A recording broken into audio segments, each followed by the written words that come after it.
Meryl, you're hot, Mikey. Crazy, bro.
There he is, that barrel rider guy.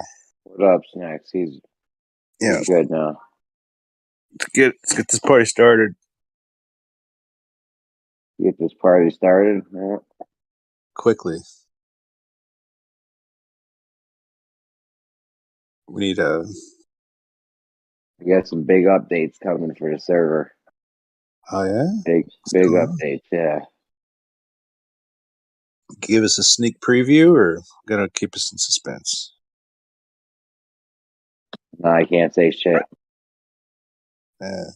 Teaser. All right.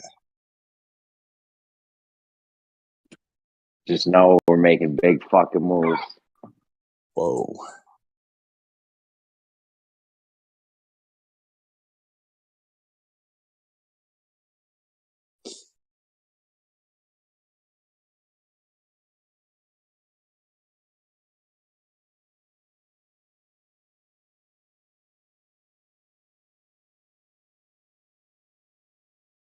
You gonna drop that and then not say anything?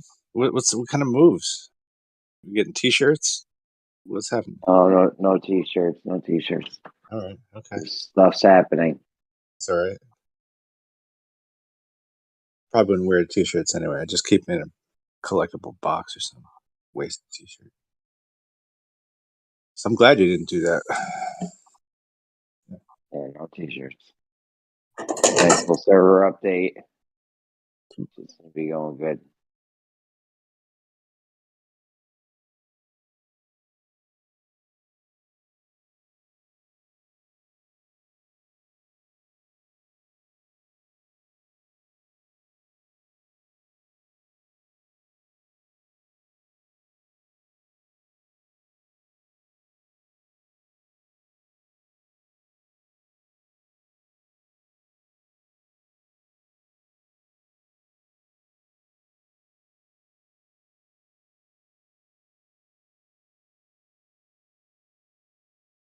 There.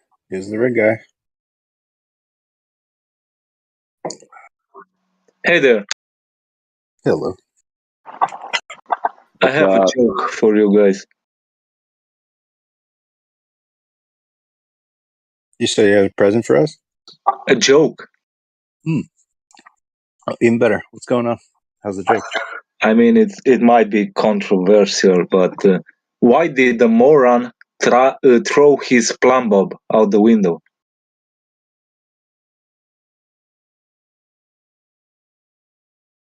Was he at Slack? I don't know. What's the answer? Because it reminded him of Dr. Bob, the man acquitted of raping 3 women. I don't know. I gotta work on the delivery. Yeah, don't do that, bro. What the fuck, man? I'm sorry. Don't do that. We don't personally attack people here and shit. But it's a good joke, right?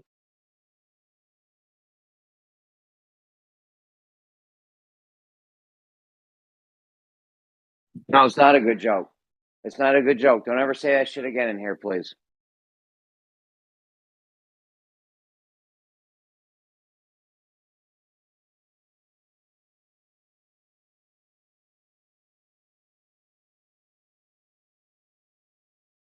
Yeah, that's a read the room kind of thing, I guess. They said I'd read the room.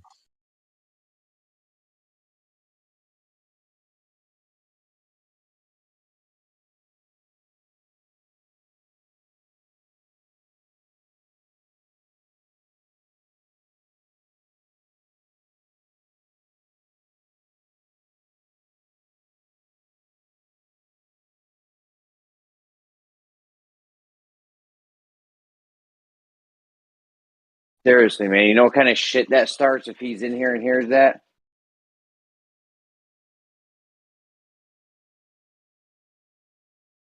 Yeah, Jeremy's gonna have hours and hours of messages coming in. It's gonna be a whole big thing. Yeah, don't do that, man. Let's stick to the topics and shit. It's gonna be all kinds of paperwork. He's like the commissioner at like the detective movie. You know what I mean? It's like, what are you doing here? You just caused $4 million worth of damage. The car chase, just had to have a car chase. But now Jeremy's got to deal with it right now. All kinds of reports up.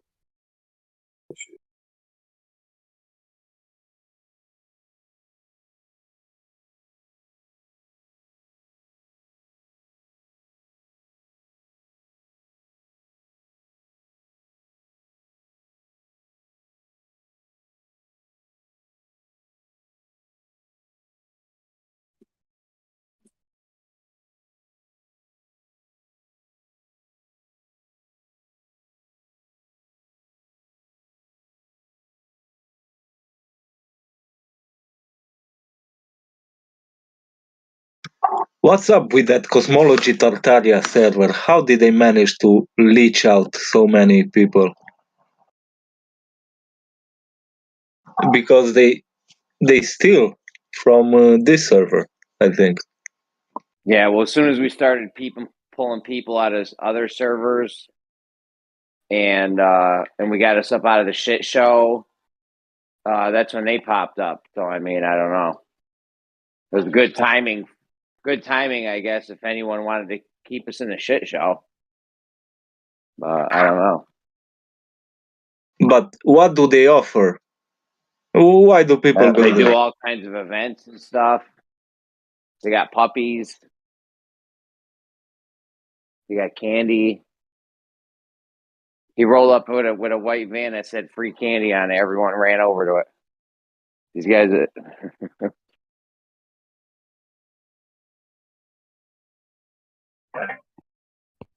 Yeah, well, if it's free, got to be good.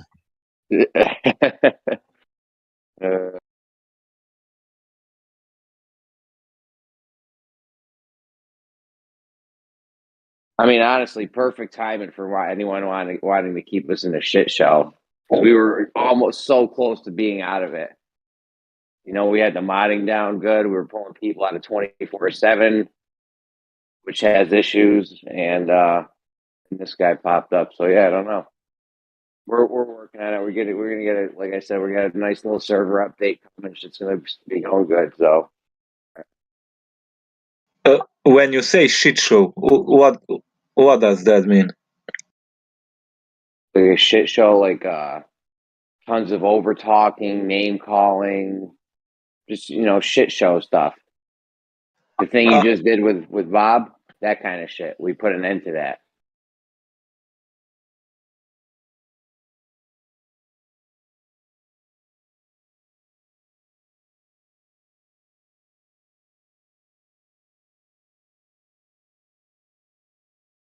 Because I mean, this ain't gonna go nowhere if we're still in it. If it's a shit show, like everyone's screaming, calling names, doing dumb shit, like this won't go anywhere like that. So, I mean, anyone that's trying, like the Flat Earth Society people or anyone trying to keep us down, they want to keep us in a shit show. So Geo did the best thing for Flat Earth that I've seen ever, and try to take us up out of the shit show. Otherwise, because if we stay doing dumb shit, like no one's gonna take it serious.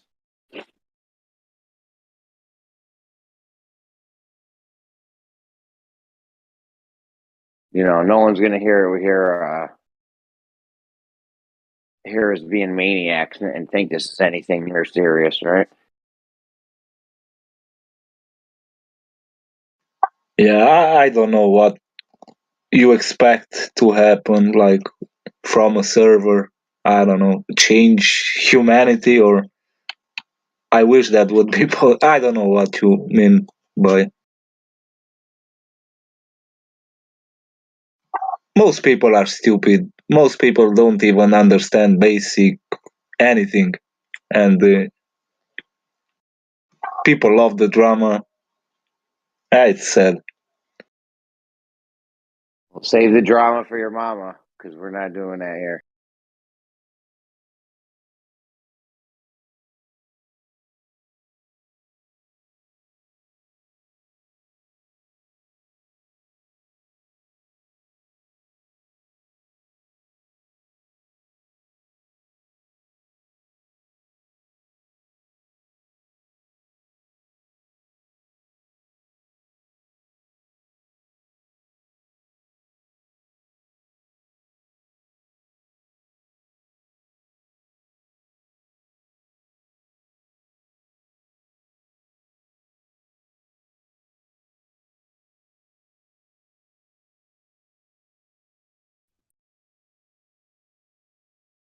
And we had everyone here with us, climbing up out of the shit show slowly. People make it hard, but we were doing it, and then other things happened.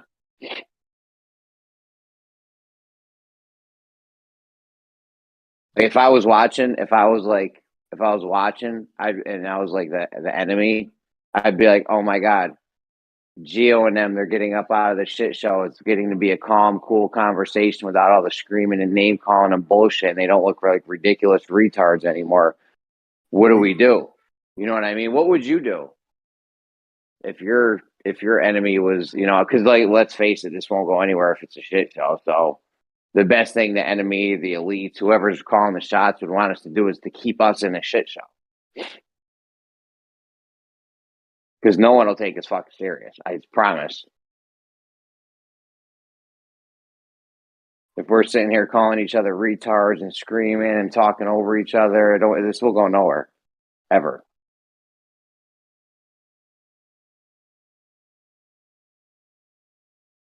At least here we got a chance.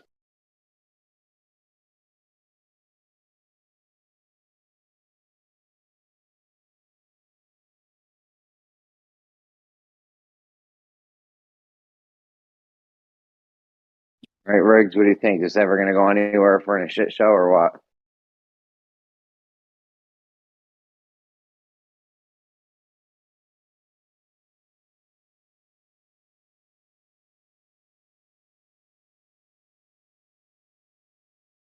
But by going anywhere, I don't know, going as a group, you mean like pool resources together and achieve a common goal?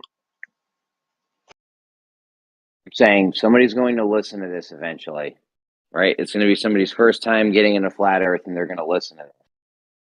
Now, are they going to listen to some goofy shit where they're calling each other retards and just the shit show stuff, yelling, calling, name calling, shit like that? Or are they going to listen to some coherent conversations happening about some awesome topics? You know what I mean? Like it depends.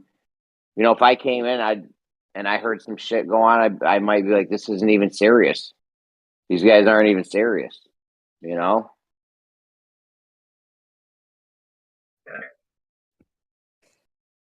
So you just See what? dismiss the conversation just because people can't control themselves and they're insulting each other. That doesn't matter what they're talking about. Is that what you're Yeah, saying? delivery is everything. Yes, delivery is everything. If you walk in and it's a clown show and it's all fucking goofy and there's stupid shit going on, and everyone's screaming and calling names, they're definitely not going to get involved. Probably not going to listen anymore. But like, this is not even real thing. To whereas if you tune in and then somebody's having a calm, coherent conversation about stuff, people might be like, "Oh, this is neat. This is interesting. Let me keep tuning in, see what's going on."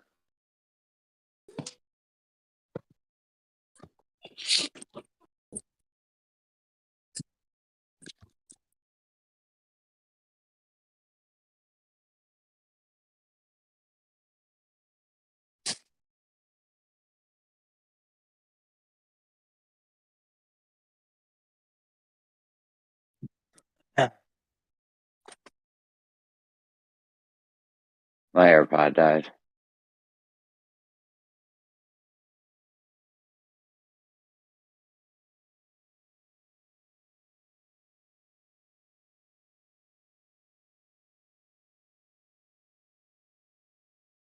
And I guess people are just like watching shit shows, just to watch shit. And you could be discussing any old dumb stuff.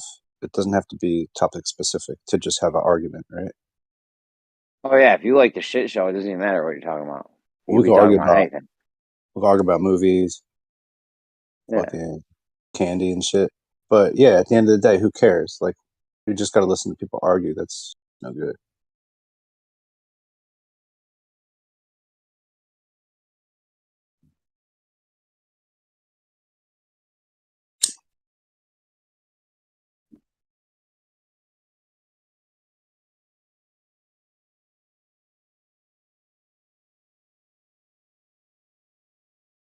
Well, like, people don't have to take themselves seriously, I guess, right? but if the channel takes itself seriously, then it's easier for people not to at least just fall down and be a fucking doggy. You know what I mean? You kind of hold yourself up to some kind of better, whatever, better idea of what you're supposed to be doing online, talking about the topic or something like that. Yeah, I mean, really, like, if people tune in and it's all fucking crazy, people are screaming, calling each other names and shit, like, you think they're gonna stay tuned in or even want to hear that? I don't even want to hear that shit. To hear other grown men call other grown men names and, oh, he started it first. Dude, what are we, 5 years old? Mm. You know what I'm saying? Like, no one's gonna tune into that shit. That's why we don't have probably why we don't have any new listeners over all this time. There's like 300, 400, 500 people tops in this Discord arena. I wonder why. We probably chased everyone off, made it such a shit show. No one wants to get involved. And that's exactly what you would want if you were like our enemy or whoever we're going against. That's perfect. This is perfect right here, what we're doing. Don't, have it be a mess, a total Mickey Mouse mess. And no one will fucking get involved. No one will listen. And the community won't grow. This is perfect for them. Well, like, yeah, when you have a room that runs like that, it's like people might even listen. Maybe they never even talk in the chat, but it might take them a year or longer to even like try to get on the channel because they're like too afraid of what the fuck might go on if they get on and start talking. And they're not sure what they're going to say either, right? So where you might have like first timers and stuff, yeah, it's important to like have a fucking lifeguard at the pool here, you know what I'm saying? That's all. I think other people know that too.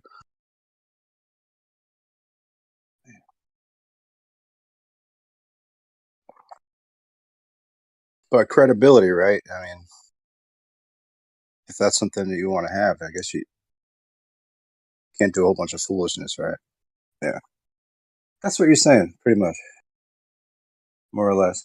But it's tough. Like most of them want to be foolish, childish. Like a lot of the global arguments sometimes just like bring you to a type of immature argument at the end of it. You know, where they take you know what I'm saying. Or it's like these. Yeah, I'll just like somebody might respond with the global point of view and just make some clear, bold-faced lies. But that's fine because they'll, just wait for you to react.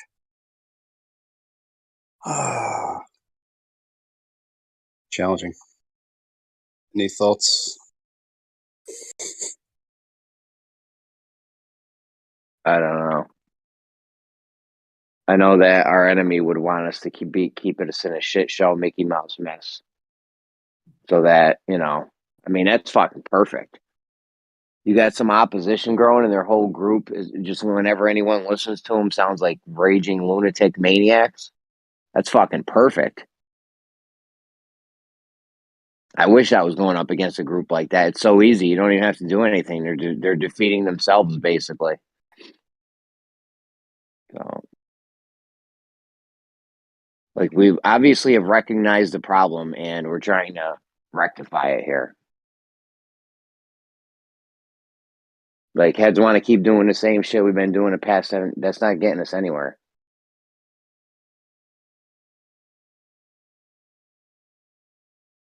Some people don't want to go. Some people in this community, they don't want to go anywhere. They want the shit show.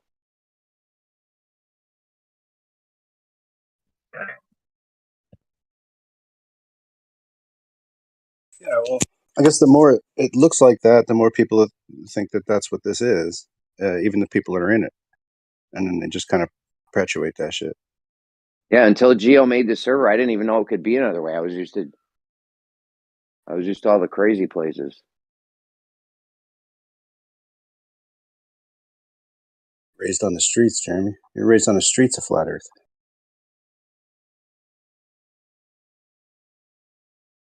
And Geo took you in like a foster father. I'm just joking. But yeah, man, it's important to like, if you give a shit about the topic and you expect other people to give a shit about it, It's a team effort, really. It's not just like, because it's not gonna be just you yelling at people, being like, act better, right? That's not gonna get anywhere either. It's got to be the heads understand this, right? Implicitly that they see the game and don't fall for it, right? Yeah, try that. I mean, yeah, we gotta try to keep our cool. I lose my cool with these guys sometimes. We gotta try to keep our cool and, not have it be a fucking Mickey Mouse mess.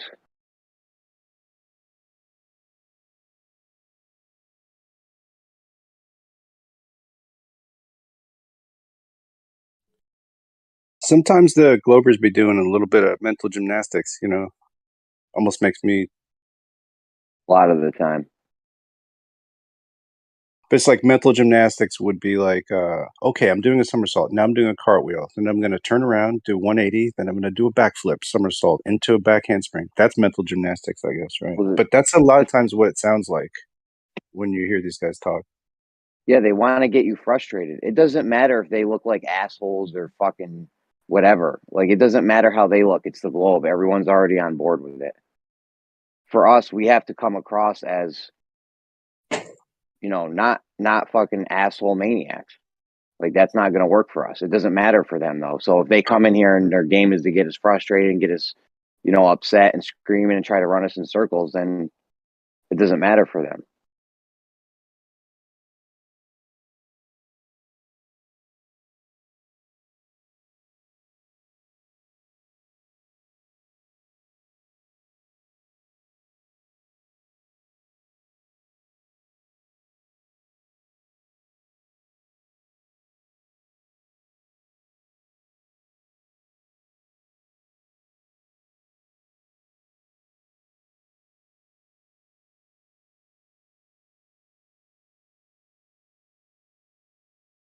Yeah, we got a little update coming, and we're going to try to move forward and,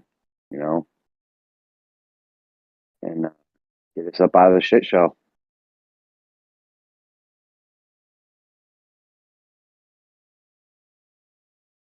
Get out of the bullshit. You know what I mean?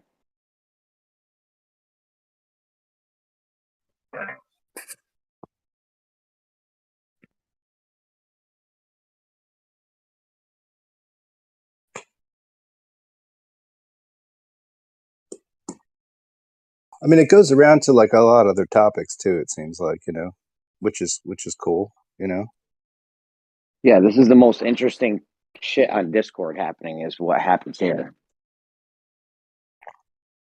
These topics are very intriguing. Yeah. You can't be talking about curvature and R value all day long. That makes Jack a dull boy. But I guess what it is like you spread the topics out. Well, every topic now has its own trigger points and, landmines and shit to it.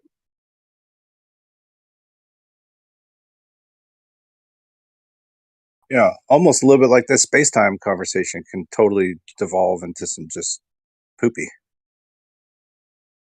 relativity conversation. I mean, they seem good for a bit, but then it's just like, I don't know, man. Can only explain it so many times before it just all the words lose meaning. You know what I mean? You're just hearing somebody's, making noises.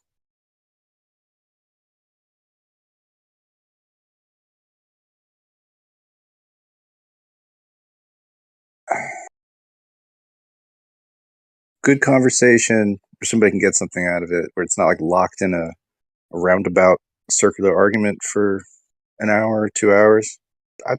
That's good, Like a little bit of progress is good with a conversation. Sometimes they just a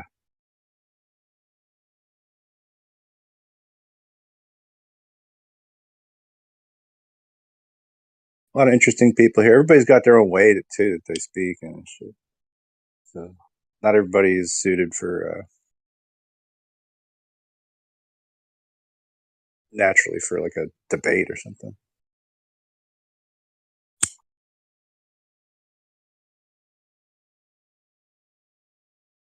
And some people are like too geared for debate and they can't really just have a regular conversation. So always have to try to disprove somebody, or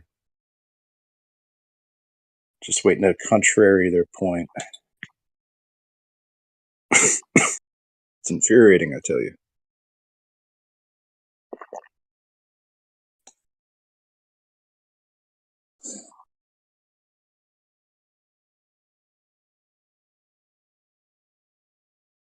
Riggs is not talkative this morning. Riggs is not talkative.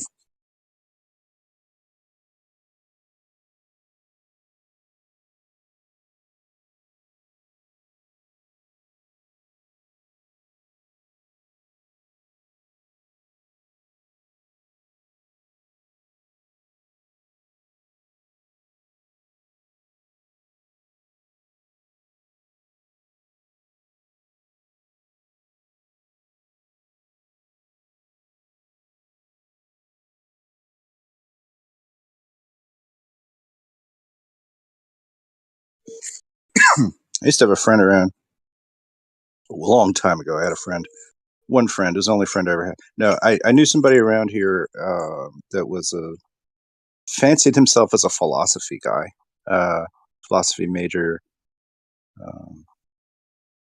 and like could just argue about almost anything in this way, like where he's like, but what if, but what if you, you know what I mean? Or where it's like you never actually engaged in the actual topic, just like deflected it out like into some imagination land, and then pretended like that's philosophy. I think sometimes people act like they're doing philosophy, but really they're not. There's nothing philosophic about what they're doing. But then they continue on like that. And then somebody fucking gives them a degree. Who knows why?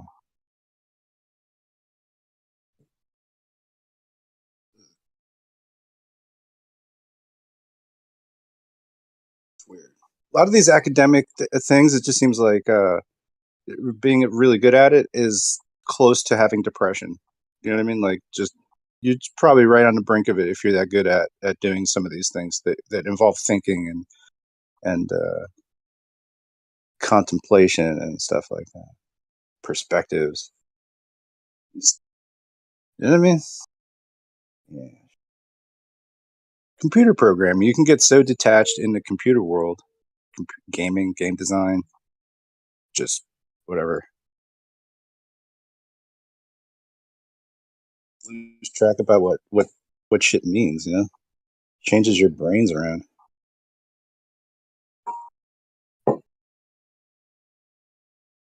Yeah, I changed my whole schedule around, my way of life, just to fuck with the FBI agents that follow me.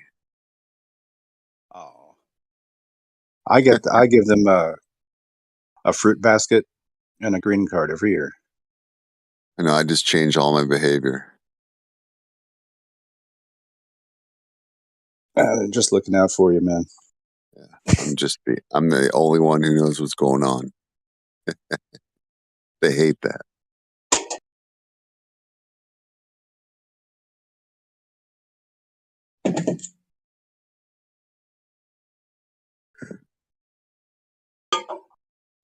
They're like, oh, fuck, he's going AWOL again.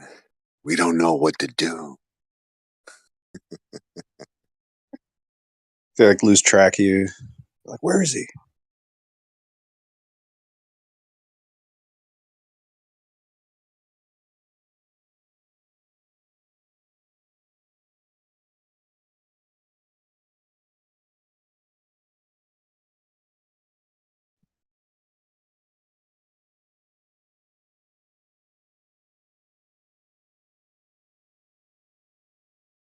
Yeah, but it's tough, man. Tough squaring this whole reality that's here, and the everybody's working for the weekend type world that's out there, not paying attention to this at all. Right? Yeah, bro. That's crazy. Can't put up with this shit while I'm doing work. Right?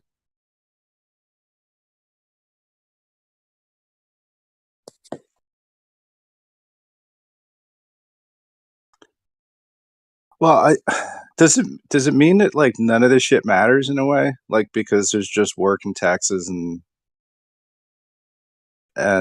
eating food and laundry and stuff. It's just like the mundanities of life, like are so outweigh in a way, like the meaningfulness of it either way. Like, is it a globe or is it not? Like, it's unimpactful if we're not like flying around in space like Jetsons and shit. Well, look, man, like, think about it like this. There's a bunch of people who have the time of day in the world. There's a bunch of people who aren't part of the matrix, and they're not here. They're enjoying their life, not giving a damn.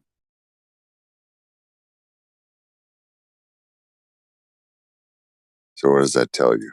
I really do think that the point of life is to enjoy it, though. Suffrage is I for mean, somebody of better character than me, I guess. I don't agree with the idea. Like I've thought about this quite a bit. I don't think the purpose of life is to be happy. Oh, okay. I don't think that's the purpose at all. So Right. anything that has to do with like, hey, look, instant happy. That's like eating all your carbs. It's like not good for you. Yeah, I guess I just mean it as opposed to suffrage, right? Like if you wake up every day, you're like, oh, okay, time to suffer more. That's what I do. It's tough to live like that, though. I'm like, energy, what, It's it. like, I find it fun, bro. Like if you have control, you know how you've driven a stick shift, right? yeah. Okay, so you can feather the clutch. This is different than like other types of things that I'm talking about. Kind Driving of. a manual Or you transmission. could just let me finish my point. If you feather the clutch, you can gauge your engagement. You can measure your engagement. So if you if you can control your level of expertise as a compared to like what kind of level of stress you're putting into your life, then you can be stressed and you can suffer, but it's in a controlled way, in like a balanced way. I imagine it's not popular. I imagine it's not popular, but I do that. Yeah. Okay.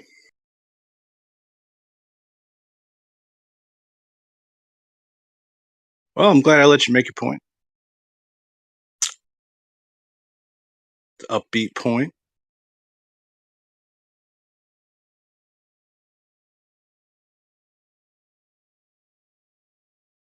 Well, I get bored, man. Like honestly, if I don't have some kind of suffering throughout my day, I get fucking bored and then I'm not happy anyway. So might as well put a little bit of suffering in there. Well, then you're making a choice to do that. What I'm saying is like looking at life as if you are there to just bear the brunt of it. Maybe there are people who can deal with that psychologically, but I don't think it's like in the whole like the best way to like approach what this reality has to offer. There's a lot to explore, a lot to find, a lot of good things. I'm just talking about um, generally, right? Life is about like seeking and finding those things that are going to improve the quality of what your life is. Now, if nothing really brings you happiness, then don't go for things that make other people happy, because they're probably not going to make you happy, right? That would just be stupid. Is I'd be that like hunting. That's like is hunting that for food that Danny you don't like. Palmer? Excuse me.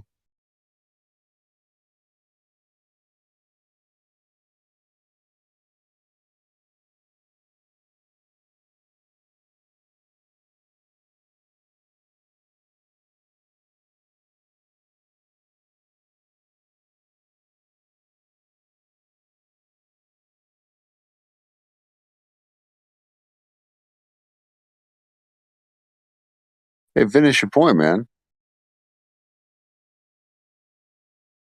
Or not, whatever. Nah. Period.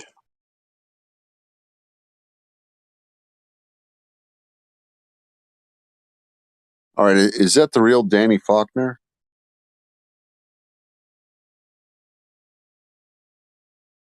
Speak.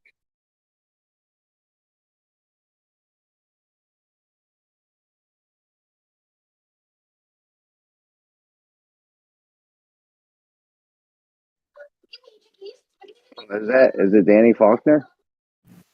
Yes. Oh, how's it Okay, going? man. Hey, you put out a book about flat Earth, bro. I got to say that was not cool. Not cool. Did you read it? I forget exactly what the point was. It's too early for me to think about it. But I just saw it like the other day. Put out a book about flat Earth, and it was filled with all these straw man like situations. People love flat Earth, so Well, like how we take everything out of context, like quote wise. But I don't agree with that. I think there's overwhelming evidence that the people of the past, the big thinkers especially, they did not think in the terms of the same kind of science that people understand today. So I don't know why anybody would argue for that and favor the quotes in a different sort of like revisionist way. People of the past, a lot of them, they did believe in an ether. And then if somebody tells me like, somebody tells me that, oh, but that was the ether of the past. Like, no, it's the concept itself. Doesn't matter exactly how you explain an ether. The important part is that there's a medium that fills the space. It's just the concept that there's not nothing, that there is a medium there. So like when people come up with this idea, like, and they say, oh, look, that was the old version of the ether. Like, well, it doesn't necessarily matter. It's that people were thinking in terms of an ether and that there was a medium that filled all space. How they explain it doesn't fucking matter at this point. The point is that we're finding it relevant, that that kind of thinking makes more sense and is more applicable. So, yeah, I find that very curious that Danny Faulkner's in here. He's been to the Flat Earth events, and I don't know, he just kind of like shrugs off some really big points. I forget exactly one of the points he came up with, but I read it and instantly thought, like, this guy is not, he's not like putting his best faith towards this concept. Like, it has to be someone trying to make us sound stupid. But I will say many of us do make us sound stupid willingly. So there's that too. But I just, I don't know. I think there could be more good faith in there if you were more honest with the topic. If you're going to cover flat Earth, at least cover it in a good light. Because there is a lot of a lot of questions that modern science doesn't answer that we at least are interested in, and we take a different approach. And at this point, the dogma of modern science, it's absolutely needed that somebody comes in and looks at it from a different point of view. Because shit is not working. It's not making sense. Quantum and space-time relativity they are not compatible for a reason. It's just like this elephant in the room. That's all I wanted to say.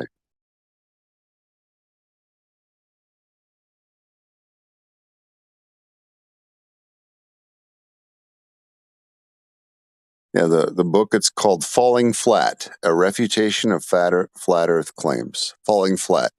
Yeah, and then the front of the book is like some kind of fantastical straw man itself. I mean, look, let me post it.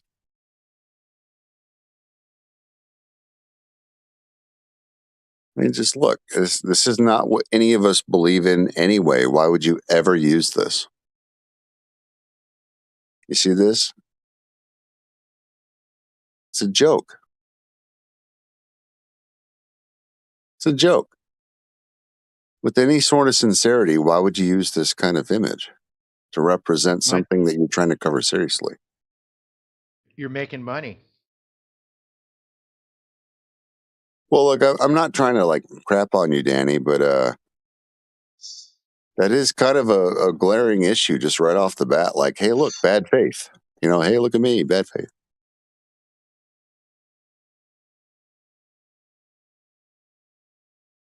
Yeah, I would have put like a globe on the cover or something. I don't know.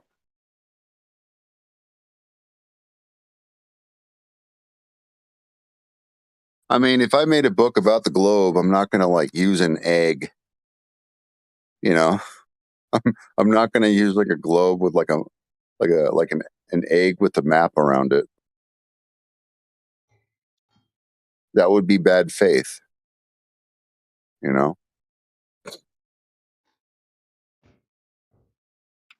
It's propaganda, and there is no Bushido in propaganda. Well, that's my opinion. I think it is a type of propaganda. You know, maybe you didn't make the cover of your book. I don't know, but I think that could have been easily avoided.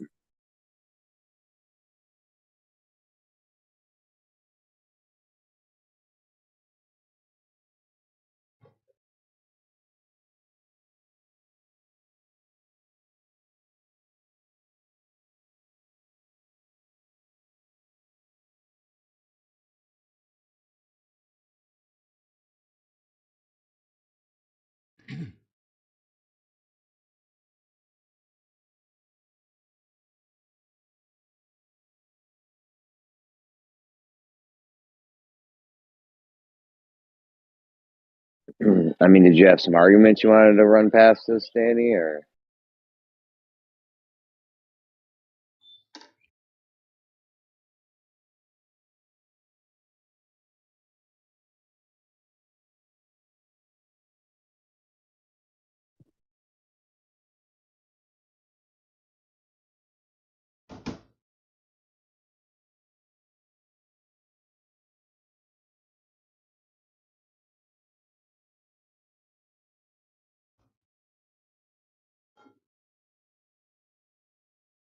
Hey, this is not Danny, but the population, when they hear about flat Earth, that's what they think of. This is the image that has been imprinted into the people's brains.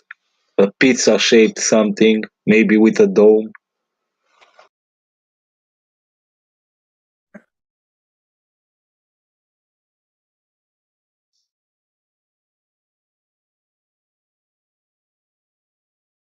Yeah, Of well, course, someone trying to discredit you will take it to the extremities, right, to the absurd, and present those facets of the whole thing. So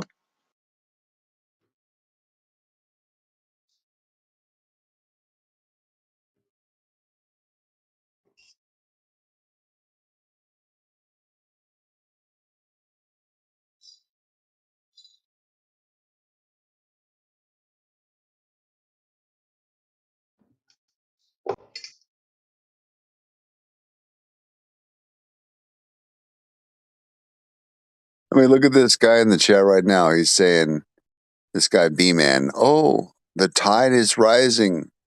The tide is lowering.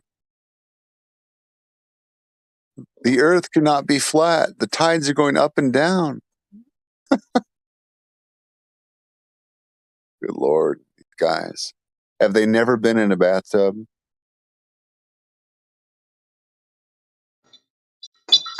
and it's like It makes they you wonder, understand. are these guys clean? Have they ever washed their bum? and it's like a claim he understands like a working model of a flat earth, whatever that means. And there is nothing like that. So I don't know what he's fighting against. Just because of tides, everybody sees reality, everybody sees the same way. So I got a question for you, Danny. I think you've been to a few different conferences. What did you think about them? Or like the most recent one? I haven't been to one, so I figured I'd talk to an expert.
Okay, there's some link here. The Third Flat Earth International Conference.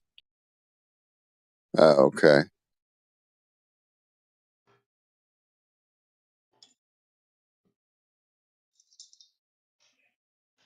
Yeah, the one in Dallas. Yeah, I remember that. I could have gone to that one, but I had reasons. I did not want to go.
well, it says right there, the book wasn't meant to be read by flat earthers,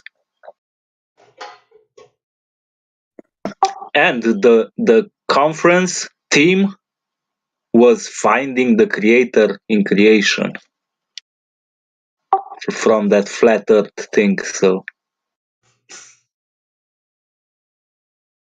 it's a bit of a branch off from disproving the globe.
All right, Danny. Well, thanks for posting your link.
Picture on the cover of Danny Faulkner's book is a good representation of what I was taught in school about, what people believed around the time of Columbus, that the sailors almost wanted to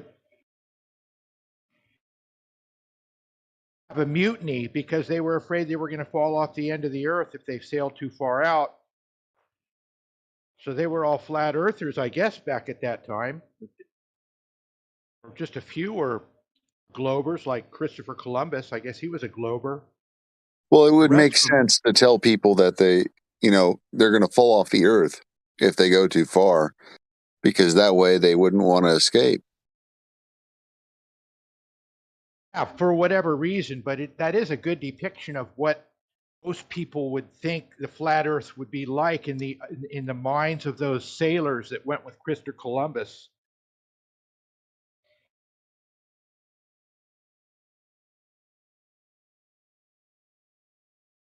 It's funny that people, the Globers that come in here, talk about how everyone was a Glober back in that day, but really that's not what we were taught in school. We were taught that they were all a bunch of God-fearing flat earthers who thought they were going to fall off the end of the earth. Yeah. Yeah, that was the story.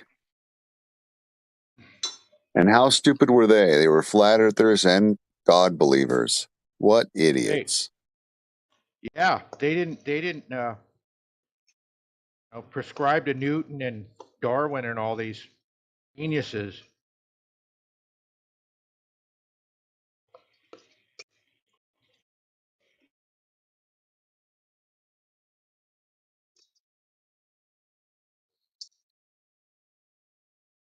If you were going to write a book about, especially an anti-flat Earth book, what would you put on the cover?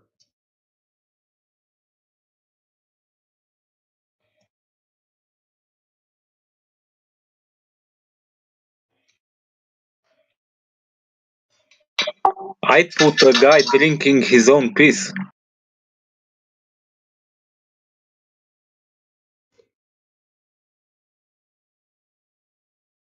Whoa.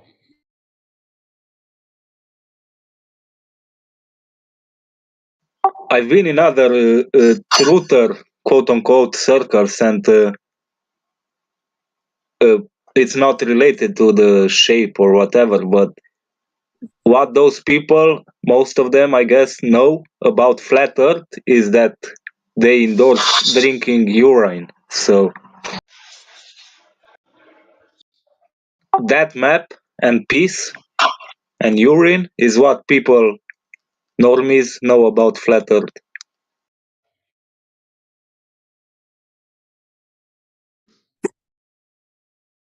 That doesn't help the cause very much, does it?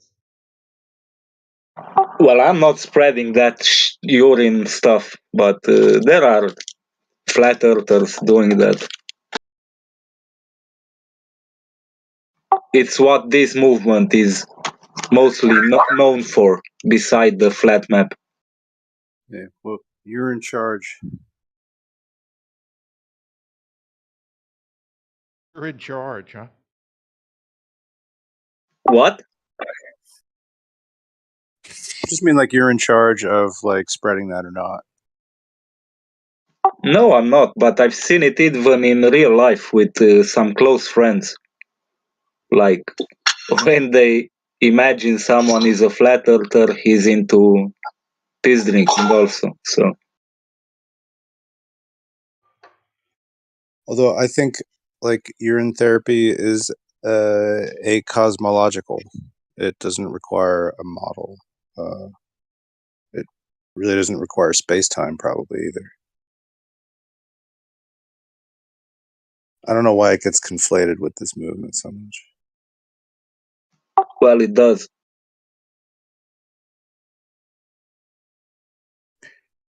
And I think it's like equally distasteful for like a seasoned glober to be like, oh yeah, I can't have my globe or space or planets or NASA. That's like drinking my own pee. I would rather not do that. It's distasteful. The irony's thick.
Whoever is in control controls, among other things, education, mass media. So good luck ever turning the tide against that.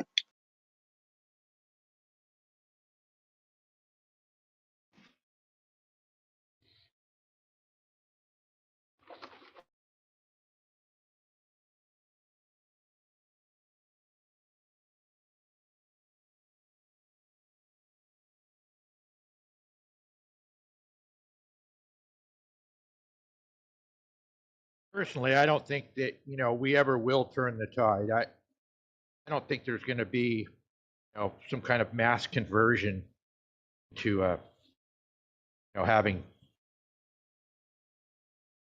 the world be taught that the earth is flat. I don't think that's going to happen. Sorry to be a pessimist, but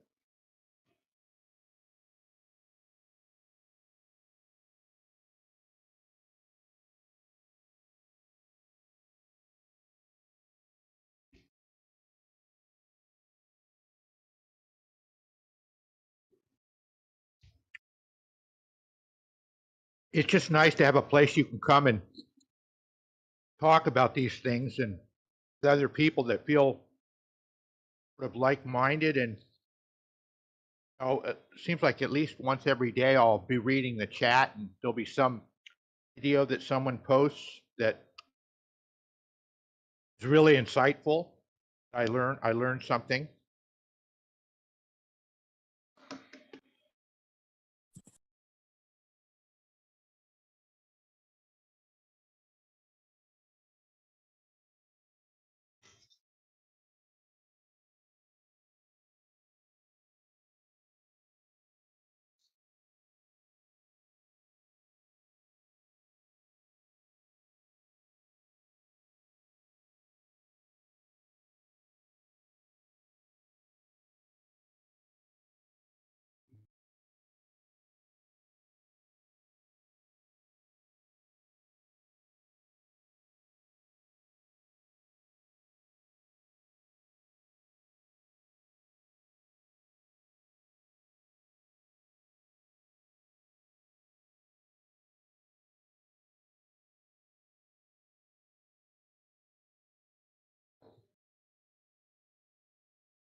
I think you posted the other day, Riggs, a video about the space cadets.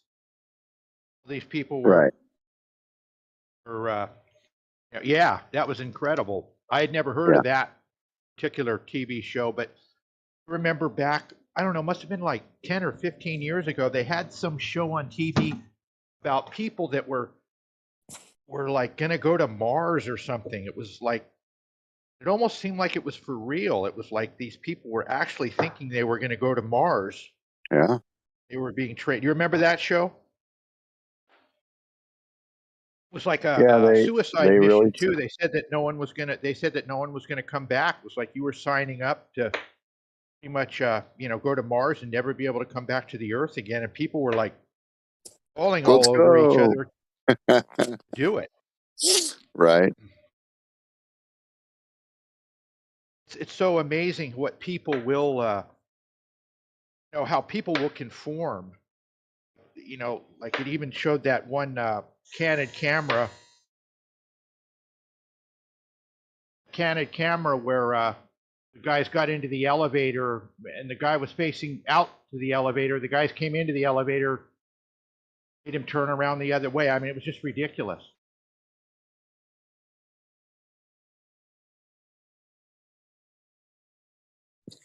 Well, and it goes to show that even even a television agency would go through the effort and spend the money,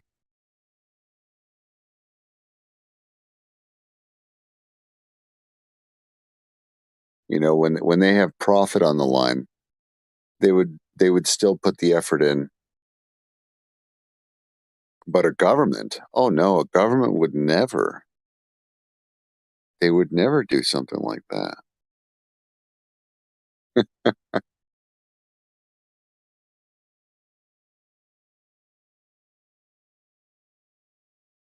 I think it was a candid camera. They put some people out in the street that look up into the sky, and there'd be a whole lot of them standing out in the street somewhere, looking up in the sky in a particular direction. And pretty soon, everyone who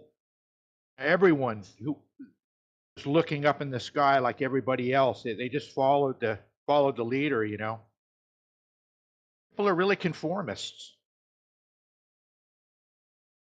Human beings like to go with the majority, with the herd.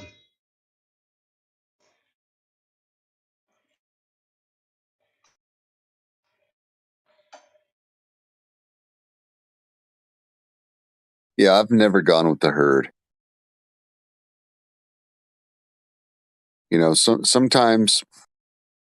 Sometimes you end up at the same destination, but I never follow.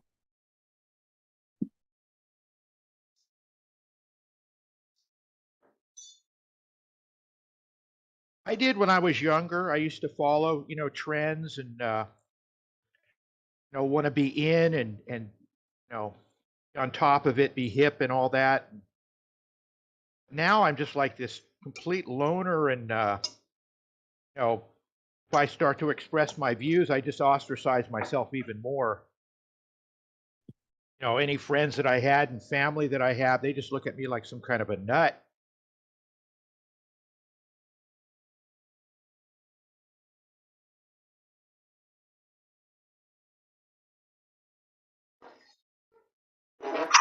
Yeah, beside any inner peace that one may find, I don't see any benefit in the real world for knowing the globe model is bullshit.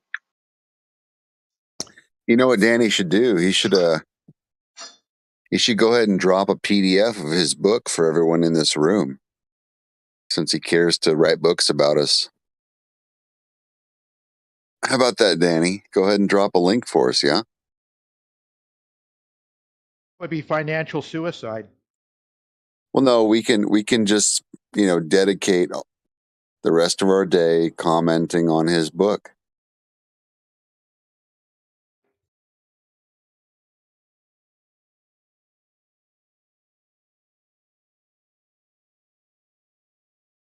Shit, I might even read it out loud. Okay. Well, that's a fair. I tell you what, you can send it to me and then I'll drop it in the room. How about that?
These people will never see it, and they will never switch because it's not just a simple matter of cosmology.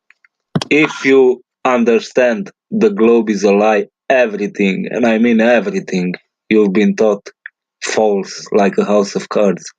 You realize everything on TV is a lie, every history book, every and I mean everything is a lie.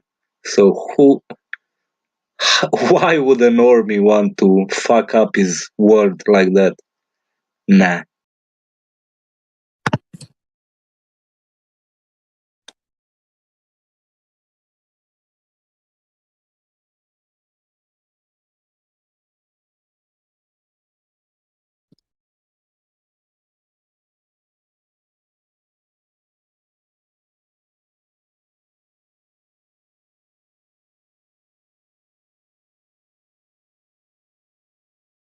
A lighter note, who won the Super Bowl?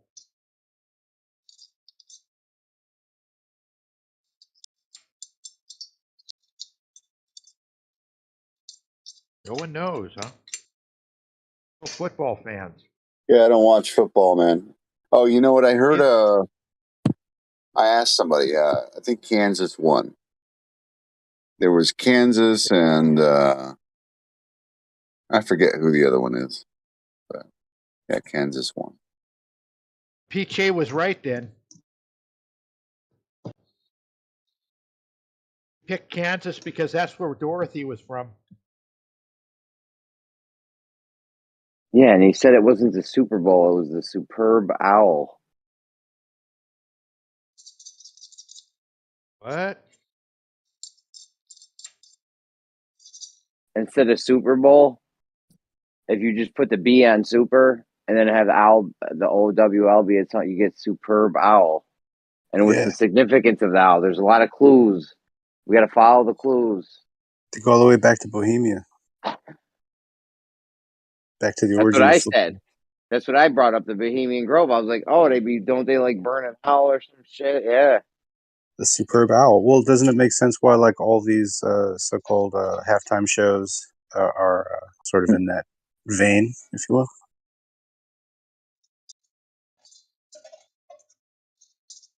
It's always been about the superb owl. It's never been about the football.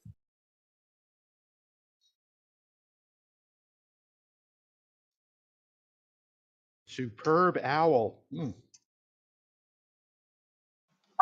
Might it be that people give too much credit to the English language?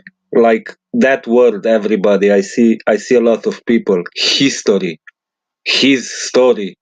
Like they see it from a English point of view, but the word comes from another language, and the etymology for it's has nothing to do with the English form. Tell us more.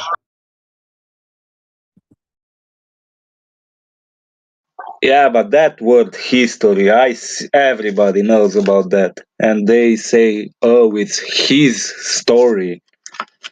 And when you look at the origins of the word, unless English is a very ancient language, it could work the way they try to frame it, but it really it's impossible.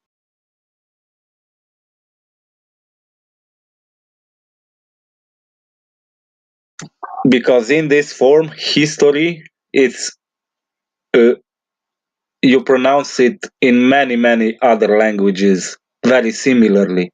So it's a bit arrogant to say because only in English it fits with his and story. But in other languages it makes no sense to try to divide the word and see it that way. So it's an American thing, I think.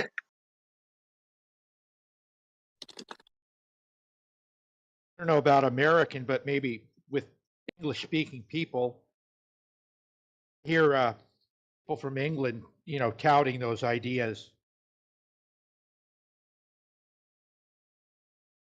Australians, New Zealanders. Yeah, but Say it's not American. I mean, it's American in the arrogant way of looking at everything in the world is either America or whatever else is left doesn't matter. That's what I'm saying. Nothing against American. It's that old American arrogance. You know what I'm talking about. I know, but who cares about Bulgaria? You know, or Well, Czech. there's more country than just Bulgaria, I'm just and joking. way more many languages than English.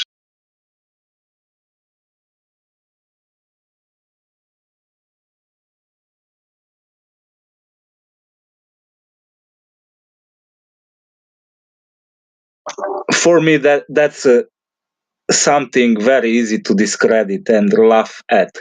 When somebody from outside hears a truth seeker babbling about the word history and interpreting it with his English speaking ears, it's just, it will go nowhere. It will only discredit whatever.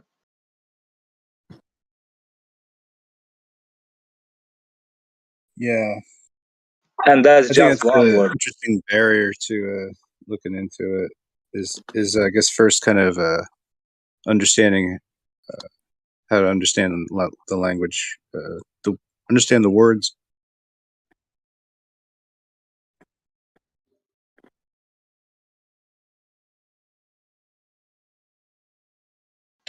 Like that word in French is historia or something similar. And you cannot make the connection with a story and his in the French language, for example. And that's just one language. Oh yeah, yeah. It's actually like you can like look at the word and understand it differently based on what your um, lexicon of words is, because yeah, because the English word might be like just a smashed together version of a foreign word.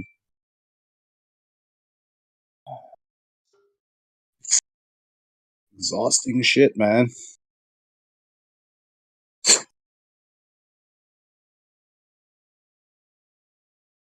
There's just a lot of obstacles to knowledge, aren't there? Yeah, and this language interpreting from the English point of view is almost like its own branch of the flat earth, quote unquote, movement. And it's easy to discredit.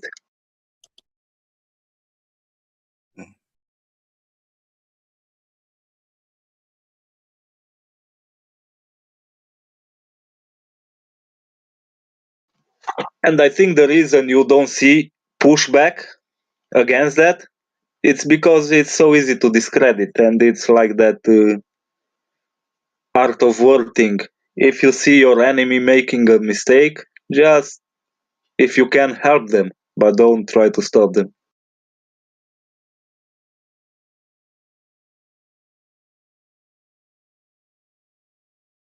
I don't know. I'm not an expert. I don't know much about anything, but what's obvious to me, it's obvious.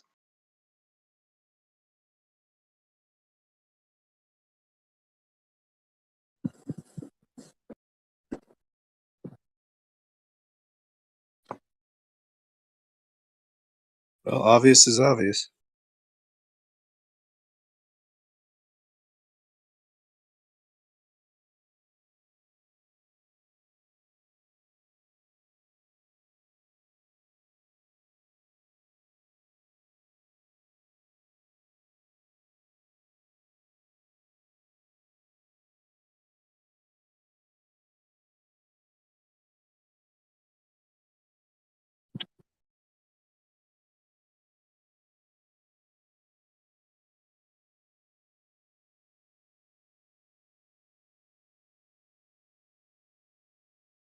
And I'm not saying those people who put content out like that are ill-intended, but they just incorporated that stuff without giving it too much thought, and they just roll with it.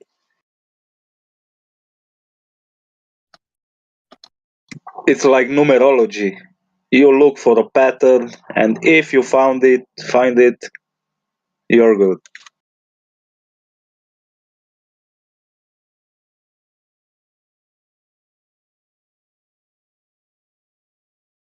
We talking about gematria? Is that what thing is where you take words and break them apart and try to find meaning in them like that? Is that gematria? Or is that something else?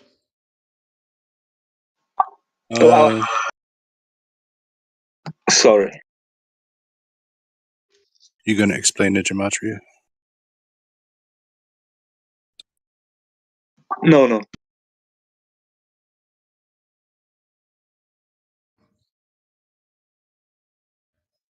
What is gematria? If I got it wrong there.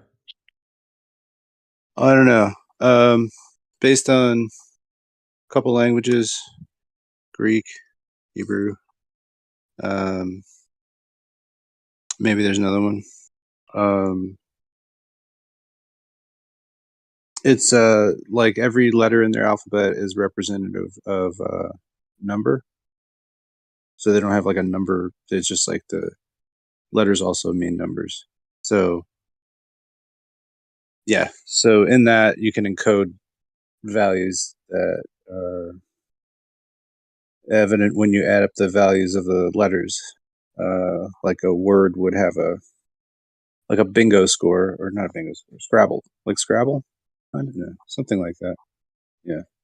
And so you can encode all these types of esoteric knowledge into it. Formula, fractions, ratios, like that. If that's how people are using it. Is there a name for what we were talking about?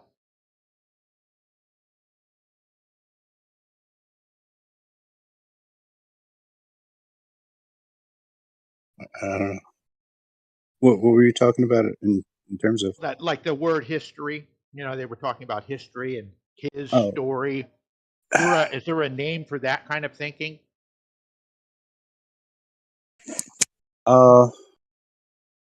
Right. So it's like no, it's just confused. It's like a lot of shit, actually. You could call it a lot of different things, right? Like history and his story sound alike. They're sound alikes. And so that's like a homonym, sort of. It's but they are not intentionally supposed to be the same thing. If they were intentionally supposed to be the same thing, it'd be something like a portmanteau, which is just like some word just mashed together to mean some shit. A portmanteau sounds like it's 3 words, but it's just portmanteau with a U at the end. What word is that from French? I don't know. But I guess it's just that, like, in English, it appears to be like these 2 words said next to each other, rather than having its own unique context. So that's what we grow up with if we grow up with English, and the context is different for other people growing up in other language bases.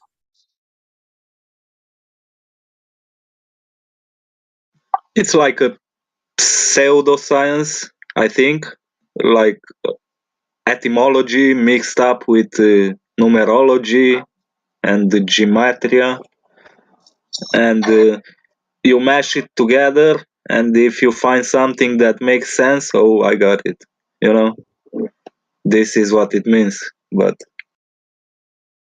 Yeah, I agree with you. It's a bit wishful thinking.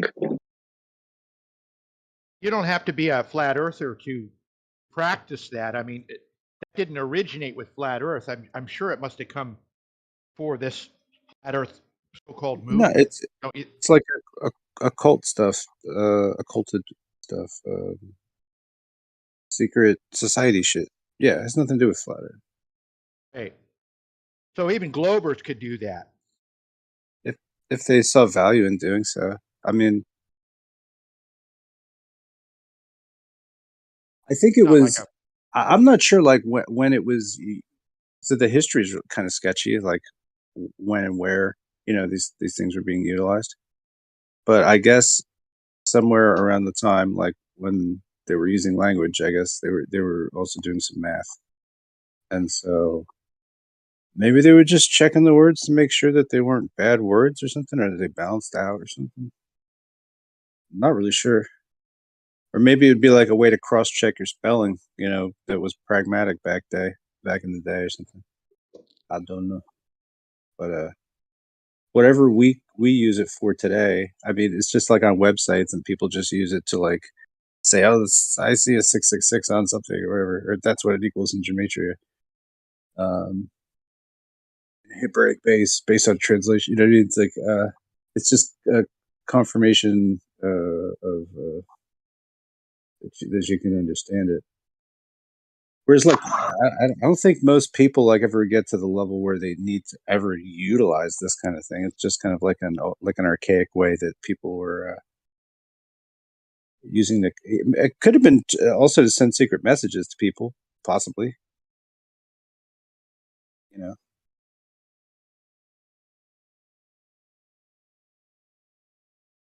Right? I mean, isn't that useful? Could be. Like, so somebody outside of your like group wouldn't really know what you might be passing if you were passing like numbers inside of some words. That's all I mean. You could encrypt data, sort of, so you could, like, I don't know. That's a possible use that it might have had, but nobody really talks about that. Just like kind of harp on this occultic mysticism.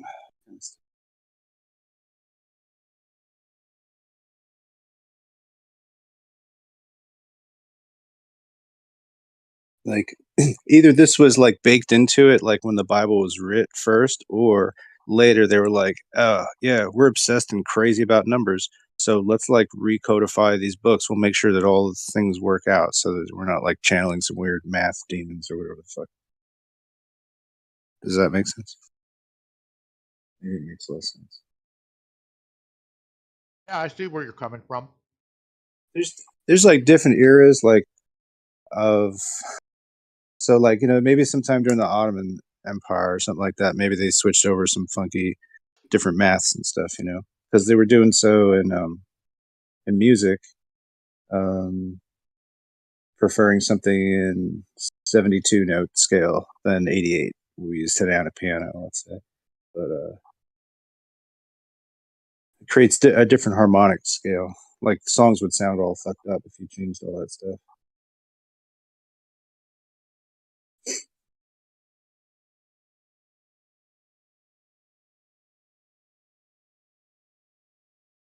You know?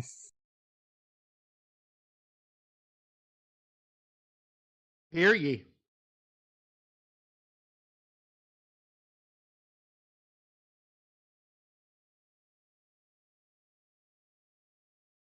Yeah, I don't know. When did you come across the gematria stuff? Or did you just like hear about that on some videos or? I've heard people talk about it for years, but especially in these flat Earth servers, there's a lot of people that talk about that gematria and that and words and what words mean and.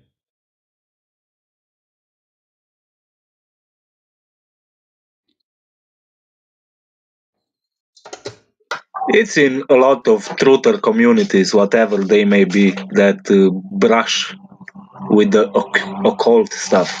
So it's not, maybe you just spend more time in flat earth areas. But it's everywhere, the gematria thing. And it's like it's being propagated and allowed to spread.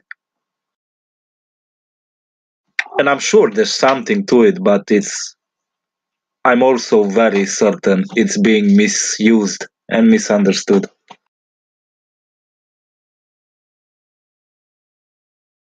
And we, the general public, like the people on the outside of these circles, We don't know any better. We just hear the same things, same theories over and over.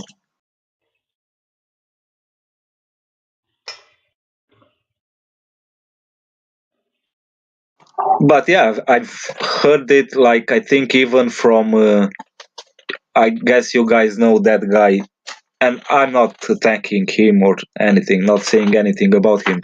Even Dell, you know that guy Dell, Beyond the Imaginary Curve.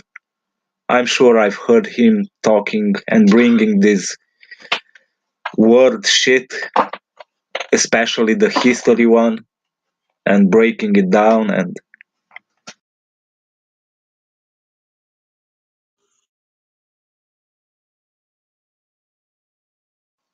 Dubay and others are doing it. So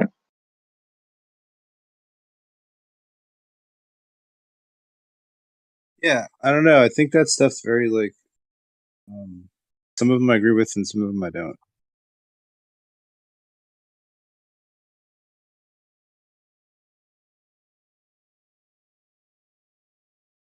But like when I mean to the American ear and to the association of the American, for sure, like his story sounds like history. And so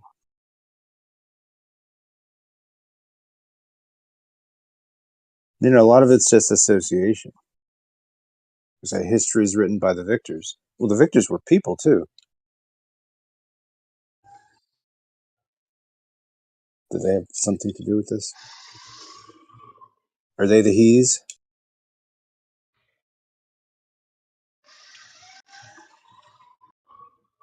yeah, but when you go to the etymology and you see almost every other language using a similarly phonetical form for it, and you go to the original language that has a similarly phonetical form, and his means nothing in that language, right? And story means nothing or means something else. You know you're in the mud, in quicksand.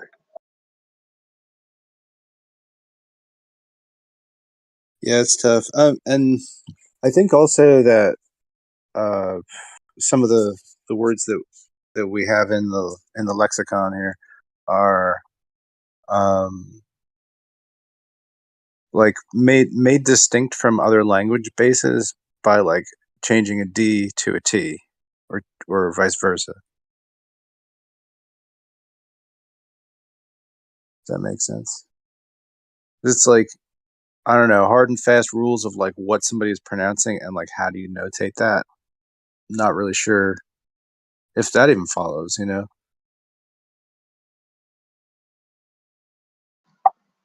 Let's take, if I were to go on this path, my language, which is Romanian, Mhm. and the word, I'm sorry, the word for human or man, a generalized form, not the gender, man, it's om. So if I would go crazy with this stuff, I would try to find connections to the, how the yogis do the OHM thing that Right. means something, or the word him in my language is EL. And I would go crazy and say Elohim. There's a connection there, maybe. Maybe there isn't, maybe there is.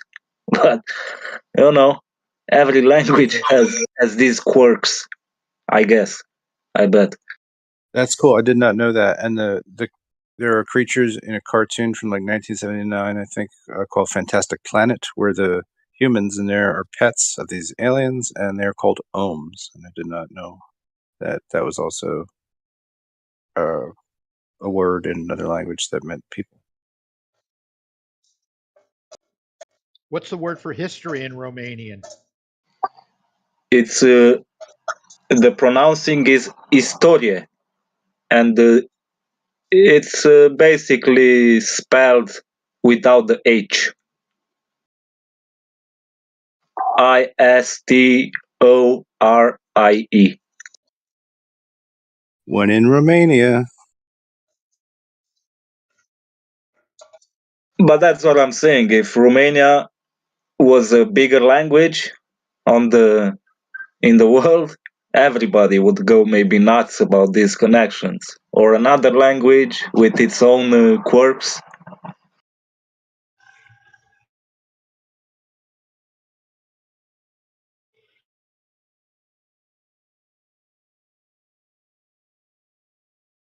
So Romanian is a Latin language then, I guess, considered a Latin language, Spanish or Italian? It's very, very, very, very similar to Latin, yes. The grammar, it's very complex, like the Latin. In other circles, I've heard, but I have no way to actually confirm this, that some students or some university in Greece, language university, it's like an unwritten rule for them that they know this to be a fact, that actually the form of Romanian is more ancient than Latin. But these are things that you just hear, and if you belong to that language, you may choose to have a bias and seek a confirmation for your bias. So,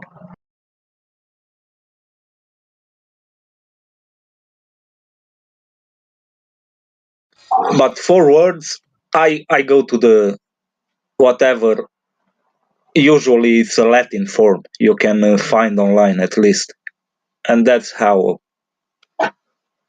you can see the mistakes that are done with history and other words. I'm sure if I try now and think about it, I can find a lot of words that people are using in these truther communities, trying to connect dots, and it's wrong. I know that if you speak Spanish, you can usually communicate with someone that's Portuguese or Italian pretty easily. Is that the same way with Romanian? If you speak Romanian, can you understand what they're saying in Portuguese or Spanish? Is it that close? Uh, I, Italian, maybe Italian, yes, they are very similar, but sure, Spanish also to a certain degree. You wouldn't like a Romanian would find his way in a Portuguese or Spanish city. He could understand some basic stuff, but the most similar is Italian.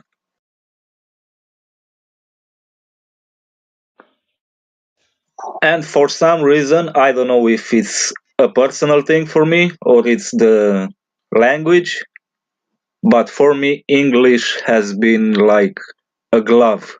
It was very easy for me to learn it. It was easy to fit in. What's your native language? Romanian. Ah, okay.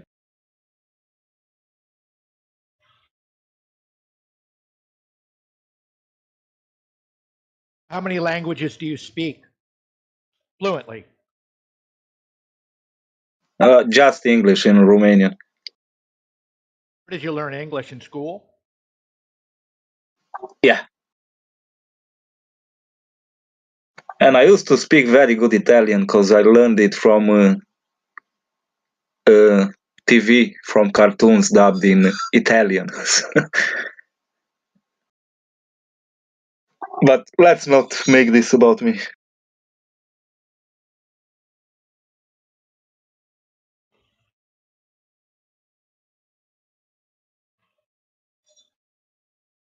Just I'm kind of interested because I don't know any. Italian also has a Latin background. I mean, right? Origins. So I mean, I guess it would be pretty easy to Romanian and Spanish. You should probably be able to learn Spanish.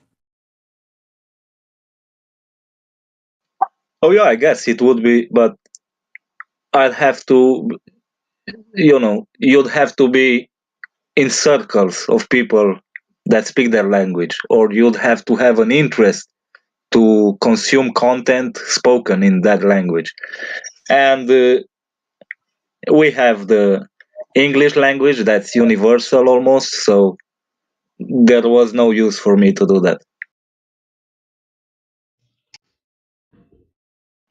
For some reason, and I I like go ahead. I don't speak Italian, but I mean I understand some words because they it has similarities to Spanish, and but I mean yeah, you're definitely right. You need to be near people to actually catch an interest and actually understand because no practice, no without practice you really can't do anything. Yeah, and you'd have to have an interest, like the language Latin. Sure, I had the classes in schools for Latin, but since it's that language, I had no interest to learn it, so I couldn't make myself understood in Latin, I think. Yeah, I think the text which would be relevant for us on our research in Latin would definitely be more complex than the Latin levels you got taught in school. I found a lot of interesting things in Latin, but I found them because of similarities to my language. Like, uh, you have a triangle that has how do you call it? A right triangle has a 90-degree angle. Oh yeah, What do you call that? a right triangle. Okay, yeah, and you call the lines that form the right angle in English. You call them a diag. What do you call those? A diacent or something? Sorry, can you explain again? The lines in the right triangle that form the right angle. What do you call those? Adjacent? Adjacent, yeah. Adjacent, yeah. Yeah. Well, in my language is catet.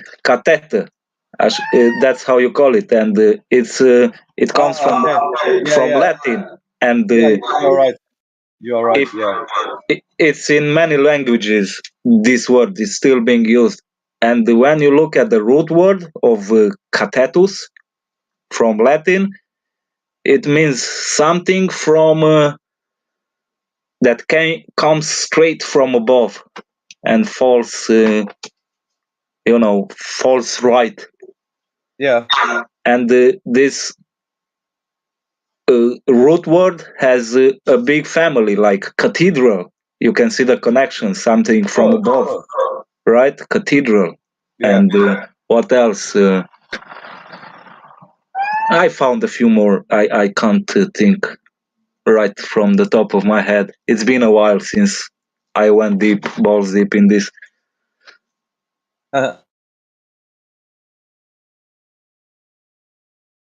It's like the word preach and predication, where they come.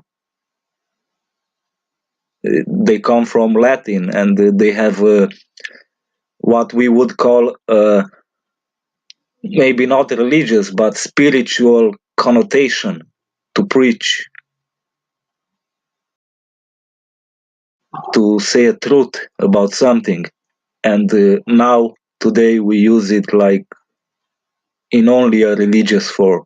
That's what preach means. But there's still leftovers because of grammar, and you have predication, and you can connect some dots there.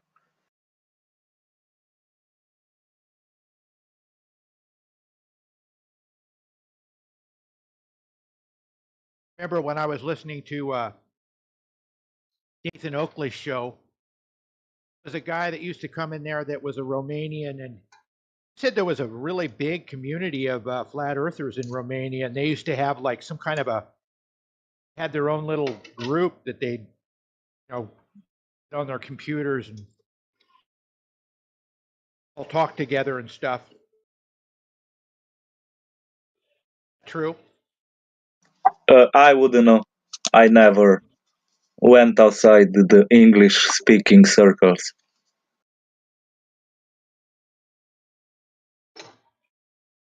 You're currently living in Romania?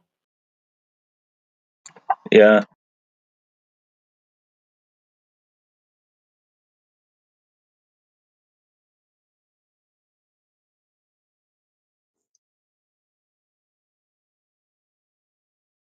Are you playing any music instrument?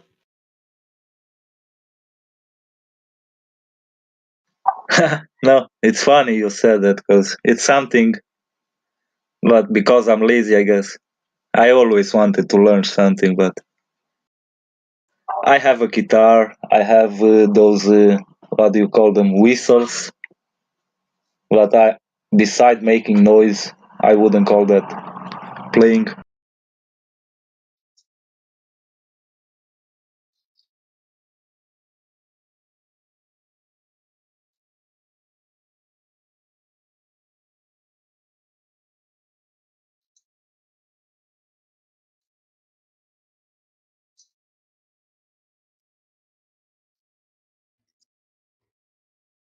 But there's something about the English language for me and the American culture.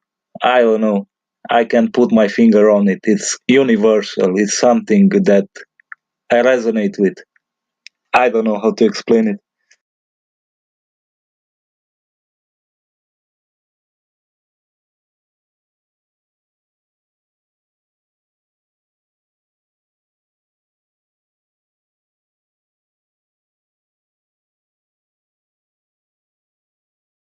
Maybe because America is a superpower and everybody we look at Americans like the canary in the coal mine. You know, we take, I don't know.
But I wish there was something as a community that we could do, like, but I have no idea what that would be to push against the system.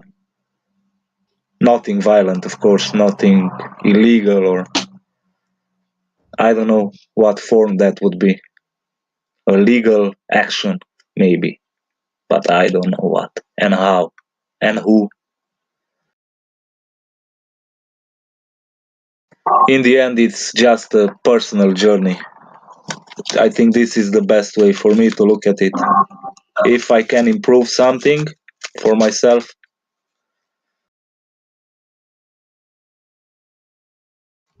like logic, geometry, shout out to Best Right Thinking.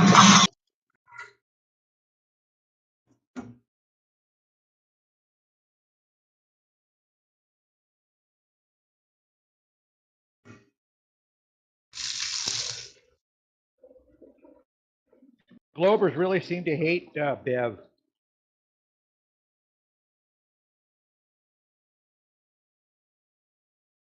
He's about as unpopular as Whitsitt even.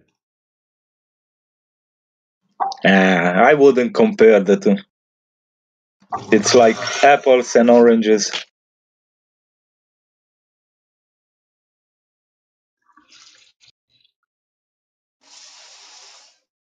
I always, read comments and stuff, hear people talking like the Globers just are always down talking Bev. I mean, I've listened to him on other channels. He doesn't come in here much. I don't know if I've ever heard him come in here, but seems to make a lot of sense to me when I listen to him. Yeah, well, he's very humble. He talks about, he talks about what he can prove, and no fluff in between. At least publicly, I wouldn't know about anything else. Look at this Mr. Bob guy. He says Bev is just a toxic person. Come on, Bob. Do you want to get into this?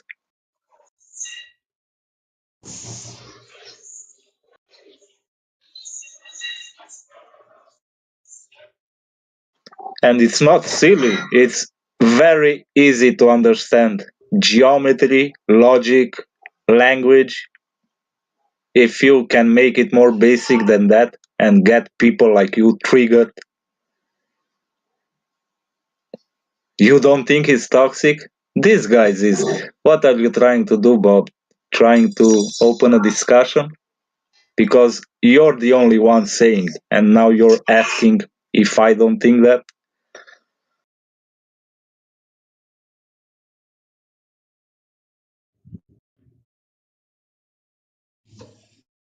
And Bob, if you want to talk toxic, I could give some examples of what I consider to be toxic. Like people are defined by their actions. And I don't know about Bev, but maybe I know something about you. So let's not go there.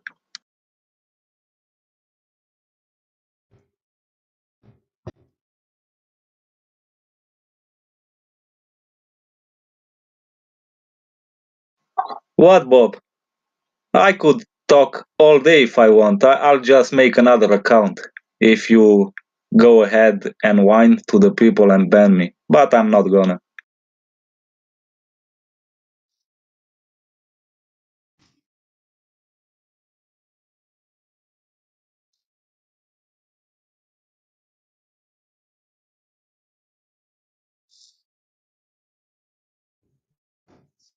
You just came here, called the person toxic. When I said something about you, you're making a veiled threat now. It's probably wise on my part. So I don't think you want to be part of any conversation with if that's the angle you're coming from.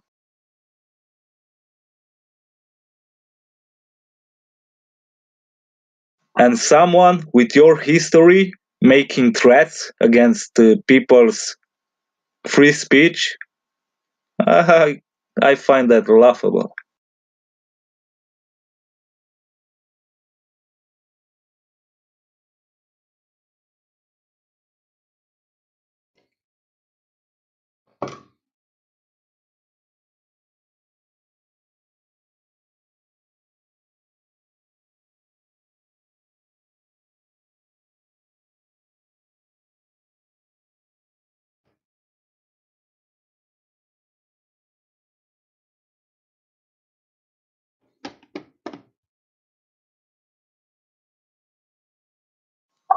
Hey Bob, all I'm saying, you shouldn't call anybody else toxic. You should stick to the argument. And you proved it in the past. You can do that. If you can't find the argument, you try to shut people down, their channels. So,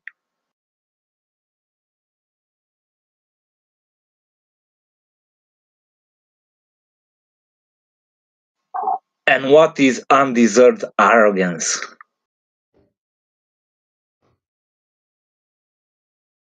Yeah, you and your warlike language destroyed, slain.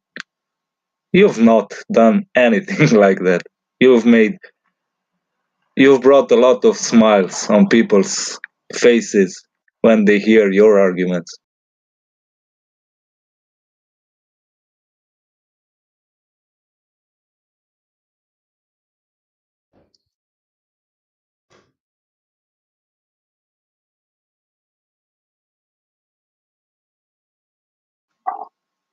The only fact that you think arrogance is something that needs to be deserved to display is laughable.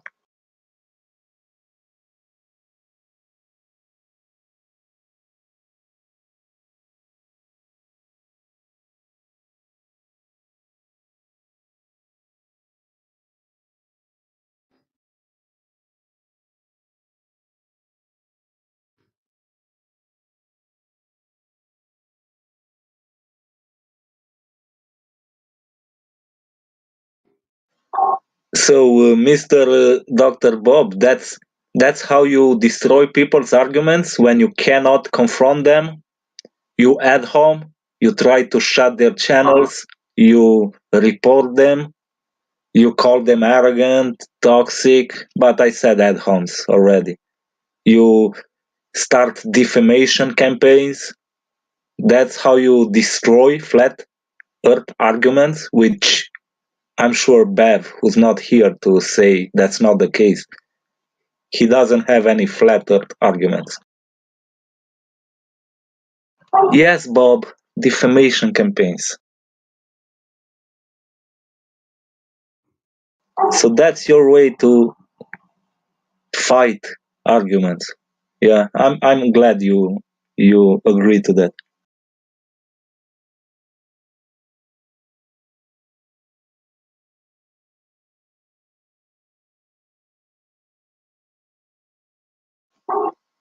You and people like you abuse the concept of free speech.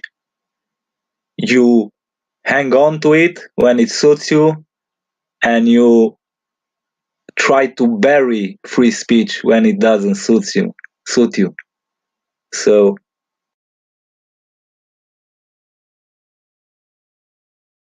free beer, I don't know, Bob. You're weird.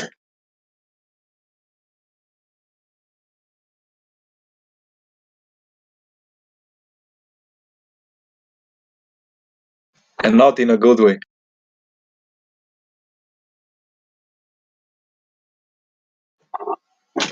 Well, I'll add home you all I want, boy, because I'm not a voice around here. I don't make policy. I'm not involved in discussions. I just look at people and make my own damn mind. Yeah, Bob, and my ad homs would be based in reality when it comes to you.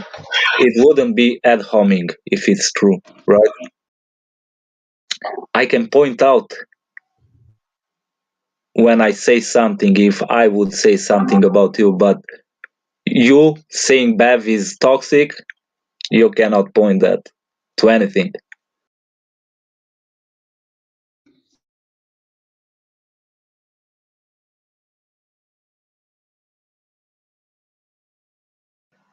But hey, Bob, I'm grateful to you because you make for some very, very, very good voiceovers in Buster songs. Very entertaining.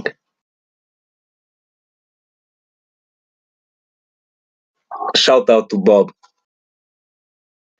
And if anybody doesn't know about what I'm speaking, he has some voiceovers clips in some Buster songs, which are some of the best music I've ever heard coming out from any truther movement ever.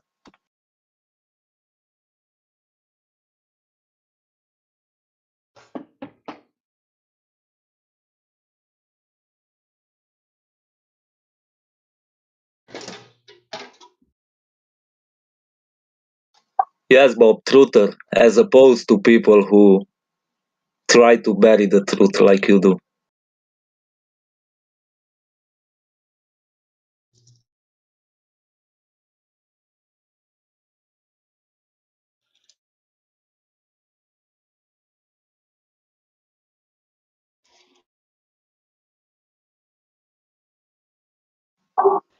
I'll say it again. When you try to shut people's mouths, you try to shut down their channels, you try to get them banned. That's burying.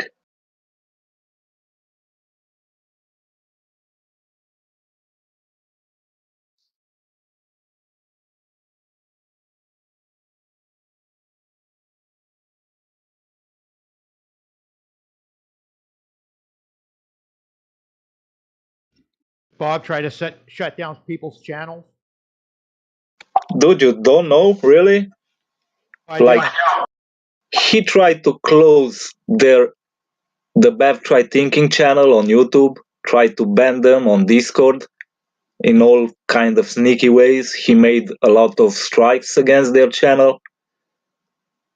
So, and the community at that time, nobody said anything. They just let Bob do it and accept him in the voice channels like it was nothing. He admits to this? Well, it would discredit the action of him making any sound would be discredited by him denying that, because he's on recordings doing that and saying that and confirming it and so on.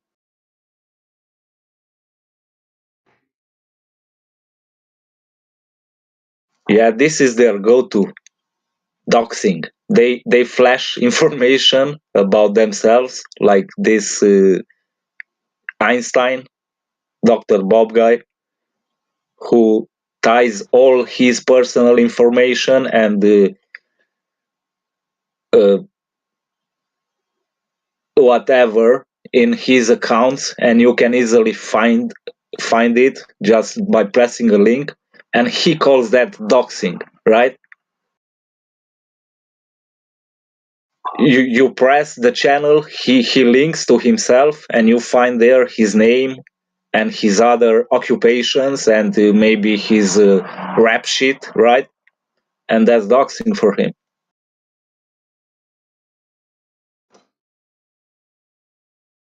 I don't understand what you're trying to say. Yeah, I don't want to get this account banned, because if I say any truth about this character, he will get me banned here, so I'll have to make another account, because I've been banned because of talking about him on this channel. So he uses free speech when it's okay for him, and he hides behind the privileges of defending free speech and obscuring the meaning of free speech when it suits him.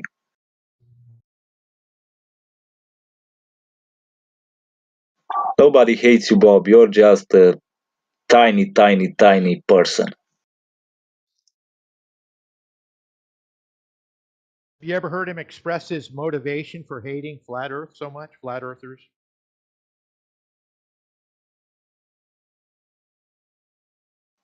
I don't know. You should ask him.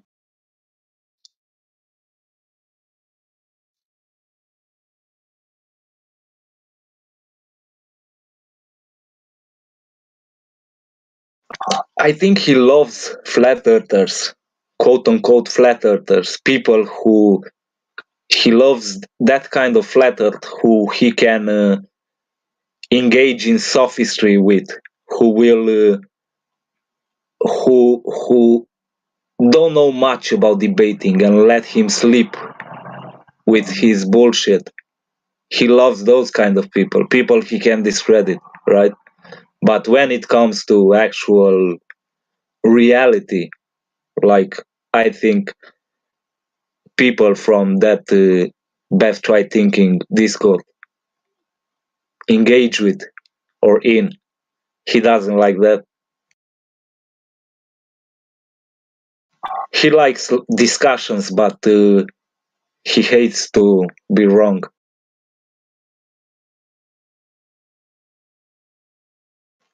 And I said it many times, these awful boomers, when the landings on the moon happened, they were all fucking doing LSD and stuff like that. So they will go down with the ship.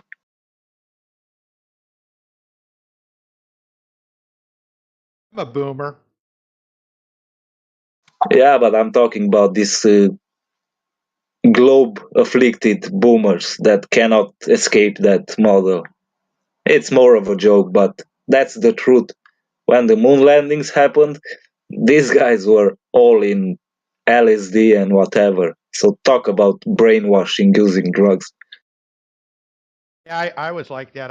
I think the night that one of the nights that they were on the moon or whatever, I was on the beach at night smoking pot with a big group of my friends, and we were talking about that they were up. I think it was a full moon that night, as I remember. I could be wrong, but I remember looking up at the moon and thinking, God, there's guys walking around up there right now.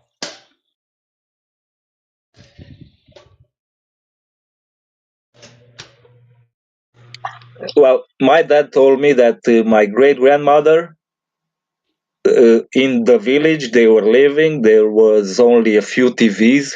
So a lot of people were gathered around the few TVs and they watched the moon landing. And she said that probably they filmed this somewhere and they're just showing to you. It's something staged. But hey, they didn't have LSD back then in that village, I guess. So.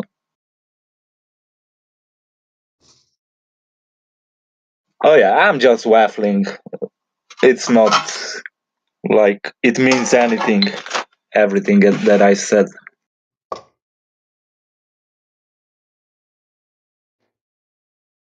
Back then, I really never doubted it. I never doubted the idea that we went to the moon.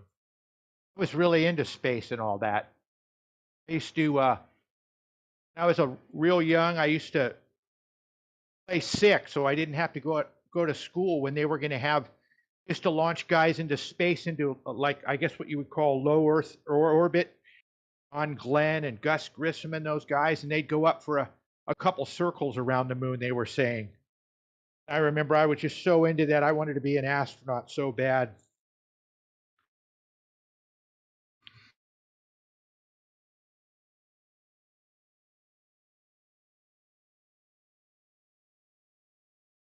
Fake sick and stay home and watch it on TV.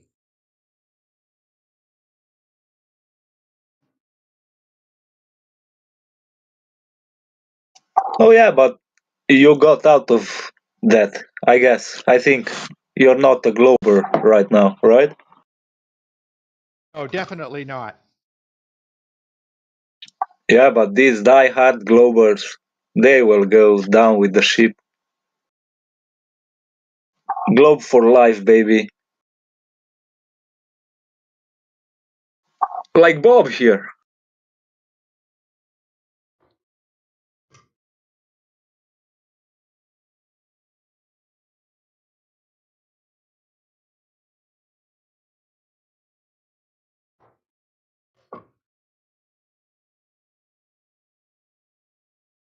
And look at these guys.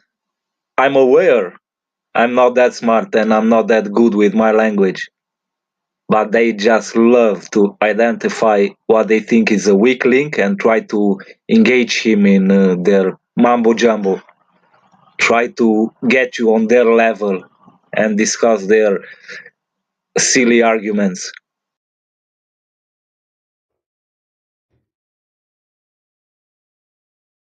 So these are the flat earthers.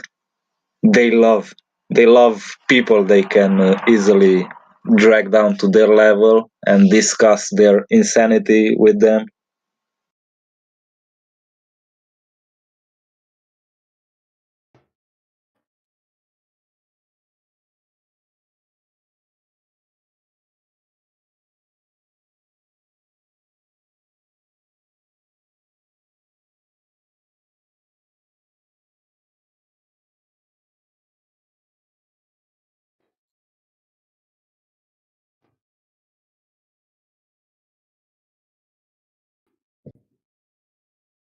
Hey, I maybe not be smart, but I'm wise.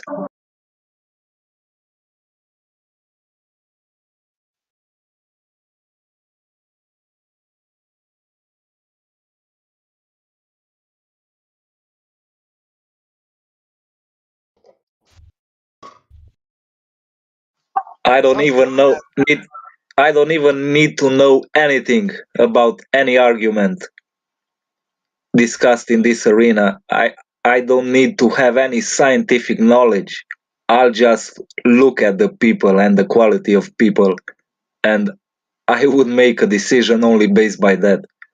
And if you put in a balance toxic people in quotes like Bev, and you compare them to these clowns, and I'm sorry, not clowns, but very shady personalities like Mr. Bob, it's easy to make a decision. If I would be just that superficial and I would know nothing. Yeah, Bob, shady. All right, I saw something pass by in the text chat. I want to make sure that it's true or not. Are you the one that happened to say globe afflicted? Yeah, I didn't want to steal the on the level wording for that. That is model afflicted. Okay. Can you tell me why the surface of the Earth gets in the way of the sun every day? Nah. Of course not. Oh, come on, You have doofus. to believe it.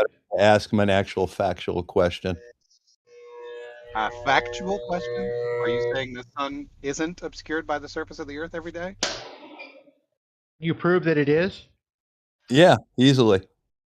Yeah, visually we can see the surface of the Earth is where the bottom of the sun should be. So the surface of the Earth is getting in the way of the sun. Yes, I can prove that it is. Yeah, we can actually prove it the other way around too with the belt of Venus. So yeah, that's pretty easy to do. It's something any middle schooler should be able to do. Yeah, because looking at lights in the skies determines the ground you have under your feet. Right, yeah.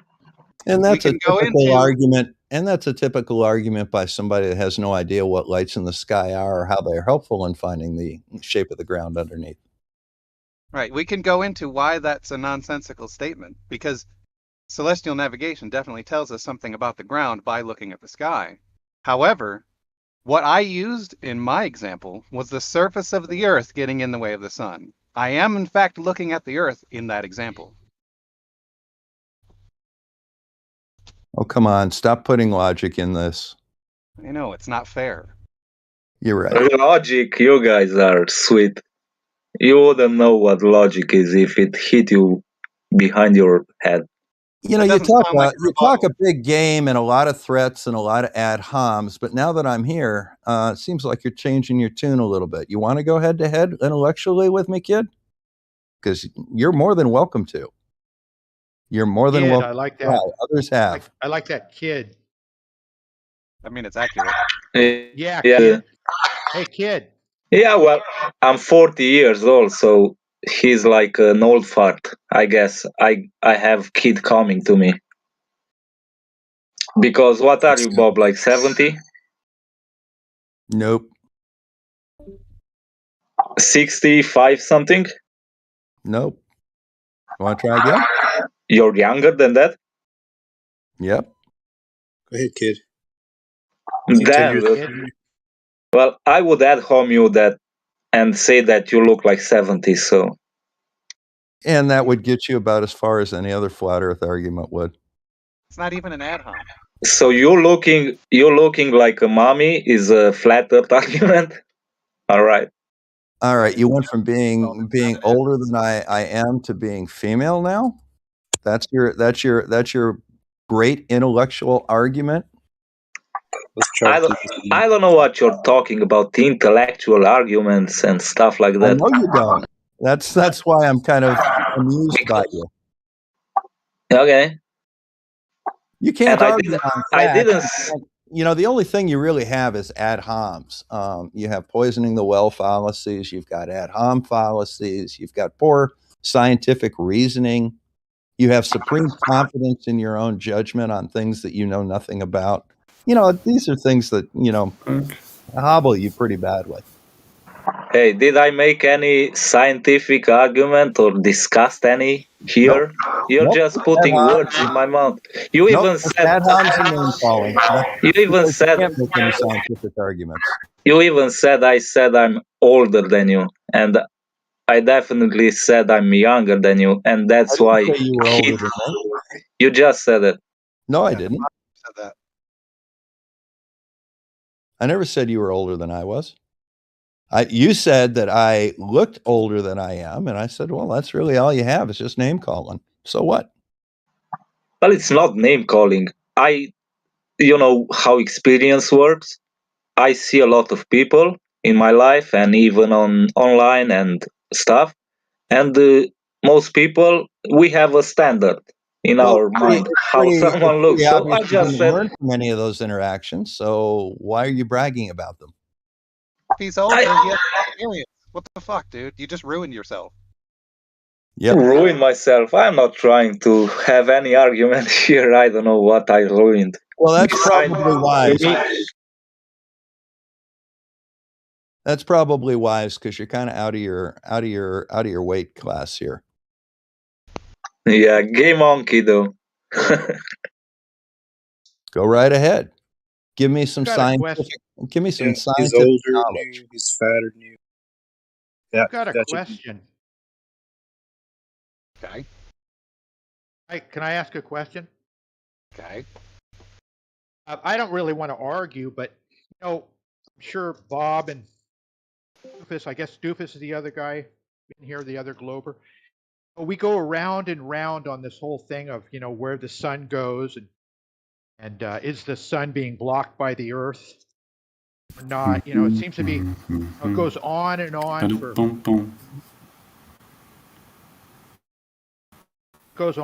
for months and Well, that's because you no ask one's a question, they give you the answer, and you don't listen to the answer. You just turn around and answer the same question again. Hold on a minute. This is a different question I'm going to ask.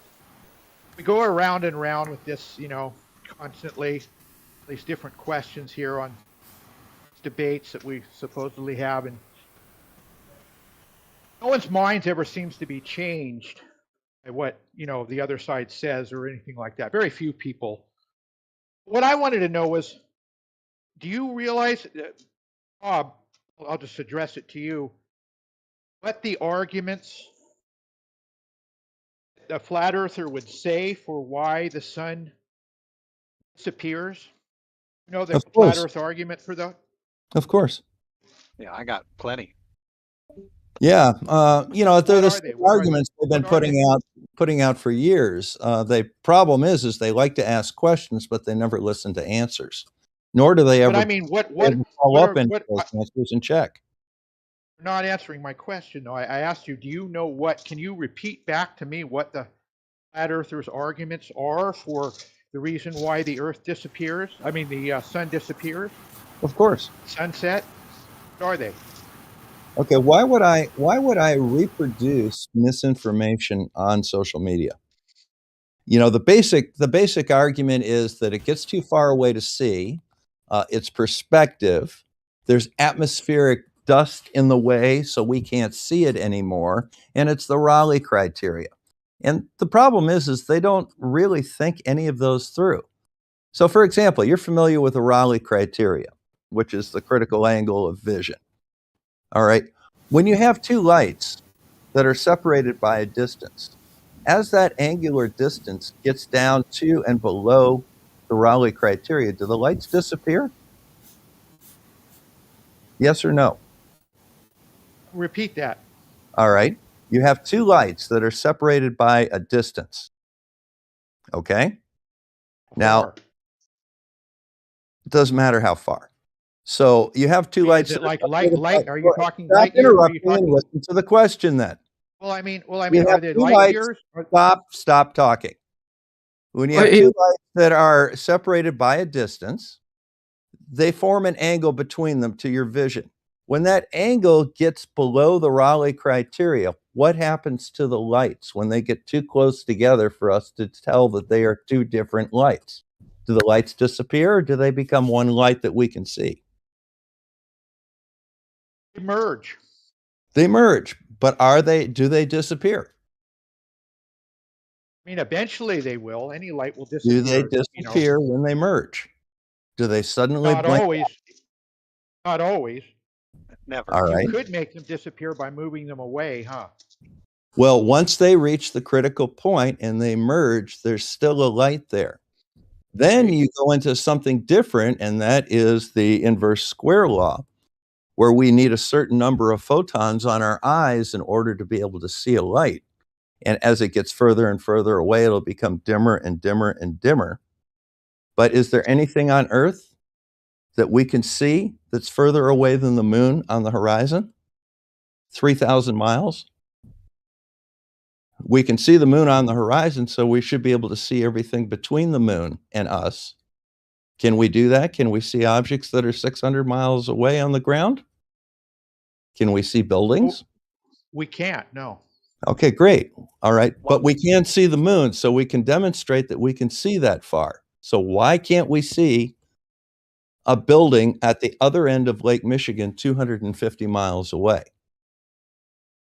We can see them from 60 miles from a 180-foot sand dune, but why can't I see it from northern Lake Michigan? Why can't I see Chicago from there? That's a statutory claim. What do you mean a statutory claim? What the fuck? What's a statutory claim? You know what states are, do you not? All right. Good God. Is that serious? That's not what statutory means. Maybe it's statutory. All right. Won't But all in any things, event, you see, here's where all your arguments just break down. It's the basic science just breaks them down. Oh, fun fact. Wait, I don't understand here what you were saying. You said something about seeing Chicago from a certain distance and not being able to see it from another distance, or was that what you were saying? Yeah, you can see Chicago from 50, 60 miles away if you are standing on top of a 180-foot sand dune, but you can't see it from the shore. You can't see it from northern Lake Michigan up in the UP, 200 miles away. Why is that? We can see the moon, so we can definitely see that far. Why can't you see Chicago? Wouldn't that be because of what you were calling the Rayleigh criterion, where the angle just gets too small? If the angles get too small, you'll still see the lights of Chicago because the lights will merge. But you can't see even those at night on a clear night. It's because the curve of the Earth gets in the way.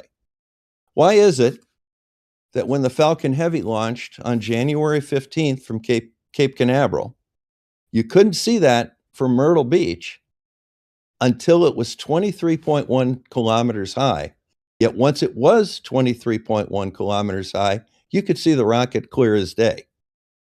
Why is that? Why did it have to get that high before it broke the horizon? It's called curve of the Earth. That's one explanation. That's the only explanation. Do you have a better explanation? One that there again, you're gonna let me answer? I would say Rayleigh criterion. The angle's just too small. We've already demonstrated that.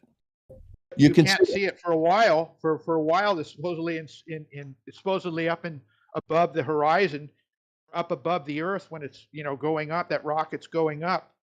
All right. It just gets to a point where you can see it again.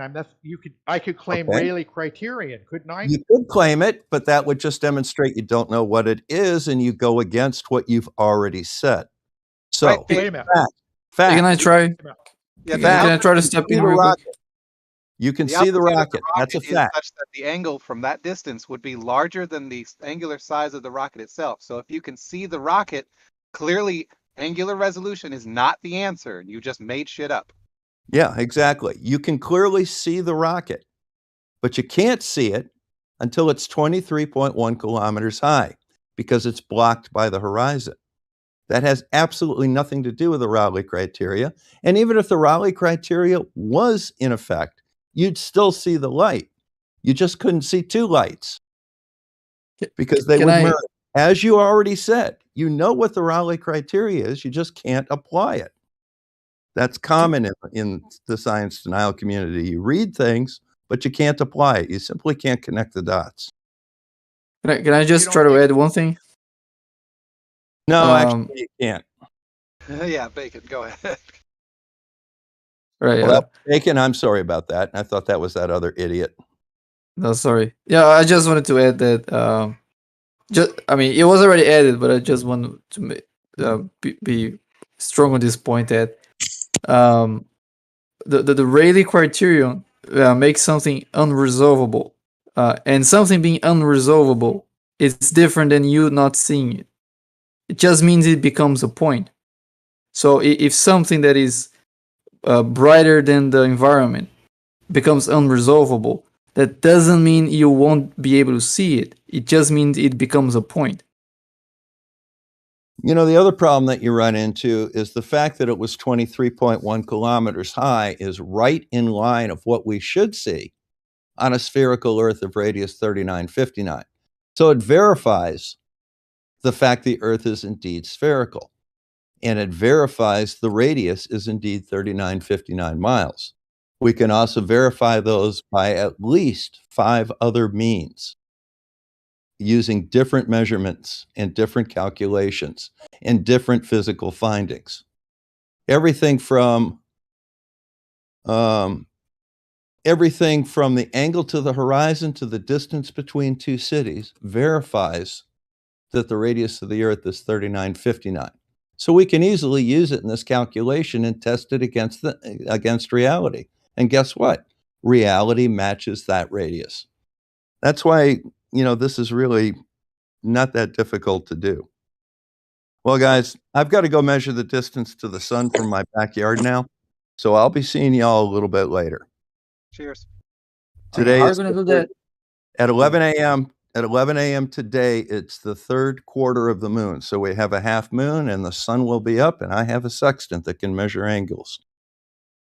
An hour and a half for everybody else who's not sure Yeah, what. sextant.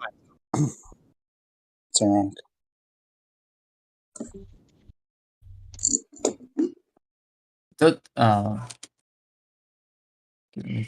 Hey, Bacon, did you notice that he called you an idiot?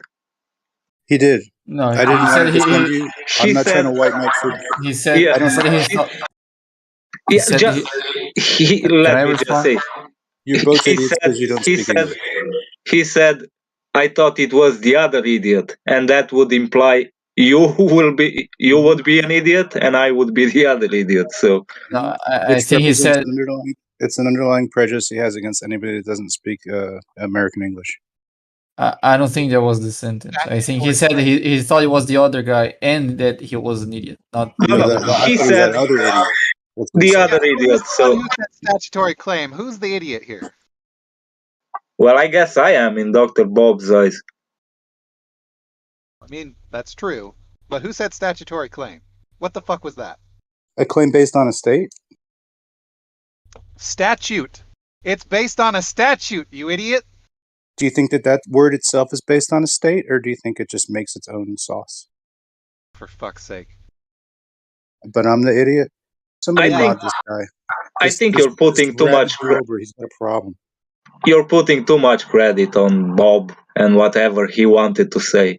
He thought the voices sounded similar, and he called Bacon an idiot by association because he said the other idiot. So that would make But Bacon it an is a idiot. statutory claim anyway, based on a state. It's just like proving Kansas isn't flat or proving it's curved. It doesn't mean anything. So I'm not sure why he Based goes on through a these kinds of. statute. He's It's just a grabbing statute. it. It's not a state. It's I a didn't statute. say statute, did I? Yeah, I know. You I said said it's statutory statutory, claim. meaning A it's pertaining statutory to claim state. is based on a statute. Right, based on a state. No. Statute is not state. Those are two different words. They have different meanings.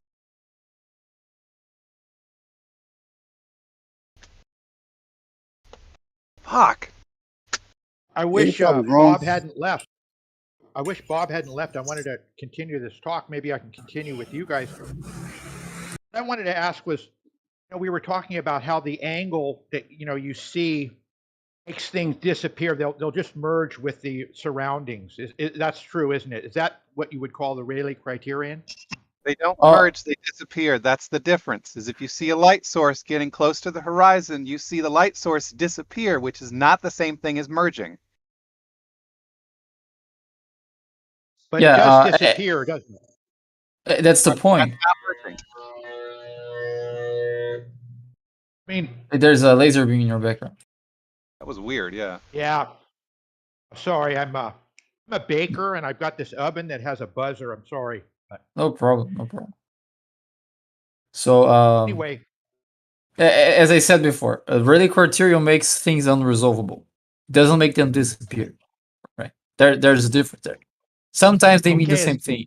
For example, if you okay, have is a, that, go ahead. yeah. So we were talking about that rocket that I saw that video that Bob made with that rocket going up, and you don't see it for a while, until it gets up high enough to see or whatever. Can anyone link that video? Don't think that rocket could be down below our ability to resolve it until it gets that high in the sky?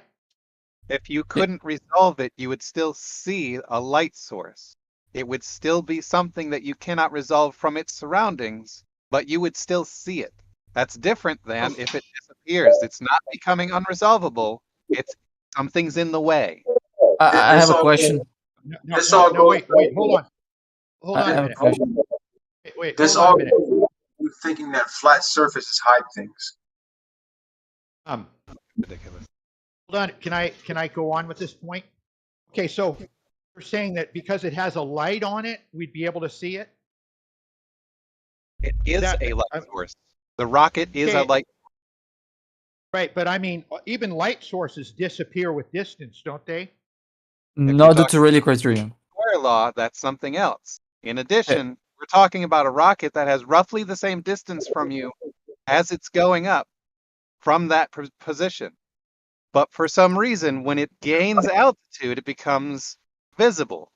It's not because of angular resolution, because it didn't really change its distance from you to it. Can anyone link that? I'm sorry, but I haven't seen the video. I'd like to take a look at that so I can judge that too.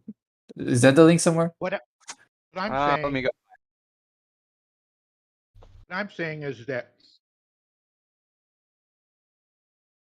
the whole rocket, including the light, the light, whatever it is that you're seeing, may not be resolvable until it gets to a certain height in the atmosphere. Isn't that true? Why? Because it's an amount of statute miles away from you. Oh, for God's sakes. Yeah, it just it blends with its surroundings until it gets to a certain height. Yeah, it's not blended because it's not visible. If it were blended, you would still be able to see it. Now, I don't understand that at all. What you're saying there. I mean, if you take a hold on a minute. If you take a candle and just start walking away, someone starts walking away from you with a candle. Eventually, that candle will disappear, won't it? You won't be able to see it anymore. Yeah, you may be still thinking about objects relative to the surface of the Earth, which we're discussing the shape of.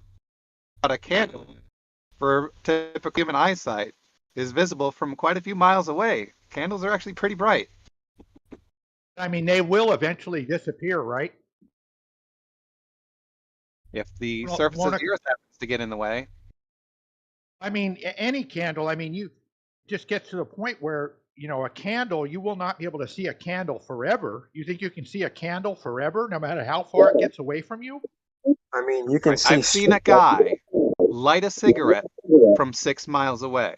I know with my human eye that I can do that, and that's entirely possible. I've never seen that demonstrated, but you're saying it's so. I don't know. What if he goes 12 miles away? You're going to be able to still see that guy light the cigarettes at 12 miles away? Isn't there a certain distance where you would not be able to see that guy light a cigarette? That's true, isn't it? That's a basic truth. It, If you're talking about the light from the rocket, that's a pretty bright light, so you'd probably be able to see it from pretty far distance. Right, but it close to seems the to me rocket. you're still. Sorry, go ahead. Hey, B-boy, you have a lot of background noise. Sorry. That's fine. It seems to me you're still. Sorry, go ahead. It just makes sense to me that all things will eventually, no matter how big or small or whatever, will eventually disappear because they just blend with their surroundings. Isn't that true? Like a fly at 1 foot, you can see it, but if it flies away and lands on something or just flies around in the sky, you won't be able to see it after a little while. Yeah, but there are two factors. There are two factors you have to consider, and that's what like Doofus was explaining before. And you can't keep switching between those two. So one of them is a problem with resolution. So if something, the further it is, the smaller it gets. At some distance, it would be so small that the whole thing becomes a single point to you. Like it's so small that it becomes a point. That's when it reaches the angular resolution limit, which might be defined by the Rayleigh criterion. That's one thing. The other thing is that the thing, as it gets further and further, it not only gets smaller, but you also have less and less light reaching you, so it gets dimmer due to let's say, yeah. So that's not due to resolution. That's due to things like the inverse square law, or dust in the atmosphere, or whatever. But that's not Rayleigh criterion. That is just that's just the thing fading away because there's not enough light reaching our eye, or there's not enough contrast with the environment, so it fades away. Those are two different things. You understand that, right? They're two different. Yeah, I understand that. They're two different things, but they both have the same conclusion. If something goes too far away from you, no, they know. It's due to. I mean, you won't be able to resolve a candle at 50 miles away. You can't do that. That's not due to resolution. If the candle is 50 miles away, it doesn't matter why. It doesn't matter why. It does. I'm saying is it does happen. It does happen, though, doesn't it? It doesn't matter why. It doesn't matter why. That's why you have to be aware of what we're talking about. Because I am aware. I don't think so. Because if you're saying that because I'm not using the right scientific term. No, that's not it. I mean, that's not it. Everything will disappear eventually if they get far enough away from you. Isn't that true? Whether it's not necessarily, but the problem of not distinguishing if we're referring if we're talking about Rayleigh criterion, or if we're talking about resolution, or if we're talking about not enough light getting to you, like the inverse square law. The problem is those things don't sum up to the same effect. So if you know what effect we're talking about, we can look at the image and judge if that makes sense. So for example, if you can see details on the rocket, you can't attribute anything disappearing due to Rayleigh criterion, because we know the resolution of the rocket is much bigger than what's necessary for us to see it. So a resolution is out of the question if you can see the details of the rocket. That's why it's important to have.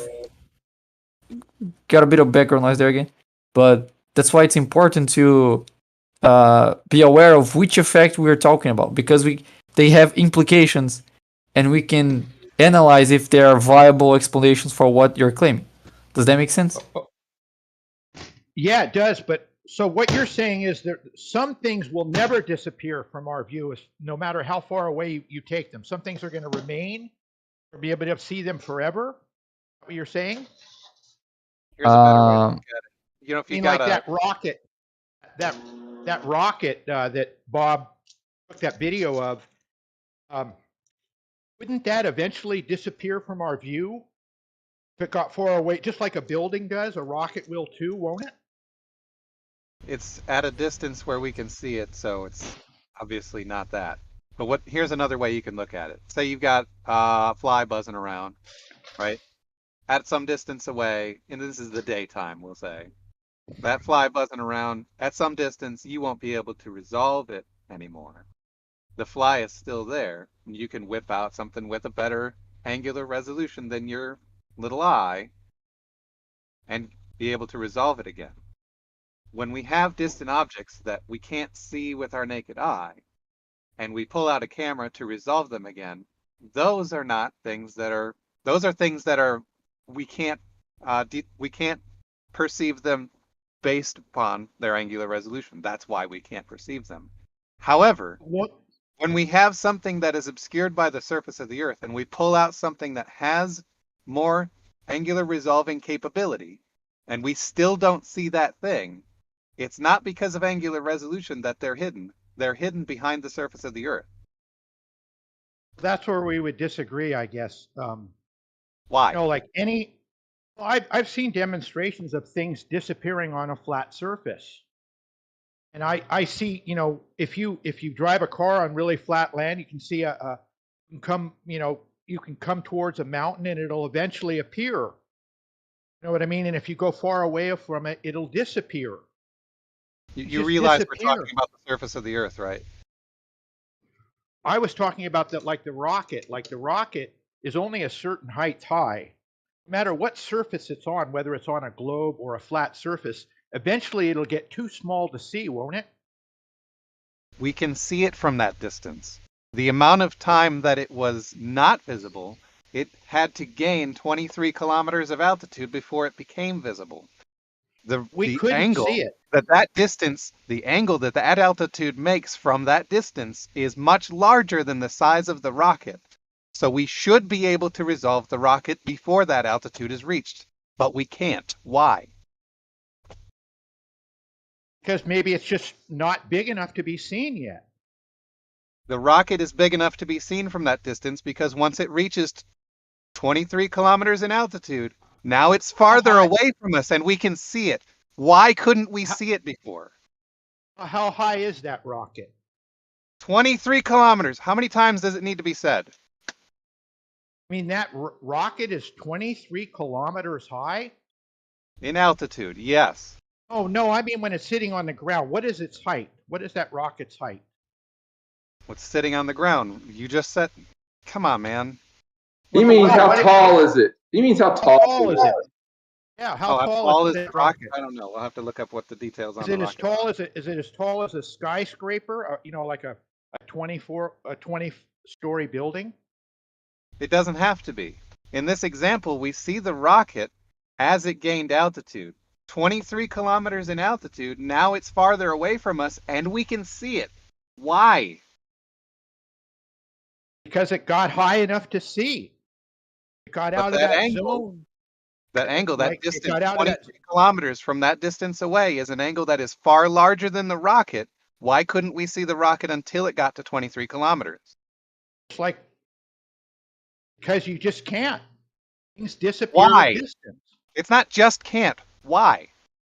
Because things get smaller, they disappear with distance, and they also become unresolvable because of the Rayleigh criterion or whatever.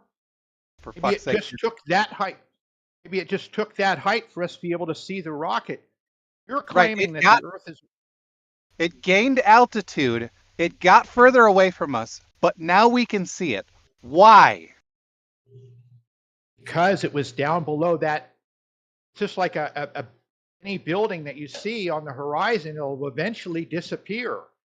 And it'll get, as you get farther and farther away, if you wanted to lift that building up, it would you need to lift that building up higher and higher to get into our view again, just because it's so small and so far away. Right, you're telling me what happens for the reason for the thing that I want to ask why it happens. I know that it happens. I want to know the reason. You can't just tell me it happens. That's not the reason. I think I just told you the reason, because it's too small to see. No, the rocket at 23 kilometers is now farther away, and now we can see it. It's not because it's too small to see.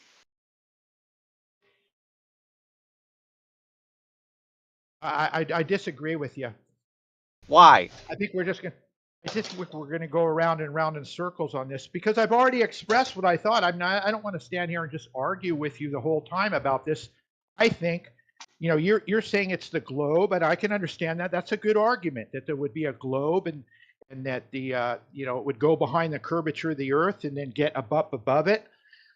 My argument is that it just gets too small, too far away to see until it gets up high enough to see it. So it gets further away and now we can see it. Does that make sense? Further away and now we can see. I thought it was going straight up into the sky. Okay, Rocket. let's work out the geometry here. You're standing to the left of the image that we're drawing in our head. The rocket's over to the right. The rocket gains altitude. Obviously, the hypotenuse for that is getting larger, correct? Yeah. So it's getting farther away. Now we can see it. Why? Because it gets up high enough to where you can see it. Okay, the angle that the 23 kilometers makes from that distance is far larger than the rocket. So that's not the reason why we couldn't see it before. No, I don't think you're understanding what I'm saying. I understood what you said. That's why I responded to it. You're saying now that the rocket is getting further away. That means that we should see it, or I don't understand that argument. It's gaining altitude. That hypotenuse, as you just agreed just a moment ago, is getting larger. Right. So the distance from us to the rocket is increasing. But for some reason, now we see it, now that the distance has gotten larger. So it's not because it's far away, because it got further and then we can see it. And it's not because of the angle, because the angle's too big. We should be able to see that angle because we can see the rocket, which is far smaller. Do you get it? Well, if I drove a car, away from on a flat road, drove a car away from you, and it disappeared, and I continued driving it, it's just going to stay disappeared. It's going to take longer. Like I'd have to lift that car up that was further away higher to be able to see it than the one that was closer to me. Isn't that true? Yep, the angle that you need in order to increase the altitude of that object in order for it to become visible again is something we can track and measure, as I mentioned a few minutes ago. I think maybe my Discord client crashed. But when you map out those relationships, you find out that there's a curve involved. That angle grows as the distance to the object increases. Why? I don't know the answer to that question, but all I'm saying is that thing, whatever it is you're looking at, and in this case a rocket, just needs to get up high enough to clear the horizon to where you can see it again. Whether or not it's moving away from you or coming close to you, there's still that point at which you would not be able to see it till it gets to a certain height. Okay, you need a reason why, though. You haven't given one yet. Well, the reason why is because you can't see things forever. They merge with the horizon. Anything will do that if you take it out far enough. Right. Telling me what happens as a reason for why it happens is not what I'm looking for. I'm not looking for it happens as a reason. Isn't that the case, though, that eventually all things would disappear from your view, whether on a flat or a globe, that if they get far enough away from you, they will disappear? Isn't that true? On a flat surface, they would become unresolvable due only to angular resolution. That's not what we observe. I think you're just labeling it. All I'm saying is that things will eventually disappear if they get far enough away from you. That's just the way it is. And that rocket, we've already agreed what the observations are. What I'm asking for is why they happen. I don't know exactly why they happen, but that's just the truth. It just happens. Wait a second. Wait a second. Not a fucking reason. Wait a second. Can I get the link? Talking about, it's it's like talking about gravity or something. I don't know about gravity. I don't want to shift the subject, but what I'm saying is I don't know reason why things disappear as they get further and further away from us. They either blend with the ground around them or what's around them, or they disappear because of like light, you say because of light attenuation. But the fact of the matter is that for whatever reason, all things will disappear as they get further and further away from you. Just a You could have fact. started the conversation with, I don't know why it happens. That would have been a much more honest position to take. Well, I mean, I kind of am saying why it happens. It's because they just get too small to resolve. I mean, isn't that because the optics in your eyes aren't good enough to resolve those things? And the optics that, even if you took out a telescope, eventually you're going to get to the point where you can't resolve things anymore. Isn't that a reason that some things, they just get to a point where you can't resolve them anymore with That was the already optics of addressed. your eye? That We was already already talked about addressed. why resolution is not the problem. Yeah, I was listening on YouTube. We don't call names here, all right? Who's You calling guys who know name? that. Who just did that? It was Doofus. No, I Just said don't call names. resolution is not the problem. An idiot. Just don't call names, please. I didn't Well, call for anybody. whatever, When? Thanks. I think we're You just were going to go Jack. around in circles. Oh, We're just going to go right. around in circles here. Can I, for God's sake, get the link, please? I'm working right now. I couldn't give it to you even if I tried, but Right. And my just sort phone's of kind of talking terrible. around, I might end up talking to having each to other. leave the conversation to go find it, but I'm gonna go look. Oh, I can look it up if you guys can tell me more or less what the video is about. I don't know. It's some recent video I saw. I don't know who posted it though. That's part of the issue. Is a rocket from 23.1 kilometers in altitude was seen. Yeah, I'll find it. It's a recent video. Should be in a feed somewhere. I got a question. Go ahead. Okay, so you got your boat and it goes out really, really far, right? And then it disappears from the bottom up, right? Okay. So suppose you could extend a horizontal line from your feet out to the obstruction. Would it go through the obstruction or would it go over the obstruction? It depends on what the obstruction is. Okay, you say it's the Earth, right? Part of it. Okay, so would a horizontal line go through the obstruction or over the obstruction? The horizon is typically below eye level, so over it. So how is it blocking what's in front of you? Because it's not in front of you. Because the boat's below horizontal too. It's more below horizontal than the surface of the Earth is at that point. Okay, so but if the Earth drops from your feet, how would a horizontal go through the Earth? We don't say it does. In fact, you I wouldn't. just said exactly the opposite. Why would you ask that question? Well, I'm just wondering.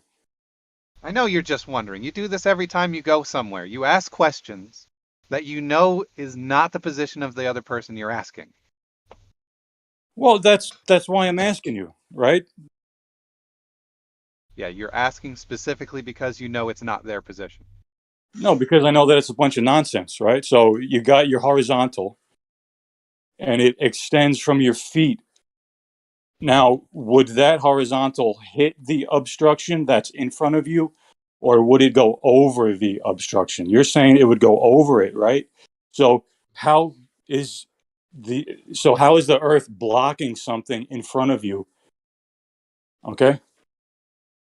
Because the thing is dropping more than the surface. Right, it's if it's farther away. I mean, it's pretty easy to visualize that. Dropped farther. So now the thing that's on the surface that's farther away than the horizon is at a location that is below your horizontal more than the position on the surface of the Earth that is blocking your view. Can I ask a question? Go ahead, man. Just did. No doubt. The second question then. Permit me a few. So like I was wondering you know how you can they admit when you're parallel sailing like, you guys are familiar with some of these arguments, maybe. I don't know if it's not your wheelhouse or whatever. But it's like in parallel sailing, they say that you can navigate 600 nautical miles and completely ignore any kind of curvature. You're following the What surface. is the difference? What's up? You're on the surface, clearly. Right, you're navigating, but it's they say like when you're parallel sailing, you don't have to account for any kind of curvature up to 600 nautical miles. What's parallel sailing? Well, that was my question. I mean, I think it's to do with the latitudes of or the latitude lines. But and maybe it's to do to the longitude lines. But I was wondering why they would make the distinction between parallel sailing and any other form of sailing. That was kind of my question, Bacon, was like, what's this? How come when you raise the issue of parallel sailing, it's foundational to navigation? Oh, I haven't heard of that before, so let's try to figure it treat out. 600 nautical miles as flat. Yeah, Issa, your internet's And cutting I out. was wondering. Well, yeah, you figure it out. I mean, yeah. Okay, I open the first definition here. It says parallel sailing, a spherical sailing in which the course is along a parallel. I think it's a parallel of latitude. Maybe. Yeah. Normally when you talk about a parallel, that is a latitude. Right. So and that's what I thought, because like I'm thinking if it's a latitude and you could navigate 600 nautical miles as flat, what's up with longitude?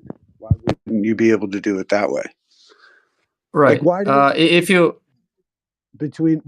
my question, I mean, I guess like I'm curious, like Mhm. why would they admit in parallel sailing that you don't have to take into account Earth's curvature for 600 miles? Because you're on the surface. You're following the surface. Regardless of what shape the surface is, you're still on the surface. No, but here's the thing. Like, if you're in the equator and you wanna travel like due east or due west, you're never gonna get out of the equator. You're always gonna be at the equator, so you don't have to take into account anything. Now, if you're in a different latitude and you just point, let's say, due east or due west, and you go straight, at some point you're gonna converge towards the equator. But that's gonna take a long time if you're close to the equator. So the bigger your latitude, the more difference you're gonna get just traveling due east or due west. But the closer you are to the equator, the less difference there is. So I'm pretty sure that 600 That's an nautical interesting. miles. No, that's an interesting explanation. That's an interesting one, man. Yeah. So my guess is that 600 nautical miles is probably closer You're to the cutting equator. off the curvature by going across parallel lines. You're saying, right? Like you no longer count. You're kind of like I could see your argument. I get your point. That makes sense, actually. Right. Yeah. So my guess that 600 nautical miles should be when you're closer to the equator. I think if you have a much bigger latitude, like if you're closer to the poles, that 600 nautical miles should drop a lot closer to the poles. Well, see, but that's what gets me is that why would they make the distinction if we're on a ball that is curving in all directions? Because that's what gets me is the idea that I mean, like, I understand fully what you're saying. The idea that you're cutting off the drop almost, so you can add that. It's inconsequential to add that. To go to 600, because it does say after 600 that it's a problem. So but I'm just interested if the ball is dropping away from me in all angles. You know what I mean? I mean, maybe you're going to bring up oblateness, but still, they're saying that they're going to be at the, whenever you're doing parallel sailing, it doesn't matter. 600 miles, you can disregard curvature. But that doesn't make sense if the ball is constantly dipping away from me at every angle, right? If you can confuse me. You know what I mean? Is the idea that if you can find where the 600 nautical miles came from, there might be some more details there that could be useful to this conversation. That's a good point. I know it's a standard of even like we asked Chat GPT, the flat Earth, we were going in all flat Earth on it, and it was like, no, you need to account for this, no, you need to account for that. But it's admitted, I mean, I've cited it in many textbooks, and I mean, it was interesting to have Chat GPT confirm it because I asked, do you need to account curvature when navigating 600 miles when parallel sailing? And it said you don't need to account for Earth's curvature when you're parallel sailing. So I Well, mean, this is I wouldn't I recommend. I don't want to. Hope I don't have to argue the merit of what I'm saying. Right. I just But I found hear the you though. link. Digging into where they came up with the 600 miles is an interesting point. Yeah. Okay. For I just sorry. I just found the link that mentions the 6 nautical miles. So just give me a second. I'll read it. But I wouldn't recommend trying to get the globe position from ChatGPT because, at least in my experience, you get half of no. the things wrong. That's what I was saying. I don't want to get into the I have the multiple source documents. I just don't want to go dig them up right now. It's just, and I would hope Right, you would yeah. just take my word for it that these No, are yeah. standard. Yeah, but I think that distance changes with latitude, and that's what I'm trying to. I'm just gonna read the first result I found that mentioned 6 nautical miles and see what it says. Just give me a sec. Hey, read it out loud for us, even. I mean, it's interesting. All right, okay. It's from the meritmesa.org. Anyway, it says, when we refer to plain sailing, we mean sailing from one position to another where the latitude and longitude of each is different to the other. What? Because we are using a mean latitude, this method is not very accurate over long distance and should be confined to distance of 600 nautical miles or less. To determine course and distance with this method, we make use of these formulas. And there's some formulas there. Yeah, can you post that citation? Yes, sure. Unlike some people that don't post videos. I know, I'm trying, man. There's I'll just kidding. the feeds are Thank you, very though. full. Yeah. Yeah, it's interesting just because the literature I've seen always takes into account, I've even seen the language of you can trust your trusty flat Earth model when navigating. It's weird how they I don't think before so. this issue became so. Didn't Hold say on that. 1 second. Before this issue became so contentious, right? People were honest about these ideas. Now it seems that anytime someone makes a video about oh well, we can treat the Earth as flat, they have to qualify it for 5 minutes because of the anti-flat earthers. And so, but these are like standards in navigation that and I'm just fascinated if the ball drops in every direction, kind of the same way. You know what I But mean? Then how come 600 this miles? problem. Your explanation. Oh, I get your can I just add? explanation. Can I just add something? Like, this problem isn't solved by flat Earth. Like, if you have something like the A map, you also can't just go due east and keep in the same latitude. You also this isn't a win for flat Earth. Right. Unless you live on a Mercator map. Exactly. You need something like a cylindrical projection for you to go just due east and due west on a latitude and not get out of course. Which I don't think anyone here believes in, because that would be like the Pac-Man map, where the sun goes when it goes too much east, it pops west. It teleports, right? I mean, I don't think anyone here believes in that kind of Earth, but Why yeah. not?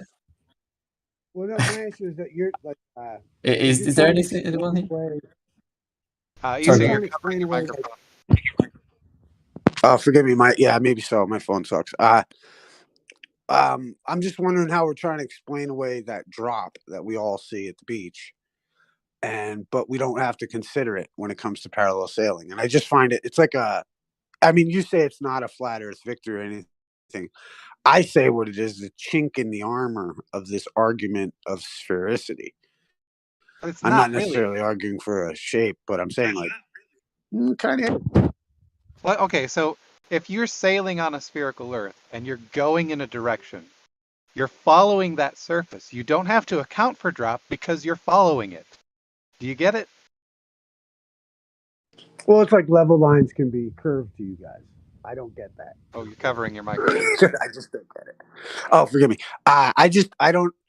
I have a hard time with level. Level means curved, or horizontal means curved. Like I think that's weird.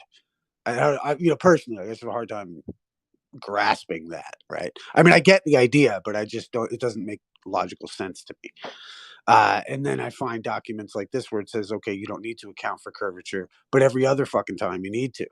And it's weird how, like I said, there's like this like little closet of parallel sailing that flat earthers have ignored, I think. And I think it's an interesting point to make, because if the Earth's supposed to be dropping off, if the boats are going over the horizon at 3 miles out, like what's happening at 600 miles, dude?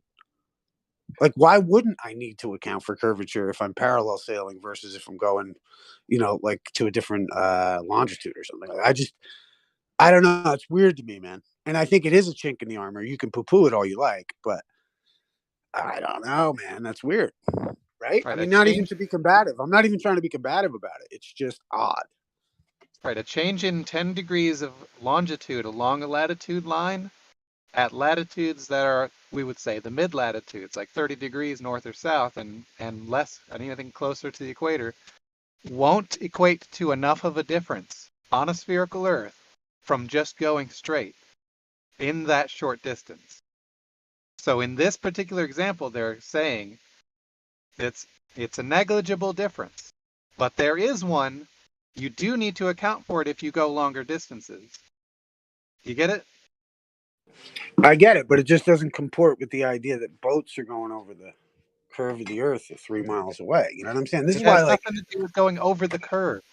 It's about going in a direction. If you're on a boat, you're going in a direction, whether the Earth is flat or the Earth is spherical. The direction you're going over a long distance might be further off than you would like. So they're telling you you should correct for that in a longer distance.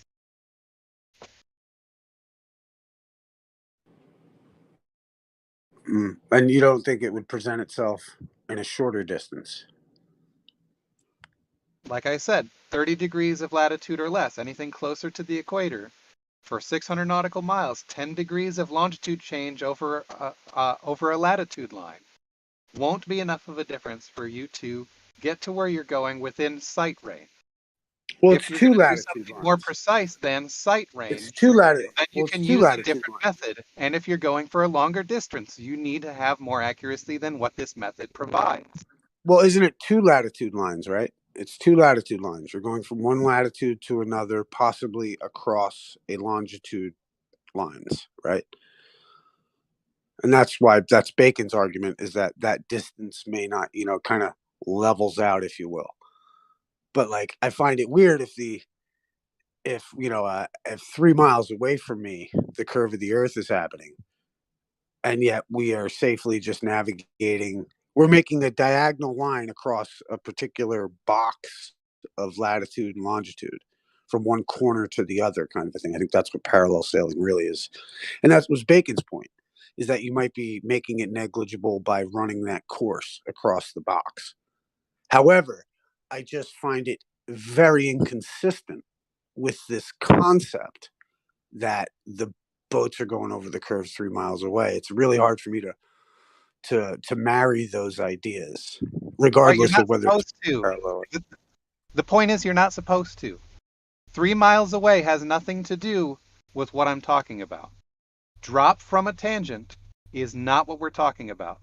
Plane sailing is not dealing with drop from a tangent. Those are two different things. Drop from a tangent has nothing to do with plane sailing. Right, and therefore there's no reason to account for the curvature when going 600 nautical miles when you're plane sailing. And I just find, like, when are you not plane sailing? Right. When you're doing a 3-star fix in celestial navigation, and you use Yeah, that that's when it's information using to a to ball. plot it out on a flat map, you have to use spherical geometry in order to work that backward onto that flat projection. I don't know.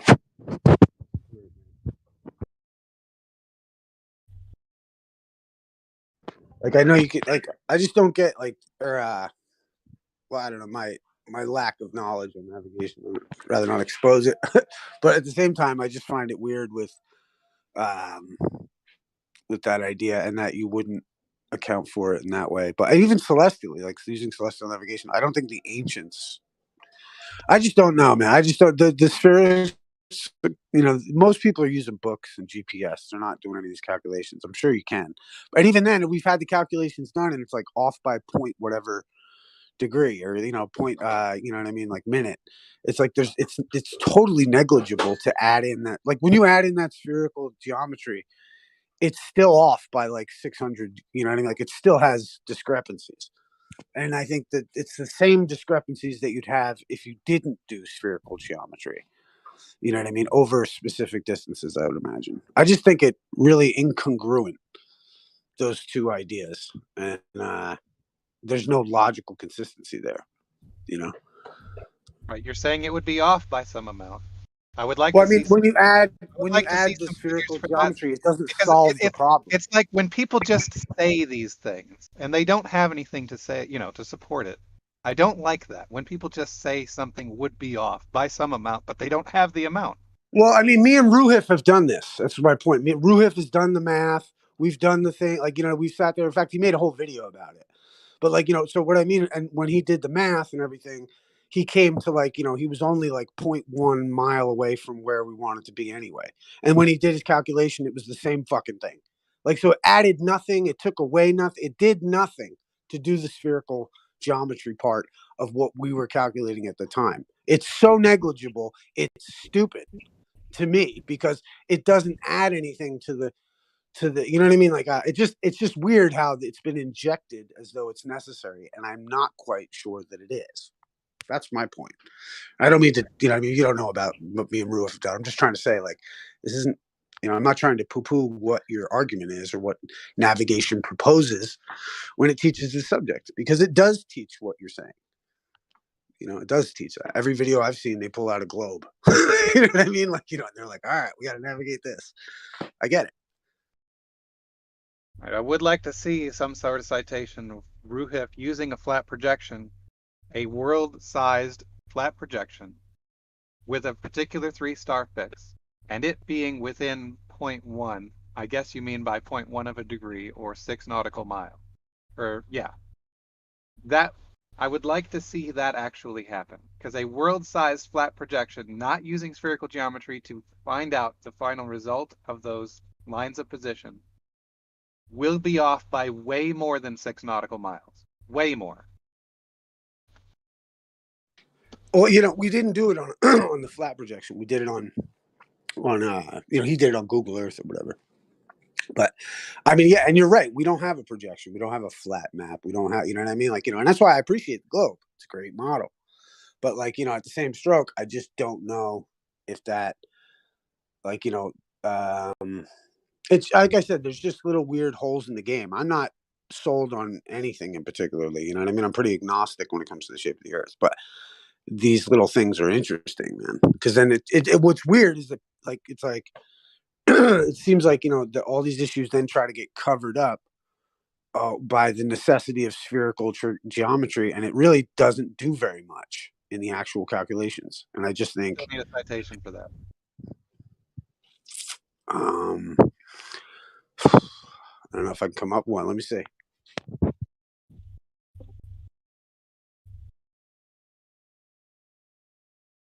Bacon, you got that AE with the circles of equal altitude projection, right?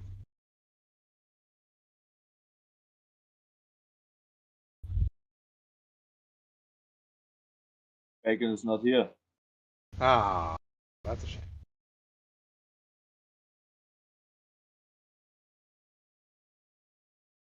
But yes, he has.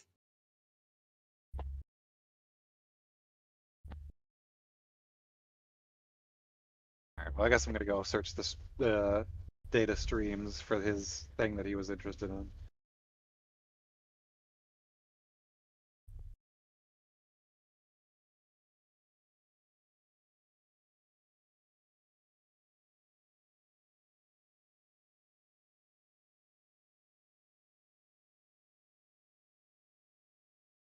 I wish I knew who had actually posted it, whose YouTube channel it was. It would make it a lot easier for me to find it.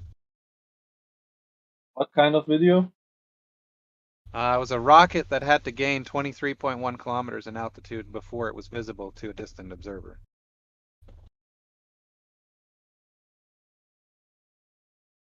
Yeah, I think something similar was posted before by AK from Where's Wally's channel. I don't think it's that specific video you were referring to, but he also posted like some different locations viewing the same rocket launch when the rocket became visible differently on the apparent horizons, depending on the location.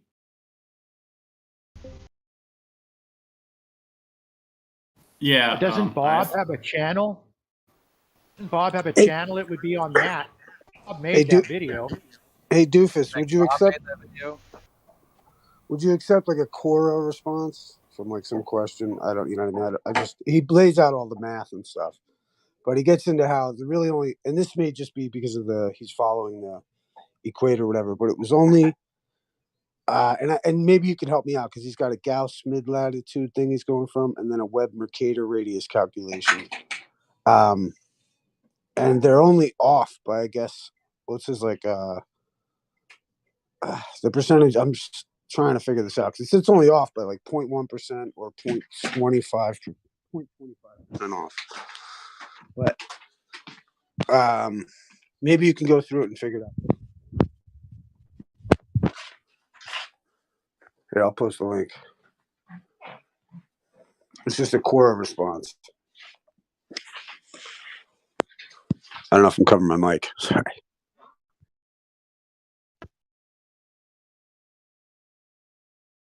And maybe those are the wrong calculations with the guy. I mean, I may be, please correct me if I'm mistaken with those calculations.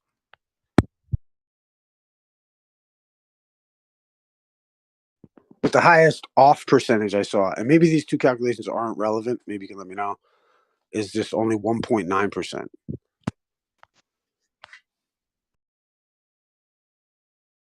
Oh, now?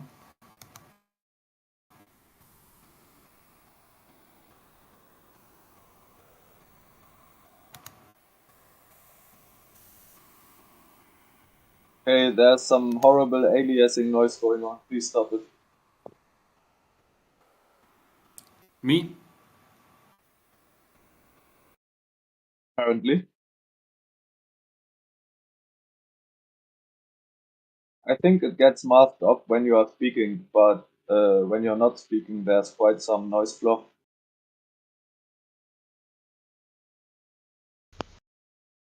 Digital noise floor. Is that my stuff? You mean my? Is it me or not? No. No worries, no worries. It's not.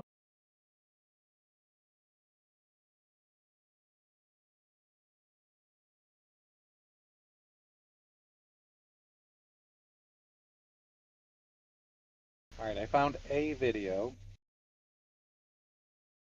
I haven't watched it yet. I'm going to post it here because I didn't know how to hold on to this link while I'm trying to figure this out.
365 miles away?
Yeah.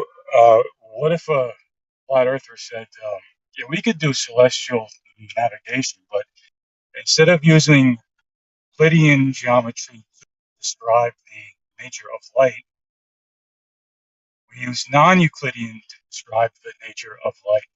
And the Earth, we use Euclidean. Did that fly with you guys? Or would you say, no, you are using inconsistent geometries? Why would you do that? Using non-Euclidean geometry for nature of light? Because doesn't work using Euclidean for the surface of the Earth.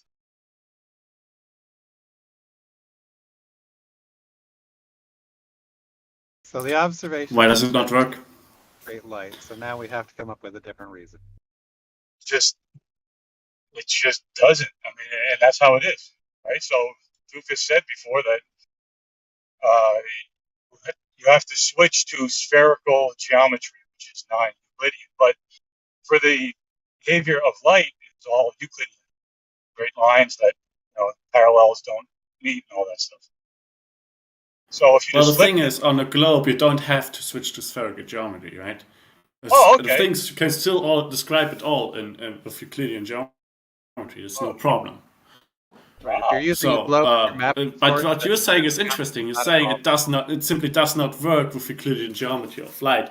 Well, so you're essentially saying, well, things that look straight are not straight.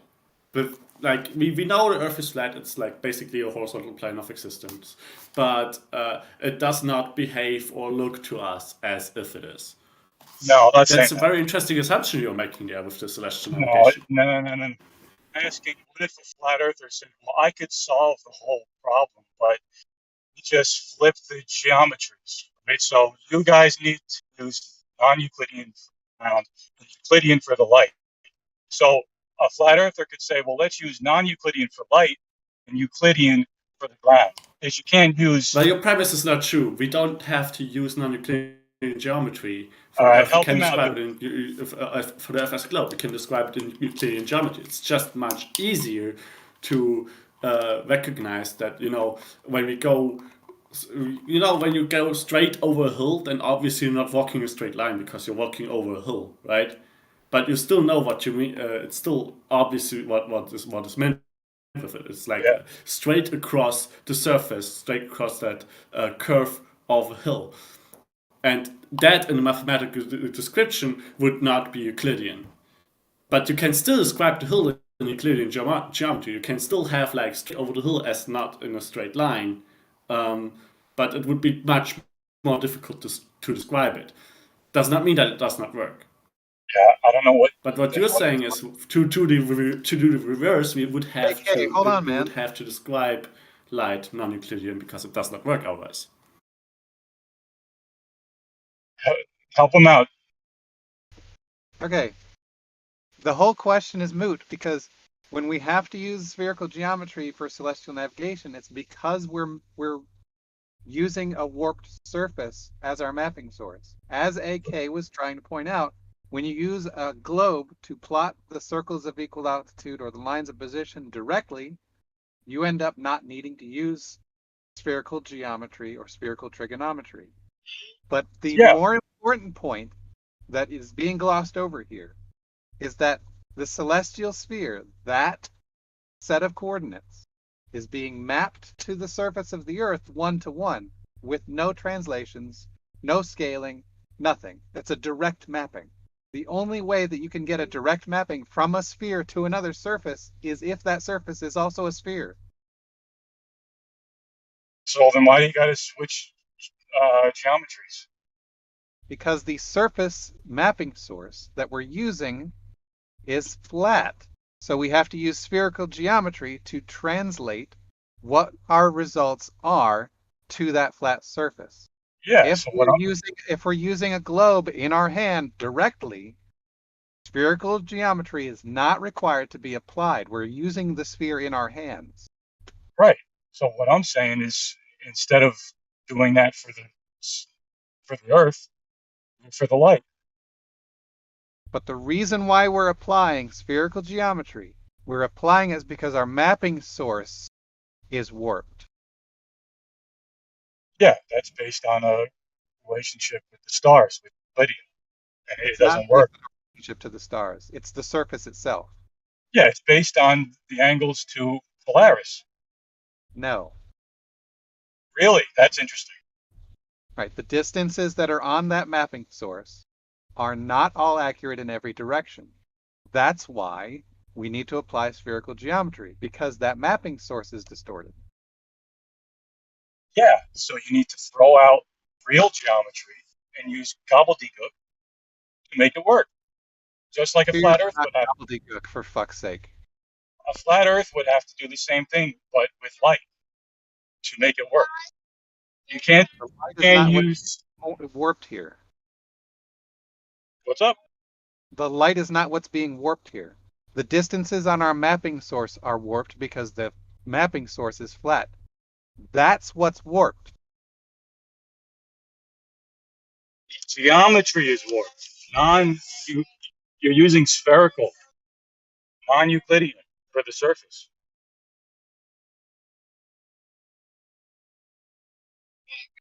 You get what I'm saying? I get what you're saying. It's incorrect. All right. Right. The mapping source Yeah. being a flat chart, we have He's to do unable to math. pick up what you're putting down, my man. What's that?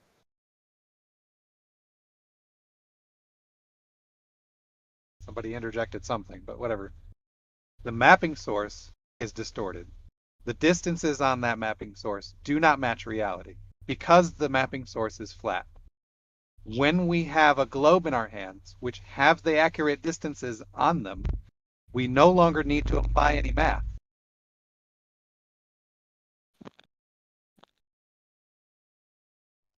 Well, the distance metric on the surface with your globe is non-Euclidean. Straight lines aren't straight; they're fucking curved, bro. Because not you, but someone long ago decided that the ground was a ball.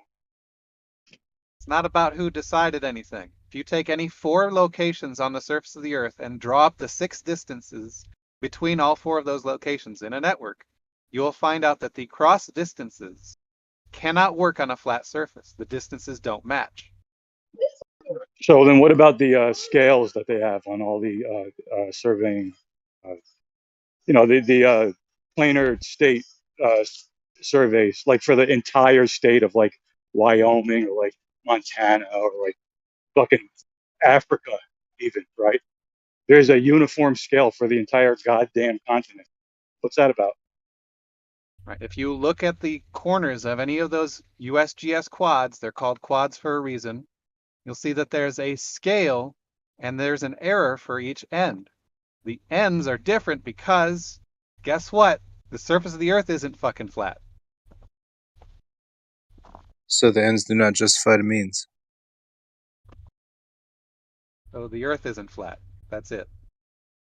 Yeah, that's your base axiom. It cannot be flat. Even if we have to say that parallel lines meet, it cannot be flat. The data available, that is the mapping sources that we have from, say, USGS, they're 7.5-minute maps because this is, by the way, measured as an angle. The reason why those corners don't all have the same scale is because the surface of the Earth isn't flat. Okay, so the scales are wrong. You say that because you assume the Earth is flat. No, because that's what the goddamn map says, bro. It's a straight line scale. Yep. And the sources of that data tell you that error specifically because the Earth isn't flat. All right, so if I don't see that little note on the bottom, and it's just a scale, and that's it, is that map wrong or what? The map is telling you It's what a straight the line. difference between a straight line is on that map and in reality. Those differences are given to you by that map source. If you disagree, you can go out and start making some measurements across the state. See what I happens. don't have to because they already did it, and they measure them horizontally with straight lines. That's an assumption. But that's what they are on the map, straight lines. Getting a phone call. Yeah, assumptions can only be made by his side. Sorry.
I have a simple question if anybody's willing to answer. Like, let's say you establish a horizontal plane between the ends of a water level that's 100 feet long, and then you hang 10 plumb lines in between the ends of the water level.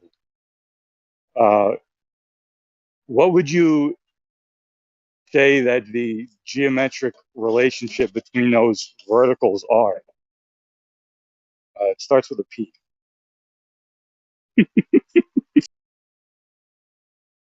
Perpendicular. Well, they would be parallel to each other, right? How Parallel, did you yes, determine indeed. that? Yes, yes. How did you come to that conclusion? Okay, so do you know what a water level is? Yes. Okay, what does it do? A water level doesn't do anything itself. It's not a sentient. It's not a What person is or a being that does anything. what is it What's used it for? used for? Well, to establish a horizontal locally. So Okay, okay. So, uh, how large of a horizontal could you make with a water level? I mean, practically, I would say a couple hundred feet is the limitation. Theoretically, there is no real limitation. Theoretically, there is no limitation to it. So, Okay, so you could establish a horizontal plane of any length, right? line. Well, okay, if you have three different posts, three different ends in the water level, right? Then you can establish a plane, but it's actually consists of two lines. No, we So have a straight line that lies on a horizontal plane, right? yeah. But the line is just the one that's defined. It's not the plane in itself, right? It's just a line that we can Well, establish with the level when we actually use it. but And when we want a plane, we need another line, and then we might be able to like construct it into a plane, because two lines no. define a plane that are not collinear. Well, the line lies within a plane, a horizontal plane, right? Yeah, but I mean any line lies within a plane because a plane is defined Okay. by two different lines, obviously. But I mean, what does that even mean? Like, that does not mean that a line defines a plane, because you can still have infinitely many planes that this line lies in. Yeah, 1 second, because you're missing the qualifier. Because when you say a plane is defined by two lines, you need to specify the plane's defined by two straight lines. The reason why you need to specify that is because lines are not necessarily straight. That's why you have to use the qualifier to say straight line. Well, planes are also not necessarily flat, so. But we were talking about flat planes and straight lines implicitly by the definition of horizontal being a straight line, right?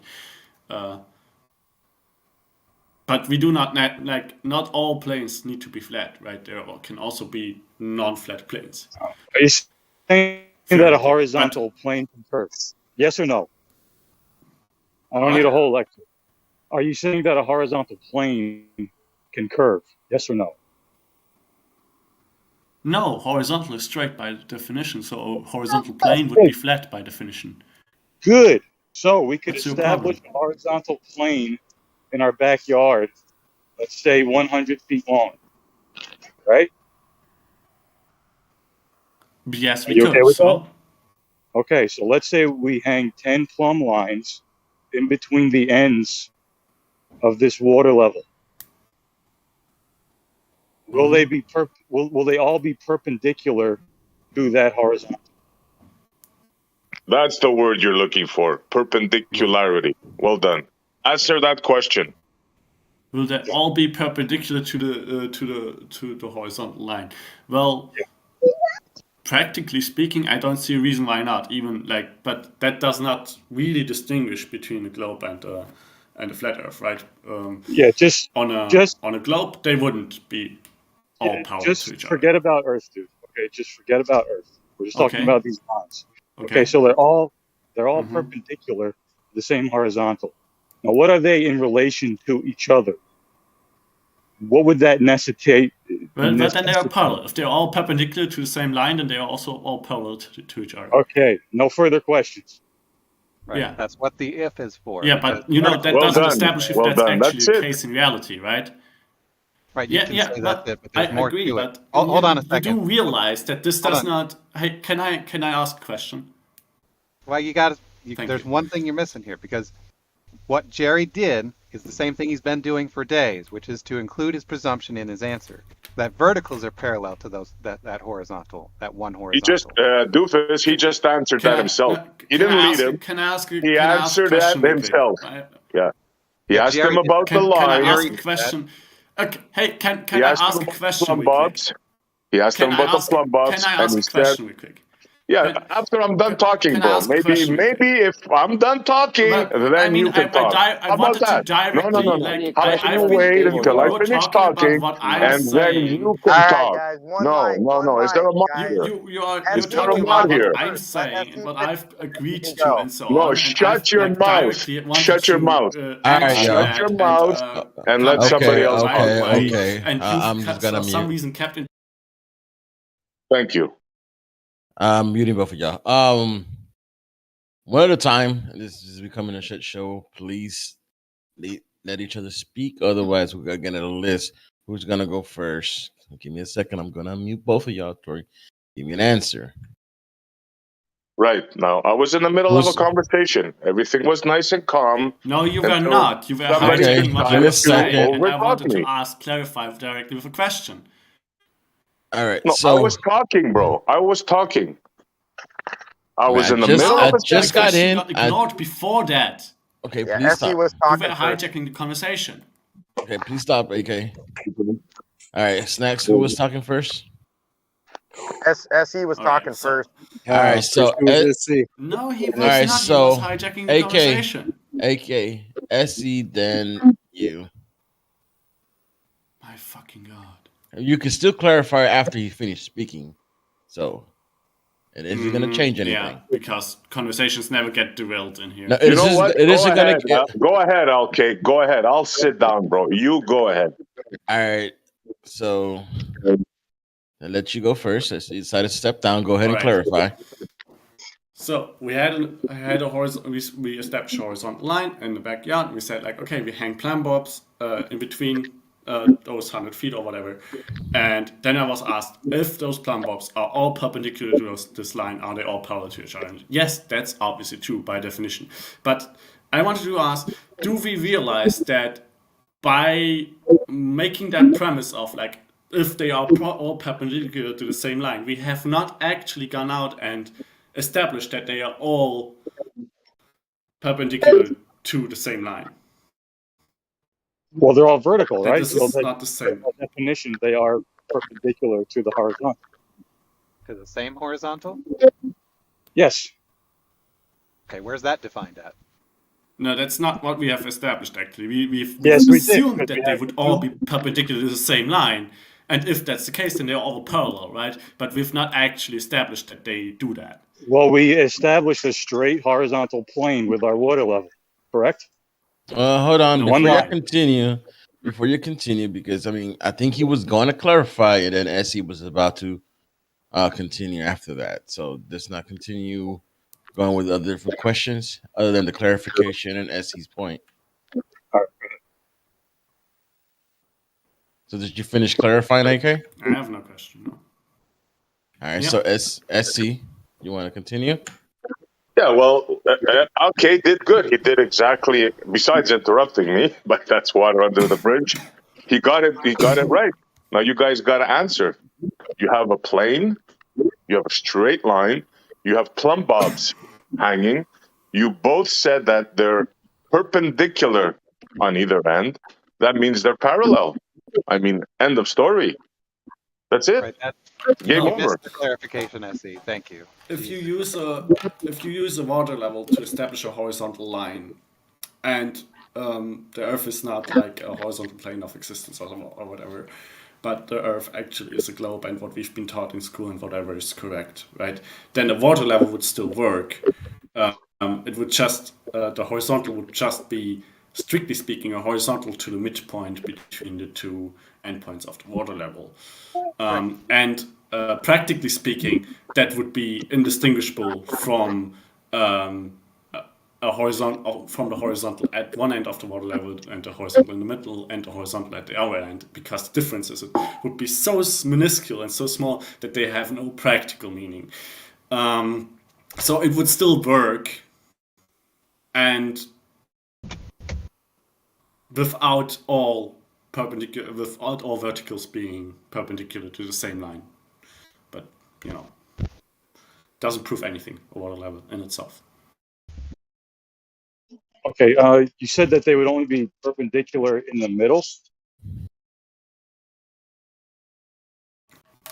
Well, yes, strictly speaking. Okay. Vertical would only be. Okay, but the horizontal plane extends infinitely. So could you tell me where the middle of an infinite plane is? Okay. Again, when you establish a horizontal line with a water level, and what we've been taught in school is correct, then what you've established with that line, when you have two ends of the water level, is a horizontal to the midpoint between the two ends of the water level. And the horizontal at one end of the water level and the horizontal at another end of the water level would have slightly different orientations. In practicality, the differences would be so low that they are negligible. Over hundreds of feet, they would already become relevant over miles. Wow. Yes. That's interesting. So they're parallel, they're perpendicular, but almost, not quite, is what you're saying. Yes, they are not parallel. Obviously, if you go like on a globe, if you go from the equator to the pole, then the horizontal would have changed by a 90-degree, right? We're not talking about globes, bro. We're talking about 3,000 miles. We're not talking about globes. We're talking about reality. No, what you're taught in school is a globe. That's what I was referring to. If we're talking about reality, then we need to come up with measurements. The best way I can think of is reciprocal zenith measurements.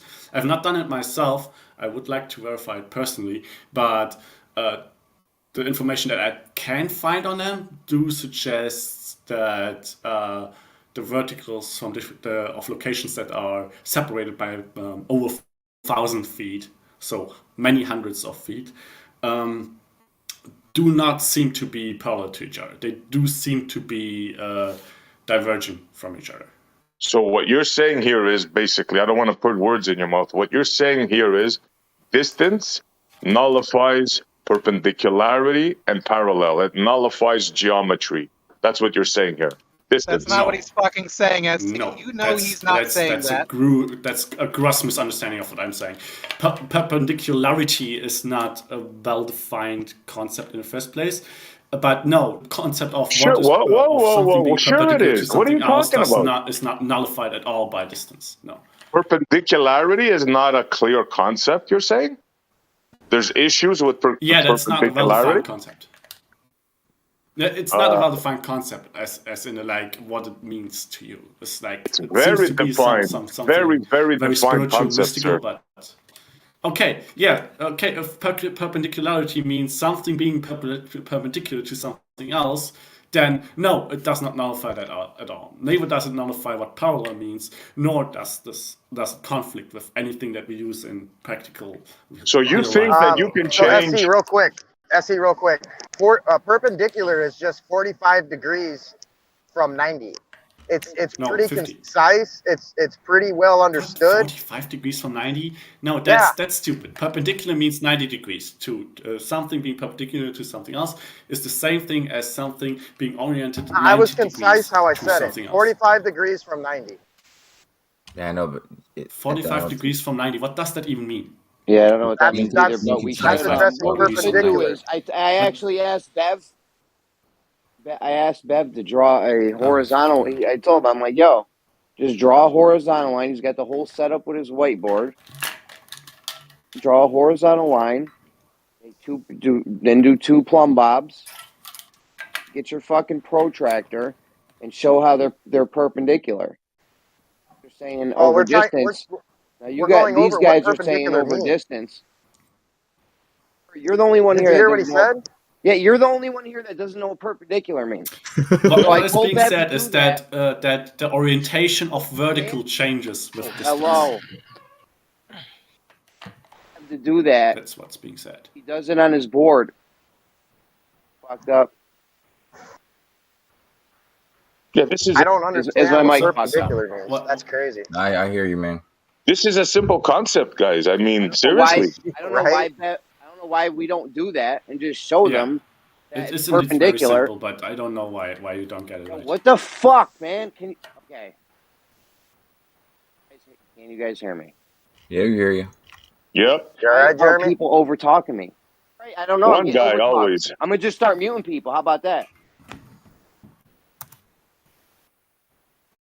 I don't know why we're not just showing them perpendicular, because we can get a horizontal and two plumb lines and get a fucking protractor out and show them that it is. They are saying that the perpendicularity fails with distance. Well, if you do that, Jeremy, if you do that, you know what they're going to say? It's local. They're going to say, yeah, each plumb bob is local, is perpendicular to that point. That's all they're going to say, bro. That's their game. I just think it's funny how I was just told how I don't know what perpendicular means. You even though I'm almost a got it fucking right. You almost got it contractor, right. and I use perpendicular concepts all day long. I know, bro. It's insane. I'm a fucking general contractor. You're gonna tell me I don't know what perpendicular is, Jeremy? What the fuck? No, that's nobody's saying. For real. Did you say 45 degrees? So yeah, 45 degrees what's being from 90. claimed is, so What's perpendicular from 90 if we were talking in degrees? You're right, man. 45 degrees. That's what it's known as. Everybody knows it is. 45. So I don't understand why I'm wrong. How the I know fuck that, am I Jeremy. wrong? You're wrong, man. I was just fucking with you. Okay. So what's wrong about what I said? 45 degrees involved. Not 45. What is it? perpendicular means 90 degrees to each other. These dice. Well, you're building 90 what? degrees is not the direction, by the way. 90 degrees is AK, we don't need you in this an conversation angle right itself. this second. I'm talking with Jeremy, dude. So We if don't we've got need you either. oh, Nobody boy. needs any Settle the of those fuck down, dude. conversations. Holy shit, AK. Mute him, Am I Jeremy, gonna mute him. Settle down, bro. What the fuck's wrong with you? So if I've got 90 degrees, what's perpendicular to 90 degrees? If we're talking strictly in degrees. What's perpendicular to 90 degrees is the question? That makes no sense. That How makes the fuck sense. does that not make any sense, dude? 0 or What 180. the fuck is wrong with you guys? 0 degrees is, and so is 180 degrees. What the fuck is wrong with you guys, dude? Okay, if you've got two lines and they meet at an angle, and that angle is 90 degrees, you can say they're perpendicular. It's got nothing to do with 45 degrees. The question, what is perpendicular to 90 degrees, also makes no sense. You guys got issues, man. And can you tie your definition of perpendicularity with your 45 degrees stuff? What does that mean? Can you explain to us? Okay, I'm bringing it back to where we were. These guys were saying it doesn't fail with this. SE said, "Are you guys saying?" In his Yogi Bear voice, SE said, "Are you guys saying perpendicularity fails with distance or something?" And they all laughed like that's not what we're saying. Yep. Is that where we were? Can I be specific? All right. The statement was perpendicularity itself is not a clear and concise concept. The reason why that statement was made is because not all surfaces are Euclidean. We're talking we can get reality, a bro. whiteboard. Forget about your other fantasies. We're talking reality here. We can get a whiteboard. We can draw a horizontal line on it. We can hold two plumb lines, and we can get a protractor out, and they're going to be 90 degrees, right? Not necessarily. Locally. You have You to don't measure think that so? to be the case. This is why I asked Bev. I told Bev he should have got his shit out, because then we would have had this demonstration all set up for this, for stupid shit like this, where people think it might not be perpendicular. Bro, first of all, locally he's it's double gonna speaking be now. When you show him perpendicularity at that area, right? We can do it, and of course it's going to show perpendicularity. You know what they're going to say, Jeremy? They're going to say, of course it's perpendicular. Even It's though at it's that if point. it's Yeah, even though if it's perpendicular because we haven't shown them yet. bro, it is. It is perpendicular. There's Yeah, no way how? I don't around that. know. Sure, you know. Sure, you know. Okay, so can I ask a question? Can I ask a question? Do we agree that when we show anything or measure anything in reality, that's going to be associated with an accuracy? Like there's going to be a finite exactness that we can get a measurement down to, right? So when we have a device that shows us, okay, this is a vertical line, then we're not actually having a line, like a mathematical line, which has no width. We're having this line represented by something that has a width, and then the actual line that has no width in mathematics is somewhere in that representation with some accuracy, right? It's defined by the 2 points of the vertical of the plumb line, the 2 That's not points what I was of asking. the horizontal. So it's just That's how not it what is. I was asking. That's not the question, man. That's not what I was asking. What's the question? Okay, so can we agree when we measure anything in reality or represent any plane or line or anything or point in reality that we can do so only with a finite exactness? There's going to be an accuracy to what we're doing, which we can determine, but it's going to be finite. We're going to know now only, we're going to know that the mathematical line or the mathematical point is only within that certain limit of what we can represent in reality, right? What does that mean? Are you saying you can't achieve level or horizontal? Is that what you're trying to say? I'm asking you if you agree that we only have a finite precision that we can determine things with. Your question makes no That when sense, you bro. measure something that... Okay, I'll ask a it. Let's see if it finite makes more precision sense if to- I ask it. Do we have infinite precision? Can we get down to no error? There's no error bars. You don't measure I don't know. Does vertical. quantum mechanics exist? Dude, The question is, can we measure something with the amount of precision to where it's accurate 100% of the time? There's no more precision to be gained. Is there a point when we can make a measurement like that? It's irrelevant because you establish vertical. You don't measure it. You establish horizontal. If it's relevant or not, comes after that. No, right. We were talking about two plumbs at the end of a horizontal reference. The reason why this is relevant is because we have to measure it in reality. And if we're measuring something in reality, there's a precision issue that you have to consider. No, right? you establish it. You don't measure vertical. You establish vertical and horizontal, and that's it, period. They are at 90 degrees by definition. You don't make vertical. That's right. You don't make vertical. You don't make horizontal. They How are many there. degrees? Okay. How many if- degrees? How many But if degrees you're is not perpendicular from making 90? them, if you're not representing them, Yo, For Al, God's Al, sakes, How guys. do you gotta. Okay, everyone, relax. Let's all relax and go one at a time. How do you We establish can't that in power reality? like right now. What this guy's doing, we can't do that. You got to just wait for everyone to finish talking, and then the next person can go. If we need a list or something, we can do the list. Let's make a list. Let's make a list because this guy ain't gonna fucking stop. You guys want a list, or I mean, I Yeah, hate to do it. yeah. Let's but make a list because this guy ain't gonna fucking stop, That's dude. really productive for a conversation. You don't stop, AK. Everyone You just keep setting their rambling, piece bro. independently from each other. You just keep fucking rambling. Like now. You don't Like stop. now, yeah. That's not productive, bro. So how do you establish horizontal or vertical?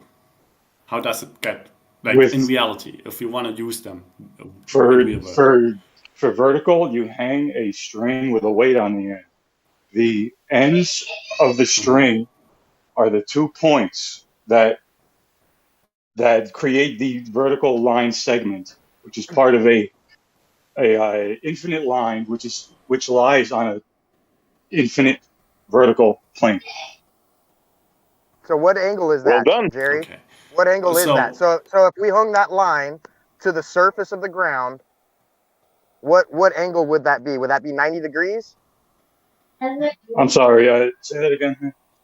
So if we did what you just said, if we took a string with a weight on the end and we hung it to establish our vertical, would that be considered a 90-degree angle from that line to the surface?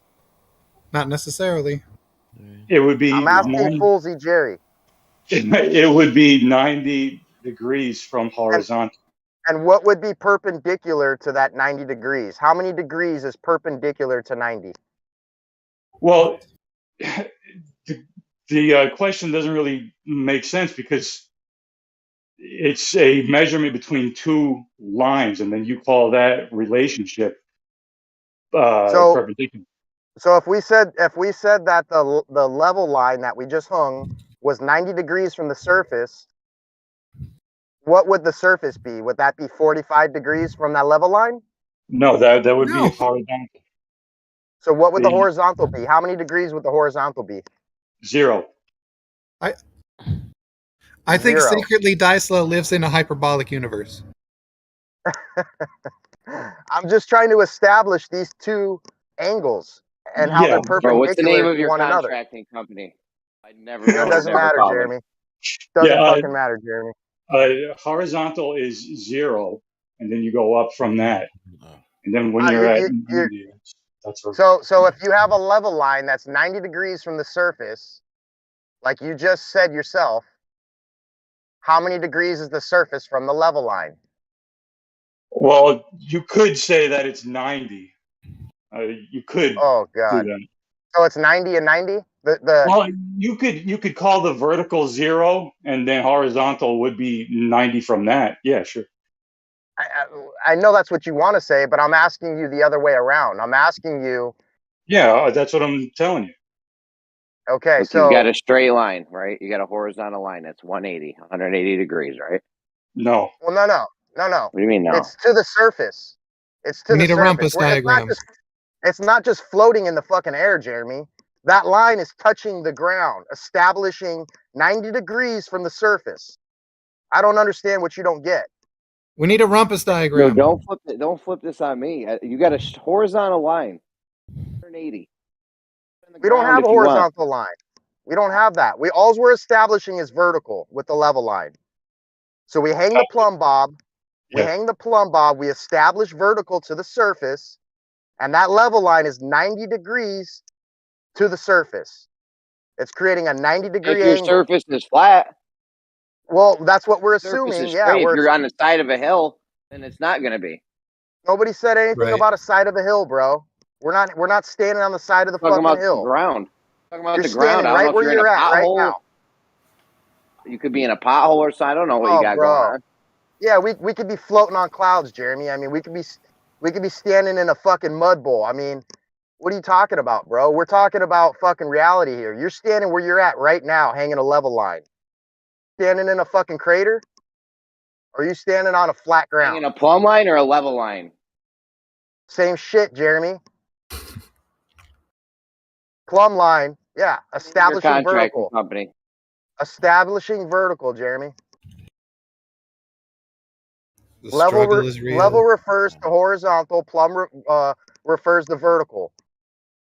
I don't understand why you're and fighting. If you have the two of them, they'll be perpendicular together. You'll have two of them. They're perpendicular. It's 90 degrees. You're not getting it, dude. I'm gonna back out. All I'm gonna say is perpendicular is 45 degrees from 90, bro. I don't understand what the fuck's so hard about that. No, 45 would be, that means nothing. 45 would be diagonal. Then you have like a diagonal or something. I don't know. If you make a horizontal line and then you have a plumb line, line will be perpendicular to the horizontal line. There'll be a 90-degree angle in between. Yep. Okay. 45 would be 45 does not even come into play. Okay. Yeah. All right. I guess I'm just acting retarded right now. I could draw you a picture with my finger. Hold on. You got crayons, or did you eat them all? We could do it in crayons if anyone's got any left. No, I got my phone. I can just draw it with my finger. So listen, we should show them You can draw a horizontal line on a chalkboard or some. I'm gonna do it when I get to work. I don't know. I don't have a spirit level. I mean, I don't. I told Bev he should do it. I don't know. No one listens to me. You make your horizontal line. You hang 2 plumb lines. You get your fucking protractor out 90 degrees. Boom. They want to say advantage that changes with distance. That's on them to show. Okay, watch this, Jeremy. Doofus, will that suffice for you? What Jeremy just said, will that suffice for you? Dude, I'm trying to draw a Doofus picture here? for Die Slow. Hold on. I'll answer that question. No. You hear that, Jeremy? Did you What hear won't that? suffice? Yeah, what won't suffice? Let's use a plumb line, and let's get a little bit more precise, and let's use a protractor on top of that. I Doesn't already make said much we're gonna have sense. two plumb lines, a horizontal and a protractor. Yeah, but if you want to test it out, you need something a little bit more precise than a protractor. If you're talking about the curvature of the Earth. You hear? It won't work, bro. What I'm are you telling gonna you. measure How an far angle away with? do these plumb lines have to be before the protractor shows a deviation of 1 degree? Shit doesn't happen. I'm saying that doesn't happen. You're Right. the guys On claiming our that planet, does though, on happen. I'm planet going to show Earth. you on a board locally that it does happen, and it is 90 degrees. Yeah, you From need something more 45. precise, like GPS. And what I Die Slow, you looking at the chat? measure the angles on your board. You looking at the chat, Die Slow? I just pulled up to my first job. Let me take a look at the chat here. What do you got? Hold on. Okay, I'm looking at the chat. Yeah, that's it. You got 45 vertical. or 90 right there. Yeah, you got vertical, you got horizontal. They're 90 degrees to each other. Okay. 45 would be in between those two. I got you at a diagonal. Yeah, that wouldn't be perpendicular anymore. That's what I was trying to tell Jeremy. But you said What? 45. You could have a diagonal. You could have an X, and they're perpendicular.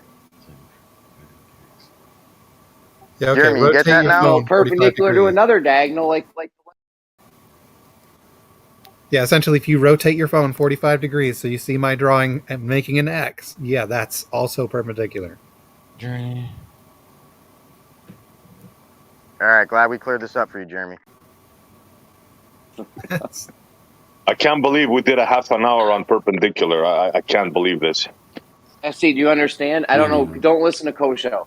If we do this on a chalkboard and you get the protractor out, you got your fucking 2 plumb lines and a horizontal, and they're both 90 degrees, it's on them to say that shit changes with distance. I hear you, bro. I hear that, but that's exactly Jeremy. you know what they're gonna say. They have 2 things, right? You heard the guy before, change with distance. That started all this.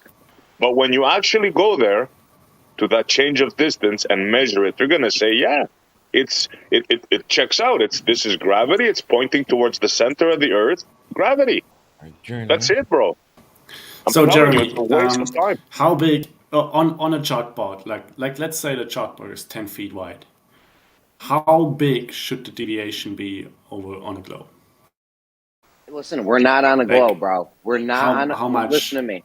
Oh, I wasn't going to answer your question. Yeah. We're but, not on a. We're not on a globe. They're All right, making I'll a wait. claim, right? Jeremy. But we're trying to prove that, right? We're trying to establish that, right? In order to establish that, we need to show that the claims they are making, or it would be the easiest case, right? That we show, well, this should not be parallel. Those 2 lines should not be parallel. We measure them. They turn out to be parallel. Obviously, then it cannot be true, right? The globe thing. That would be very easy, a very easy way to prove that you're correct. Are you done? Okay, so it's not on. I stop. Go on mute because you're hot micing. You're hot micing. It's not on me to prove anything. I'm not making some nutty ass claim that horizontal and vertical aren't perpendicular. That's on you guys. I can show it happening. Nobody's happening on my claiming that chalkboard. horizontal and vertical are Stop, not perpendicular man. to each other. Nobody's claiming that. Why are you Nobody's claiming that. But that's a straw. Mute that guy. We can show that happening all day. It's on anyone claiming that something else happens to show it, not me. That is correct. That is absolutely correct. That's not how they see it, though. Oh no, I hate Photoshop. No, SE, I've got a quick question for you. You said that you've had your about half an hour wasted on this perpendicular argument. Did you say half hour? Well, I may have embellished on the time, but yeah. He's fucking So, with dice I mean, well. see, what you need to understand is that these globers are on the clock. So every hour is like $20 in their bank account. So of course they're going to want. Right. Good point, bro. Good point.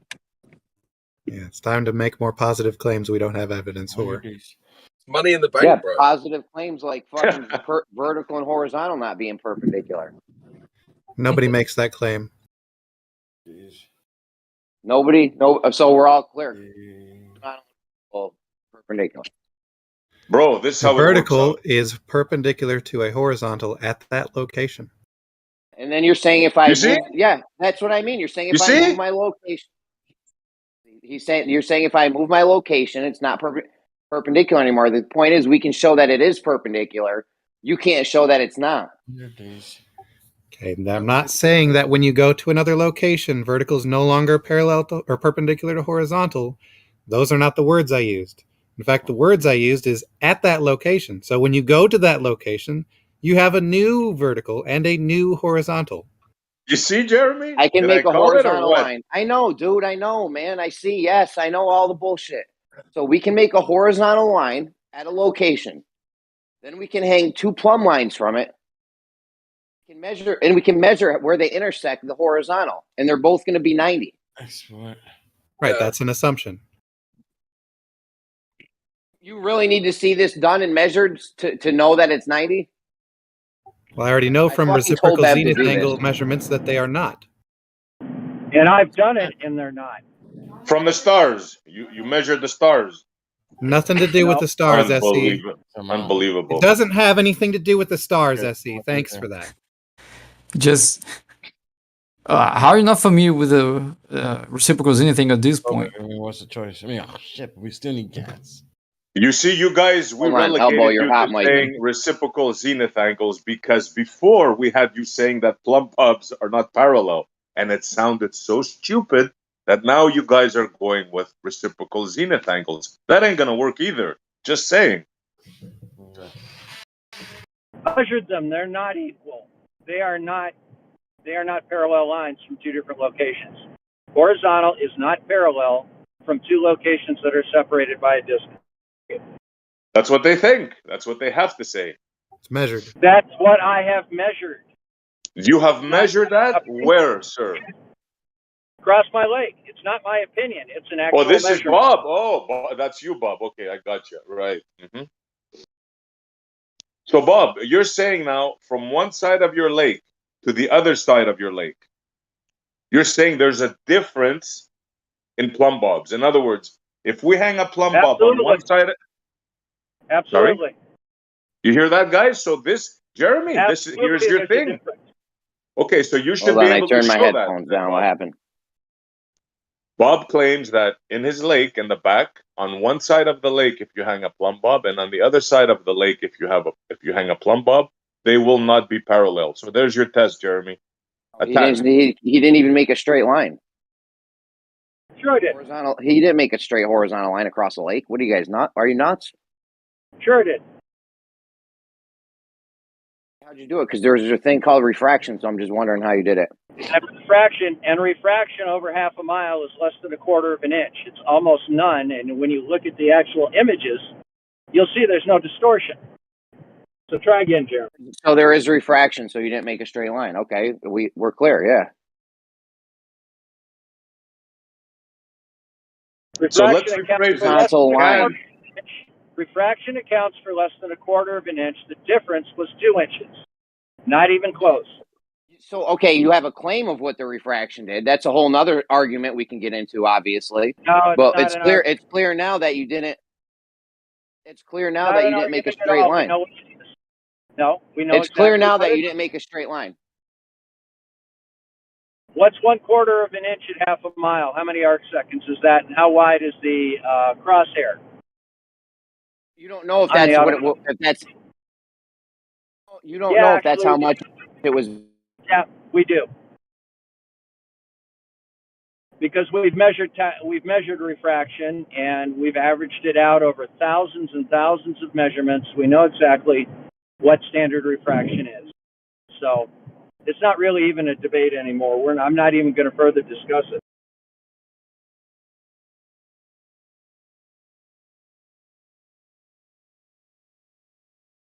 So let's recap here now. We have Bob telling us that he made a straight line. Let's assume he made a straight line.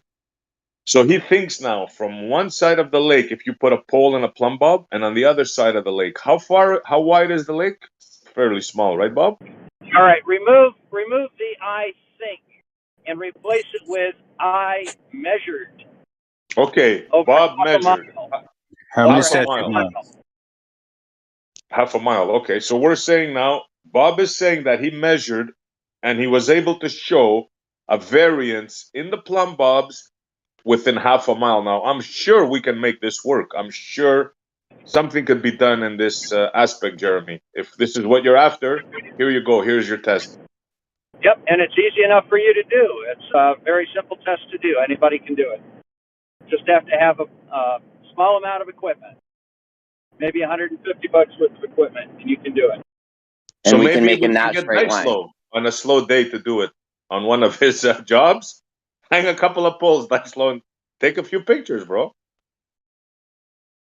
Or maybe we could get Rakia to do it, and we'll have a laugh like hell. Like $150 for the theodolite or the auto leveler or whatever, and then we can make a not straight line. Is that what you're saying?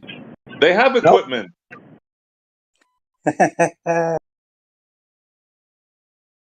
How much does it cost, Bob, to make a not straight line like you made? Not addressing your not straight line issue. Yeah, but you didn't make a straight line. We both agreed on that already. Not addressing it. To address it, I'm just going to point it out for the audience. He's agreed that he didn't make a straight line, but now we're just quibbling over how much the line wasn't straight. He thinks he knows how much it wasn't straight. I don't know where he even would have got that number from or how he measured that. So standard refraction. And this is the reason, Jeremy, why it'll never, whatever you do, they'll never accept it. So this is what I'm trying to point out. Don't be a negative, what Nancy. I'm thinking right now, because they're always going to try and find some little angle that they can sit down and say, oh, well, it's off by 1/4 of an inch at half a mile, so therefore the Earth is flat. We don't buy that shit. Well, we don't buy your shit when you tell us you know how much the light's bending when you've never measured the light bending. We don't buy that shit. We don't also buy goofy shit where people say, oh, it's X amount of degrees off its actual position and then never know its actual position. It's dumb. Hey, Bob. How much was the other the target that you were citing? Dropping from the horizontal established? 2 inches over half a mile. 2 inches. That works out 8 inches per mile square, actually. It's actually slightly less than that. And refraction would have decreased. Bob, your mic is fucked up, man. Bob, your mic's so fucked up. I don't know what's going on with it. Refraction would have increased. It's still not better, dude. It's still not better. Your mic's totally fucked up, man. Curve of the Earth is between me and the tower. Sorry about that. Still can't The hear curve you. that we can never see. Gotcha. It's easy to see, SC. You just have to look. So let's reiterate what we got here. Let's recap what we got. The question I asked was, with distance, does perpendicularity wane? Does it go off, right? And we still haven't got an answer. Well, we got a yes, right? But we're in the middle of double speaking here now. So they're going to say, yes, it does. But when you tell them, okay, we'll measure it, then they'll tell you, well, at that point, it's perfectly I did measure perpendicular.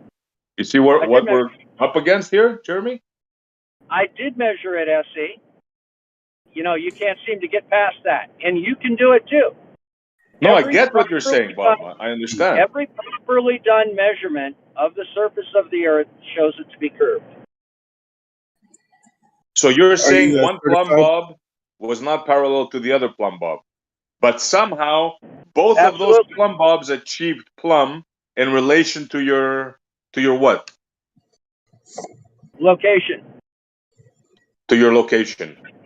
Yep. So they're plumb towards the locate. They're plumb to the location, but they're not parallel to each other. Correct. Now you're getting it. Very good. You see, automatically they go on a curved surface. This is what they do. This is how they envision it. It's what it's measured.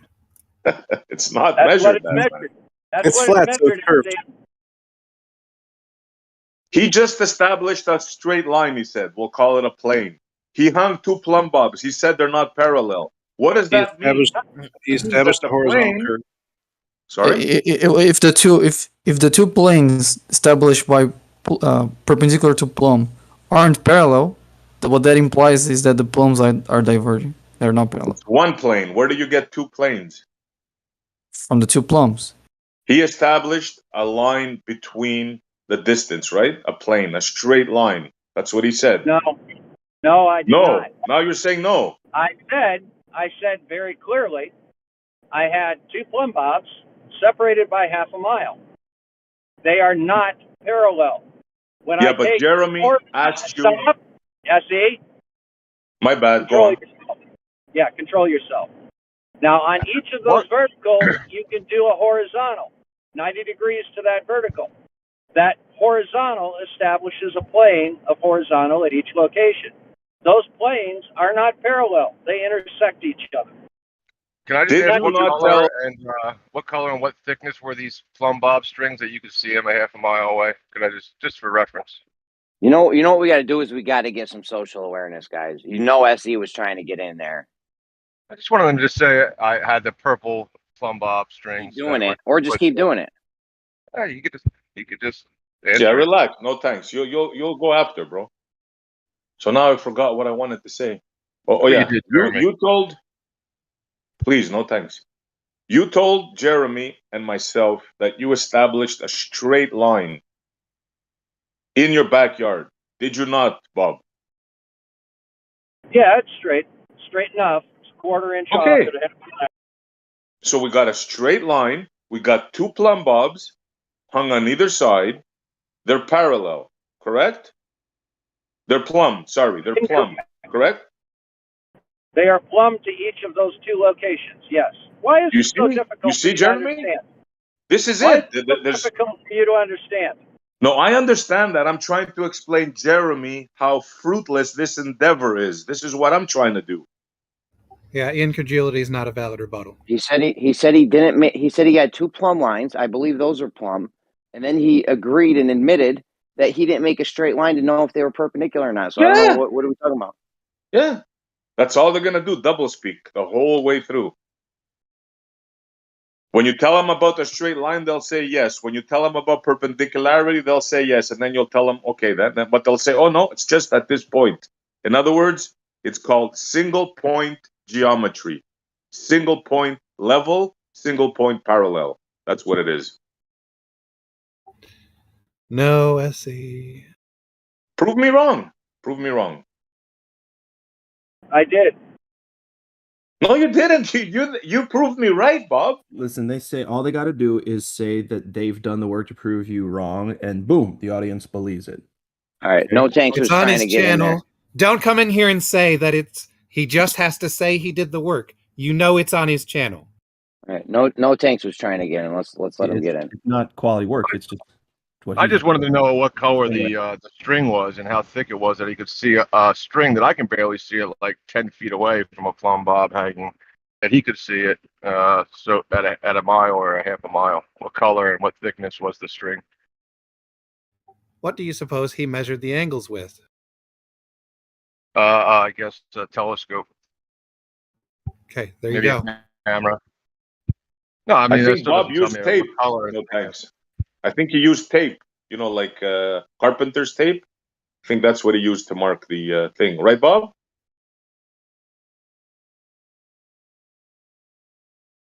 That What would be a yes. carpenter's tape? What carpenter's tape? I don't know, Cart. You used the tape, right? A sort of tape to mark the distance, the height there. Am I correct? Yes. Okay. Just I see, answering okay. No Tank's question. Thank you. You're welcome. So the precision of Bob's measurement was a tape. Which is excellent, I might add, and more than On a enough stick. determination.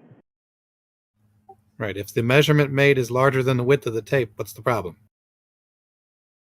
No, I'm just stating the fact of what happened. A question was asked and I answered it. That's all. I'm just putting it out there.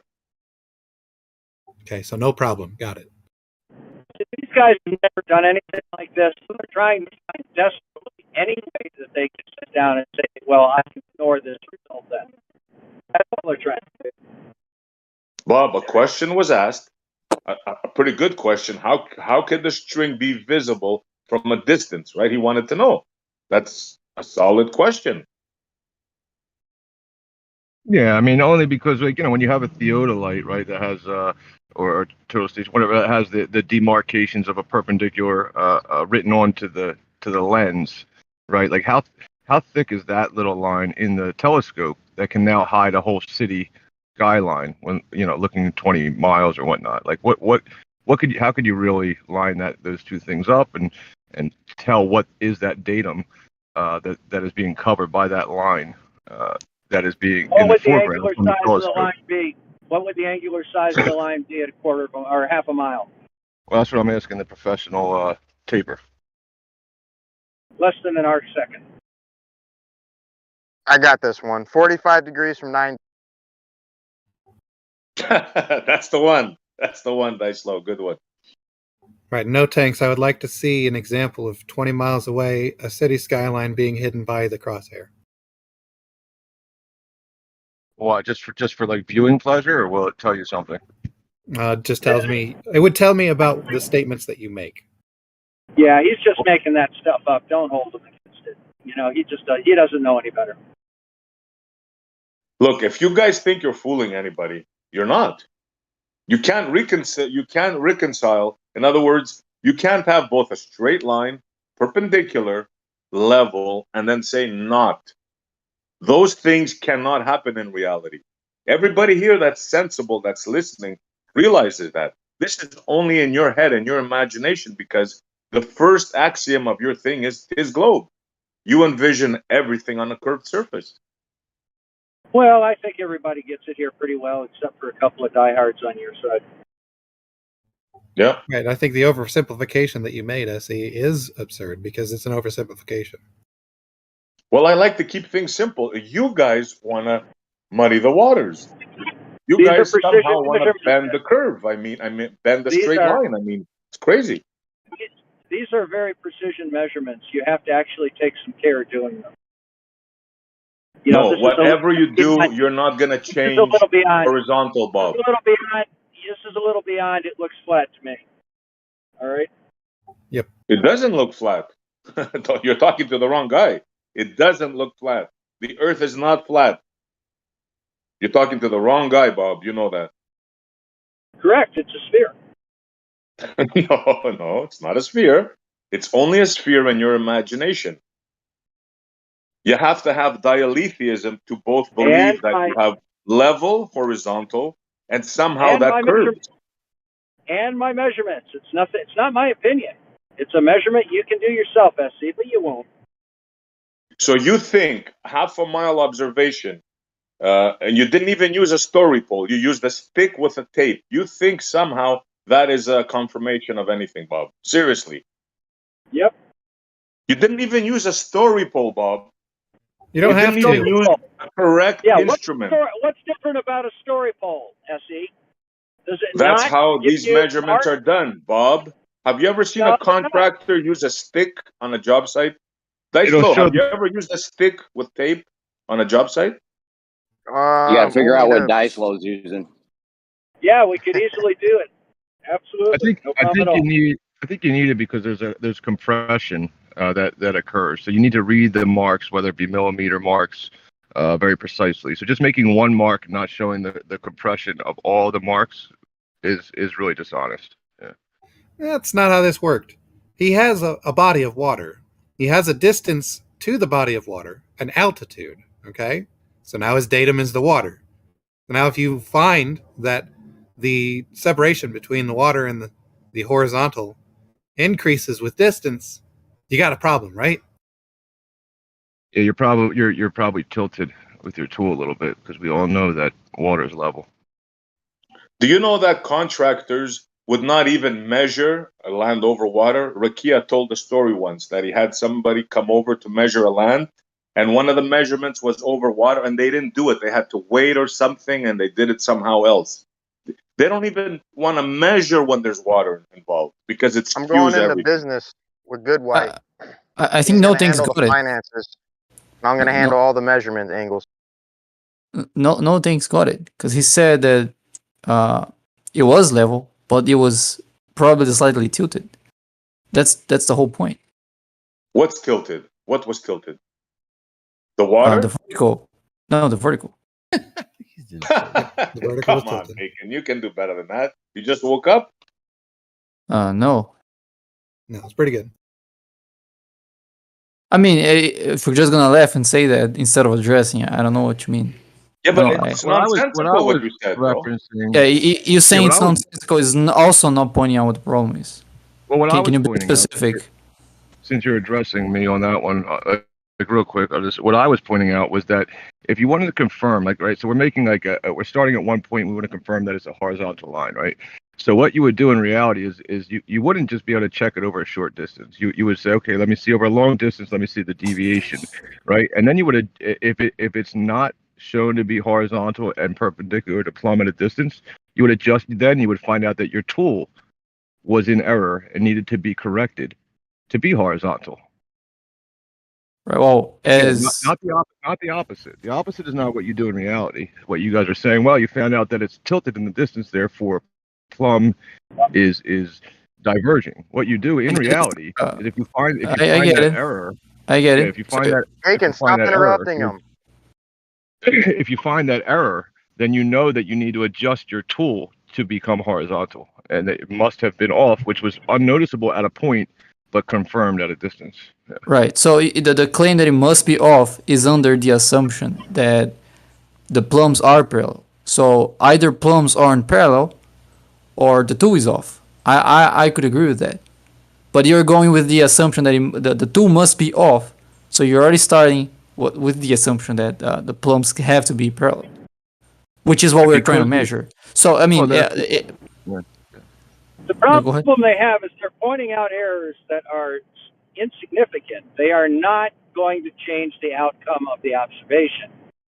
They are too tiny to be considered. Not over a half a mile distance, they are not. That's when they become apparent over Yes, a longer they are. distance. Yeah. Yes, So they what you are. would do in reality for any kind of practical use is you would find that your tool needs adjusting, and and that you are obviously not be perfectly plumb because your tool is only however long, and that would be it. My tool did not need adjusting. It came up with the correct tool's answer not long on the enough. first try, and it was repeated. Yeah, in with every measurement that you're presented with, you can always say that the tool is off. That works against any evidence. Well, what I'm saying is what would tell you that is the axioms of horizontal and vertical being perpendicular. Those aren't being violated. Yeah, so using the axioms of geometry, you would then start with the premise that horizontal is deviating and your tool is off, not the opposite. You wouldn't throw away the basic geometry properly. You're not using the axiom properly. The axiom is curved. Gotcha. Yeah, the axiom doesn't say that a vertical from one location is going to be perpendicular to the horizontal of another location. So that's not what the axiom says. It just says that a horizontal is perpendicular to plumb. So once you establish a plumb and you create a horizontal plane that is orthogonal to that vertical, that's a horizontal plane. That's following the axioms. If that turns out, yeah, good. No, go ahead. If that turns out, I was going to say that I believe that SE could probably reference Euclid's notes to show you that that's not the definition and how you of horizontal and vertical. the axioms of geometry doesn't tell you anything about the Earth. They're purely mathematical axioms. So if you think a measurement is violating the axioms, well, you're wrong about the axioms. They don't make any reference to the Earth. The only way that your claim of the axiom would be valid is if you could demonstrate that the surface of the Earth was a flat plane, which you can't do. You have not done That's that. not true. You're Whatever claiming, you just said is obviously not true. you're claiming that Geometry, the Earth is a geometry flat is only plane, correct and you're if I can trying prove this, to the Earth is horizontal. extend that to different horizontals. You're claiming the Earth is a flat plane, but that's your claim. It's not something that you've proven. It has nothing to do with what.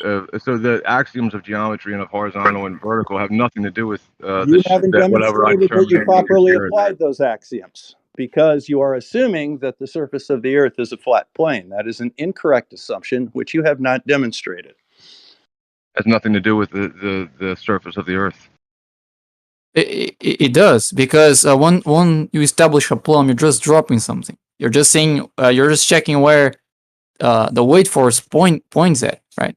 So if the Earth is not a plane, then objects far away, if you're pointing downwards to where they fall, those directions are not going to be parallel if the Earth isn't flat. If the Earth is curved, then the surface is curved. So if things fall towards the surface, the direction of fall can't be parallel. That isn't violating any geometry axiom. That is a necessary implication of Earth not being flat. And that's what we demonstrated with the measurements. What I'm pointing out is I do not believe that Euclid or geometry supposes that something is horizontal at a point. I don't. Yeah, they don't. You do. That's the issue. You are making that assumption. Their assumption isn't part of geometry's axioms. But the way you're using it, you're adding that assumption there. Because you're applying the axiom as if it implies that the vertical of one location has to be perpendicular to the horizontal of another location.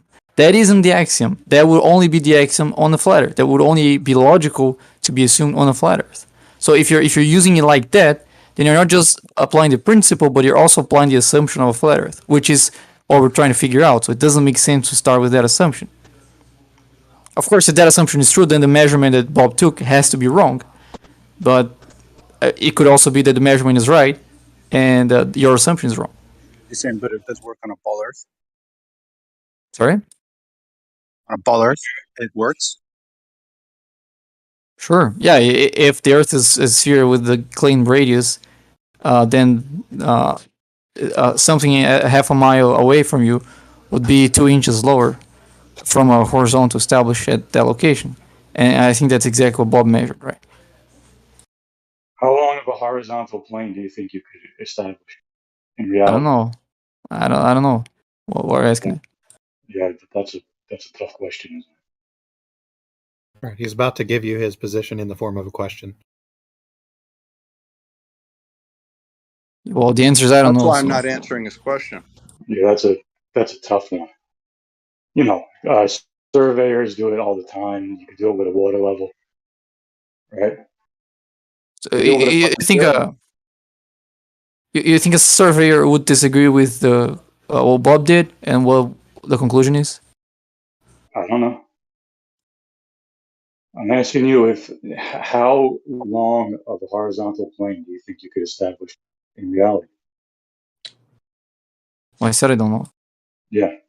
What do you think would limit the horizontal plane that I established? Nothing limits a horizontal plane. Okay, so why would you ask that question then? If nothing limits a horizontal plane, why would you ask me the distance of my horizontal plane? How long is your horizontal plane, Bob? What's limiting it? I'm asking you, how long is it? Well, I don't see any limitations to it, so... Yeah, okay, fine. In geometry, you can hang plumb lines, and they'd all be perpendicular to it, right? Nope. Why? Yes or no? Why would they be? No, you haven't established that. Well, they'd be vertical, right? If they're in different locations, they're vertical to those locations. No. But the horizontal plane extends infinitely, right?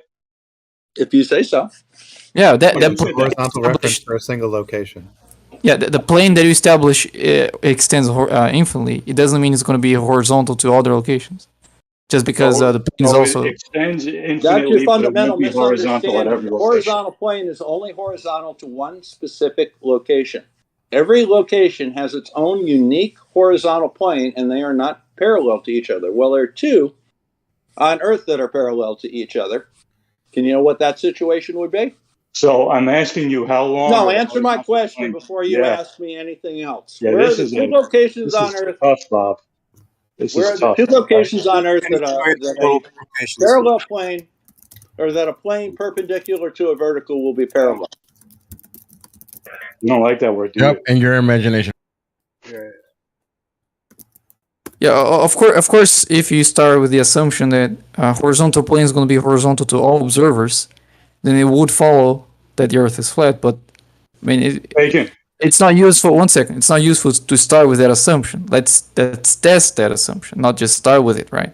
Well, And even if he starts with that assumption and we demonstrate that those planes are not parallel to each other, he has to throw the assumption out because it's been disproven, as I did. Bacon, you got two ends of a water level. That establishes your horizontal plane. Establish a horizontal plane to the midpoint. Okay, It's not what is necessarily the going to be... midpoint of an infinite plane, Bacon? Tell me where that is, please. I didn't say a midpoint of the plane. It's a midpoint between the 2 points where you establish it. Yeah, that plane lies on an infinite, like it's infinite. Sure, but it's only horizontal to that middle point between the points where you established it. No, it is a straight line. I thought it was a plane. Yeah, it's a straight line that lies on a plane. Why do you stop arguing with my measurements and go out and take some of your own? I don't have to. I You know what won't. horizontal You don't, means. because you don't. I know You what a don't water need level to is. believe. You don't. I don't need you to just need measure to follow shit. your script. I That's don't all need to you're doing. measure anything, Bobby. That's I'm late why to the you're only following a conversation. script, and I'm actually doing science. That's Is why We this I'm a don't an science measure guy. horizontals. is this an observation measurement that we're talking about? Like No, it's through an optics? Bob just established. called it science. Yeah, you establish horizontal. You establish vertical. You don't measure these things. It's a minor. Right. No, I'm asking what Bob did. I'm late to the conversation. Is this an?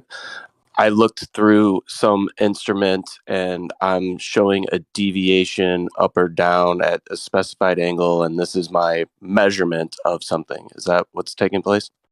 45 degrees, bro. It's an optical measurement? Yep. Okay. Gotcha. So I'm sure. And standard refraction is accounted for. With a stick. So He didn't you use a measured the story pole. He conditions? used a stick and tape. Just make that clear to everybody. What that came in late. What conditions did you measure that gave you some sort of specific refraction that you should be using? I used standard refraction on a day that the air temperature and the water temperature were very similar, and I evaluated the quality of the image that I got with it, and there was no distortion noted. Oh, gotcha. So standard refraction would give you what the globe would expect because standard refraction is got it. Okay, cool. Makes sense. No, There's a fundamental refraction. misunderstanding. No, standard refraction is based on measurements, thousands of them. And standard refraction is very clearly noted in the Nautical Almanac based on measurements. So we're very comfortable with what standard refraction is. Right. Yeah, there's Standard only one refraction isn't. problem with that, Bob. It's There's no perspective such based thing as on standard in the observation. atmosphere. We get it. Standard refraction is not to make measurements match the globe. Standard refraction is a result of the stable arrangement of our atmosphere's density gradient. That's what standard refraction is based on. It's based on measurements of the density gradient of the atmosphere. Yeah, there's only one problem. It changes by the minute. There's nothing standard about it. Did Napalm just say that standard refraction is perspective? Are you claiming that it changes enough in this measurement to have an effect on the outcome? Because that sounds I'm like claiming a that there's claim. no such thing. Let me be clear what I'm claiming. I'm claiming that standard refraction is a useless term because there's no such thing as standard.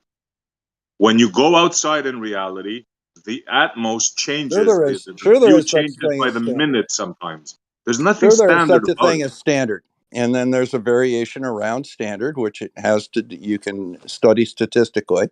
What you have not shown, but are implying, is that this variation would change the results of my measurement enough to affect the outcome. You haven't demonstrated that. So if you No, you want haven't to, if even you want to gotten make to that that. claim, no, Hesse, if you want to make that claim, you go out and demonstrate under these conditions that that refraction change would change the outcome of the observation. Right. What I'm trying to do here is establish the parameters, and right away, your first parameter using standard refraction, that is a misdemeanor, misnomer, call it what you want. It's not true. There's no such thing as standard refraction, Bob. That is your claim, but my statement is the variation of standard refraction under normal conditions is not enough to change the outcome. If you feel otherwise, you have to go demonstrate that. So go demonstrate it. Can you give me the formula for standard refraction? That's your claim, bro. You have to demonstrate standard refraction and take it from there. You just can't make a claim, because I can tell you, okay, Bob, using standard refraction, tell me what conditions can I expect right now. I'll go right now to the river. I'll take my camera. You tell me what the standard thing is, and you'll see. I'll prove you wrong. You tell me how far I should see. Probably get pretty doggone close. You know that's not true, Bob. No, I know it is true, because you can look at Walter Bislin's refraction calculator and you can come up with a very good approximation of what you're going to see. What's the formula for standard refraction? Yeah, anybody that has been to the beach and looked out, they know. Isn't it just visibility? Are we being a little bit patting ourselves on the back here, calling it standard refraction? Isn't it just visibility? Nope. Yeah, that's nothing to do with visibility. Refraction are different. It's not connected to the term visibility at all. Okay, has nothing to do with optics or light. First of all, this standard refraction, it definitely has something to do with optics, but it's got nothing to do with the term visibility. Look, why don't you go study this a little bit and learn a little bit about it before you keep asking stupid questions? Bob, but can I get the formula for standard refraction? No, yes, you can. All you have to do is say, Google, what is the formula? Can you not give it to me? Materials have refractive indexes. Let me ask you, does this standard refraction take heat haze into account? Material, right? Bob? Does your standard refraction take heat haze into account? Standard refraction has R in it, man. How much would it affect the results? The standard refraction has R. The number one. I think heat haze is the number one thing that causes obstruction. Heat haze. Go ahead and show me where heat haze was present in my video. No, I'm asking. Tell me how much, and then tell me how much that changed the results. No, I'm asking you, Bob. When you say was not a standard, factor in my. Why are you interrupting me? Heat haze was not a factor in my observation. I'm not going to address it any further. So you took it into account. You took heat haze into account. You see? I mean, it's nonsense. When they say standard refraction, the argument dies right there. It's like when they say pendulum equals Earth rotation. You know? Same thing. It's just words. I never heard that sentence before.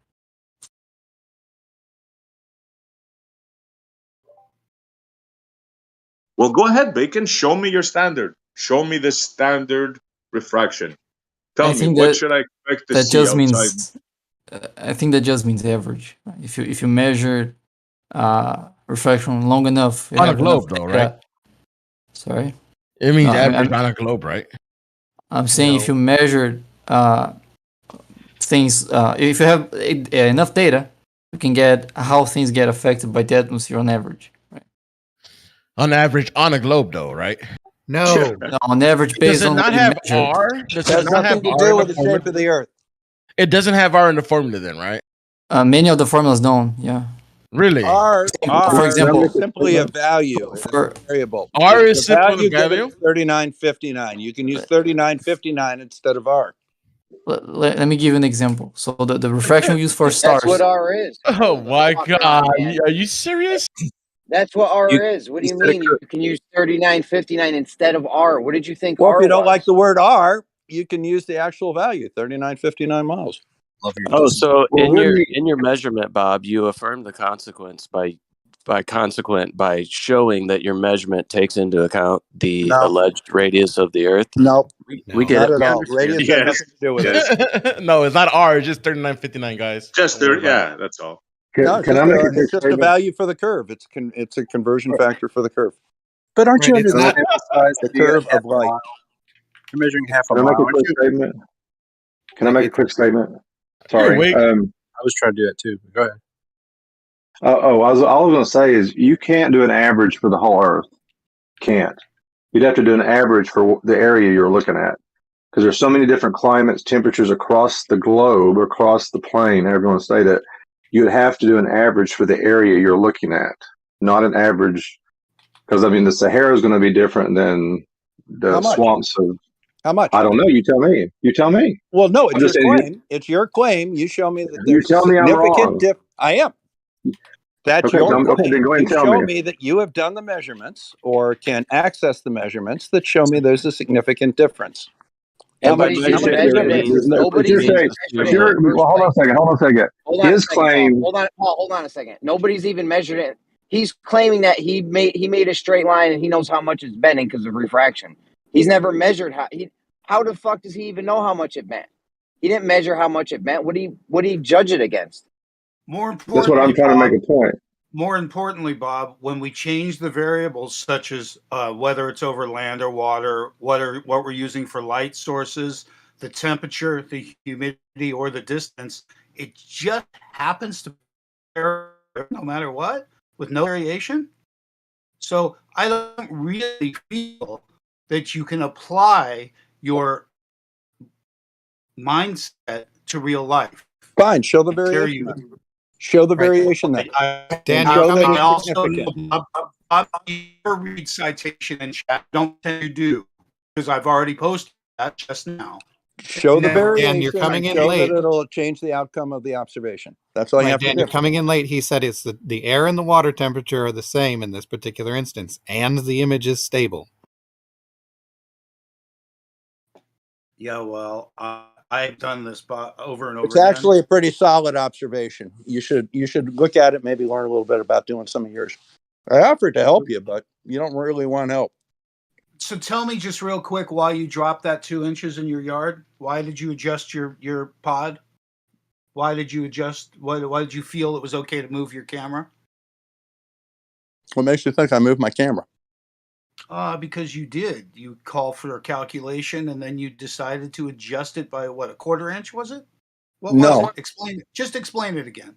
Why it's okay for you to do that. Well, what you do is you take into account operator error, you take into account the limitations of the instrument, you take into account standard refraction, and you get an error bar that you would expect for your experiment.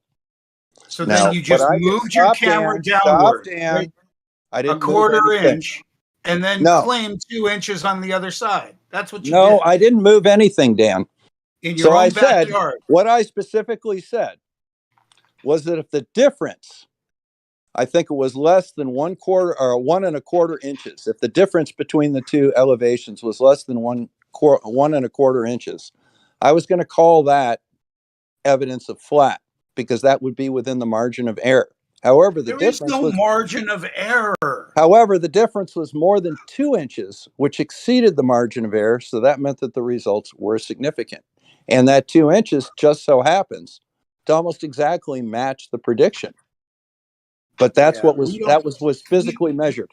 You'll notice in all these columns where I post the different things that we record, we don't really call for a margin of error, and we don't have standard bullshit that we apply to a column. As a matter of fact, we took into consideration the an adjusted based on what you call standard refraction, and we exceeded it majorly because it just so happens that your 8 inches per mile supposed is the exact curvature of light, not the Earth.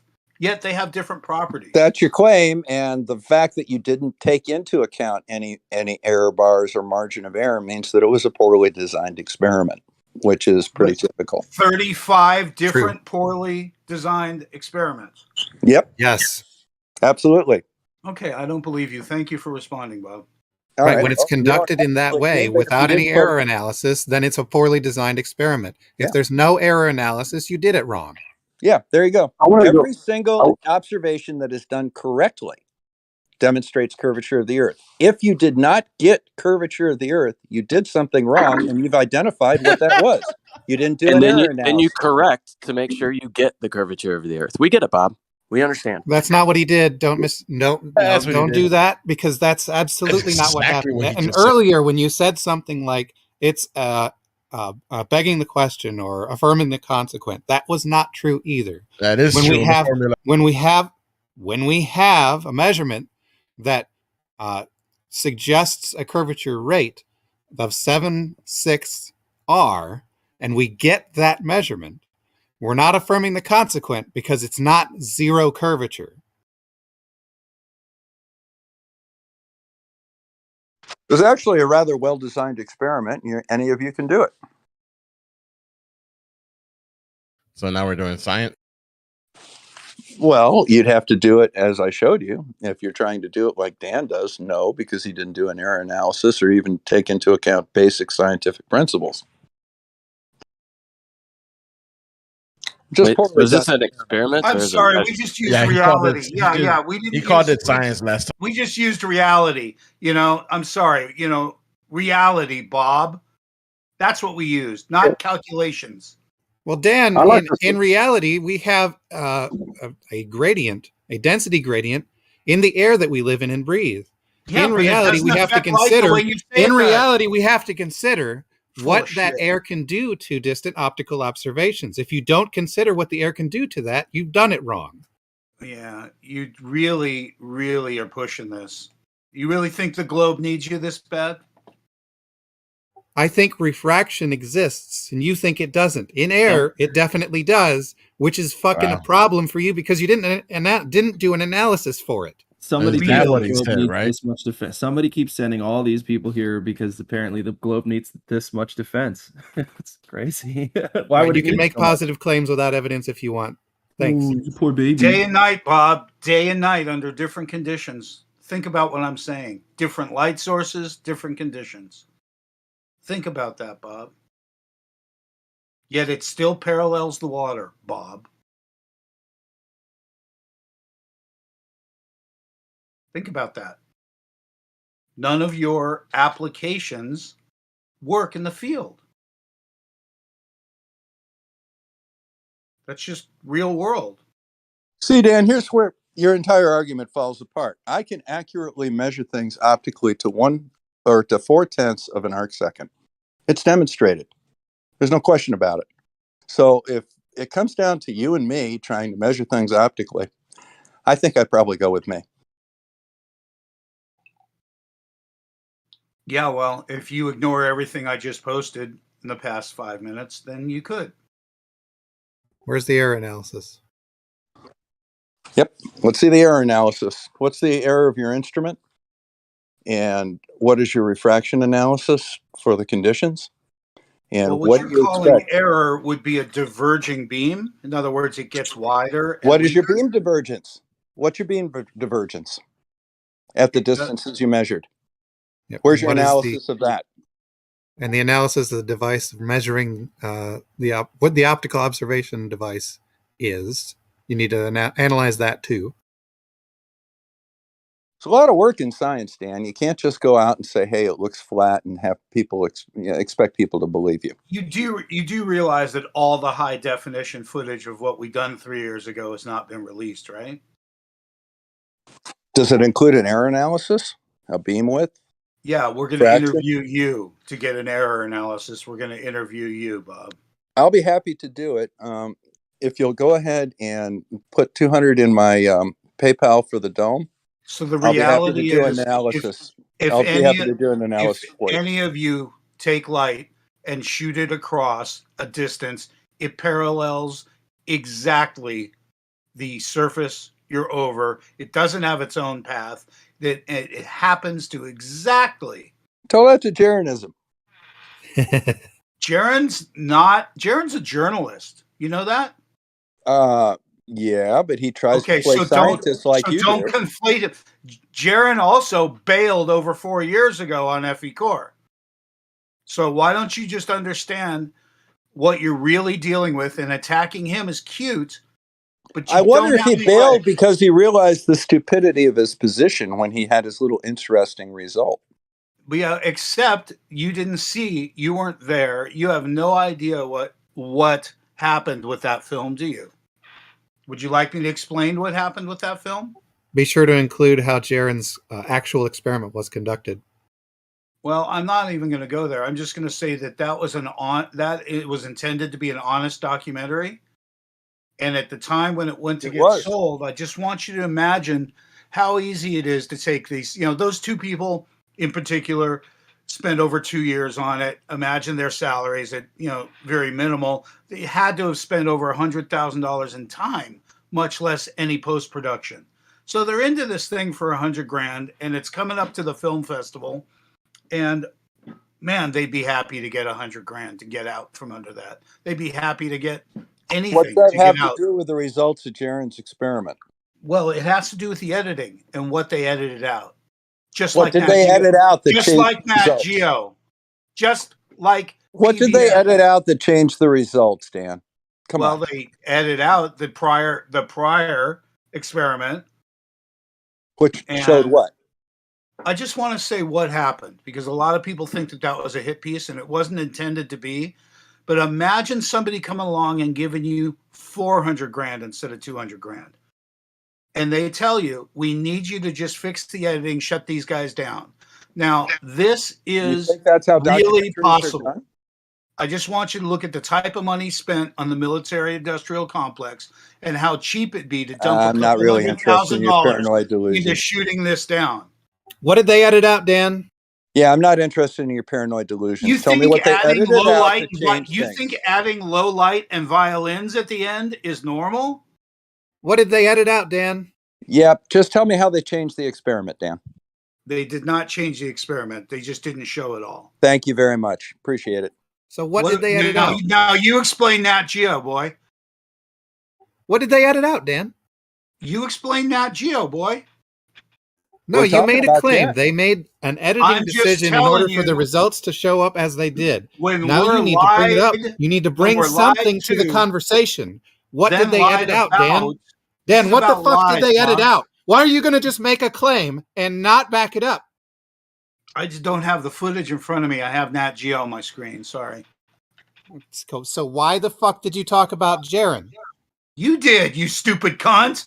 Well, Okay, since we let's were not. talking about Hey, Jaron, it hold on. probably. I'm modding. Hello, I'm modding. Dan, you can't do that, man. Well, the You dude can't do that. accused me of bringing up something he brought up. It Yeah, doesn't It's a matter, pussy man. You move. can't do that. Dan, Pussy since we were move. talking about Jaron, maybe it would have behooved you to have Jaron's footage on your computer instead of something completely different and engage in the actual conversation. Yeah, the actual conversation is the powers that be and how they control what gets out. No, that's It your wasn't paranoid about delusion. anyone We in were talking about particular. a It wasn't about specific experiment. anyone in particular, was it, Bob? Yes, absolutely. No, it Specifically, Jaron is who we were talking about. We're not worried No, about your paranoid I delusion. didn't bring it up. You did, so don't accuse Correct. me of it. That's So- what we were talking about.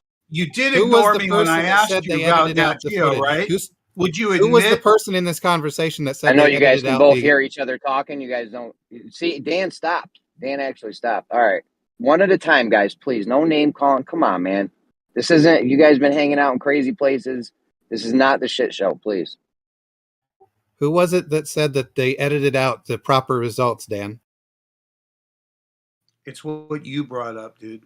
Don't accuse me of bringing it up, because I don't have the documentation in front of me for that. I don't have the repeats at that location. As a matter of fact, I've never been to that location, so I can't talk about it, can I?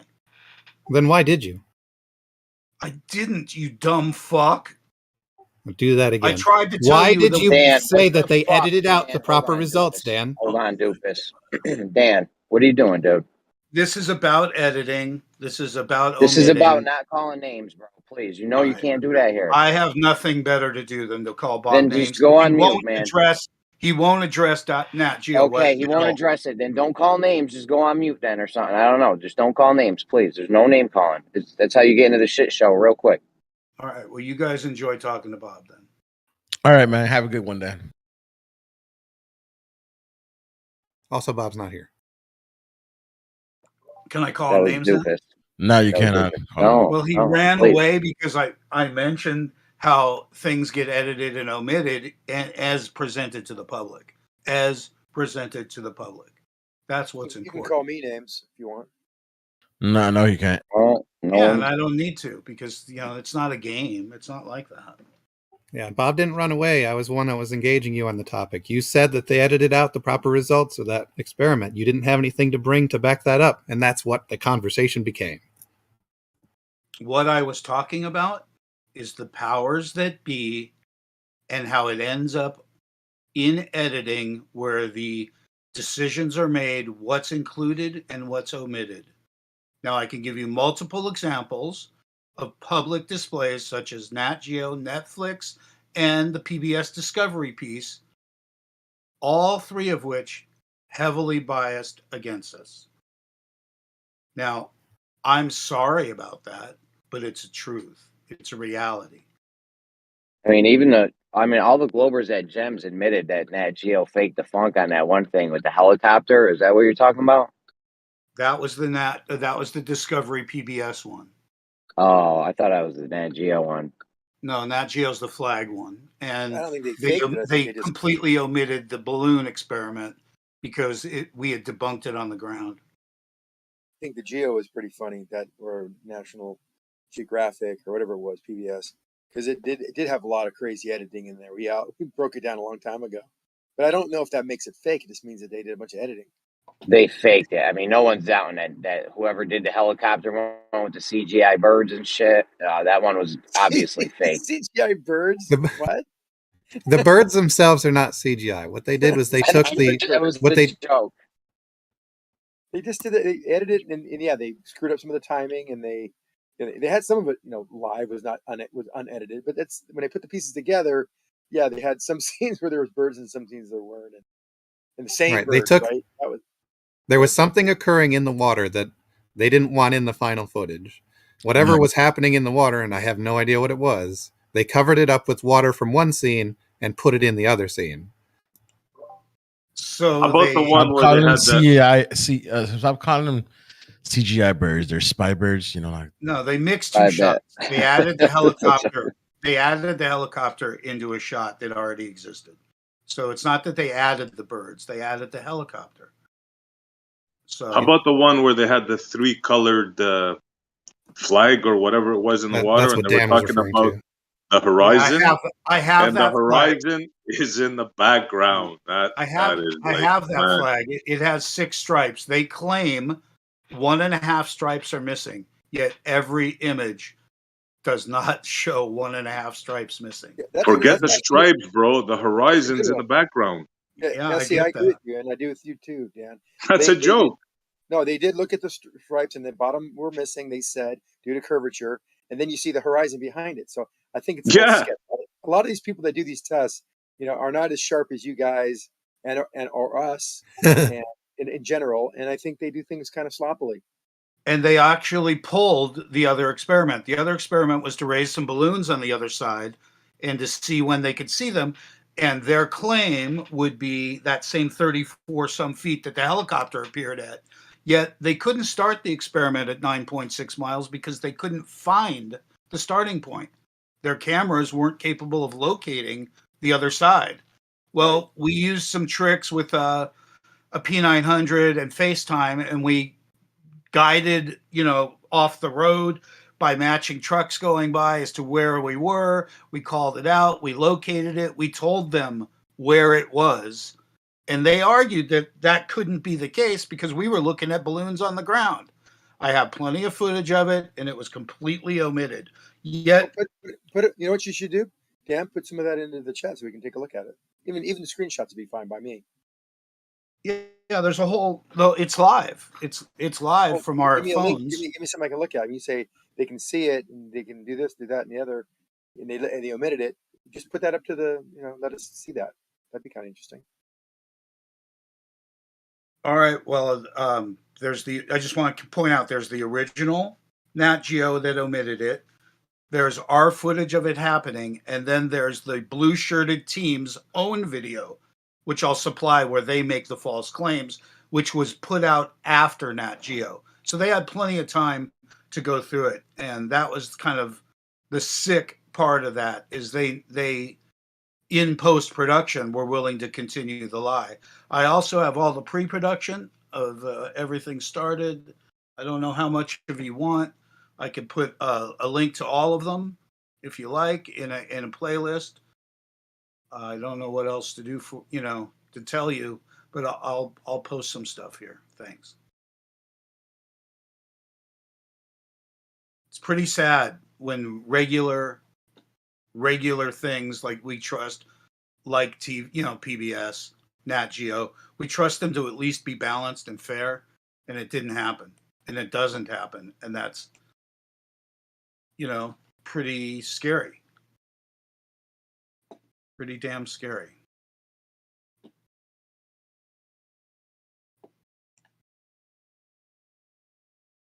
Hey, what was Bob the Science Guy's screen name just recently? Was it Research Flat Moon or what was it? Yeah, Research Flat Moon, I think. Why would they lie? Why would they be deceptive? Why would they need to do that? No, they wouldn't. They have your best interests in mind, dude, and don't you dare even question it, or people are going to make fun of you. I know. I mean, it seems like everybody seems to only want to be 100% honest as long as it matches what their preconceived notion is. It does kind of smell like that, though, doesn't it, huh? Yeah. You guys are in sad denial, man. Sad denial. Have you watched the Nat Geo thing? Can you count to 6? You should be able There to are plenty of us elucidate the sarcasm coming out of my You know what I mean? I'm like, what's going on? Sarcastic there, Dan. Sorry, we're both flatters on that, but yeah. Yeah, that was clearly sarcastic, Dan. Anyway. And there are plenty of us here that can show exactly why the Nat Geo stuff was not done with enough rigor. Why not? I mean, that's Why didn't they use enough rigor? Because they didn't have the scientific background. Oh, so had they had the scientific background, they would not have deceptively edited their footage? They didn't deceptively edit. They just chose not to do a thing. What? Even Xanax admits that it's deceptively Classic. edited. Classic. Okay, if we're talking about the helicopter thing again, the water from one scene was put over another scene. Why? Right? They had something that was happening in the water that they didn't want in the final footage. I don't know what that thing is because I don't have the original footage. So you're making up shit and telling that's No, right. We know Baseless you're claiming. If you look at the original image of both of those scenes, or if you look at what they put out of both of those scenes, and you line up where the copy was made, the line stops just short of the shore. The reason for that is because the water from one was put on top of the water for another. Right, but then why did they do that? Well, we don't know why. That you're okay. So you're making up shit. No, making up shit. No, we're not making up shit. Don't you start with that. Don't say we're making it up, dude. Because I gave you was what talking, dude. What the hell? Right. Don't say I let you finish. Let me finish. Don't say we're making it up because that's not true. You're making up shit because you don't know why bullshit. they did. You did it again, didn't you? Yeah. You're saying you're saying you don't know why. So therefore they did this, but we don't know why. Therefore believe us. Ebo, I don't think we're claiming what the intent was. You're claiming the intent. We don't know what it is. All we do is we're saying that we see there's an edit. You're saying they intended to deceive us. We're saying it was intended to just fix it, make this watchable for whatever reason they did it. But we're not saying there's an intent to deceive. You're saying that. Right. It's not that I have the claim that they are intending to deceive. What I have is evidence that they took the water from one scene and put it on top of the water for another scene. And that's what I have evidence for. So don't say I'm making shit up. And why would they do that? I don't have to have a claim for that. There's no necessity for me to come up with they're being deceptive. That's something you want to do. You want them to be deceptive. What's the most important What's the most important thing within that frame? Wait, hold on. When you try to show me something that's not really there and you're claiming it to be there, that's being deceptive. Well, no, they That's not what they did. That's not what they did. Oh, they told us the water they from told us one in this scene, and they took the water from one scene and overlaid it on top of the water for another scene. The line where that edit occurred stops just short of the shore. So they told you in the footage. So the helicopter clearly had some kind of obstruction, but what we don't see is what the original scene looked like without that overlaid water. They told you in the footage, this is an edited footage, therefore believe us, this is not exactly the way it looked. Or you just, you noticed in the end, it wasn't, it was so overlaid, and appeared to be the same one, but it wasn't. So is that not deceptive? Was that? In other words, you're saying that, they didn't try to deceive us. They just try to overlay something because some kind of instructions that you're making up because you don't know, because you don't have the original image. That's what I'm saying. You're making that part up because you don't know why they did it. Therefore, you're saying, well, it was probably because some kind of, obstruction or something. You're making this shit up. You don't know why they did it. All right, let's go through it one more time since you seem to have not understood. You don't understand. The water you don't show this. Oh, yeah, talk over me. Do that. Do that thing. Go ahead. All right, let's do this again. Yeah, let's do it again. The water from one scene was overlaid on the other scene, just short of the shore. The helicopter was obstructed by something beyond that shore.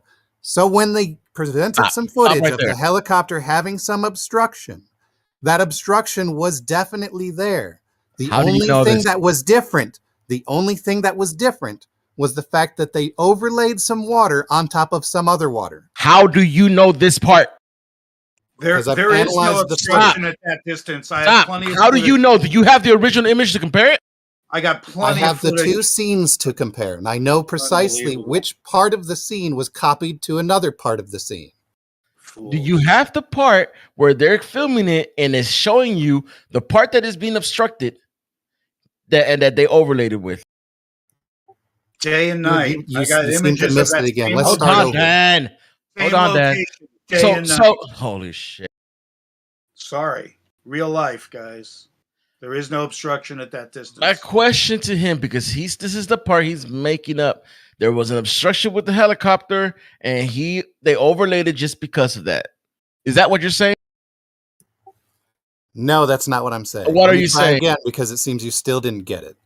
What we have in the image is water, then a shore, then some land, then a helicopter. Okay, do you got that part so far? Okay. All right. The edit was to cover up only the water. The line where the edit occurred stopped just short of the shore, so that the shore, the land beyond it, and the helicopter were all part of the original scene. All right. Now, did they tell you this, or you have to figure this out yourself?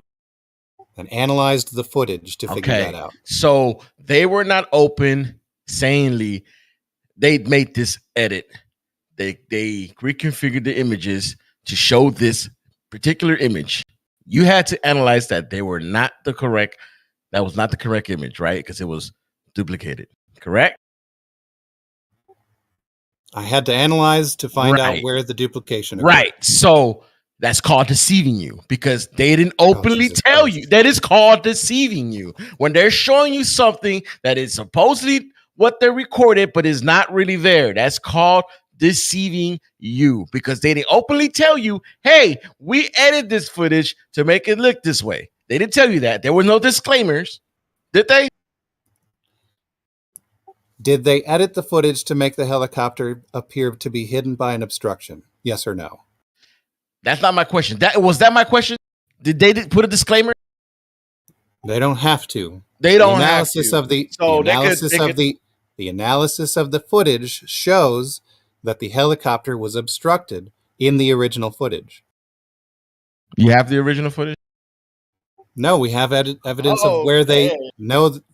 Okay, let me try it again because you Oh can't no, control, you answered my can't question. control yourself. You for answered just my a minute. question. You I asked cannot you one control question, and yourself you for wanted just a minute. you want. You I cannot asked you a control it. question. You just can't. You I can't asked you a control it. You question, can't and do you it. You decided can't to want to control it. keep monologuing. You can't control it. You decided to keep monologuing. I asked you one question. Do you have the original Jesus fucking footage? Christ! You said You're not no, going to do this, man. and then you wanted to You're gonna go edit. with You're but. going to moderate your own conversation, aren't you? No, I asked you a question. I asked you a question. I'm not moderating. Am I moderating right now? Well, how else did I get muted? I didn't mute you. Okay, great. So somebody else did it for you. Thank you. Anyway, what we see in the I footage muted you where like the 5 edit minutes ago, man. where the edit occurred, the original footage is above that line. After that footage was edited, we know that the original footage contained the helicopter being obstructed by the land that was beyond the water. And I asked you again, do you have the original footage? And you said no. But then you started with the but. Right? Did you not? After analyzing the footage, we know what happened. Analyzing the footage, we know what happened. Right. But they didn't give you that disclaimer, right? So that's called deceiving you because they made you believe this was actually happening, but they had to edit it to make it look that way. Thank you for your participation. Okay, did they edit it so that it looked like the helicopter was being obstructed? Yes. Like I said, I don't care about what they did. They deceived you, and that's what I was claiming. Okay, thank you. All right, if they deceived me and that the water looked slightly different, but the helicopter was still being obstructed by the surface of the earth, then what? How do you know that was taking place if you don't have the original prior to the edit? How do you even know? Or are you just making an assumption? Right. Given the analysis that the part where the edit occurred ended at the shore, then we know that what was above the shore, or including the shore itself, shows that there was definitely some obstruction. How do we know? This is the part where I say, you're making this shit up, bro. Yeah. No, from the analysis of the footage, we know where the edit was. And it was below the shoreline. That's what we see in the based on your assumption, because you no, based on the analysis, dipshit. Dude, you ain't do no analysis, bro. You didn't. No, shut up, Messianic. Nobody's talking to you, bro. You are making this shit up because you don't know. You don't have the original footage, man. Okay, then I have the footage they put out, which shows where the edit occurred. Now, above that line, this is like everything else. We see something that is not from that manipulation. We see something that is original, right? It's just like everything else, Elbow. It's like, well, we know that it was edited, but we know that the original would still show that it matches perfectly the curvature of the earth, right? Like, no matter what takes place, we know that it matches. Where do we have evidence of the manipulation occurring in the frame? My God, I've been there dozens of times. I don't know what you're talking about. You can see straight across there. There is no obstruction at 9.6 miles from Capri Road to the Recreation Center at the Salton Sea. Okay, they're looking in a different direction on that one. Have you been there? Hold up. Doofus, have you been there? I have not physically been to that location. So Dan has firsthand experience of the location. So where why the helicopter was hovering? No, we didn't need a helicopter. And I've already posted the balloon thing that they pulled off and a half a dozen other videos of us working with mirrors, lasers, and bare eyes at that distance. Okay, where was the helicopter hovering? Oh my God, you're That's pathetic. Now, if you're going to tell me that the helicopter couldn't have been obstructed by something, you need to know where the helicopter was. Where was it, Dan?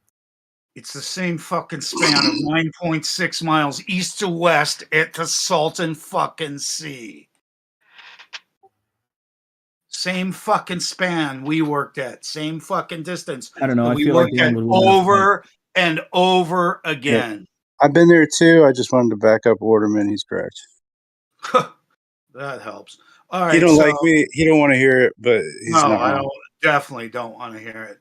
But that's neither here nor there. Would you like me? I could show video of Mr. Snacks on that beach while there is sunlight being reflected at that exact distance and exact location, exactly 8 feet off the water, not 35 feet off the water, totally proving you can see line of sight at that distance. It's amazing that you want to argue it because you don't have an argument. You don't have an argument. I'm sorry. We can see 9.6 miles with no obstruction day and night. And the only time you can't is in basically fog or smoke conditions. And when we wait, for instance, all day long for it to clear up, and you guys say, oh no, you waited for the perfect refraction, it's comical, man. It is absolutely comical. There is no waiting for the perfect refraction. There's waiting for it to become clear enough to see. So we don't have the optical obstruction, not physical, that results in refraction. Remember, refraction is not a single thing. There's several conditions that cause that. We have worked in the same locations with different conditions and had the same result. That is manipulating the variable. That's real science. Should I show you more? Is anyone watching? I'm watching. Some of them are pretty lengthy, but I'm digging into them. But it's pretty easy to say, wow, you can probably see across this lake. In fact, you can see across its length, which I've also provided, at some 30 miles. 30 miles from what elevation? All these elevations are what you would call road height above the water, something in the neighborhood of 12 to 18 feet. Like your last one, it says 9.7 to 10 miles, no curvature. That one, is that the best example that you're talking about? It's not the best example. It's one of the examples. I'll check. Looking at them all. Yeah, they all say the same thing. I just want you to know that we've recorded different temperatures, different humidities. We've tried it. We've done everything to measure what is affecting this light. And it just turns out that the light parallels the water exactly, mathematically. It's a lot to ask. But no, but when I do this same kind of test in broad daylight, when you don't have all this the refractive effects or any, and multiple variables being reduced by going over there multiple days, I see entire buildings, well, at least half of these major buildings gone across. You see compression. Yes. No, not compression, because they're angularly down in your field of view. The tops of them are. They should be level with you at least, because you're at 6 feet. The buildings that I'm at actually 4 feet, but the tops of the buildings are at level. That right there, Dan, that's a problem. No, it's not. Of course it is. Don't just say no, it's not. That's silly. Would you have that problem at this location? If it's refracted, it'll loom up. If there's refraction going on, but you have to go back and find out, if is refraction an issue. And the way to do that, actually, difficult, not so difficult on that side of the lake. Actually, difficult on that side of the lake, but not difficult where the road is. If you had a reverse observation, you just start raising the position of observation and see how that object that you know how far away it is, where it is in your field of view. And by doing that, you determine what the refraction value would be, because you'll plot out a curve. Supposed refraction. No. It's refraction because listen, it's math, so you know how far away it is. That's solid. And you know how high you are above the surface. That's solid. When the object changes in your field of view angularly, and it's disproportional for how high you are moving up or down, that will tell you the refraction. That is, you can call it whatever you want. That will tell you the variable that is actually changing. And when we change from day to night, different temperatures, different light mediums, and we could still see 9.6 miles, still see directly across. What does that mean to you? Light does bend, and light will loom things up generally. And so different lights loom the same. Everything parallels the water regardless of temperature, pressure, day, night. It just happens to hug the water, right? One word. You only pressure or density is 2 words I would accept as being the most in brevity. There's one thing that needs to be said, though. There's one thing very specific that needs to be said, and Dan's been corrected on this before. A temperature and a pressure at a single location is not enough to tell you how much light will change direction. Correct. Light does not change the direction in a Light does not change direction in a uniform medium. You need a gradient. So you need What to makes measure the strength of that gradient in order to know how much it's bending. And what makes you think that we have only worked at one distance, one location? What makes you think that? As a matter of You fact, have measurements at a it's single location with more than it's- 2 elevations. I'm sorry. We've done this repeatedly on different days at both 9.6, 17.5, 27 miles, and then moved to do it over land at over 35 miles where we can see each other. Do you have a measurement at a single location with more than 2 elevations? Absolutely on camera, and I'm sorry you're just denying. No, Dan. Dan, listen very carefully. Dan, do you have measurements at a single location for temperature and pressure at multiple elevations? Yeah. It's a simple variable that you'd want to change for the reasons I just stated, Dan. And you didn't do any of that. No one did. They sit there at the ground level, beating their heads against the wall with thousands of people running around. Can I see it? Can I see it? How far is he? Where's the truck at? And you didn't do one variable that really makes a difference. That's the height of the observer change. Yeah, we have done that. Do you think that's Zanuck. I mean, what kind of maniac would stand on the road and not go down to the water to prove that it's equally visible from the water or from the road? Now, No, of Zanuck. course, you guys are Go ahead. telling Go me ahead. first to get down on the water to prove it's flat. Then you tell me get off the water because it's higher refraction. Now you want me to do both and write it down. If it's not written down now, it's a problem. So the variation of 8 feet from a road to the sand or from the sand to the water, or 12 feet, maybe 15 feet, isn't going to do anything to prove we can hide a helicopter over there. Yes, it will. Zanuck, hold on. And by the way, Hold on, Zanuck. go ahead. I'm not Go ahead. asking. Okay. I'm not asking, Dan. I'm not asking for an optical observation to be made at different elevations. Obviously, that would be great to have too. What I'm asking for specifically is the temperature and pressure of the air at multiple elevations at a single location. Don't be ridiculous. Just don't be ridiculous. That's not being ridiculous. That's being thorough. You can go, this is like measuring an island. You can get more thorough and more thorough and more thorough, but it doesn't change the fucking island, does it? It still only has one circumference. Dan, so your reason why insistence upon us measuring every inch of the air at every height is ridiculous. That's a non sequitur. That's not what I'm asking, Dan. I'm asking for you to have measured a gradient. You can measure a temperature and pressure at a single location. That's fantastic. Okay, but in order to know Jesus Christ, Dan. But in order to know what the actual Dan, in order to know what the let him finish. Dan, in order to know what the gradient can do to the path of light, you need to measure the gradient. Just measuring the temperature and pressure at a single point is not going to give you a gradient. But observing it from both points says something, doesn't it? Yeah, just because I didn't fucking write it down, Jesus Christ.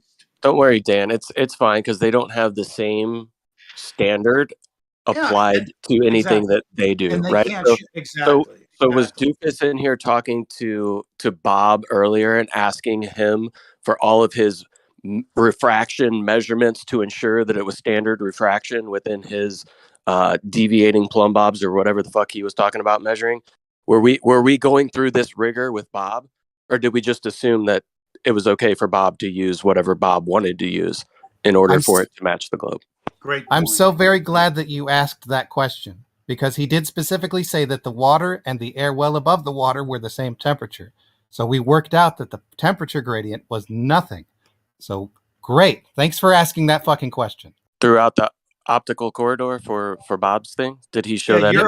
You're allowed to say there's zero gradient, yet you apply standard things to other things, and here you're allowed to disregard it. I just want you to do what they said before.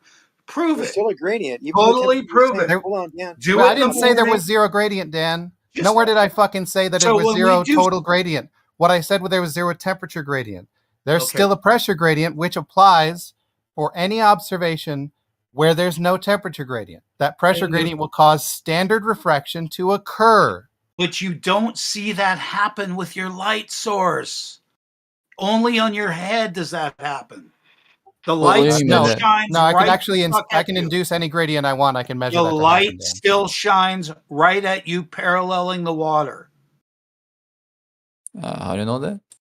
Because we've done it over and over again. That's why. Excuse me. Right. You're There's excused. another thing that's worth mentioning. Yo, you got a Bacon. gay ass ringtone. Go ahead, stupid. I'll agree with that, I guess.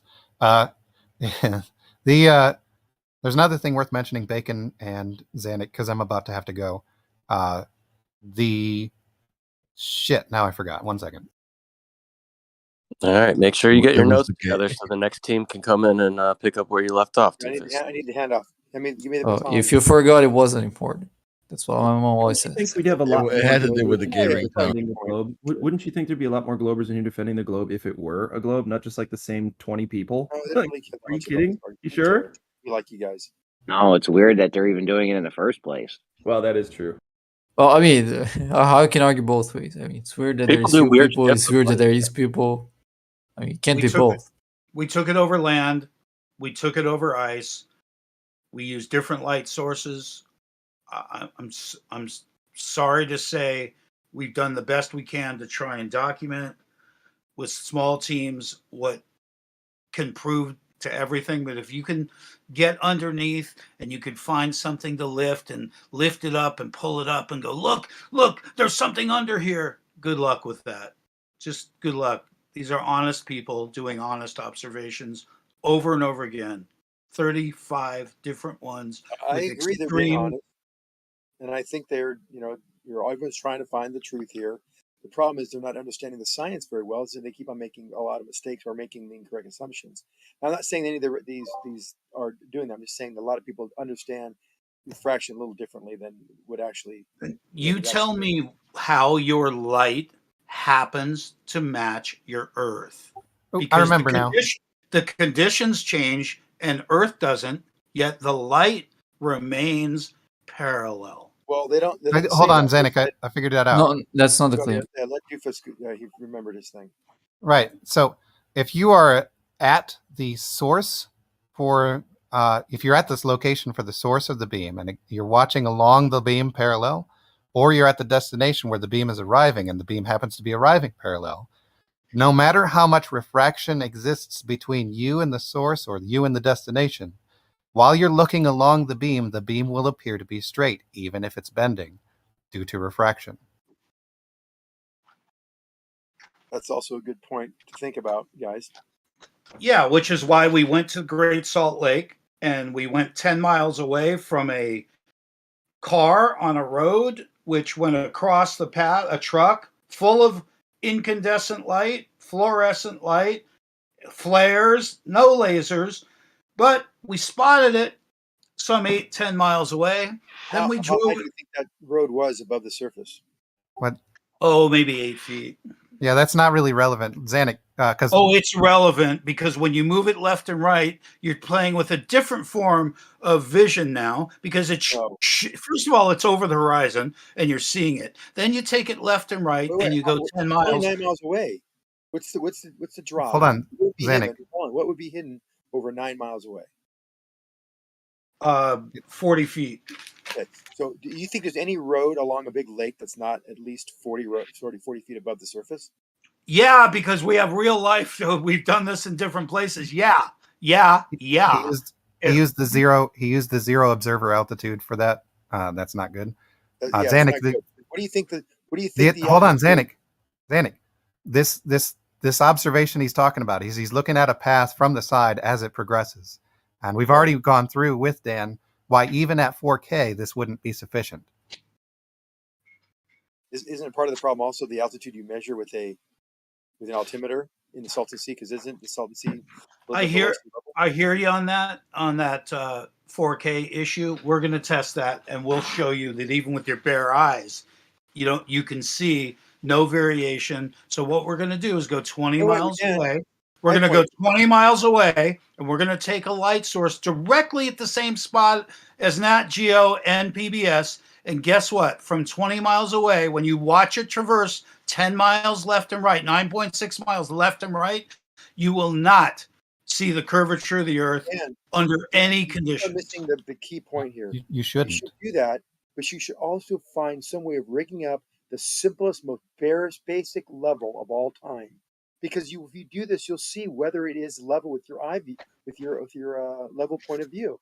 And what I was saying earlier with the road, if that road is 40 feet up, which it could be very easily, because no one builds main roads that are that close to the shore of any kind of water body like that. Unbelievable assumptions So on your part. hold on. If you did this and you saw the car and you're measuring that car's height above the water via an altimeter, what did you guys use? A barometer? What did you guys use to determine the height? Oh, nothing. Sticks and stones. You know, What why did would you? you, It's why not a would joke. we use actual equipment? Why? What did you use? What kind of equipment did you determine the Why height would of the we do water? that? Why would we do that? Why would What did we you? accurately measure anything? Why? Because you can get you can get Oh an no, accurate. I'm just asking, why would we bother? Because if this lake is well below sea level, which it is, you might get a value that throws off your calculations, knowing how high the road is above the sea, just using basic math. In addition, Wow. how do you know it's only 5 feet above the water or 10 I feet above the water? fucking been there, dude. You're fucking spaced out. Well, you can't do that. There's not roads that are only 5 feet off the water. Okay, you're making bold assumptions. There's pictures in all the videos. Okay, I don't know what the hell you're saying. Do you Because know how much when we walk down to the water, yes, you say we're too low. When we come up on the road, you say we're too high. Then you want the gradient in between. You're out of your mind because under all these conditions, we can still see. all these questions can be answered with a level. You need to go there, Level Zanuck. determine how high you are above the water. It would be You're in California. You can go there, Zanuck. You said a bunch of words, and none of it addressed the simple fact that you don't have an answer for how high the road is above the water. Unbelievable. It's in writing. I fucking put all the stats there. The first fucking thing I did was include all the stats. You're a fucking asshole. Okay? Here's your stats, asshole. Yeah, 40 feet is just Dan, arbitrary. you got it, Zanuck. man. You can't. Hold on, Dan. You got to relax, bro. With the name calling. I mean, I can't supply anything more than pictures, videos, and numbers. Okay, but we still can't call names, man. That's how the whole shit show starts, right? We're trying to not be in the shit show. So I'll go one at a time. No name calling. Come on. Okay, I apologize, Zanuck. Please look at some of the stuff I posted before you make assumptions. I'm looking at it. I don't know where the hell we were standing, right? I didn't deserve. I probably know where we're standing, right? I just wanted to know where you're standing. And I see you have numbers regarding the Monterey Bay, and you have distance 13, which I'm that's my backyard right there. I want to know, what you're looking at and how you're measuring the road and the heights above the water. You know, the water okay. So, and then what? Yeah, right. He's just throwing out numbers, right? And the whole 40 feet, like it has to be 40 feet above water. I mean, where I live, we have a major interstate highway that's less than 40 feet above Tampa Bay. Less than 40 feet above the water line. Well, Tampa Bay. Yeah, it's water. It's also tidal, which lakes aren't. So lakes will have a much. In fact, you can go look at the history of the height of the Salton Sea, which has changed dramatically over the years, right? So you can take a look at that. But the main thing is that you have to look at the level. The level is going to be the answer to a lot of these questions that you guys have on both sides. If you can do this, you will answer like, well, okay, we see the other shore, but it's below eye level. That's weird. You have these questions you'll be able to ask yourself if you did these things correctly, just by looking at things optically. Because light bends, you're really you're eliminating one variable that is very important. yeah, and by doing things correctly, you mean making sure that all the proper adjustments are made so that the measurement is correct, right? So that it matches the curvature of the Earth. I mean, that's what Bob alluded to earlier. He said he had an error margin of error. So when he had an error, he adjusted it, and it just so happened to match his prediction for the globe perfectly when he made his adjustments for his error. So I'm yeah, not saying that we get at all. it. We understand. All you have to do is raise your position. Actually, no. And and see where this object is, the balloons or anything above the water, that where you don't have a kind of a temperature. There was one, but there wasn't one because he talked about these temperatures being uniform. When So you, that would give you extreme refraction to give you normal refraction, because as yeah, Nick extreme said, normal. Hold you have on, to let talk him to me. finish. You really Let have him to talk to me. Yeah, finish. Wrap it Zanuck up. interrupted that guy 4 times, dude. No, I we know were he back did, and and I was forth, about and to now we don't say need something, Racky but policing. but we can't just all go. Hold on, Zanuck. I was about to say something, and then it went okay. So you can go next, Rocky. You're next. So if you just raise the observation point, and even though we have a uniform temperature gradient, which is from the surface of the water itself and the air, that means there's not going to be extreme refraction, which is due to temperature inversion. There always will be a gradient, as Judith Doofus said, and that will cause refraction. And that's why they use standard refraction for that. It can be more, which is extreme, or even less if it's some other kind of crazy atmospheric anomaly. But the key thing is to look at these things at a different height and measure where it is within your field of view with respect to level. That's important. I never said anything of the sort about putting corrections in to make anything match anything. So don't misquote me on that. That's a classic Flurf game. You adjusted your instruments, didn't you? No, I did For not. error? Yeah, For he error? just said that the expected refraction for that distance was 1/4 of an inch, and how much it dropped was 2 inches, which is much more than the refraction could account for. Didn't Hold on, What I guys. did mention was adjusting I anything. what I did Hold on, was I guys. did an Rocky was error trying to get in. analysis. Hold on, Bob. Please hold on, Bob. I'm modding. Jeez. Rocky wanted to get in. Let's have some social awareness, guys. You heard him trying to get in. I didn't. No one heard that. Rocky, go ahead. thought Bobby was responding to Napalm.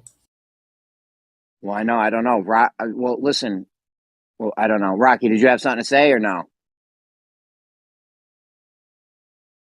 Go ahead, then. Go ahead. Napalm is completely mischaracterizing what an error bar is. What I did was I took into account the different conditions that were going on at the time to include instrument error, my user error, and refraction.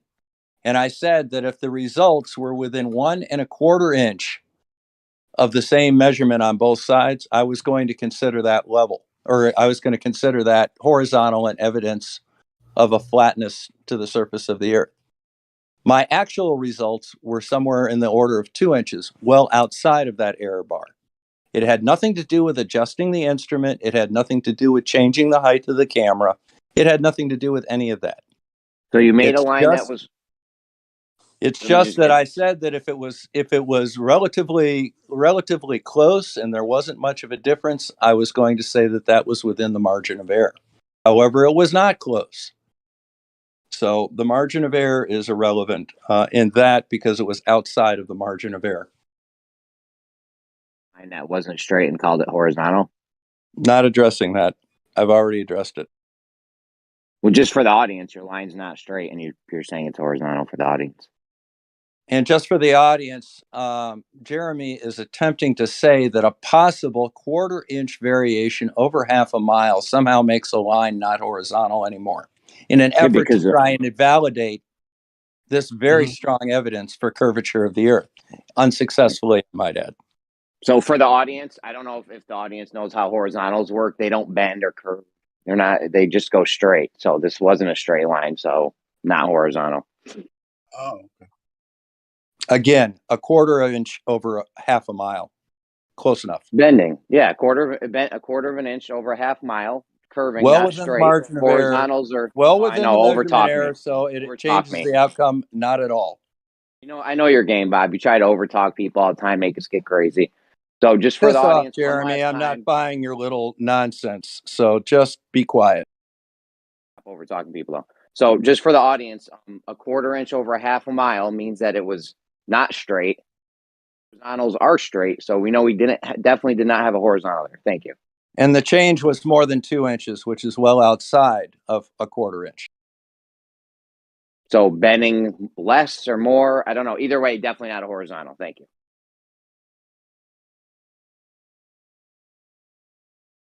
Now, do you have any more stupid comments, Napalm?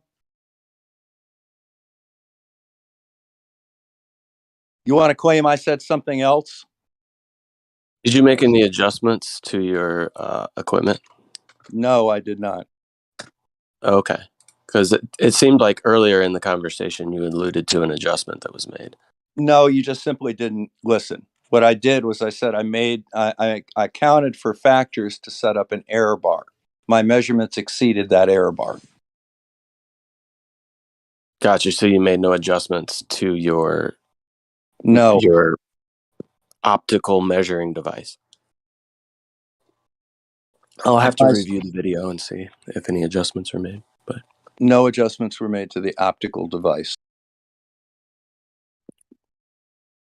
Okay. I haven't seen the video, but it sounded like well, then perhaps you should the look at gentleman the video earlier, before Dan, making more said stupid that you comments. made an adjustment to the. You can keep saying that I camera. made an adjustment or Dude, asking can me you if I just? made an Why are you so adjustment. emotional, man? You Why are can you so keep emotional? saying after I tell you repeatedly that I did not make any adjustments. You can keep asking questions about whether or not I made adjustments. I was It's a just little game. No, it's a little elucidating game my you're playing point. to try and put the idea that adjustments were made out there. There were no adjustments made. Don't ask We get it, about Bob. it again. We heard you the first time. I'm just saying the Then only stop reason I brought it asking the up same is because question. it was brought up. It was brought up that there were possible adjustments made. That's the No, only it reason was I was not bringing it brought up. up. You brought it up and it was answered, and then you kept bringing it up. I thought the thing with the adjustments was that you said that if it didn't come out like a ball, you'd have to change your numbers. Did you say something like that? You were just joking around, but maybe you No, were I didn't serious say too. anything of the sort. I'm pretty sure you did. Piss off. You're going to say that you're pretty sure you didn't? Anybody else remember that, or am I just like having a senior moment here? Yeah, there was something that he was talking about making adjustments. I can't remember fully in the conversation, but I don't know. I'll have to review the video and see if there was consistency throughout the whole entire thing. But who knows? The thing is, we can draw a horizontal line. We know it's horizontal because we can check it tangibly, right? None of this optical, wavy, bendy, horizontal line bullshit that they're trying to do with whatever Bob did. This we can actually make an actual straight horizontal line, and then we can hang two plumb bobs in different spots up against that line, and then we can get a protractor, and we can see that it's 90 degrees on both of the plumb lines, right? We can show that horizontal is perpendicular in multiple spots on that horizontal. Then they quit can't show talking that about it's not. it and do it, Jeremy. I would be curious, since Rocky is in here, if Rocky is able to speak, like how often do the teams that you survey teams that you have come in, how often are they making or trying to make a half a mile plus horizontal line? Is that standard? Like, is that a distance that's common? Good question, Napalm. And I don't know. if he's how is that available, relevant given the fact can that you I let me did finish make my a half mile? one sentence, please? Now, given the fact that I Thank you, did do a Bob. half a mile, Thank you, Bob. why are you asking Can you what guys hear other me? surveyors My do mic on working? job sites? Bob, do you have SE on mute or something? No, Why the fuck are you talking through him? because he keeps trying to talk through me. Talking, and then you started talking. Just let him go, and then you can go next, please. Thanks, Jeremy. I was going to say, if Rakia is available to answer Napalm's question, I'd like him, if he can, to recount a story where he had some people come over to measure, and they refused to measure over a body of water. Remember that thing that I said before? Yeah. If Rakia is available, I'd like to hear that. I remember him talking one time where he was trying to get a horizontal established, and it was over water, and they said they wouldn't do it. I can't remember. I did do it. For. Doesn't matter what anybody else did. Because you're a professional. My dad is right Hold there. on, don't interrupt. My dad him, is though. right. Don't My interrupt dad him, is guys. available. Guys. I said SE then Bob. Go ahead, Bob. Yep. My dad is available. I did it over half a mile. Big deal. So what? I don't care what anybody else did on a job site surveying for who knows what. I measured a horizontal based on 90 degrees to a vertical over half a mile. Period. Are you a surveyor by trade, Bob? Are you? Is this your first time establishing a horizontal? No. This is your first time talking about the flat Earth. I'm just kidding. How many times have you established horizontals in the past? Irrelevant. I have the equipment. I use it quite frequently. Yo, he didn't make a horizontal. What are you guys talking about? He already said the line was bent. I know.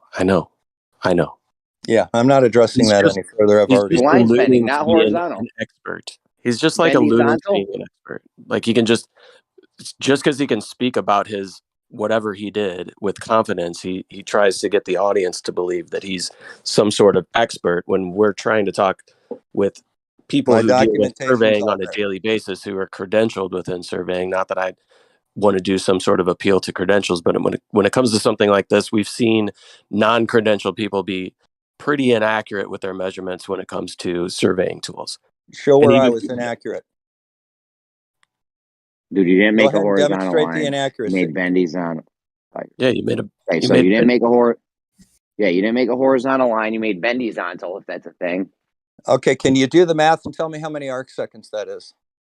A quarter of an inch at a half mile. How many arc How much seconds your is that? horizontal line bent? You want me to do the math for how much your horizontal line bent? No, you tell me what the bend in that line is in arc seconds, and tell me why that is significant.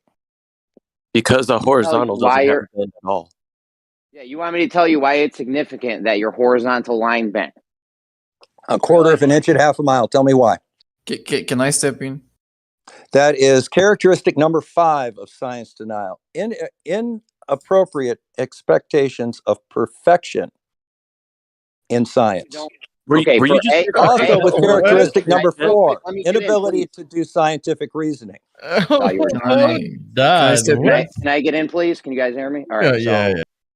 Thanks. I'm next. So he doesn't know. You're next, Bacon? Okay, Bacon's next. So you can say that it's a quarter of an inch. Just the fact that it is a quarter of an inch means it's not horizontal. And even if it is, I don't know how you would know it's a quarter of an inch because all you did was measure it, the refraction. You don't know which way the light bent throughout the course of that half a mile. So here we are in the refraction argument now. Yeah, can I? Okay. I mean, I think you know that the keep just saying that it's bent or isn't really an argument because assuming that, I mean, let's say that the amount of refraction predicted is correct. So the prediction for refraction of a quarter of an inch is the correct amount refracted. Even the light being bent, that observation wouldn't be able to be accounted for on the flat Earth. You agree with that, Jeremy? No, you don't know. You don't even know how much the line I said bent. assuming that. Well, yeah, if we can assume your shit's correct, then whatever. Yeah, it's a globe. Right. Okay. If your Okay, shit's not so- correct, no, and if your shit's not correct, and you have no way to tell that it is, you're just using 7/6R. I agree. I agree that if we're wrong about how much it's refracting, then the argument wouldn't follow. That's why I don't understand why you're saying whether or not it's bent as if it's a good response instead of we don't know how much it's bent. Yeah, because he says he has the horizontal. He doesn't have a horizontal. It's bending, right? Do you agree so far? I mean, is that simple or no? Yeah. Okay, so he said he had a horizontal. He said it's bending, but we know horizontals don't bend. He doesn't have a horizontal. End of story. Yeah, but that's just being pedantic. Not You being understand what the measurement. You're going to you understand. Yeah, it's You're going to trigger the whole understand. panel. It's desperation trying to get rid of an inconvenient observation. That's all it is. No, it's trying to get rid of a bent horizontal. Can you do that? Characteristic number 5. What's characteristic number 6? Calling a bent horizontal. Close enough. So it fits the model. No, thank you. No, we're not treating it as horizontal. Okay, so if the what? Yeah, we're not treating that line of sight as horizontal because He said his horizontal was bent a quarter of an inch, is what I heard. I'm sorry, I might have misunderstood. You did. That's what Jeremy's arguing, right? Yeah, but no one's saying that line's straight. So that the line of sight, no one's saying that line's. Everyone's agreeing that line of sight is refracted. So your line of sight It's refracted approximately 1/4 of an inch, and we accounted for that. Okay, so your line of sight, which is bent now, not horizontal, is Yeah, bent but a that quarter inch. doesn't. Hang on, you cut me off. I'm just trying to clarify if you Go don't ahead. mind. You said Just I go was ahead. wrong. So now line of sights aren't horizontals. If they bend and the objection is that horizontals can't bend, then by your own standards, no. So if the line of sight, which should be horizontal, bends, it's not line of sight anymore. Yes. Why not? Welcome. Yeah, it's Why refracted. the That's line of why. sight? Because Why it's a that's not a line of refracted. sight? I just answered 3 times while you were repeating. Because Right. it's not line of sight. Line of sight is horizontal. If it All sight is refracted. Period. Line of sight is horizontal. What? So if I That's look what up, I was that's not a line of sight because it's a All horizontal. sight is refracted. You a can straight account for line is that. a straight line. Yeah, If line it of sight is bends, not a straight it's not line. a straight line. Yeah. And line Yeah, of sight's not a straight line in any Oh, direction because okay, there's I'm fine always with you saying that. refraction. that's the whole point. You can keep this silly objection up. The refraction was accounted for. You still have yet to show that it changes the outcome. So that's your job, is to show it changes the outcome. Bullshit. That's your claim. It's your job. My job is concrete finishing. And I've done it. Yeah, and I've done it too, Bob. It parallels the fucking earth. I'm sorry. It does. Day and night. Only in junk science. Mirrors, lasers, clear your own eyes. You know, Only I in get your junk frustrated, science, dude. Dan. You just get frustrated because Then we're you're gonna trying to have a help problem your with fellow Odyssee's man measurement, understand he's right? been duped Over about the 400 globe. yards. And suddenly Okay? that's a straight line and it's below level. Zanuck, this is And why the we're simple frustrated, measurement brother. tells you got We're a just curve. trying to help you out in life, and you're kicking and screaming and slapping our hand away. No, we're just pointing out your errors. No, you can't do that because they don't exist. So just kind of wake up, would you please, for your sake? We've already shown. It's We've wearing already on your shown your errors body. I can repeatedly. see it. Stop lying. Bob, why don't you play with lasers in your backyard, and when the weather changes, show us the variable effect on how it affects the laser. Well, send me a laser. Send me a laser and I'll do it.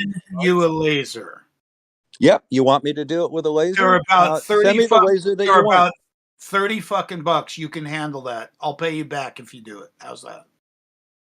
Did you guys? Okay, go ahead and put it in PayPal and I'll get a laser. You send me the said model I'd that pay you want me back, to have. Bob. You are capable of listening. Just do No. it, and I will No, compensate you send me the model you for want your me to efforts. use. I You will send me the model compensate that you want me to use and send me a So- PayPal for it and I'll order it. So you're not willing. Guys, one at to a time, show- guys. Come Well, on. he's not willing to show how conditions will change the bending of light. He's not willing to show. I've that. already done that. Really? Okay, we need to wait. You know what the problem is? We need to wait like 1 second, like 1001 when the other person's done talking before we start. That way we can be sure that Well, we're I'm not done over talking with Dan, so if he Well, wants then- to send me a laser, I'll use it. Too much citation that you don't look at, Bob. Too much. I posted too much. You never look at anything someone posts. That's a Let me clever just trick. Actually, I trick. do quite frequently. How do you think I knew how you messed up your experiment? So I looked Dan- at the experiment. Dan, so then if you want to talk about lasers being straight and all this, then we go back to the simple measurements across 400 yards over water, and we see this deviation of 16 arc seconds. What is that then? If it's Who straight, is you're we? saying lasers Who are is straight. we? You're saying that, and you're like, am I Show the data. am I multiple supposed data over to multiple see days. that somewhere? Can I replicate that? Yes, of course. And I would put money on it that you would get these same answers. Because Well, you're not gonna see except refraction. that we've done this hold in on, Dan, 35 please. different I know you're all keyed up. Just let me speak. We can go back and forth. But So, I'm yes, talking I would from put experience. Dan, over 400 yards, use lasers, but use something to establish the level, the thing I've been talking about ever since I came in here this morning. Are you have to showing establish this level. somewhere? Hold Are you on. showing what you're Dan, talking about? Dan, No, I'm not- you're just talking, Yes, right? no, I'm not just talking. Can I see it? For some reason, you seem Stop, like Dan. you're not informed about this. No, I mean let's measure. Just Let's be- measure just his be- gradient. Let's just be- measure his temperature. Let's measure his don't bio have to, pressure. you don't His have to. fucking Every day, luminescence. same I mean, measurement. why don't you measure a bunch of other Every- crap and show listen, us the numbers, Dan, figures, light, I will show you the footage, numbers in a second. pictures, I'm trying to get you shut up stills, and listen. drawings, Yeah. graphics, Talking. anything. What is going on? Guys, you guys need to relax. Okay, Dan, you went. Now Xanix's going to go on uninterrupted. Go ahead. Thanks. So Dan, these are observations you can make yourself. Go over short distances, 400 yards, not that far.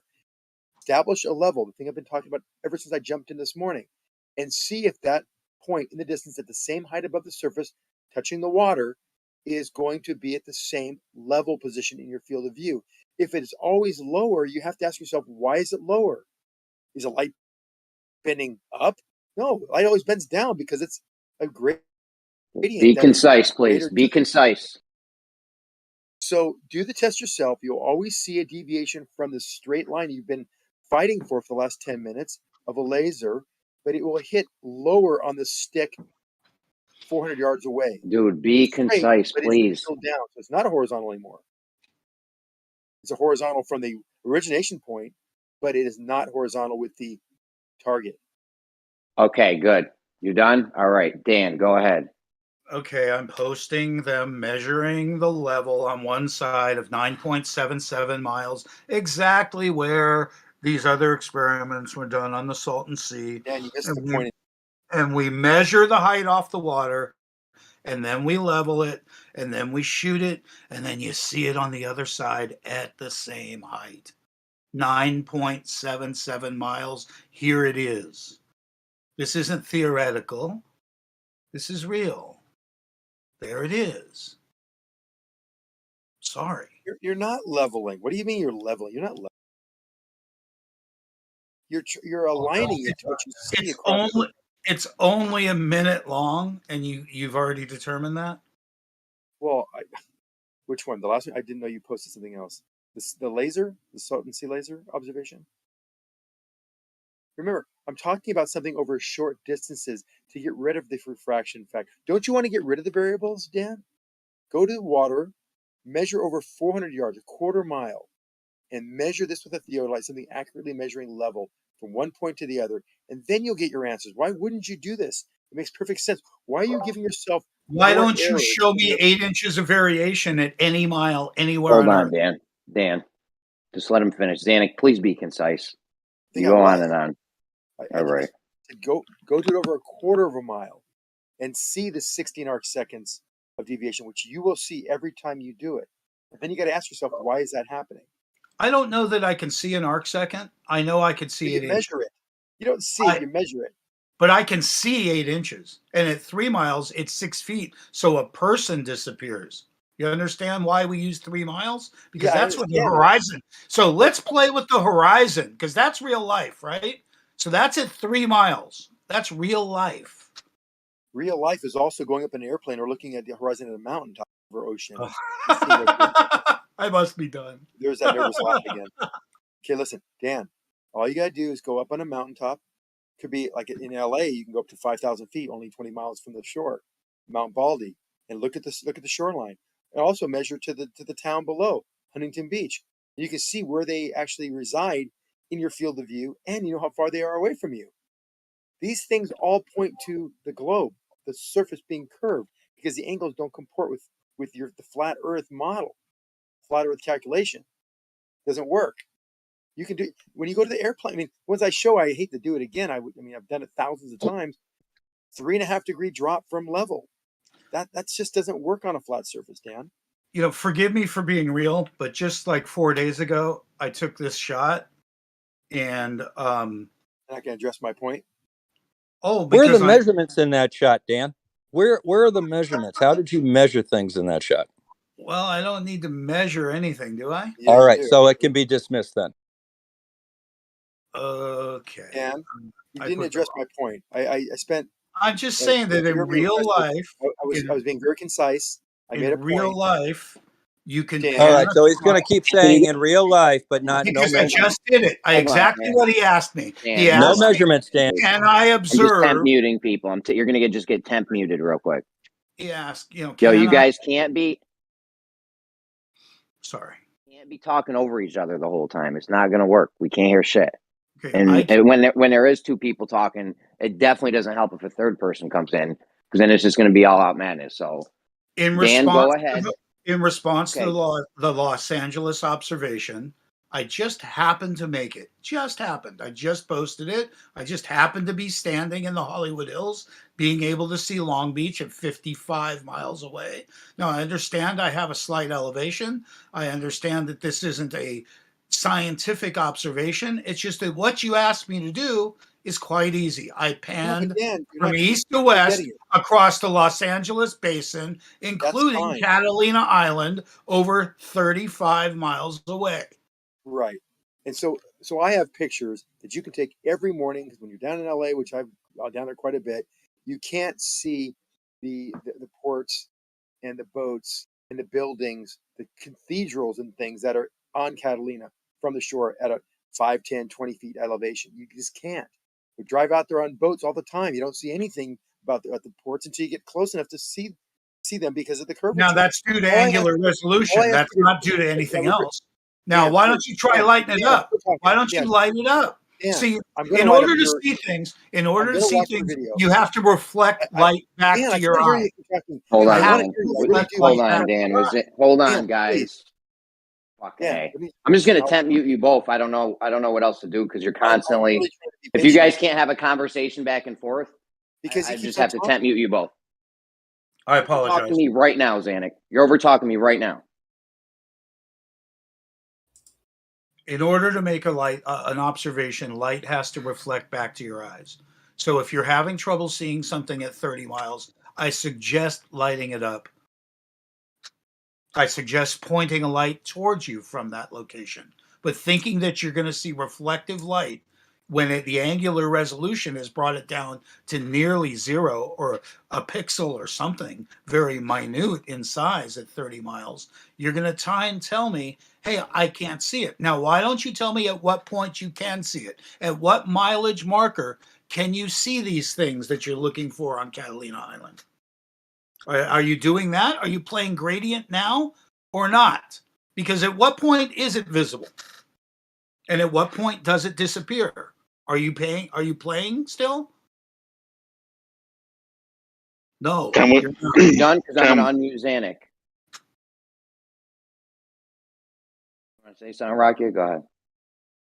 I was just going to ask if Bob wanted to ask Zanuck where his measurements were, and I think that's a good idea. You know, if you say you can't see it at 30 miles at 10 feet, well, there's several reasons we would come up with. Anybody who's been studying that, Zanuck said it has to be Earth curve. He didn't mention any of the other reasons, but go to whatever mileage you can see it, and then if you're seeing too far due to the curve, then he's going to say it's refracted. It's a moot point, right? You can argue this all day. In the last episode of Flatlanders, they did the Skiba thing where Skiba went out onto the lake. So at first you could see the city in the distance. Then halfway it disappeared due to weather conditions and what you would call refraction. And then when they got closer, it reappeared. So did the curvature of the Earth just sort of wave around? No. Conditions change your ability to see in the distance. Okay, I'm gonna unmute Zanuck so he can respond. Please don't interrupt him, and Zanuck, please keep it concise. This is easy, guys. Come on. Thank you. So Dan, yeah, you see the shore as you're approaching it, the two harbors in Catalina Island. You don't see any of these boats or any of these buildings on the shore until you're about 7 miles away on a boat, on a big yacht, which a friend of mine has. We go out there occasionally. You also have pictures from the shoreline you can take. The entire valley is hidden by water. Now you can't illuminate it more, Dan. But my main point was to address what I said earlier here. You didn't address it back to me. You didn't tell me that you understood what I was saying. Quarter mile. Use the laser. Use whatever you want. Any light source you want. You will see this drop. You said you can't see this drop because it's too small. Use a measurement tool. That's what you do. Use measurement. Then I said, okay, you want something at a grand scale? Go up at 30,000 feet. 3.5 degree drop, Dan. This is 3.5 degrees below level. This doesn't happen on a flat surface. Address that. I can't. I showed you too many level observations to be climbing mountains and playing with the angles. Where? Where did you show me this? I'm just telling you about it. I'm not climbing mountains to increase my vision in distance. It doesn't make any sense. Doesn't It does prove a make sense thing. because the horizon drop is below level, and you can show this by showing in that same frame the sun maybe at sunset at the same time. So we know it's not. You can't see that far because you see the sun. Both the sun and the horizon are below level from a mountaintop. You're It's not calling that hard to horizon do. drop. You're calling horizon drop Earth curve and refraction Earth curve. It's weird. No, refraction is not Earth curve. Refraction looms things up, makes your problem worse. So Yet refraction looms things up and takes away the curve, right? no, it takes away the curve. Yes. So yes. Yes, it takes away the curve. Yes. So you're saying when we see things too far, the Earth is actually curved more than what we're seeing? You're seeing the curve to be less when things are loomed up. You just said it. Now you double spoke again. No, I didn't And it's double true. speak. I'm just clarifying what you're trying to say. You know, And you said I'm yes. not. No. I'm telling you. I'm telling you what you said, which is in Uh-huh. contrast what you said the first time. When Earth you curve, said, I just repeated what you said. When something's loomed up, that's less Earth curve, correct? Correct. That's refraction, right? Correct. Refraction being Earth curve, correct? No, refraction is not Earth curve. You see, So some being loomed up so is not if I less see Earth curve. something, if I see something below eye level, and it is higher than it should be, yet still below level, that's not Earth what I curve asked. and refraction. You had to So just get that little jump in there, didn't you? Well, you went on to something I didn't. I didn't went You on said, anymore. you ready? Yes. I'll go again because you can change your answer if you want. If something's loomed up, it's less Earth curve because of the refraction, correct? Yes. So refraction takes away Earth curve. Yes. Thank you. Okay. And don't forget the last part of that, which really makes a problem for this dialogue we're having between each other. If it's still below eye level, even though you have refraction, what causes that? We see the sun, we see the horizon, there's refraction, yet it's below level. Racky, what would cause that? A mirage. Why are you laughing? A mirage is an opposite. Let me define mirage. As well. Let me define mirage, and then I can define what sun does. So if he doesn't interrupt, this is a real clear, simple definition of mirage. Anybody can look it up. A mirage is an optical illusion caused, they give the cause of the optical illusion, why you see things below and above and all wonky, by atmospheric conditions. And in their own model, their sunset is already set. You shouldn't be able to see it, but the reason you can see it and it's clear is because of refraction. It's refracted up. Yeah. He interrupted to agree with me. It's refracted. The light's I'm refracted down. almost done. Yeah. As you agree with me, even in your own model, which you come and teach us, when something's refracted, it's not clear. It's set for when the sun is already set and is refracted up and as clear as a bell. Looks the same as it did when it was in the sky. Good luck with that one. I don't need luck with this. It's called intelligence. Yeah, It's knowledge. So let me help you real quick. When you see the sun set, and as it sets, it is loomed up, but it is still below eye level. It's below eye level. That means the curvature is causing it to be below eye level. Yet it's higher than it should be, which is refraction. Now refraction is going downward. The object is looming up. That's not really what a mirage is. That might be a dictionary cause or a claim of, or a definition of a mirage. A mirage does cause these optical effects that are illusions. There's many types of them. Many of the most common ones are caused by internal reflections, which are basically like a mirroring type of effect of the surface. But we don't need to get into that. We're just talking about things we can see without them being distorted or inverted or replicated. The sun, as it sets, slows down before it sets. It slows down because it enters an area of refraction. The angular velocity, that is.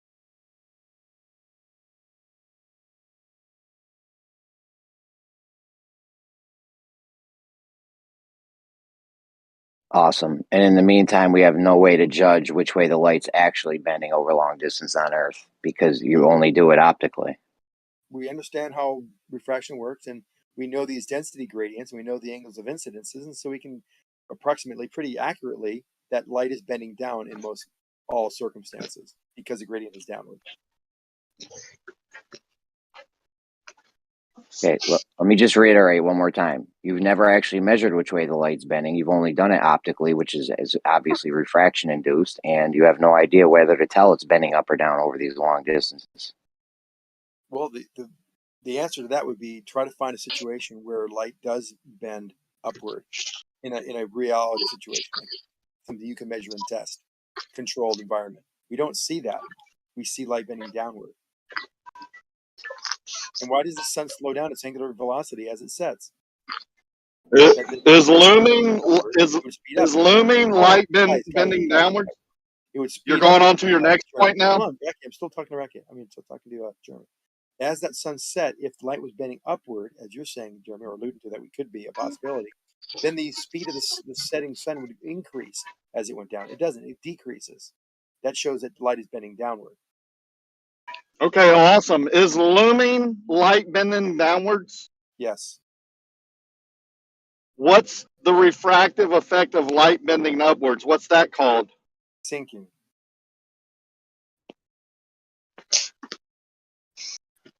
Got it? Make sense? I think that is a yes. Xanet, let me ask you a question real quick, because we talked about this like a year ago. Is refraction taking place 24/7 all the time, everywhere on Earth, or not? Light is always being refracted in some way, shape, or form. There's always some okay. So how are you going to claim geometric Earth curve blocking things bottom up when there's always refraction everywhere, always? Good question. Because just the other day, Bacon was in here, and for like 15 minutes, he was going over how 8 inches per mile square. The issue with that is it takes no quote unquote atmosphere into account, meaning that's what you would expect to see Earth curve at if there was no air on the Earth and whatnot. It was just a vacant ball like the moon. So how are you claiming Earth curve being seen in bridges, boats going over the horizon, especially that one you love the show with the cruise liner with the big exhaust that looks like a whale fin that's red and white? You know which one I'm talking about. Sure. Yep. Have you ever noticed all the refraction going on and taking place to that boat and how distorted the boat is, but then you want to completely ignore refraction being the cause for it disappearing bottom up when it's extremely easy to make things disappear bottom up on a flat surface just by opening a door? That actually, If you got a long hallway, if you have a long hallway and at the end of the hallway you got like a sliding door or something, and let's say that it's 103 degrees outside and like 90%, 60% humidity, it's hot. You open that door and all that hot air rushes in and everything vanishes bottom up on a flat surface. So how are you claiming that's geometric Earth curve blocking that? And how come you ignore all the distorted, refracted parts of all the boats that you show going over Earth curve when the boat is clearly completely refracted? The exhaust is in the wrong place. The cabins are all squished together. Why do you ignore refraction then and then just simply claim Earth curve? That doesn't make any sense. You talk about being logical, but then you completely just ignore your own argument. Again, it goes back to a fundamental. I don't think you answer any of those, and all those are good points. But the problem is you're not understanding the position with respect to level. And as the smokestacks, which are well above the surface, hundreds of feet in some cases, that the refracted, distorted smokestack. I let you finish. Let me finish. The smokestacks are now hundreds of feet above the surface, and yet we see its angular position go down. The continuing of that going down with respect to the boat, in keeping its proportionality as it does sink. No, it doesn't keep its proportionality. Can I finish or not? It does not. No, because you just said something that's not true. It does not. Do you want to let me speak for more than 20 seconds? Let me know. Oh, okay, you could just make stuff up and say it keeps its proportionality when it absolutely doesn't. But I mean, that's fine if you want to be dishonest. Just let him finish. You can rebuttal. So I gave you the proportionality. I showed you a time lapse. I've shown you pictures. Proportionality is kept. Now the glare and the distortion and some of the dithering that you have on a live feed, that's also due to refraction. But the proportionality of the entire boat is not changing. It is staying intact. The exhaust ports are staying intact, and they are going down in your field of view. that tells me that there's earth curve, because light wouldn't do that to that part of the boat, and it wouldn't do it disproportionately to the bottom versus the top, which it is as it sinks. And then you could do the exact same thing on a hardwood floor in the hallway. Horizon versus altitude is another key one. How do you argue that? I have a picture. Higher Right, yeah, like the higher you go up, the flatter everything gets. That makes perfect sense for a ball. What does that But real quick, you keep saying that it keeps its proportion. It stays proportionate as it sinks below the horizon. That's not true. Yeah, you can do The whole entire ship. No, it's not true, because all the decks of the ship get squished together. Wait. Can I understand this? Xanax saying as the ship goes away from you, all the sizes stay the same? No, proportionality doesn't mean things stay the same. They mean It doesn't stay proportionate. Stop saying it does, please. Because if you have eyes, do you have eyes? Picture. There's the picture. Right. Look at the pictures. Look at the pictures and tell me how it stays proportionate when it doesn't. When the whole ship is completely getting smoother and things are getting larger compared to what they were before. If you see that ship, like just do a photo. If you're standing 400 feet away, take a picture and look at what you're saying is going over Earth curve. How are you saying it's not all distorted and refracted and squished? Because I can take a picture. I can measure the pixels of that. This is being zoomed in as it goes away. No, so now you're measuring. No, so you've measured all the pixels. Exhaust port and look at and compare the first picture with the last picture, and the proportionality, meaning the wings in the top that looks like wings, and the main structure of the smokestack, stay proportional with each other. That blows a hole in but not with the bridge of the ship and the cabin, and the decks up below it. All that gets. You're so taking small particular part. Hey, are you going to talk over me, or am I going to be able to speak? You're saying it's staying the whole entire. You're saying the ship is staying proportional with each other when it's not. So look, you can show me where this is disproportional. How about that? Number two, I've showed you the pictures. You can look at the size with respect to the width of the ship and the height of the ship. When it's gone, and all we see is the smokestack, where do you think the bottom is? Where do you think the entire 200 foot of this ship is? Where is it hiding? Squish? You think it's leaning on the opposite end of a ball, tilting away, and it's not. It's all distorted. The bridge to the ship is in a different location compared to where the smokestack is. Why does the top smokestack structure, why does that go down in your field of view? The horizon's not changing. Why do buttons? Right, yeah, but the button does the same thing in the hallway when you open up your sliding doors, Zanuck. You're such an anti-glober. What? Really? Oh, thanks, Zanuck. Zanuck, what I'm saying is, you make the button. My God, Sorry, every go time ahead. I talk, you're just going to backseat. Come on, go ahead. So just find this picture. I'm the one. He said, "Go Yes, ahead." every time. Just shut up. Thank you. Just try to bite your tongue for a second. Physically bite your tongue just before it bleeds, please. So find these pictures that you're saying there's no disproportionality. I'll give you some stills so you can do some pixel count and show me how it's disproportional. You won't find it. Okay, post them. Post them and let everybody look at them, and we'll see if the picture doesn't look all distorted and squished. Go You ahead. don't need to see posted. I'm gonna do it. Well, I mean, you post that one GIF of it sinking over the horizon like at least once a week. So I know you got it on speed dial. So just throw it in real quick. I'm getting you the stills so you can break them down in picture or whatever you paint or whatever you can find something to count the pixels on. So you have something to work with. Because right now you're just throwing words and claims out in the wind without backing anything up. No, I'm not. I've looked at this. I've looked at it many. I'll talk with you. So here, wait for the pictures and go from there.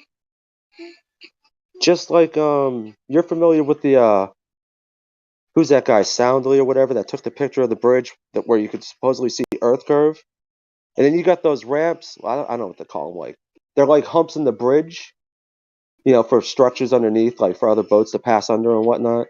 They're kind of like a drawbridge in a sense that doesn't really move. It's just a ramp in the middle of the bridge. Have you ever looked at those ramps and they're pretty much going up to a 90-degree angle in the picture. It looks like a stunt jump.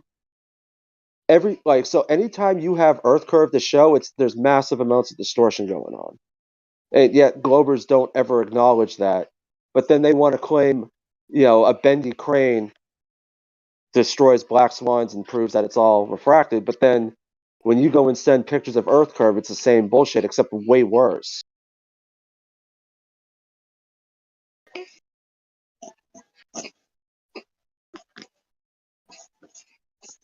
Oh, yeah, there we go.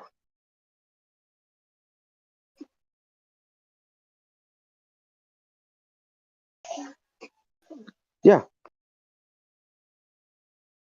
You don't see the size changing on those. What are those right there? Let me try.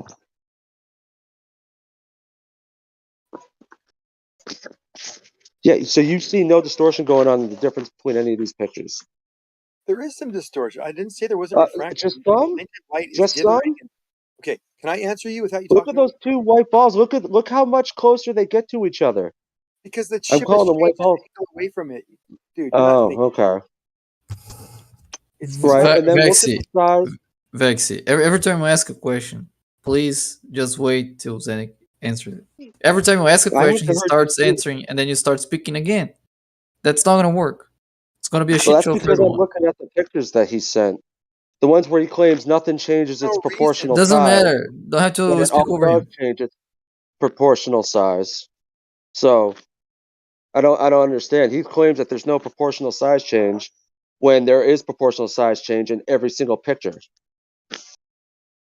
Okay, you've made your point. Now let him respond uninterrupted, please. And Yes, hopefully he'll do the same for you.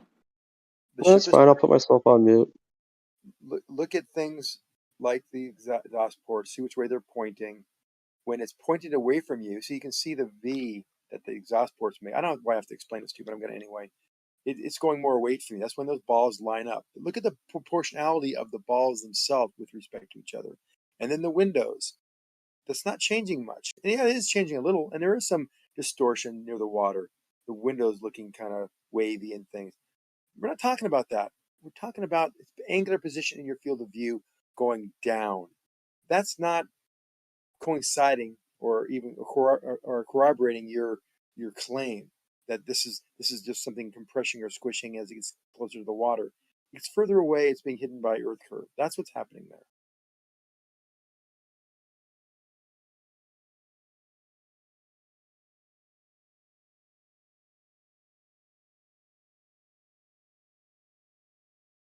I mean, when you see that last picture of the fins just before it blips under the water, where's the rest of the boat? You see the water. The water's not changing. That horizon hasn't changed a bit. See it clearly in the viewfinder of this camera that took the picture. But the half of the smokestack's gone, and not to mention that 250 feet of a boat is missing too. Where did it go?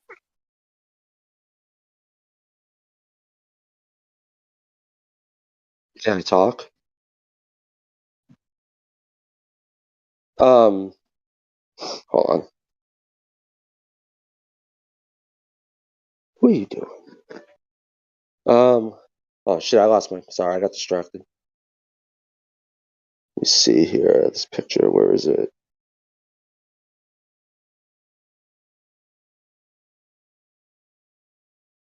So you're saying.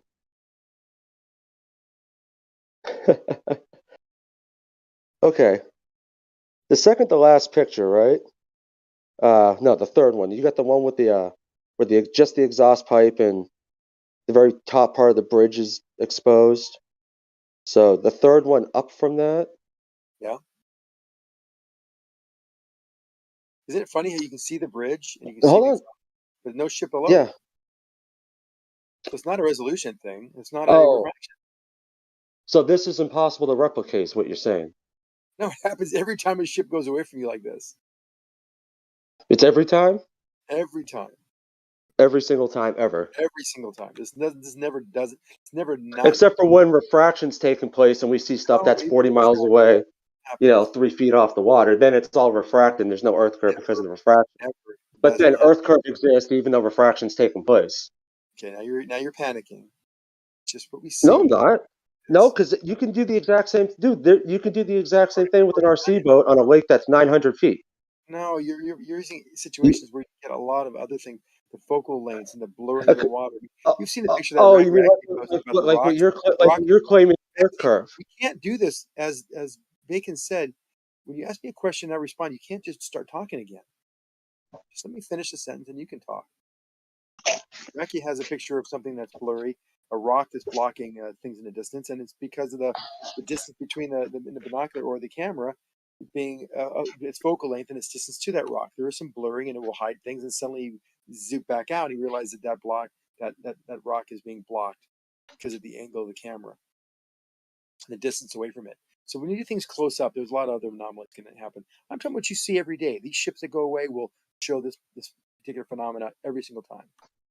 And we see other ships too. I think I got some that Travis and I were going over that shows a ship like this, a cruise liner, half gone. And you see the bridge clear as day. The part of the bridge is missing too. The bottom of the bridge is also missing.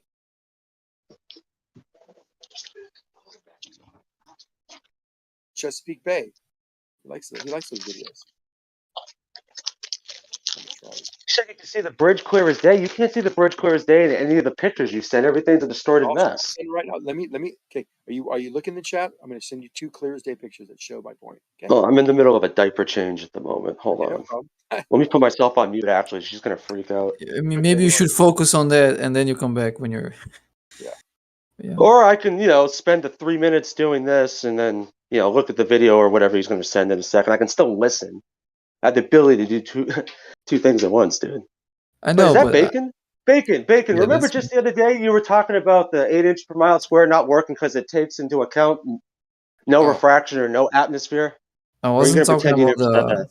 Yeah, I remember that, but it wasn't about the Yeah. 8 inches per mile. But yeah, it was something Yeah, like that. how it's not really valid because we would never expect to see that because refraction always. But then, hey, look, now we can see Earth curve and bridges and boats going over the horizon, though. So which one is it? Because you were making a pretty valid argument against what Xanix's arguing for just the other day. All right, Zedek isn't arguing that refraction isn't happening. I mean, if well, he's arguing that there's geometric Earth curve while refraction is happening, which makes no fucking sense. It because does. there's just as many videos of stuff not going over geometric horizons that look way clearer than when they do with less refraction going on. So I mean, I guess let the double speak and stuff begin. Oh, it's still double speaking. You can have geometrical obstruction and refraction at the same time. Those aren't mutually exclusive. So Xenix is not in contradiction. We don't have to ignore refraction for curvature to exist. Oh, so the refraction only messes with the curve when we're seeing too far. So, well, don't like saying seeing too far, but when we're seeing stuff that goes beyond the limitations of a globe, and then it's all refraction. But when it's stuff being block bottom up, which can be easily demonstrated, like I said a million times, on a small lake with an RC boat, doing the same thing that Xanix cruise liner is doing. You can make buttons and little stacks of coins disappear in hallways bottoms up just by, opening the sliding door. That's all refraction, but this definitely isn't refraction, and there's no way that it could be. It has to be the Earth curve, and it is the Earth curve. I don't know. I don't. Well, yes, you did. Because if you're going to agree with Zanuck and say that this boat's going over the Earth curve, that's exactly what you're saying. No, I'm not saying this can only be Earth curve or anything like that. So okay. But like if I just don't see a contradiction in between saying that there is Earth curve and there is refraction.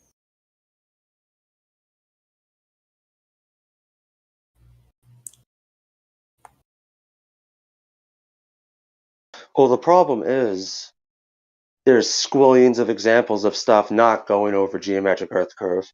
You got stuff that does, like the cruise liner, but anytime that there's stuff not going over the curve of the Earth, why is it way more detailed, sharp, and more crisp looking versus this boat that turns into a fucking potato? I think the boat that turns into a potato is because you have opposing gradients. Like you have less dense in the bottom, and then it gets denser, then it gets less dense again as you go up.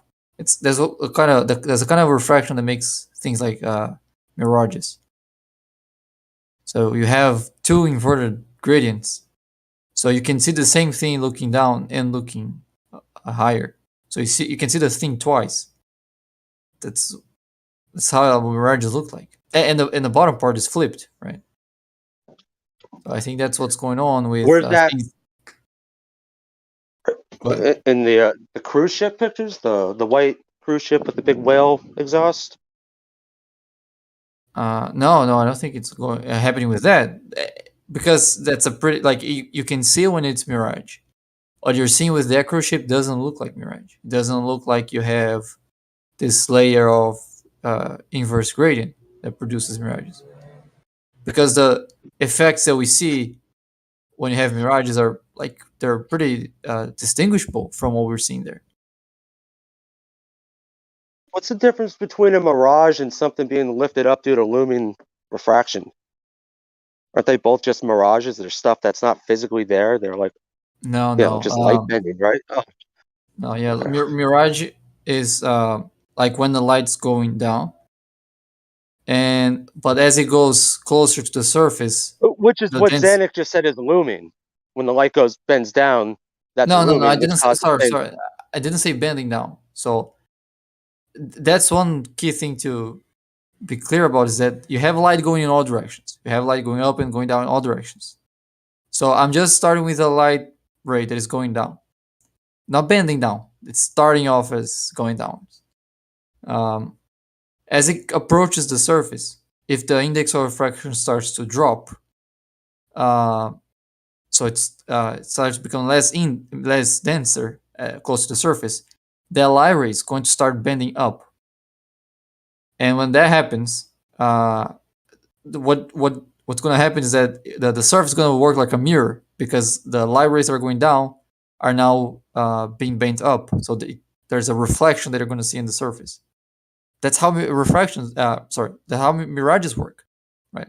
So if you have a hot surface, you can easily replicate mirages, because a hot surface does exactly that. It makes the air close to the surface less dense because of the heat of the surface. And once you're looking to the object higher than the surface, you're not looking low, you're looking more directly to the object. From that direction, the light isn't being bent up as it is on the surface. So you can also see the object in that same direction. So there are two different directions in which you can see the same object. That's how mirages work, right? You're not talking about... Oh, hold on. Am I muted? No, I can hear you. Oh, sorry. Okay. Yeah. Okay. So you're saying sinking refraction is a mirage and looming refraction isn't a mirage, based on what direction the light's bending? Well, that part of the mirage if that's is the case, I don't understand how one type of refraction is a mirage, but another type is not a mirage. And if it's not a mirage, then what is it? Because we're seeing something that should physically be blocked by Earth curve, yet we're still seeing it. So if that's not a mirage, what would you call that? Refraction. I mean, all we're saying is refraction. Mirage is just a specific one, right? So yeah, refraction always, but hey, look, geometric Earth curve. That's the whole point. That's what I have the most. Like, I get so irritated with that.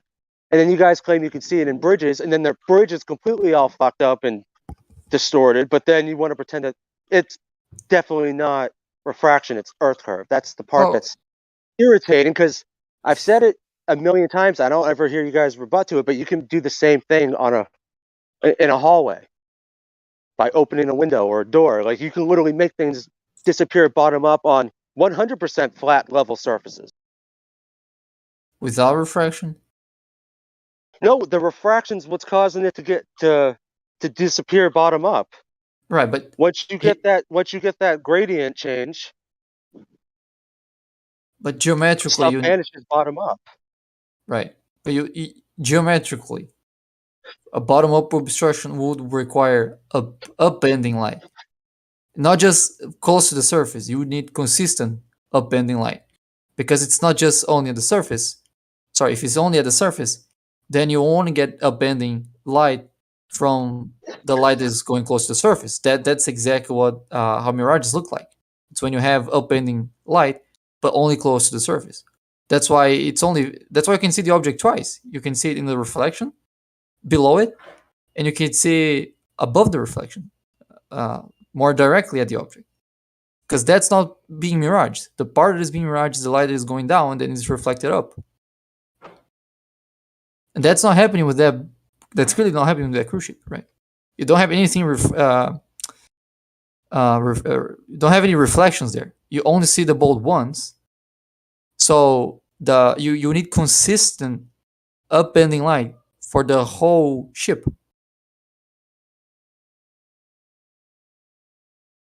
I mean, I'm not an expert on this topic, but I don't think that's possible. I could be wrong, but I don't know. I think you're wrong. Right. I think it would be great if you could demonstrate that I could be wrong. I'm just kidding, man. I didn't really pay attention. Just throw it at you. No, but for real, like if you guys can find a good demonstration that light can consistently bend up, you could then account for that kind of observation on flat Earth. But I don't think it looks good for flat Earth so far. Why would it have to consistently only bend up when, I mean, there's days where you can only see a mile away, and then there's some days where you can see 30. So why would it only have to be doing one thing? No, I'm not saying like all the time is bending up. I'm saying in that specific observation, you have the light to be bending up not only close to the surface, but all the way up to higher than the ship, all the way to the top of the ship. That whole gradient has to be becoming denser and denser as you go higher from the surface. That's For what I what mean observation? consistently. It's Like consistently seeing within that something too observation. far away? Sorry? But you said in the observation, like seeing something that should be blocked by geometric Earth curve or something that shouldn't be. Whenever you see something obstructed from the bottom, Right. I agree. Many of those observations are not Earth curve. Many of those observations are mirages. It's a low index of refraction close to the surface, and that gets higher as you get away, and then it gets lower again. That does happen. That's pretty visible, and that accounts for many of the missing bottom of boats. But that clearly is not what's happening with the picture that Zenix sent. How's that clearly not happening? You just said it's definitely happens sometimes, but it's definitely not in this one. So how do you determine which is like happening? I and which explained isn't? before. When you have that effect, you have a mirroring effect below the boat. So below the boat, you have mirage reflecting the top of the boat, or Yeah, I mean, all the water is mirroring, cutting the boat up and making the boat distorted. I don't understand. The water is being lifted up because the water itself is mirroring itself because the water is the mirror line. yeah, but then I mean, you'd have at least part of the sky there. Like you see when there's mirage blocking the bottom of the boat, you can see the sky being reflected as well. And that's not what's happening there. There's nothing being mirrored. The boat isn't being mirrored there.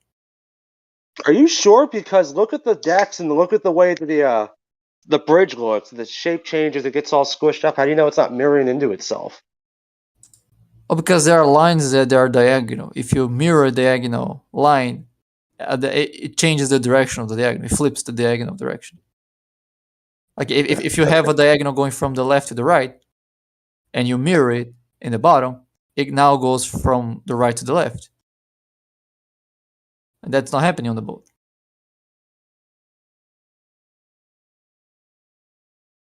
It would still be possible for the water surface to be flat if you have light bending up consistently in that observation.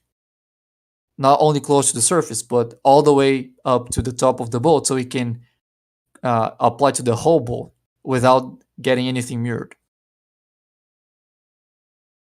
Oh, that's a water slide. That green thing. Okay. Hold on. Sorry, I'm looking at the pictures. I just realized that was a big water slide, which is kind of neat. But Yeah, I'm talking about this one I here. don't. Yeah, with the red, white, and blue. The one that looks like a Carnival Cruise or whatever the fuck it is. I just don't understand how you guys are pretending there's no distortion going on to that boat at all whatsoever. No, You guys make I'm not saying there isn't. there's a lot. Yeah, but that. I mean, I'm not sure if there's a lot, but there's definitely not Now, mirage I mean, going on. there's literally black swan images of the oil rigs. You know, the famous picture where the guy takes videos laying down at night, and there's zero distortion of anything. You could see, the little rowboats in the water under it and stuff. How come that's not good enough? But this proves Earth curve. See, that's like I don't like. Do you not understand how you're not being consistent with when you're applying criticism to the arguments? Like that's what's irritating. Why? Well, because Why? Why? the absence of the absence of distortions doesn't mean the absence of refraction. Just means the refraction is consistent. So if you have a very consistent gradient, it won't look distorted. It might shrink or expand vertically a little bit, but the whole It's thing shouldn't consistent look. except the Earth curve vanishes. That's the part. How is it? If it was so 100% consistent, where it's so clear, you should see the Earth curve then blocking the shift, since it's all the same grade of refraction off the whole thing. So No, I'm where's the saying Earth that. curve? No, no, no. I'm not saying that the. Crystal clear. No, you got it wrong. I'm not saying the refraction isn't the index isn't changing. When I say consistent, doesn't mean that the index is the same everywhere. I'm saying that the gradient is the same everywhere. So you don't have like noise. You don't have noise in the observation. Now, if you have, let's say, a lot of water evaporating, you have currents. That kind of thing is introduces noise, and then you have a lot of distortions. If the gradient changes too much, like there's a lot of layers of different temperatures, that also is going to create distortions. But if the whole thing is very smooth and consistent, then it can be refracted and still not look distorted. So saying it looks distorted or it doesn't look distorted isn't actually a measurement of how much it's being refracted. That's my whole point.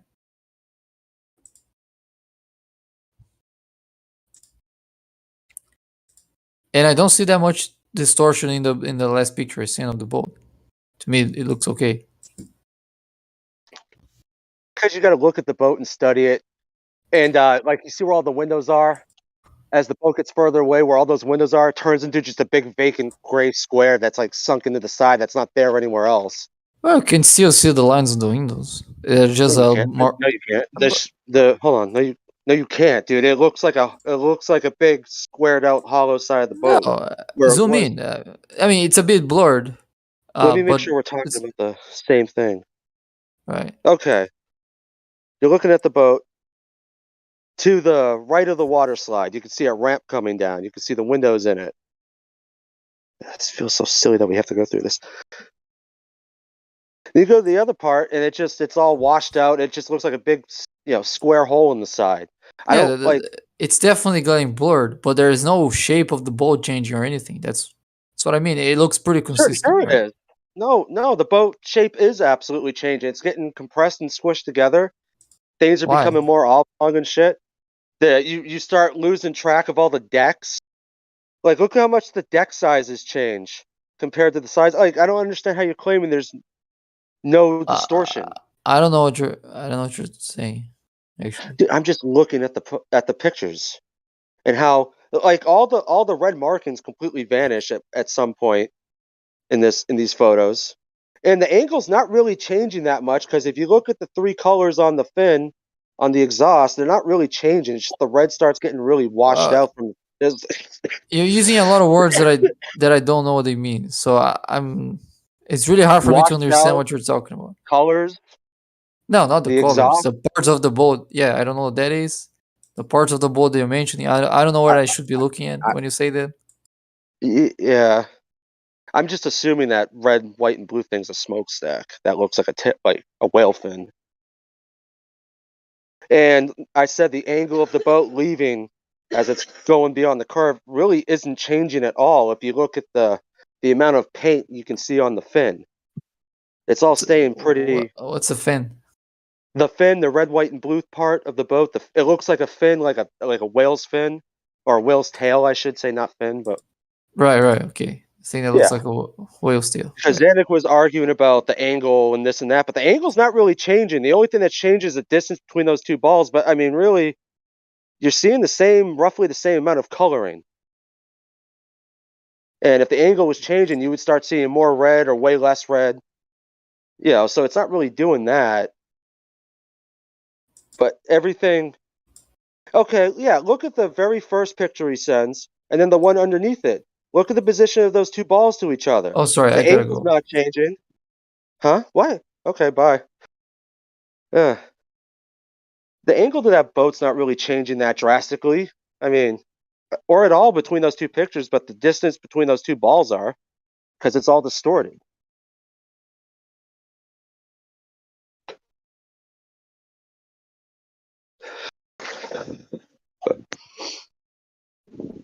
But I mean, people lose their mind over a bendy crane in a still shot, you know, and call it trash evidence for anything, and then completely dismiss it, but then turn around and show evidence with the exact same shit 10 times worse going on, but then claiming it's just Earth hurt. So I don't know. It's just the inconsistency is irritating. Anyway, I'm done.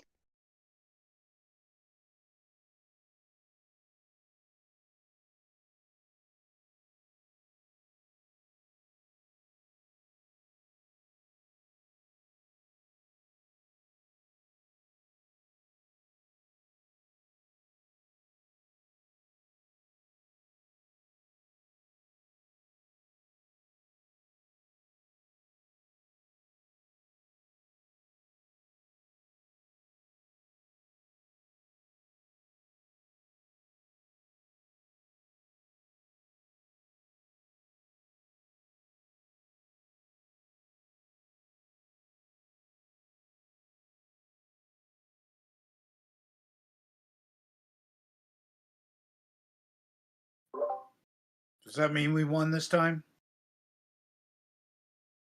We can all move on to something else. The Earth is definitely not as depicted by mainstream science, and their theories are untested in real life about how light behaves. It parallels the Earth when you really try and work with the sunlight, laser light, or other kinds of light. It'll parallel the 8 inches per mile supposed curvature of the Earth. In other words, they're both straight, if you ask me. Sorry to say. Sorry to get excited as well. Just that I've got so much little clips, you know, and none of this stuff has been really released in any high def, you know, so, and the stuff that was released is pay per view. So I'm sorry I don't have more to show, but I got a lot in my head, you know, absorbed by my own eyes. And I can't make light do the things they claim it does. Just because the weather changed, it just really doesn't have that effect. Sorry.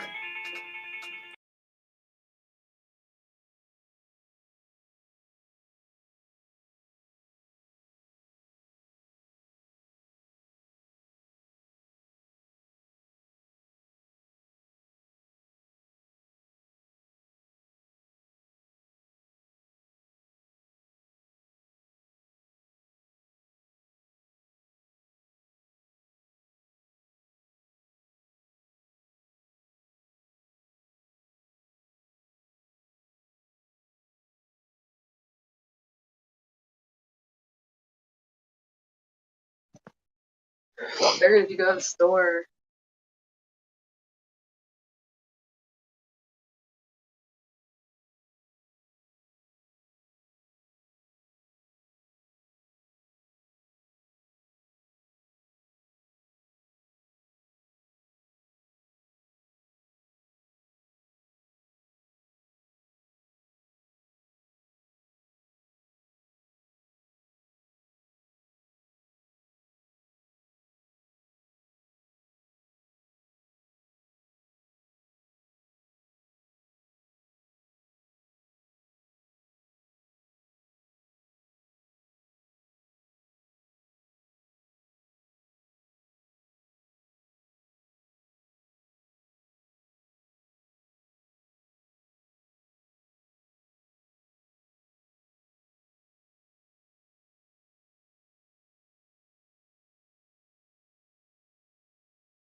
Hey, I'm just asking, is it quiet in here or is it just me?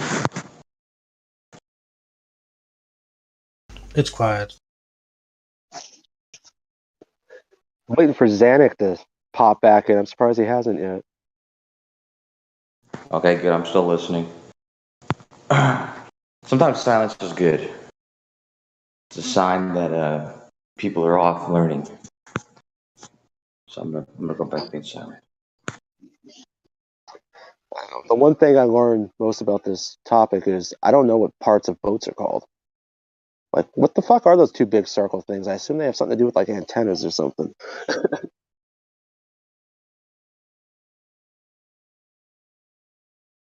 One of the things we haven't done enough of is basic radar. I did speak to Garmin about it because they had stuff that went 20, 50, and 80 and even more miles. And I said, well, how the hell can you have something that shoots that far? So what, I was claiming ship to ship. What they're saying in their shipboard radar is they can see islands, they can see flocks of birds. In other words, they can see things above the waterline.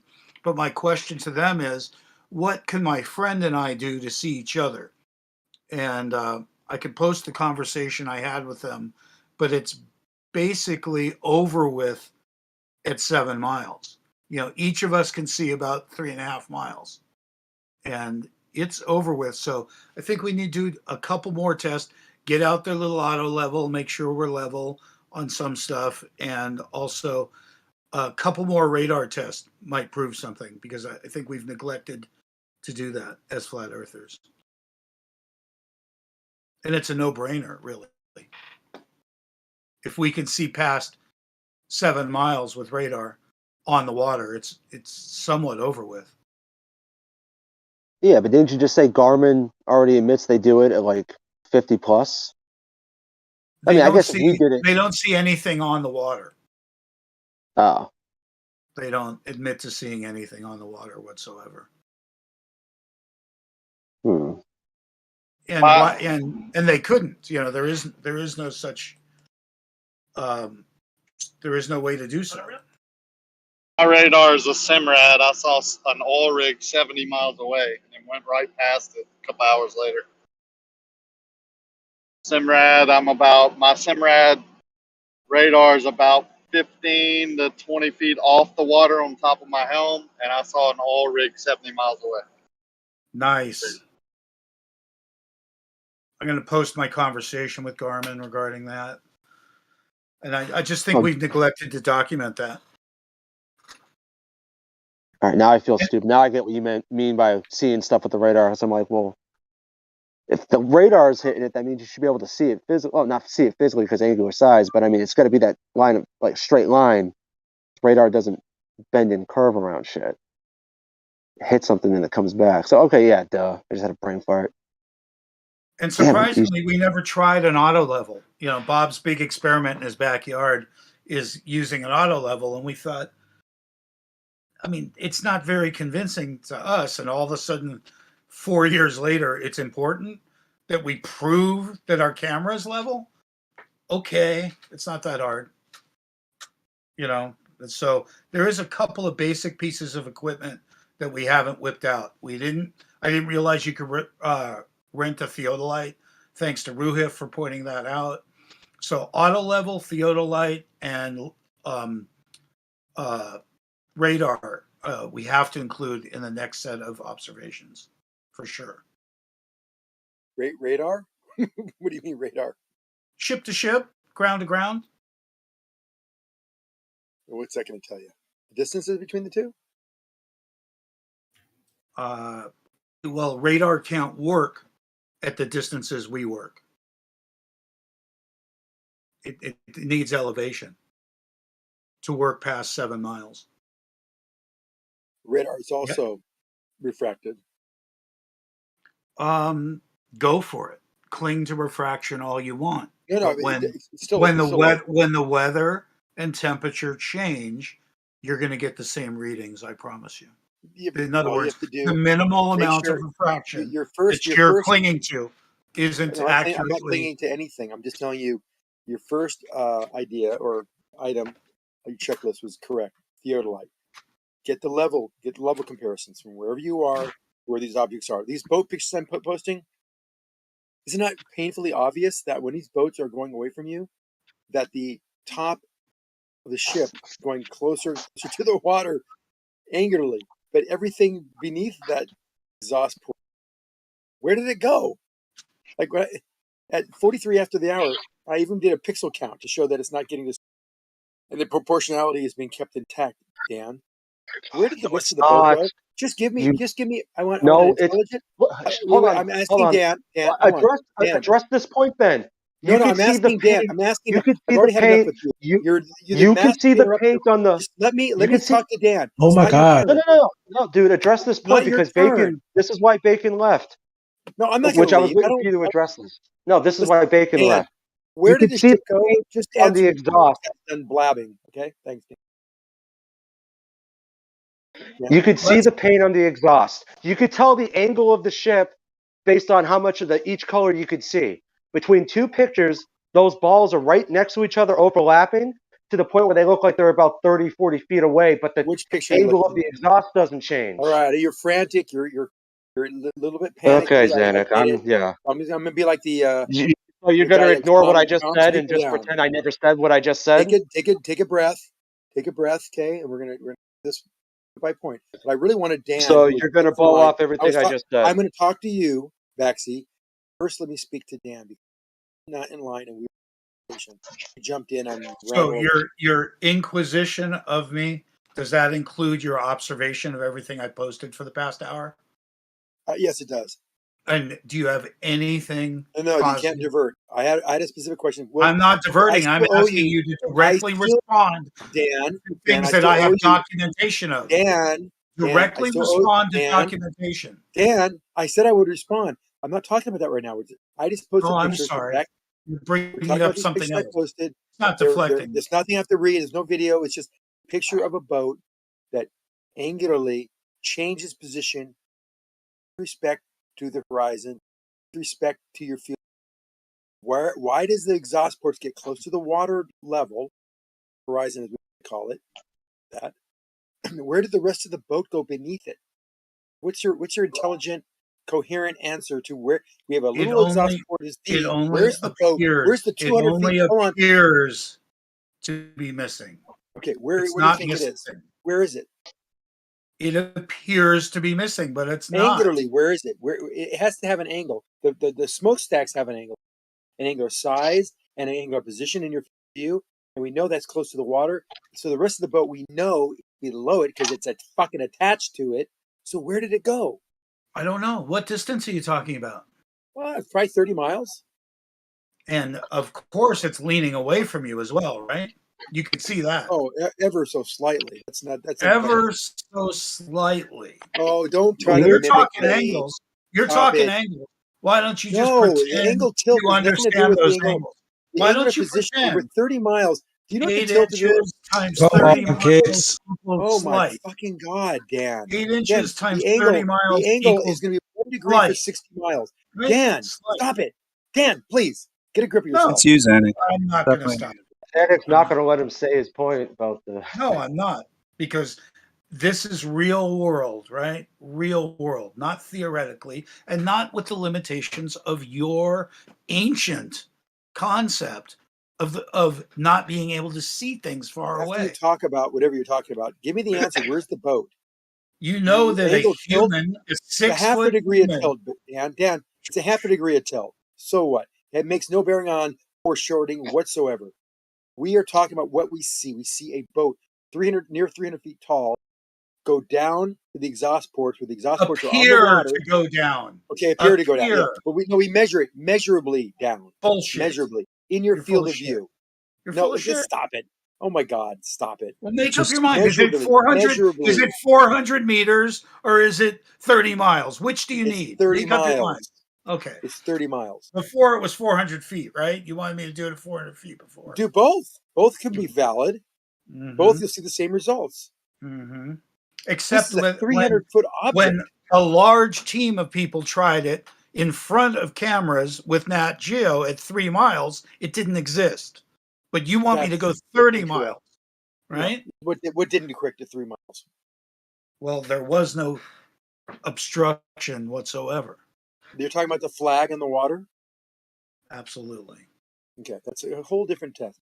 This is It's not. It's about it curvature is. of the earth No. creating an obstruction. No, we talk So about refraction. where We was talk your about 20, 30 all these inches? variables. Where is your I don't know. 20, 30 inches of obstruction? Where Okay, is fine. it? It's Dan, not there, Dan, man. focus. I'm not going to let you I'm divert. totally I'm not going focused. to let you divert. Dan, Totally focused. I know You you want to think find I the haven't truth worked here, at 30 but you're miles? You're diverting. wrong. So you're This comparing seems like a my... shit show. Yeah, it you is a think shit I show. haven't worked at 30 you're miles? comparing- Wrong. Dan, comparing my question with something completely unrelated, completely different distances, different objects. I have dramatic evidence of this phenomenon happening. I'm asking you what He's that going to be evidence dramatic says to about it. you. Now, you don't need to talk over me. I'm almost done. I think I can Dramatic figure out when to talk evidence over you I now. have a 300 Zanuck has no self-awareness at all. It's funny. It's kind of sad. It's ironic that you're saying that to me. After you've already been called out 10 times for doing exactly what you say I'm doing. I have self-awareness. I'm talking to Dan, saying I have a 300-foot boat. Down to the friggin' exhaust port. It's changed in angular position in your field of Okay, view. I'm It's looking on at the your water. shit. Okay? Where did the Listen boat to me. go? Listen to You me. can't help yourself. I'm You just looking can't at help your yourself, can shit. you? Shut up for a sec. I'm looking at your shit 43 minutes after the hour. There are 2 images of a boat, one visible and one not. Clearly, one could be at a different distance. Guess what? By the size of the top stack, you know they're not at different distances. So what you've done on the second shot, clearly, is drop down into the waves. How do we know that? Because you're seeing monumental size of waves in your way of this shot. So you've dropped down into what we'll call wave height, 6, 8, 10 inches, 2 feet, but you've dropped into that for the shot, clearly. And they're not the same. They're not congruent. They're not progressive. There is no video here. You're a fool if you think dropping into the water and getting the waves in the way shows anything. You're fucking out of your mind, Zanuck. You're smarter than this. You can see the tops of this shit being this. It's the same size, so that's the same distance. Listen, the top is the same size, so it's the same distance, right? Right. No. We can agree on that. No. So they're not the same shot, are they? One is in the fucking water, dude. Can you see the variations of the water? Look at picture 2. Look at picture 2. Look at the waves. Look at the waves in picture 1. Look at the waves in picture 2. There's no Look waves, at your Dan. fucking example. I Dan, can see the there's no variation. waves. I know what fucking waves are, dumbass. No, you don't. You don't. Okay. Now, if All I right, drop guys, down, relax. if Everyone I drop relax. down to the beach, I'm going to temporarily mute you, both of you guys. This is the same thing that was happening before. Just relax and go one at a time, please. to be honest, if you drop down to the beach, not only could there be, what do they call the swells when storms come in? Tidal surge. So as water approaches your beach, it may raise in height, many feet depending upon the size of the swell. But you're going to have, if you drop down, you're going to get into the water clearly due to these 2 images. You can see the wave variation in picture 2. You can see no wave variation in picture 1, which shows that you're behind the waves in picture 2. Instead of on top, you're behind. And so we know we're zooming in, and if there was waves, Dan, you're not zooming in. Look at a proportion of it. Dan, there's no zoom here. Jeremy, There is no zoom going on here. We said we were not going to have a shit show. I'm starting to talk. That means you shut the But you're showing shit, dude. Dan, stop it. You're making assumptions, dangerous assumptions. You're denying waves. You're denying waves. You Dan, can see. I'm about. If you let me speak, I'll address your waves. You're not letting me speak. Get that right? You better have something good. Dan, by definition, does a wave have a period? I don't know the answer to that. Yeah. Well, waves, if they're waves, they have periods. That means they rise and they fall. You're talking about crashing waves, or you're talking any about wave, any waves mid-ocean? mid-ocean. Okay, forget it. What's a period? Dan, you're impossible to speak to. Really are impossible. Just what's a period, dude? Just graphically explain what you're saying. The time between the trough. So okay, it's not called a period, I'm sure. Yeah, it is a period. But I yes. understand you. It is a period. So the period, a wave period. Yeah, I'll look that up. If it was waves, then we would see a wave be so large that it would have a period that would expose the boat in entirety. But it doesn't. It just sometimes they call it ripples wavelength. on the water. It's ripples on the. Can I finish? It's ripples on the water, and yes, each wave, even if you're close to the surface, which obviously this picture is not close. Forget how high the observer was. I have to go back to he's fairly high off the water. This zoom in of the water shows that is just a ripple. It's zoomed in, so it has on it. But the boat angularly is far below because we still see the smokestack just above the water. Number two, if we did have a wave like 10 or 15 feet, we knew how far it is away, we would know how much it would obscure the boat. So you give me a 5-foot wave. If you're a 5-foot wave and you're so 50 feet, hold on, I'm almost done. I'm giving examples. You can do the trick basically in your head. If you're like, if it's a 5-foot wave out there, maybe 100, 200 feet, yes, that 5-foot wave is going to cover, 1,000-foot buildings and ships. But this is not what we're looking. We're looking 3 or 4 miles. These ripples in the water are 3 or 4 miles away. Okay, so that's a nice try, and I know what your point is, but you're wrong. Okay, so what you're saying is between 39:42 and an hour and 11 minutes that it moved away this much distance to be hidden by the curvature of the Earth. Yet the smokestack with the fins on it is clearly the same size. So how much distance do you think it traveled and didn't change size? No, how far are you claiming it traveled and did not change angular size? 25 miles. And it didn't change size whatsoever, only height. Dan, are you really this stupid? What? Explain how that happens. You're actually a nice guy. You're starting to piss me off. You're being really dumb. Listen, explain how it changed height without changing size. Dan, you've asked me 4 times. Is it further away? Are you a 2-year-old? How far away? Mommy. Just stop. Well, you're not explaining it. Let me answer. You asked the question. Let me answer it. No, I pointed out. I pointed out an observation. You know what? Yeah, this is hey, hello. Can you hear me? I got to temporarily mute you guys. I'm at work, so I don't know. Is there any mods here? I'm a mod. You guys need to relax. I'm just gonna have to temporarily mute you for a little bit till I can mess with my phone. Okay. I was going to say, have Zanuck repeat the question he was asked and then answer it, because all he did was call the other guy a 2-year-old for 5 minutes and to call them dumb. He was being really stupid. So let me answer it. No, Dan was spiraling. I brought up a great point. Shut up. There's a time variation. There's a distance variation. So why didn't it change size? I will tell you if you shut up. I mean, I've literally said it, I think 10 times. There's something that cameras have that's called zoom. And zoom will not change the angular size of something, but it will change the angular size in your view through the viewfinder. So that's what's happening, Dan. This ship goes away. We zoom in. We try to keep it consistent so that angular size view is consistent. But this isn't from the same angle. This isn't from the same angle whatsoever. But it's not from the same angle whatsoever. The same distance away. It's not from the same angle whatsoever. Oh my God, Dan! You know what? I'm going to have to. I'm not running away.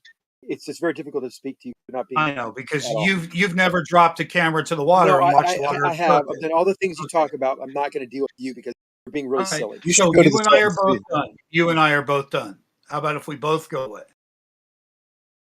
Zanuck, you should go there. You'd enjoy it.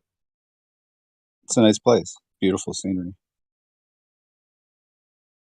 Oh, I know.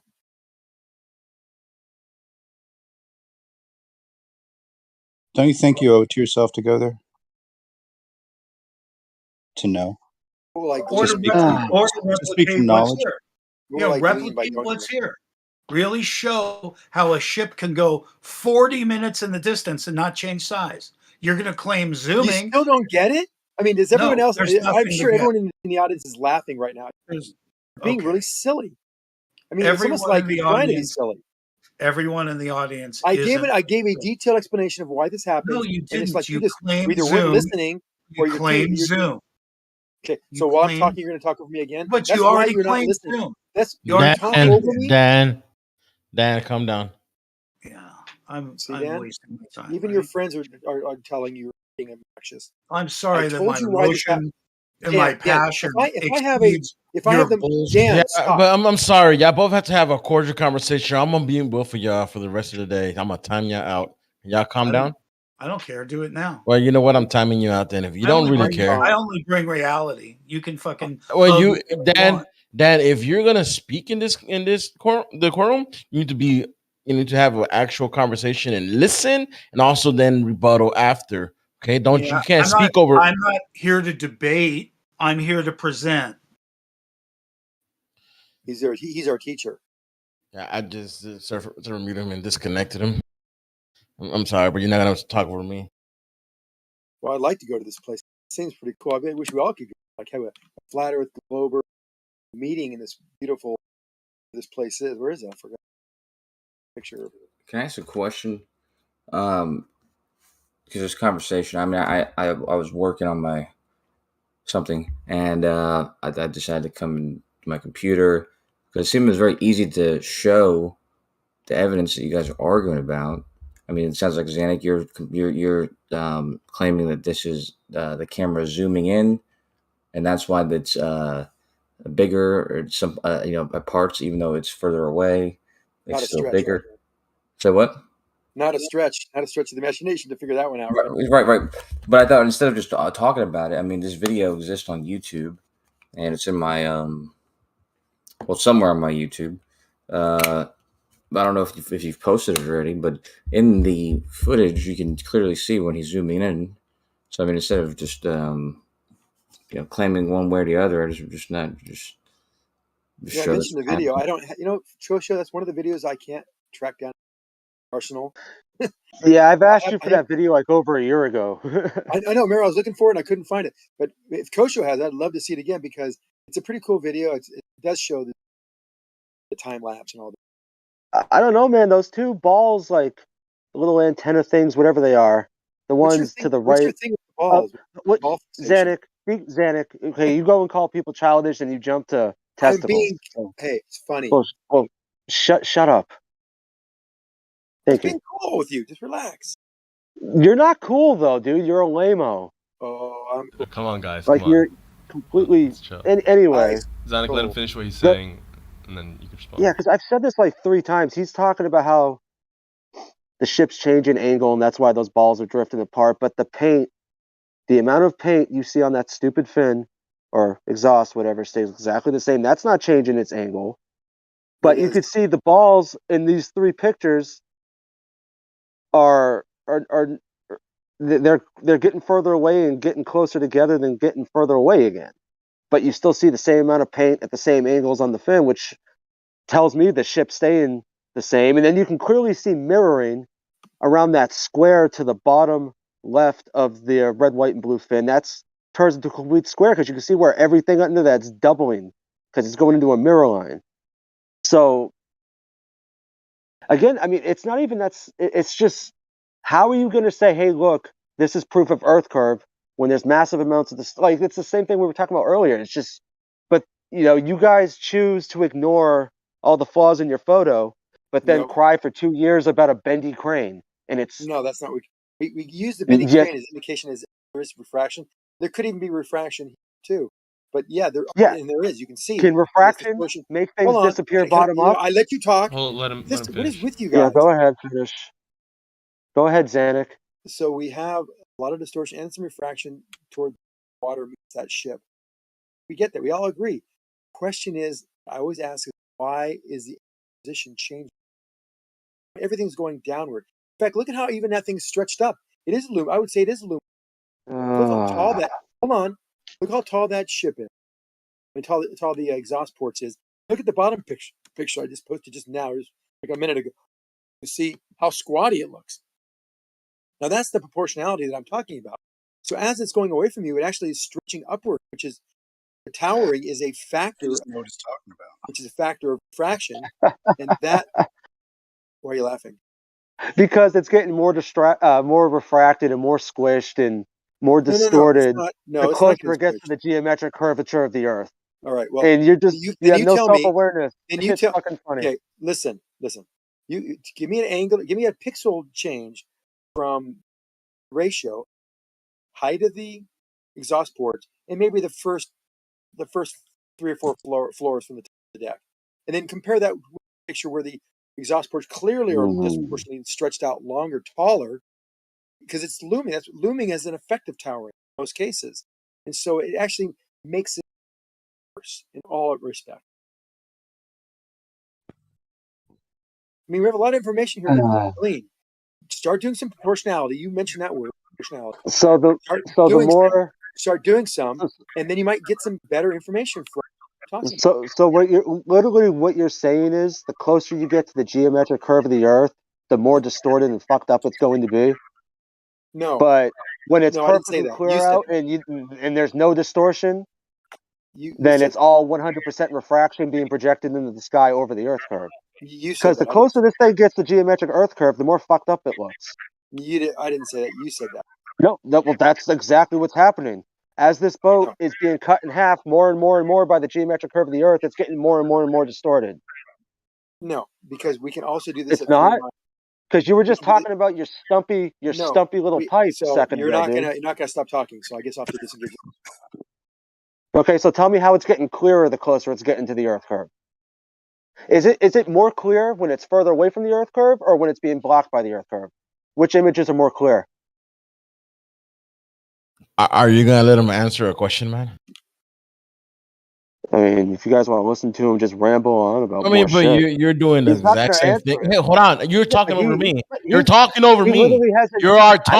talking. He literally- I'm he about to literally mute hasn't you, bro. answered What the anything. fuck, bro? I'm trying to mod, bro. I don't care, dude. I got better. What's wrong with people today? Seriously. There must be something in the water. Guys. Please, man, please. The flat water. Well, it's because percentages here. All right, I didn't mean to mute him right. No, I don't. That's all right, man. I just timed him out. Well, there's no point in presenting this thing I found because of both the two people I'm trying to prove this to are gone. But there's the video. Thank you, Kosha, for posting it. Awesome. The Globers are winning. They have driven all the flat earthers insane.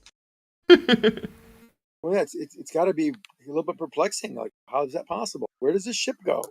I've been asking it for years. Where's the ship go?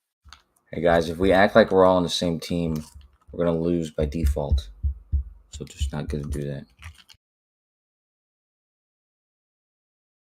Speaking of being on the same team, and why I don't want to be in the same team as everybody. Witsit debated flattened destruction again last night. My God, I can't fucking believe. What happened? Oh my God. What happened was the moderator said, "This is the first time I've ever had to almost do this, but I'm about to boot one of the debaters. I've never had to do that before because he was about to boot fucking flattened destruction for being so obnoxious." What was Flattened Destruction doing? What platform was this on? He said, "Watch this," and then he said, Yeah, "Watch he did, this." dude, he did that last night. He did the watch this thing, dude. He did that last night. Are you serious? He does that all the time. He'd be like, "Watch this," and then nothing happens. To be fair, Witsit does that too, but when Flattened Destruction does it, it is much more lame. Yeah. What platform did they debate on? That was on Modern Day Debates. Oh, it was Modern Day Debate. Okay. What was the topic? I don't know, man. I mean, honestly, he just every time he's on there, he just fucks the other Glober up. You know, it's a shame they let him on that fucking platform. Yeah, you guys have some bad ones too that kind of fuck up your side. That Dave guy that was on Modern Day Debate the other day too. He's kind of one that. That's what I'm talking about. Oh, is that the same guy? Yeah, it's Flattened Destruction. Yeah. But who was the other Glober? Some guy called Mark. I'm not sure. He was a British dude. He was all right though. Oh yeah, Mark Reed. So it's the Mark same Reed. debate. Yeah. And what was? And you don't remember the topic was? Remember? It was FE, flat Earth, globe Earth. I think there may have been some sort of biblical thing that might have been proposed, but it wasn't talked about. That never ends well. No, it was FE, but specifically it was what they focused on like one thing the whole time. We talked a lot about perspective and tunnels and stuff like that. Yeah, maybe refraction. Spherical vision. Yeah. Spherical vision. I always get a kick out of the spherical vision thing. No, I can't think. Why do you get a kick out of it? Do you think that parallel lines in your vision don't intersect?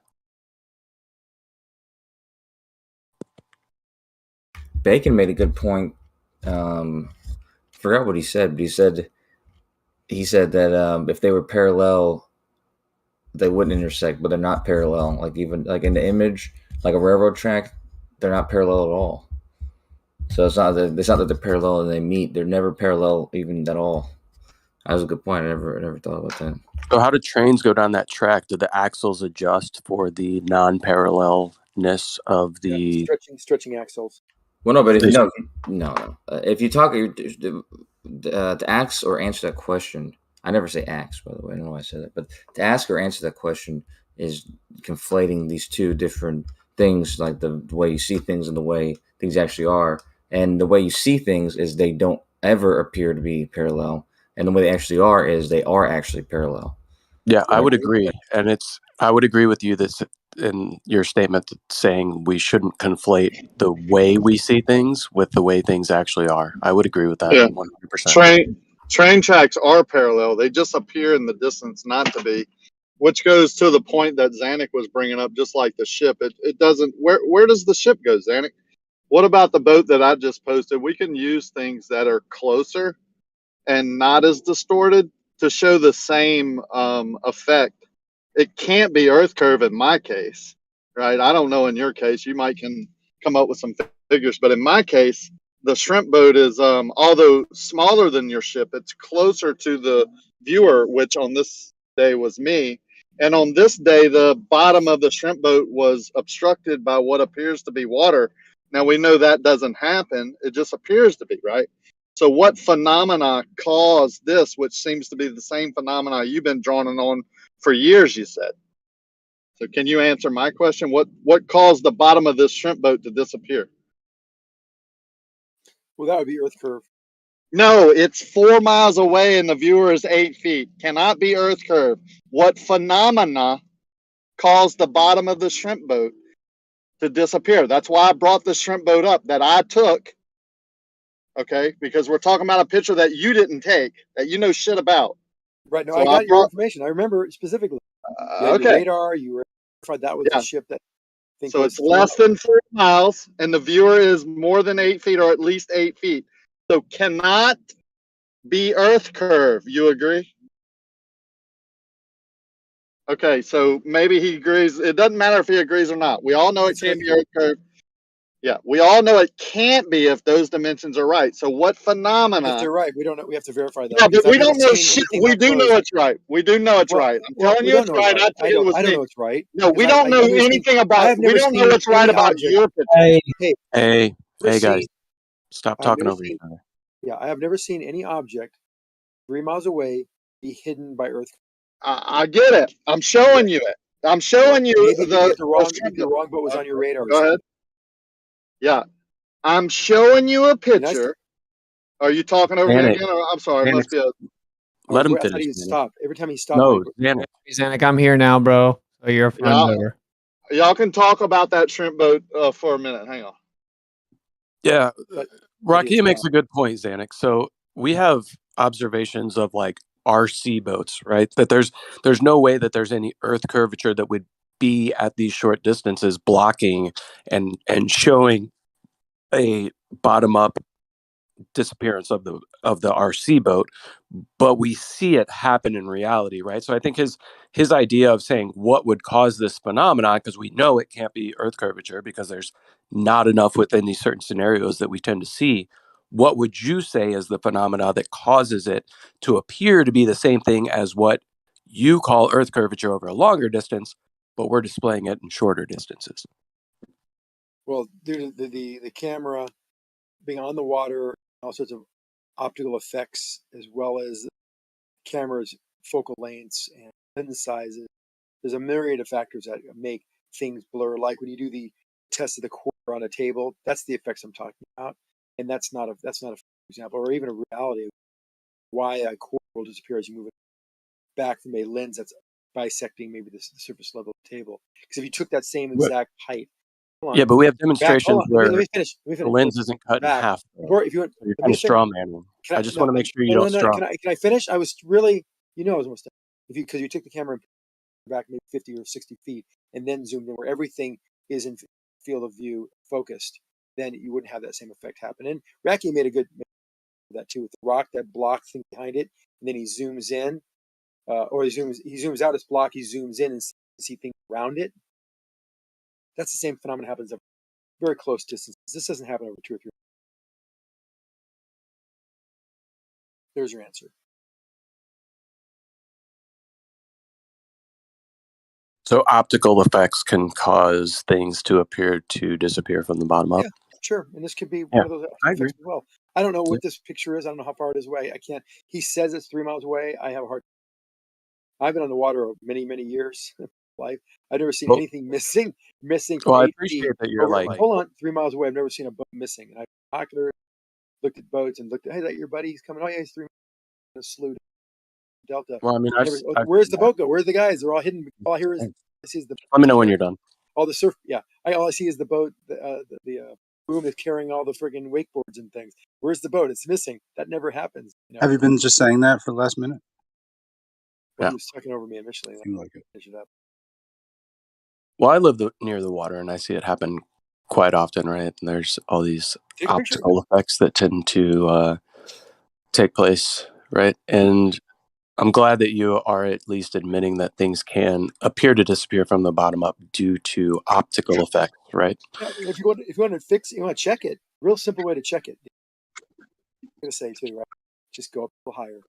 Go on top of the friggin' cat house. What do they call it? The cat house. What are those things called? The little thing up top. Crow's nest. Review. What's it called? Crow's nest. Are you talking about yeah, you should know on that. a boat? We're talking about viewing boats over the water. Anyway, if you want to go up higher, like on the banks of the levees and things, Delta. Yeah, I mean, I know you guys like to talk then about. suddenly everything changes, and you can again verify the position the object. You're clipping and roboting a lot, man. So I can't tell when you're ending your sentences or if you're going to stop. So, right. Anyway, can I say something? I'm trying to make it seem like he's. You can verify it by changing your angle of height above the. Did you hear me say that you're like yes, clipping in and out? right now? You're continuing to talk. Like we can't understand you, Zanuck. We can't hear what you're saying. Is my speech still clipping right now? Yes or no? I don't think. Yes, what it I was is. going to say is that if you don't talk, you won't be clipping me. So you change your position, the surface, measure the object's position in your. Zanuck, how aren't you mad that you're so wrong about all this stuff? I think this is what it is. So it's like they believe for sure that the Earth's a globe, like for sure. So whatever they have to do in conversation is justified. So like, if they have to kind of slightly misrepresent, or like if MC Toon lies or whatever, it's justified because he thinks his position is the truth. So if he just has to kind of bumble around and make stuff up as he goes, well, he just knows that the Earth's a globe. So he may not fully know the answer to this right now, but that doesn't change that the Earth's a globe, and he's just trying to explain it. So I don't even attribute ill intent. No ill intent. No intent. I see this picture. I don't know what I didn't take it. If he had multiple pictures like this, it'd be a little more substantial evidence. But I gave a simple explanation, wasn't made up. How you can verify these pictures is what it is due to. By going up in elevation above the surface, you get a lot of information, especially if you respect level. No, not too many people do that. If they start doing it, we'd have a lot more answers to the questions that we all pose here. We see these pictures. All Go ahead, Paul. I brought this up this morning and it kind of got walked over, but and this is related to the topic, so it's not off topic at all. But the issue with standard refraction, and I asked the question, to say standard refraction, which means it's an average, right? That's only it's what you have to say, which means you've made measurements over a short amount of time to say, well, this is the average. So in any given circumstance. Now, to say it's an average on the Earth, you would have to have done measurements all over the Earth. Because just from listening to this discussion, and I've been to the beach, Zanic's been to the beach, Rakia's been to the beach, most of us have been to the beach. Under different conditions, even at different beaches, it seems that different factors are in play. So standard refraction would have to be, you have to do an average in the location. You have to figure out that. Would you not agree with that? If you're going to try to say, well, there's this much refraction occurring in a given scenario, you'd have to know what the average is for the area you're looking at. Not That's just taking not a global thing, but an area specific thing. Go ahead, Rakia. Well, that's why I brought up my shrimp boat picture, because I know the details, right? And I know on a different day, like today probably, I could go out and take a picture, which I have, of similar sized shrimp boats, even the same exact shrimp boat, because the same guy pretty much owns all of them, and relate it to a distance, or talk to him on the phone and get him to tell me the distance from the beach with an oil rig, because the oil rig's about 4 miles away and the shrimp boat is before the oil rig. So the shrimp boat is less than 4 miles.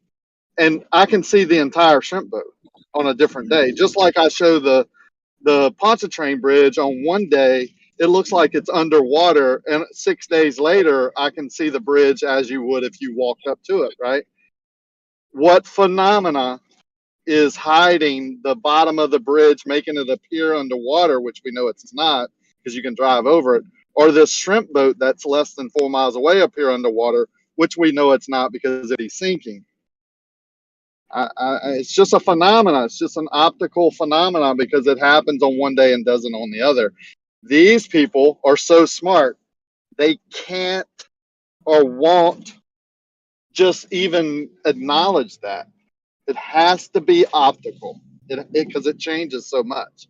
If it was physical Earth curve, then it would be there all the time relative.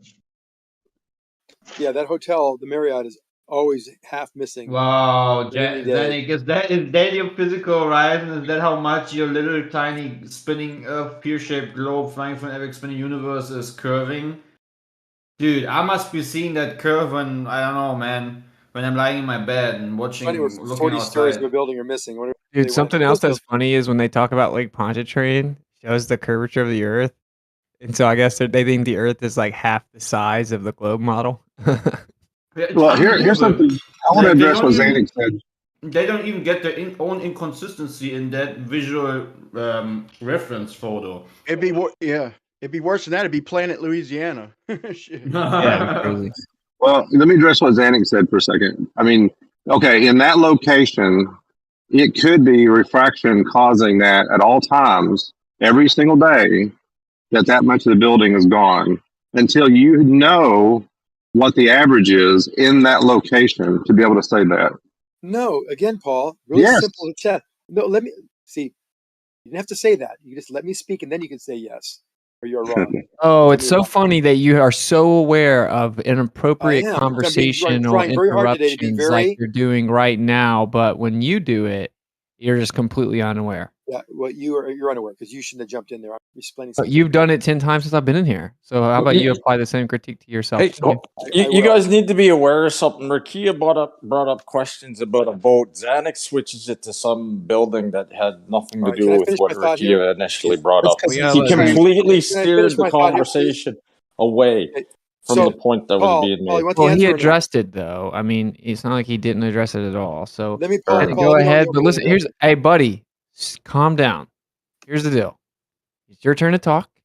And then when someone goes to respond to you, you're not going to interrupt. Right. Absolutely. So, Paul, your question was, these things might have the same amount of refraction. Well, how you can verify that is if it's a upward refraction, which is the only reason why this half of the hotel would be hidden, or most of the other hotels completely gone, is if you raise your position above the surface and see where these buildings reside, that will answer the question. Does that make sense, Paul? Have you done this? Yes. Many times. Not at Lake Pontchartrain. That's just changing your angle, though. Show the data. Show the No, but data. even if he shows the data, he's just showing that he moved closer or further away, which changed it's not the closer. angle. Which you cut me off. Which changes the angle and changes the phenomena. That's all it does. If you get closer to something and you're closer to the ground and the thing you're looking at, the angle is more acute, then of course the phenomena is going to be different than if you increase your angle and gain altitude or whatever. Distance changes, the parameters change. You can't compare So is it those farther or two. closer when I go up? If you get closer and further, you change the parameters. I asked you specifically. I don't know what you're talking about. Dude, If I go up, dude, you're is it doing it further away? right now, dude. Well, that was he asked me a question. I'm fine, but did you get closer to the object? If you did, then your angle changed. If you move further away, then your angle changed. This is what we're talking about, Racky. We're saying that if I go up in altitude, what angle is changing? Yes, I agree, an angle will change, but what distance is changing, or do we care? There's an angle and a distance change. I know, but do we care? Wait, to clarify for the room, Zanuck, on a flat Earth, would you see further as you get higher? Yes. Thank you. Okay, that's not the point. That's also an I'm obfuscation. just clarifying for the room, man. Yes. So when I go up, there was an argument we'd had about 2 or 3 days ago that the distance to the object gets greater. I agree. We created what's called a hypotenuse, and that hypotenuse will be greater in distance. Triangle law, right? But that's not. We don't care about that distance being long. It doesn't matter in our calculations. All we care about is the height above the surface that they both share, and the angle to it. Now, the angle to it and the distance to it. The distance to it's going to be the same because it's on the baseline. Baseline doesn't change as you go up. We care about the hypotenuse. All we're dividing is the height above the surface, distance to the object, taking the inverse tangent. That gives us an angle. And the angle change will be something that will tell us where that object is with respect to a flat surface. Not there, then you know the surface isn't flat. Or Your there's baseline for taking angles is a baseline of horizontal. Baseline doesn't have to be horizontal. It's just the distance to the object. We know, we measure it. When you take an angle, it's a 90-degree to a horizontal. It's 90-degree to a horizontal. Yes, it's called a That's what I horizontal, just said. You don't have to teach us. You don't have to do anything. You just have to agree that that's what I was right. So not on a curved surface. No, that doesn't. We're determining whether the surface is curved. So yes, if we go up, the baseline would be flat on a flat surface, and those angles would comport the distance. That's not true. Don't say no. Let me finish, and then you get it. If we assume a flat surface, a distance to the object, even if it was measured over a surface, we still have a distance. If it's flat, then it would be the distance over a flat surface. So we don't care at this point in time. So we have a distance, say it's 26 miles, and then we have a vertical that we measure height above the surface. If it's flat, that object should have a position in our that comports with planar geometry. Yet when we measure it, it doesn't. The object is lower than it should be. Hey Xanac, can I say something really quick? So when you're talking and you're giving examples, you can constantly say we do this and we do that. So what you're doing is you're invoking us into what you're saying, right? And our silence is complicit. So therefore, whether what you're saying is true or untrue, we are both complicit in it. Do you see what I'm saying? So you're banking on it. You're like, either way, you can't lose. Because if you lose, we lose, and if you win, we win. Do you see what I'm saying? That's not true. No, that's not true. Yeah, I know what you're saying, but that's not whenever true. you say you we, can measure, hold on. If you were to don't measure, say you, right, or and then we. he's going to disagree with you, and then he'll agree with you. So yeah, like you should be saying you do this and you can do that, not saying that we can. Do you see what I'm saying? Meaning both of us can. It's not being complicit. No, but when, check this out. So let me finish. Let me finish. Up. It's my turn now. No I'm interrupting. responding. So yes, we say we because we both can do it. And if we come up with this particular answer, this is the shape of the. If we come up with this other answer, then this is the shape of. That's Hey, can I we throw both this? can do it. It's easy measurements to make. We have a height above the surface and a distance to the object, and it's all we Why do. are you still repeating your crap, dude? Wait, let me throw Because this out other here. I just want people to say don't this. So I've understand. been looking a lot. Let me say this, please, for the room. So I've been looking a lot into the power of words and intention, and just so everyone maybe can think about this, like being toxic and negative, which I do a lot. I don't dispute. Like is like super impactful with even yourself. So like if you say negative things to other people, or we have this vibe where it's like real worked up and we talk negative to each other, it's going to negatively impact you, like your health and physically, and like you can prove that scientifically. So maybe everyone in the room can just kind of be mindful of, let's have like a building higher vibration conversation where like we're respectful of each other, we're not like real rushed and freaking out and toxic and hateful to each other, because it creates a bad manifestation. Okay. Well, good advice. Good words. Well, I Of would course, we have get worked up a lot. I'm just saying, like I'm trying to work on that myself. So I think it's good. No, I think it's good. A good reminder for including me. well, I would have to say to everyone, if you go out on several different days and you get several different angle measurements to the same object, if you're at the same viewer height and distance, then that's because you're measuring an optical phenomena caused by usually the atmospheric conditions. If you move from that point, you're also going to get different measurements on different days, usually, unless the parameters stay basically the same, i.e., temperature, wind, blah, blah, blah, sun angle, etc.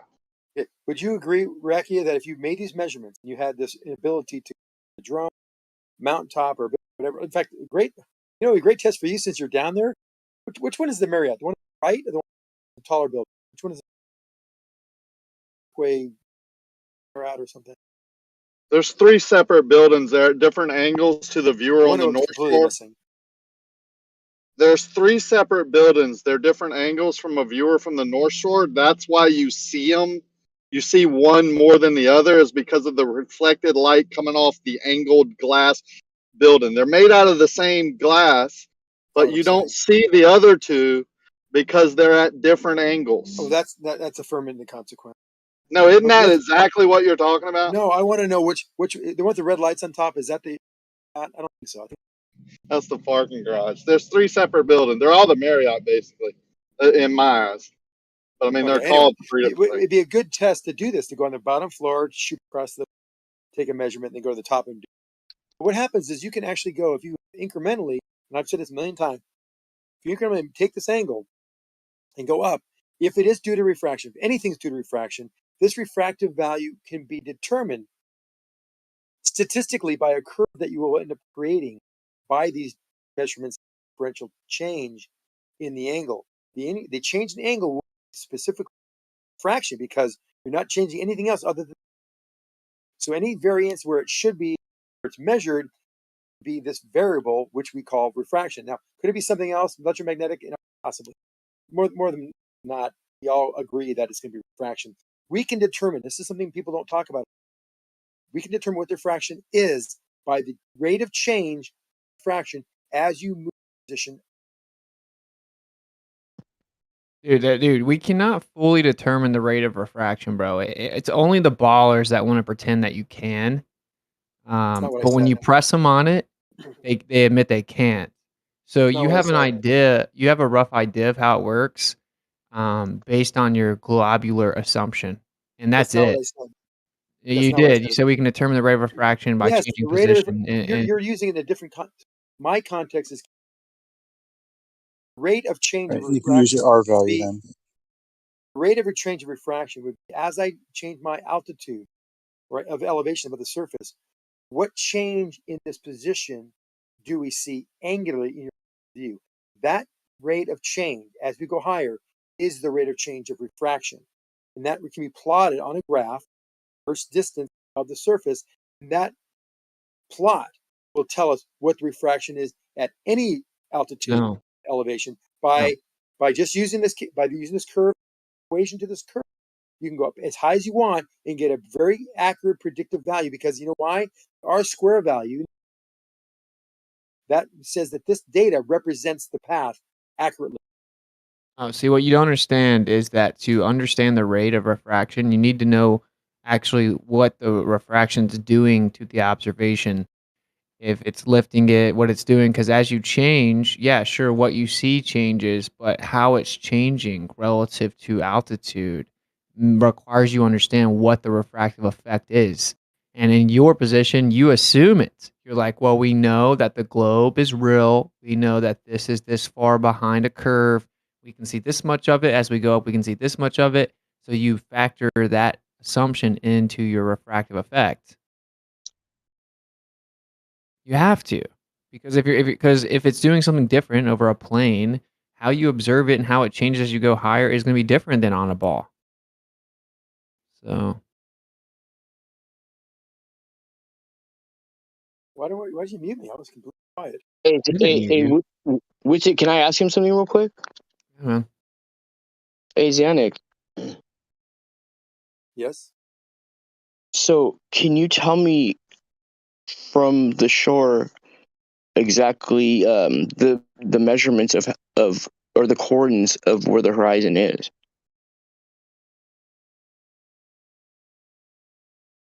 Can I tell you what the coordinates of the horizon is going to depend on refraction, right? No, so the exact geometrically, yeah, geometrically. Okay, can you tell me the coordinates? Oh, okay, so let's say I'm on Google Earth, right?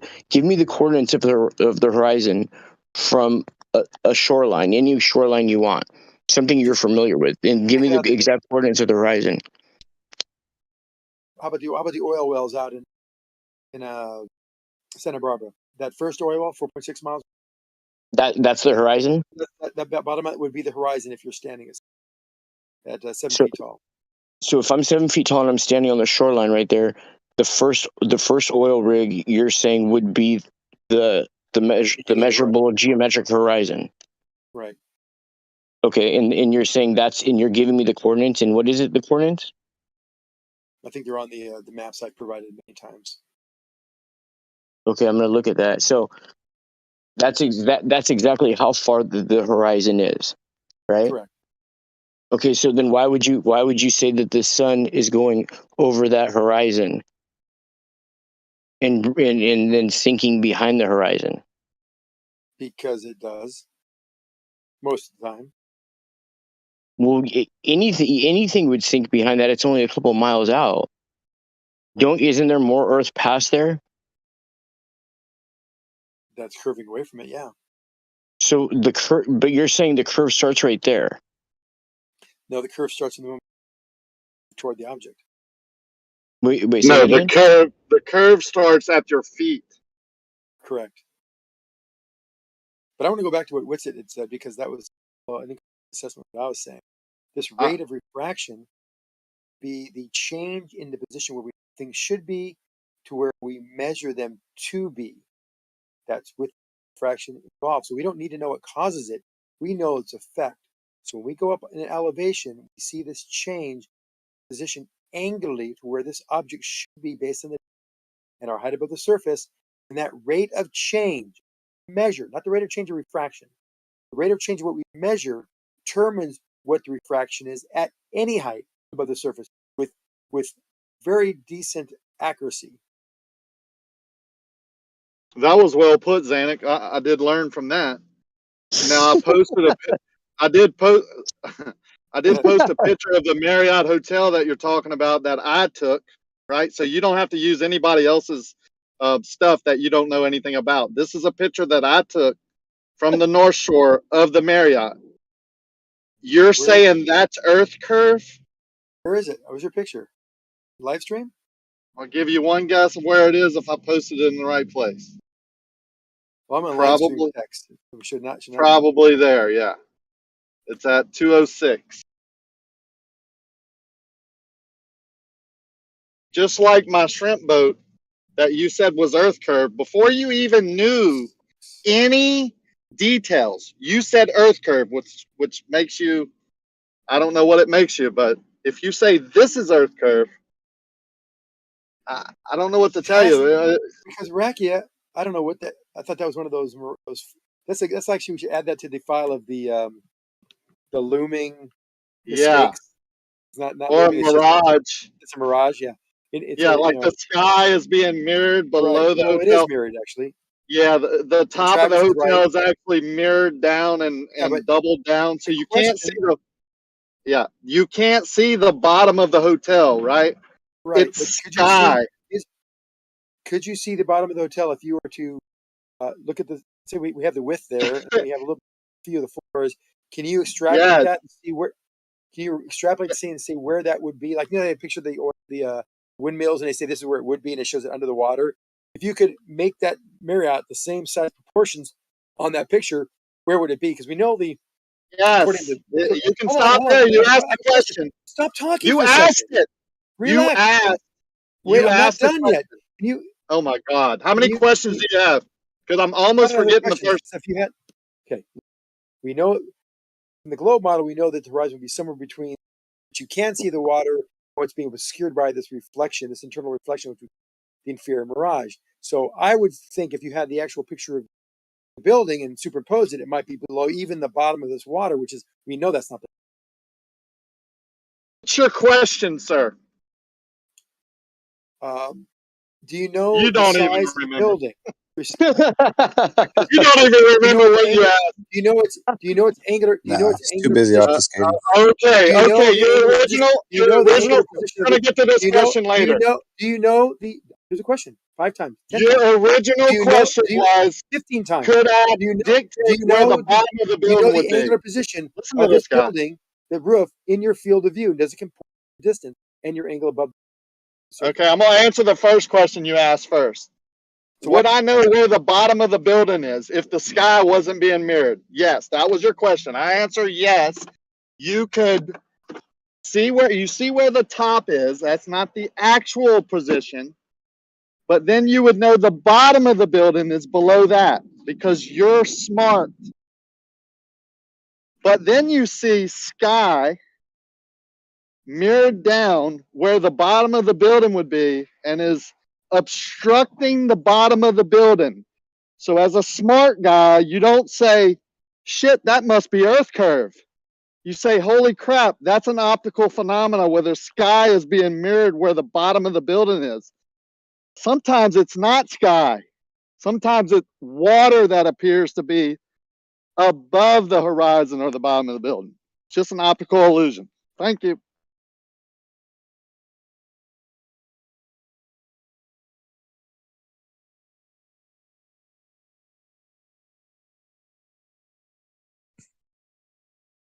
Yeah, good point. I guess he's got nothing to say against that. Oh, I've already said it. Tell me the angular position in your field of view of the top of the building, and let's see where that is. And if it is below where it should be, Rakia, then you'll be wrong. And I guarantee 100% the top of the building, based on the height above the water, will be such that the position in the picture is too low for that observation. But you don't have any of that. No reference points. You just have a picture. It's very cool that shows that the bottom is being hidden by a mirage, which is commonly seen, not that whatsoever. I've always been talking about the position. You know, it'll be Sounds like too you're talking low shit. for flat surface.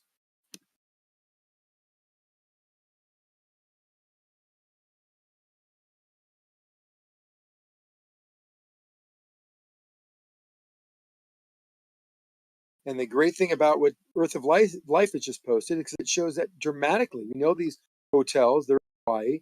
We know that that there's nothing squishing at the bottom. There's no miraging. It's just these buildings are hidden by earth curving. We also can verify that by what? Yes, angular position below level.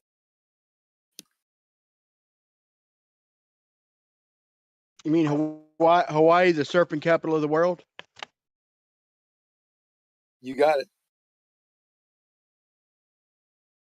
And I've never been there when those waves have been ever over a bunch of times. I watched the Isle of Man at 21 miles get blocked by a seagull. And you're going to tell me Yeah, them the waves seagulls right on in your a freaking small face. day they're Yeah, 3 to 4 foot. On a small day they're 3 to 4 yeah. foot. If the Hawaii's seagulls the in front of your shoaling face by capital of 6 the feet, world. You right? got a sandbar, bro. Another Listen, taco. why are you interrupting me, bro? Listen, you got a sandbar. I mean, it's basically acts like a sandbar in Hawaii. It's the whole ocean coming up and meeting land. So you got shoaling. In fact, the definition of No shoaling probably shoaling. came from Hawaii, where you got the whole ocean coming up and hitting land, uprising land right there. That's why the surf is so good, is because the land comes up and tapers down, dude. You're gonna have shoaling every day.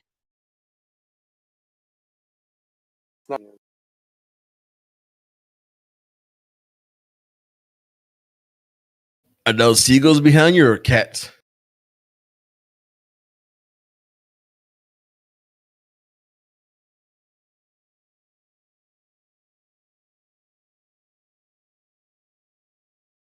Hey, Glad, can you imagine how much fun it is to realize how butthurt the Globers get when they're completely destroyed? Just can't let go. They always want to continue and continue to have a conversation with you. Clay, you're delusional.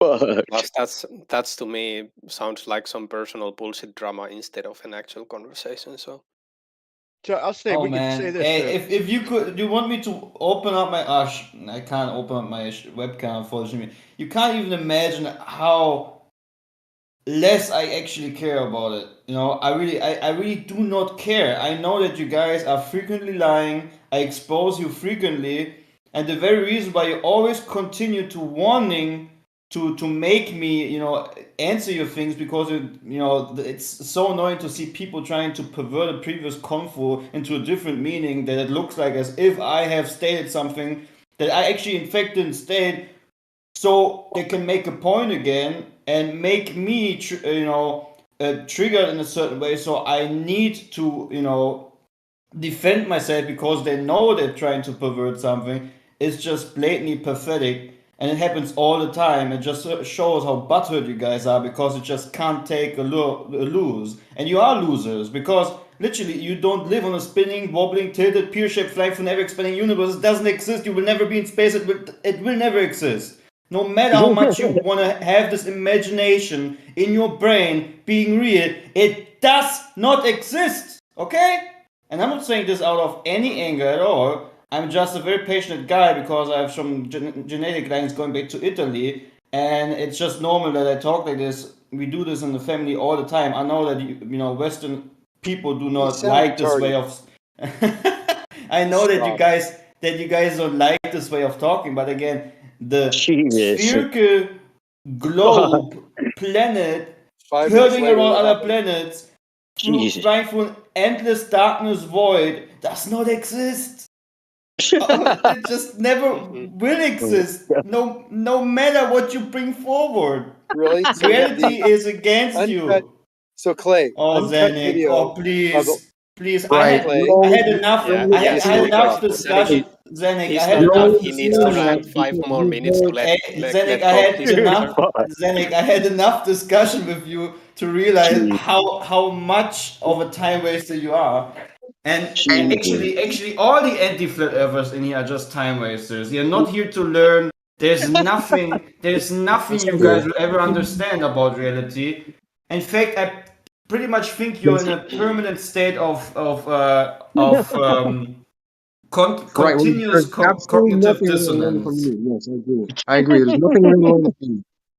And you're only saying that but you know what the only pleasures I'm getting out of this is just seeing how butthurt you guys get. That's the only pleasure that I get out of this.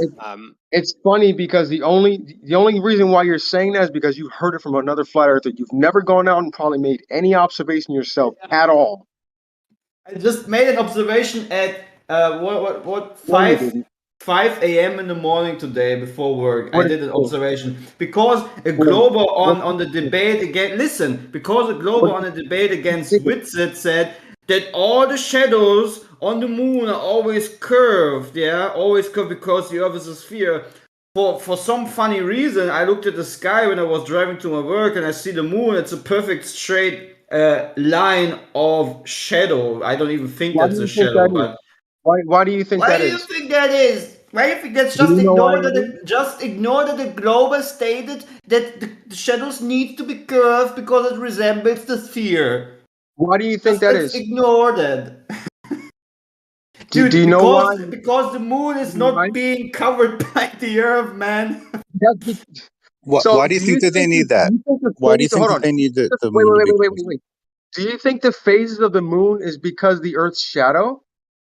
I've got edges of the moon where it would have to be 1,000-mile cliffs, bro. If you look at the edge of the Brian, hold on. Do you think the phases of the moon are because of the Earth's shadow? Why are you asking him a question? Wait, because I want to see if you understand why. Hold on. I want to see he stated you're not addressing what he asked you. He I just want want to to ask divert you as usual. why it No, looks like I know you don't want to address him. I know Let me you don't answer want the to address question. They got no Why answers, don't you only answer his questions. question? Let me answer the question.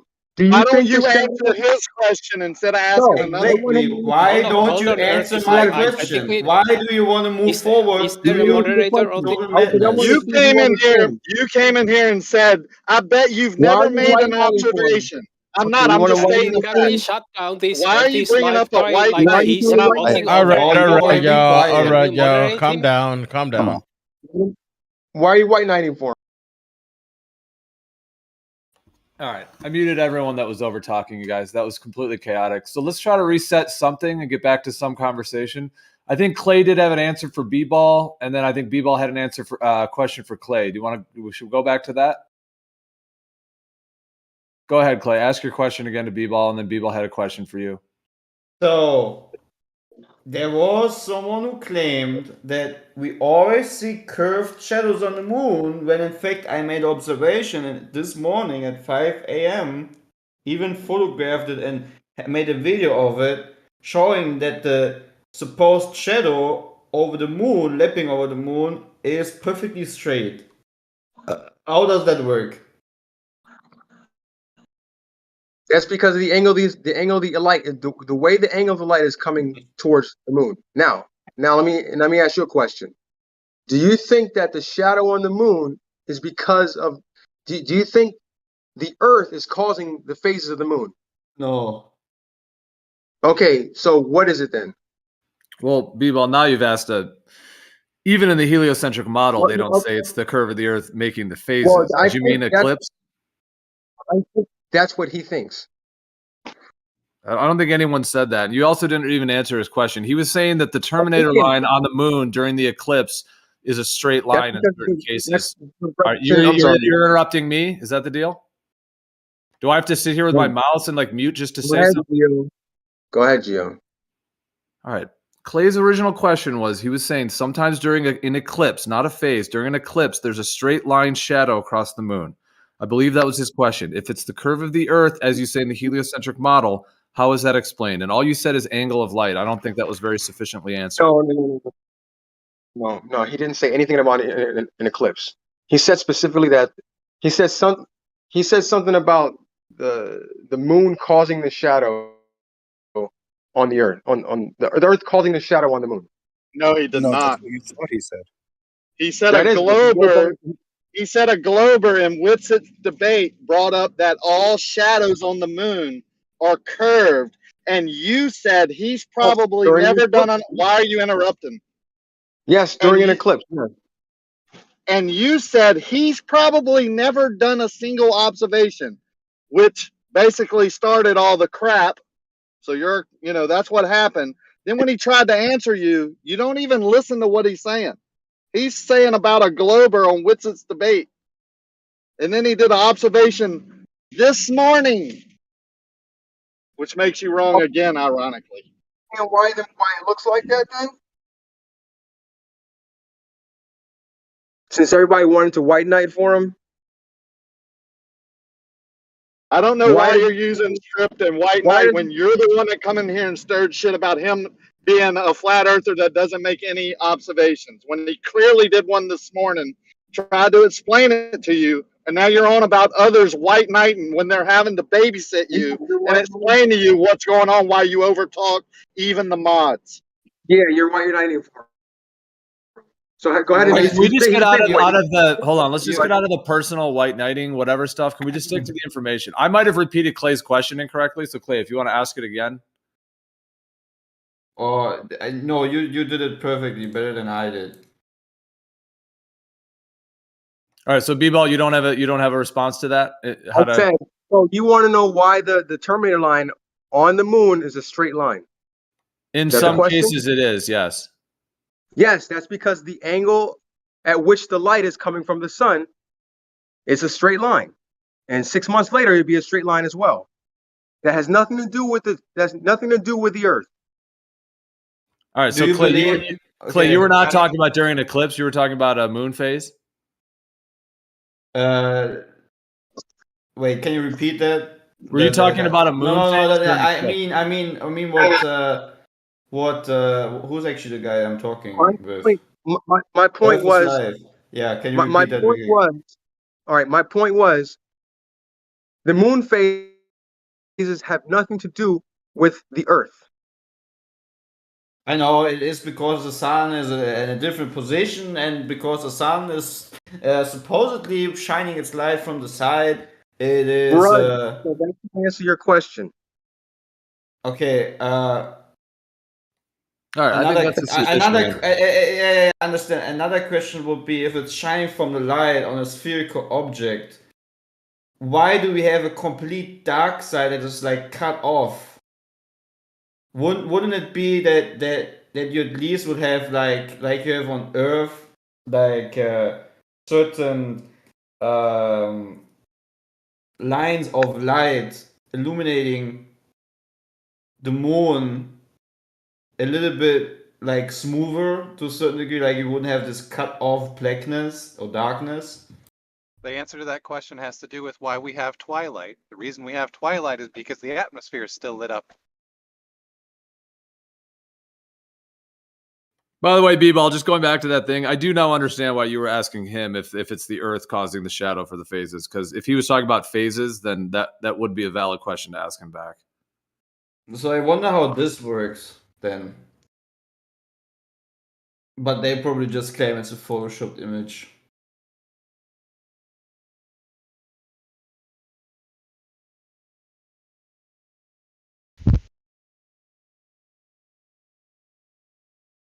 So my question would be, you do make observations and you do think about this. Dude, yeah. I mean, I literally was in Italy, man, last year in summer, and I was mind blown because, you know, I have not really recognized this the way I did last year from all the times when I went to the ocean. No matter how high I was, and in Liguria, you have like very high hills you can go to, and they're like right next to the ocean. No matter how high I was, dude, literally every single time, why would I lie to myself? I actually, I put it to the test. Every time when I looked forward with my eyes, the water was as if it's like a wall in the distance, eye level, literally. Right, did I you have measure pictures it? of this. What? Did you measure it? Did you make what? How should I measure it? What would for you be like? What do you mean by did you measure it? Tell me. So, Any horizontal you're reference saying will do. yeah, you're saying that the horizon was at eye level. How did you determine it was He exactly said eye that's level? what he observed. That's what it looks like to him. Well, let me tell him they're going to tell you to get a theodolite out and measure that it's actually 4 arc minutes down to the horizon, so it's not eye level. But the fact of the matter is without our eyes, there wouldn't even be a fucking horizon, There you right? go, Brian. There you go, Brian. Thank you. So without our eyes, there wouldn't be a horizon, wait, right, B-Ball? wait, Brian, why would the horizon, which is below, right? If you're standing up and your feet is the horizontal point of the water, let's say, and your eyes are above your feet, why wouldn't the horizon be below you, your eyesight? Wouldn't it be? Yeah, right. But that's why I'm saying they're getting technical, because in reality, if you go up and you're sitting on an airplane, you're going to see the horizon out each window. And so without our eyes, there wouldn't even be a horizon. So yeah, if you want to get technical, like if ballers want to get technical, yeah, it's got to measure down because we're above it. But the fact of the matter is, it's going to climb up with us. It's going to climb up with our eyesight. It's going to follow us up. You know, it appears to. And then the higher you go, the lower the horizon will get. But Yeah, here's you're another going thing. further. You're going further above it. Yeah, thank you. You're going further above the flat plane, the horizontal point. So you're having your angle is. Hang on, I'm almost done. So as you go up and gain altitude, your angle changes to wherever you're looking to, which is below your eyesight. Yeah, didn't we just have somebody claim that the horizon was at their eye level, though? What does that matter? Sometimes I've had George Hansen send me pictures of the horizon appearing above the horizontal line. Yeah, that was at the surface, and that was because of refraction. We understand that. Okay, so it can move. So what's your point again? They're not From geometrical, right? altitude, it's always below eye level. So it's not. No, it's not always. I've witnessed it above a couple times. But Hey, here's another good question. How is it so that it's not that geometrical? Though, so we can all agree that it's not geometrical, right? It's not a How is it- geometrical shape of the Earth horizon, right? We can all Yeah, agree it to is. that. Yeah, okay. So that's You're it's trying another to good bring question. back the How is it- geometrical horizon. Let me get this straight. There wouldn't be a geometric horizon without a parent horizon, and vice versa. There wouldn't be a horizon without eyeballs, bro. So Without our eyes. the only thing I might say when it comes to measurements, right? There's a restaurant in the village above Liguria, above Gora. Above Finale, and I was in the village Gora, where I ate some nice pizza in a very, very good restaurant. And they have a very big balcony that looks out down to Finale, and you can see the big ocean. And when I moved my head or my camera down to the window frame was perfectly aligned with the ocean.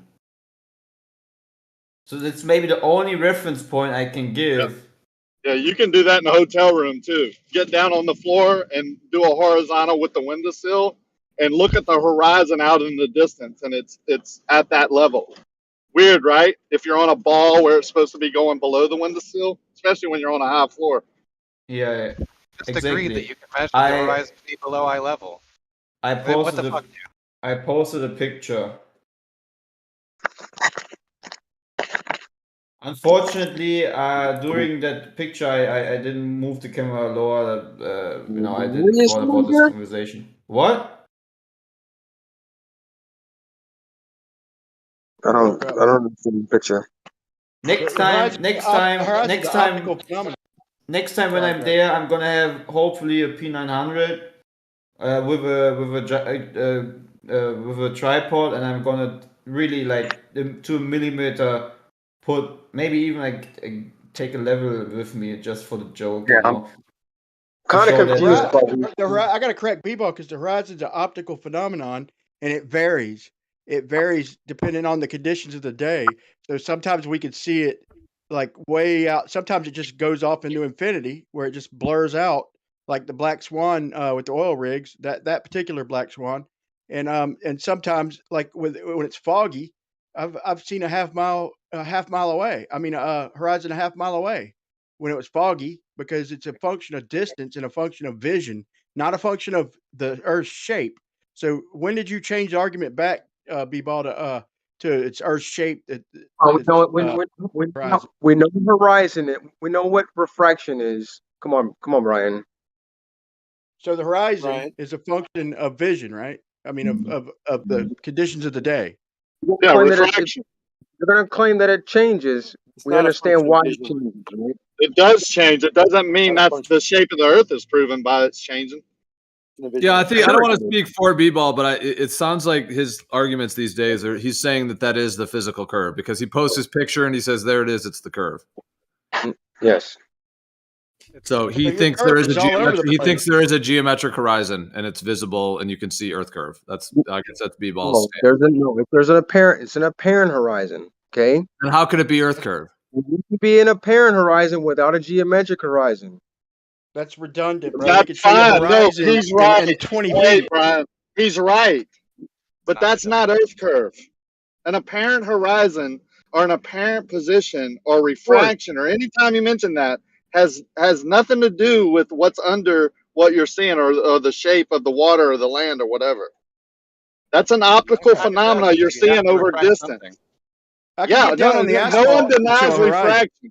No one denies refraction, but if you're going to use that to make your curve of your Earth because the light tends to bend that way most of the time, then that's up to you. That's not what we're doing.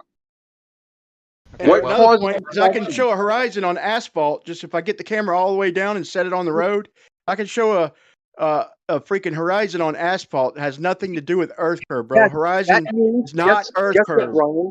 That means that what you're setting your camera down on is not perfectly flat. Stop doing that. You don't know that. What are you talking about, dude? You don't even know that.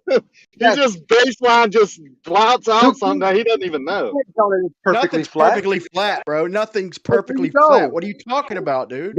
Well, there you go. That's why you'll lose the bottom of it because it's not perfectly flat. So not earth curve then, right?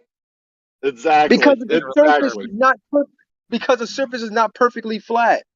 Okay, That means good. it's So curved. not earth curve. Good. We're on it. We're in agreement. It's not earth curve. It's an unflat surface. It's curved. I agree right? with B-Ball. I agree with B-Ball. If it's We not have perfectly refraction caused by curved. atmospheric conditions on an uneven Earth. I agree with that. What causes those conditions?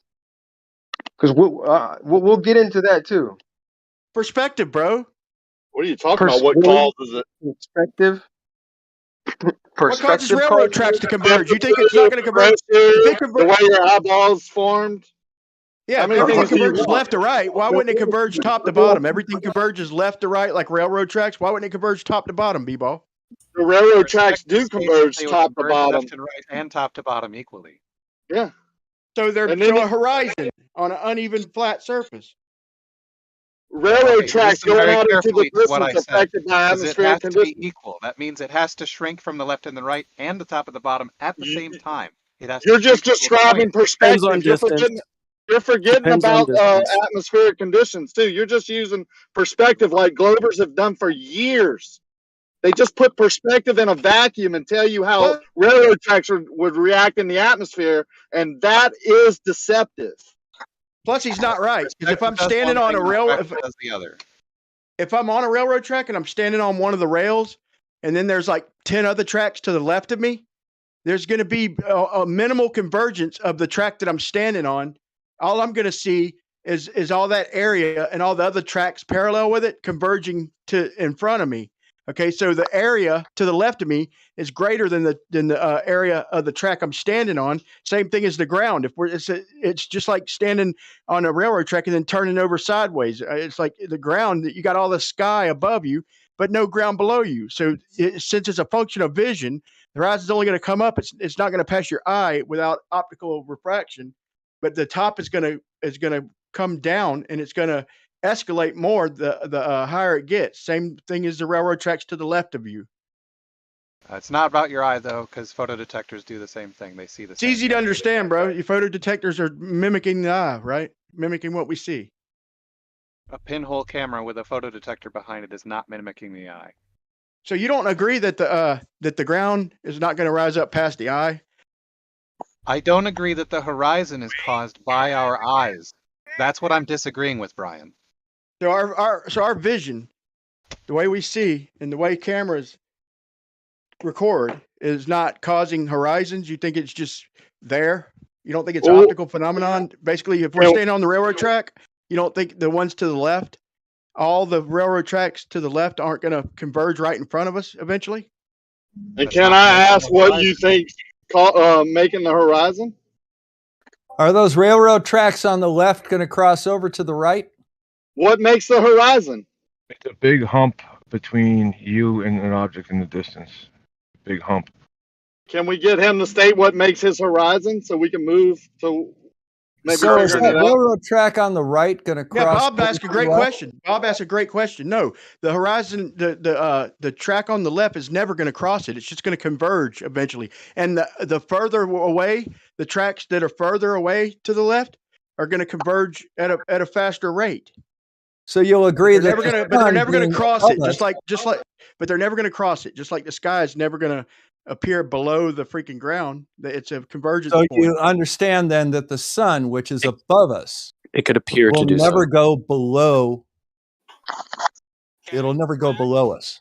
It never does go below. It never does. It never does. Who says it does? It may We can appear certainly to. bring observations where the sun is below eye level. It may appear to. You can observe it doing it, but it doesn't. But it doesn't set because of perspective. because It that would never involve sets.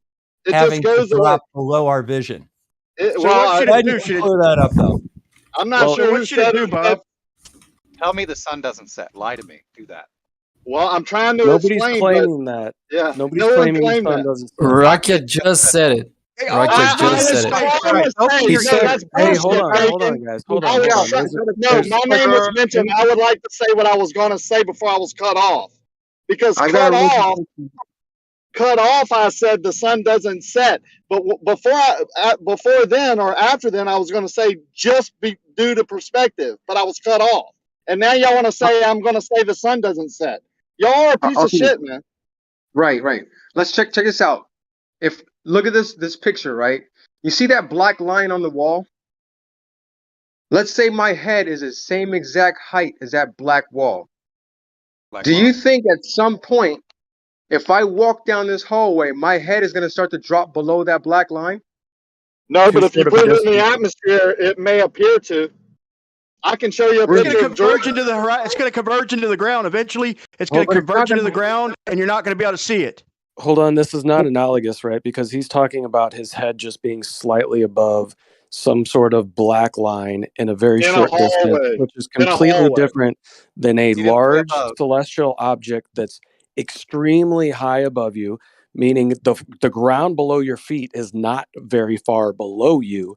So when that appears to rise towards your eye level, I don't say that it goes exactly to it, right? Because you're standing above the ground. But when that ground appears to ramp up towards eye level and the sky appears to ramp down, when you have an object that's very high above you and very large, as it gets towards that convergence point, you can see exactly what we see with the sun, where it appears to disappear from the bottom up due to perspective. It's very simple. This is perspective right here. Oh, B-Ball's got it right there. That's not perspective. You guys just don't going understand it. below the What horizon. is that? Yeah, we This don't is- understand It's not perspective. about That's us all. not understanding it. It's No not about one us not said- understanding it because perspective as actually defined is not capable of doing what you just described. You're trying to use here? geometry. He's trying to use Wait. geometry through 6,000 miles of atmosphere. He's trying to use strict geometry. All this, That's You're dishonest. trying to use That's definitions dishonest. of words, Brian. No one has said this was perspective. Not one person has said Napalm just said. Rakia, all of just this. perspective. He said due to perspective. All of it Okay, in perspective place may of be a showing part us of it. Earth. I said perspective about the railroad tracks, You're man. They're letting them lying take you again, down dude. a fucking road that you don't need to go down, dude. All of this in place of showing us the Earth curve. You're letting them waste our time here. Well, I've even asked, why do Getting in the you way of think? distant objects. That's what you're asking for. Do you think Earth curve or Earth got in the way of this object? Because I can show you. Do you think things over a flat plane would do the same thing over distance? No. Oh my No, God. they won't. Okay, good luck. Even Zanuck agreed with you earlier. Even Zanuck agreed with Rakia. So a light in the atmosphere over distance wouldn't be obstructed bottom up, just like the sun is right here. That's what you're going to say? If the surface wasn't perfectly flat, then yes, it would be obstructed by the surface. Yeah. No, even a flat surface or even a surface that's slanted downward from the viewer, you don't think would do this, B-ball? What are you laughing Really? about? Yes, it's a yes or no. It's not a laughter thing. It wasn't a joke. You mean looking down a hill? Just a slight angle, because you used a bumpy earth or whatever. So I'm taking that out of it. Anything, because the object above you. hill in the light, You don't even listen to the question. You want to input your input instead of just listening. A light above you, right? Going away from you. You don't think it would do this over a flat plane? No, it wouldn't. It does. That's why you're where you're at. That's Through why 6,000 miles of atmosphere. Real quick, That's why it we can actually only showed be this Earth happening- curve. Hold on, guys. We've actually showed this happening several times over a flat plane. Pebbles in the Pond did it on Brandon's. Sky Free's done it multiple times. Come on, guys. Even the guy who made that said the surface wasn't perfectly flat. I remember that. We're not arguing that the surface is perfectly flat, B-ball. There's no such thing as a perfectly flat surface over 6,000 miles, pal. There's can proof of actually have rotation and waves. Earth curve right in chat right now. And that's kind of the point, right? You've seen Earth curve, I'm sure you have. That's kind of the point, right? So the horizon is made up of a whole bunch of information that's squished together.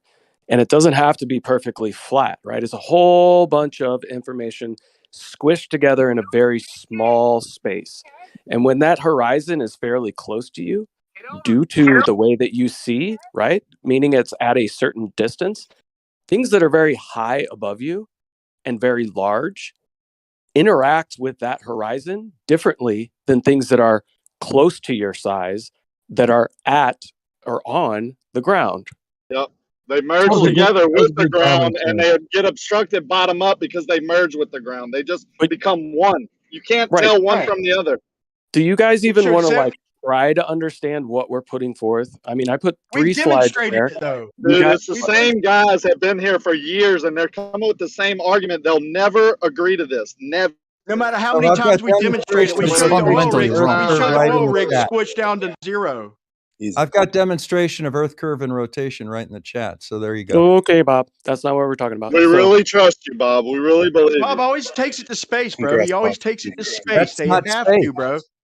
That's You not can't space. demonstrate it. You can't demonstrate any of this. We demonstrate. We give you countless That's it right demonstrations, and you're just willfully ignorant, bro. You There deny it is your own right there. eyes. No, but he's ambitious. No, that's right there. I've demonstrated it. So we're done here. You just proved a flat Earth, bro. We showed how it works on the flat ground. You can't do these demonstrations of refraction. You show us a fish tank full of water, and it even that Who's talking obstructs from the refraction? bottom I'm up, bro. talking curvature of the Earth and rotation. Even, bro, your demonstrations back us up, Bob. So you can't demonstrate shit. I'm not saying anything about refraction. I'm showing you Earth curve and rotation. You're trying to If show you're a real talking world. Earth curve, you're definitely talking refraction. He's completely just changing the subject so he doesn't have to focus on what you guys are talking about. That's what he's saying. Yeah, he wants to show the world and say, "Look, see globe, see world, that's globe." No, that's the We're talking debate. about the sunset. The sunset in their model has already That's not set the in the sunset. picture that he's shown. Okay, well, in the sunset in your model, the sun I is didn't show the already set sunset, and is though. being loomed up. I'm That's not the talking to anti-twilight you arc. then. Yo, stop interrupting, please, Bob. So, whoever wants to hear this, the sunset in their model has already set at a point when you can see the sun. But somehow, although it's set already, has been refracted or loomed up so you can still see it for a time period. Now, they say it slows down, so that happens. I don't get it, man. I mean, this has just gone too far now. You're saying that it can't be obstructed bottom up, but it can do what I just said? They have to say Of that, course it Rakim, would be because obstructed bottom up. they have to say that because on a flat plane, things would slow down before they disappeared off in the distance. That's what they do in reality. And there's things in the rate in which distance they that do are it. usually hang on, Bacon. There's things in the distance that are usually hold on. higher than the viewer. So of course something Guys, that goes beyond that would be a the thing is, we got to have some social awareness. Can you guys hear me? Yep. Yeah, I don't So think we it's got to been have that some bad. social awareness. We got to have some social awareness. We know Bob was trying to get in. Like, you know, when we hear people trying to get in, let's let them get in there. You just went, Rocky, then Brian went. Let's let everyone get a turn. Okay, well, just wanted to mention that the rate in which things slow down as they approach horizon have not like it's nowhere near the function you would expect for things slowing down due to perspective on a flat Earth. But you would agree the sun we see Hold- above the hold on. horizon is refraction, right? Hold on. It doesn't- What do you mean by what you would expect due to perspective? What is your definition and how are you defining perspective and what would you expect based on that? There's a trigonometrical function that dictates how much something drops due to perspective. Told you. And He's trying to if use we pure hold on, trigonometry for Brian. our Hold model, on, but not bro. theirs. Fuck. Hold on, Brian. So if this trigonometric function doesn't comport to reality, then is there something else that we would need to utilize? In either model. Sure. what I'm saying, but that's so here's the problem: is you're what was saying my point? Because I don't based think that's on- addressing my point. But you said based on Let me perspective. address this point, bro. Hold Let me on, address this Brian. point. Hold on, Brian. So he's saying based on perspective, we would know this specific rate of drop. And in reality, we don't see this specific rate of drop, which we view reality through perspective. So what you're saying is your definition and how you're trying to define or squeeze perspective into some sort of mathematical equation isn't correct. So it's not that. No. Yeah, that's 100%. No, if some no. The way that has nothing to like you're assuming that if you're saying that you're starting with the assumption that that the rate of drop is caused by perspective. So if that doesn't match perspective, then my definition of perspective is wrong. That's not how it works. Let me get a Perspective. Let me get a quick point in, One real second. One second. Yeah, go ahead.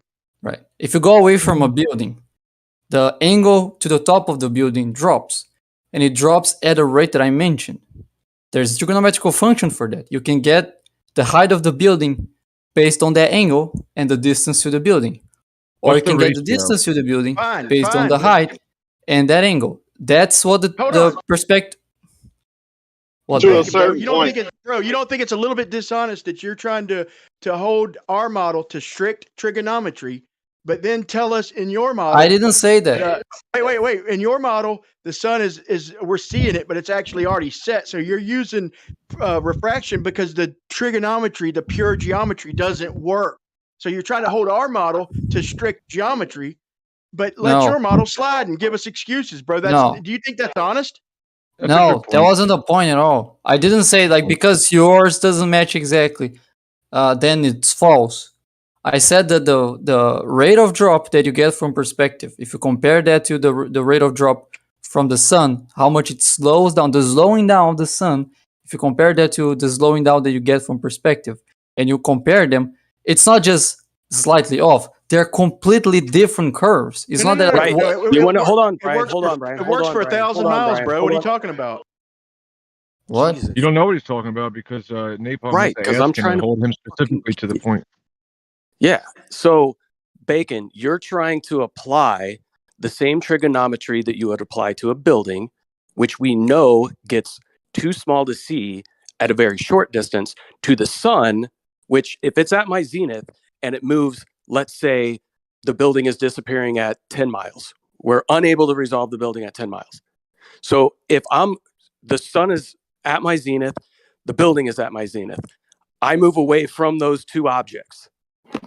Do you think that the sun at 6 miles from my zenith is going to be anywhere near the horizon period, let alone close to the vanishing point?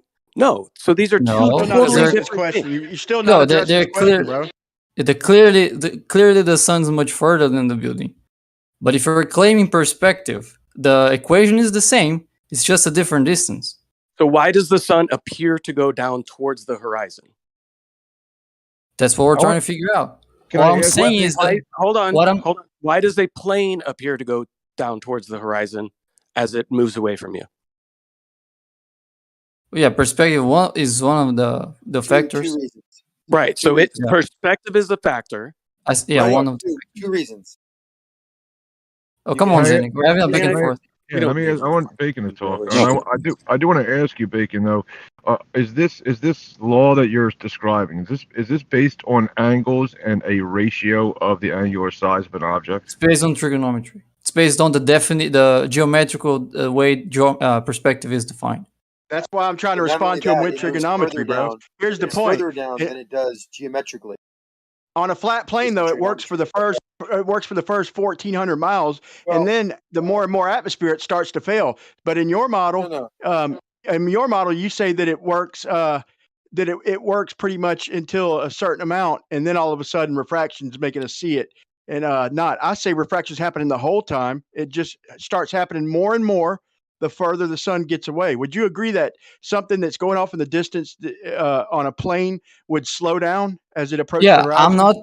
Yes, I already conceded that the slowing down happens both in with observation and would also happen on flat Earth. I'm not saying that there's a discrepancy there.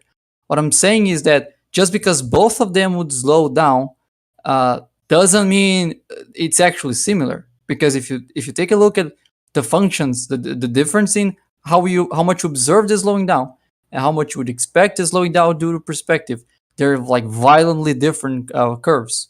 So just because the two of them slow down at the end doesn't mean they're similar or they look equivalent. They actually don't look equivalent at all.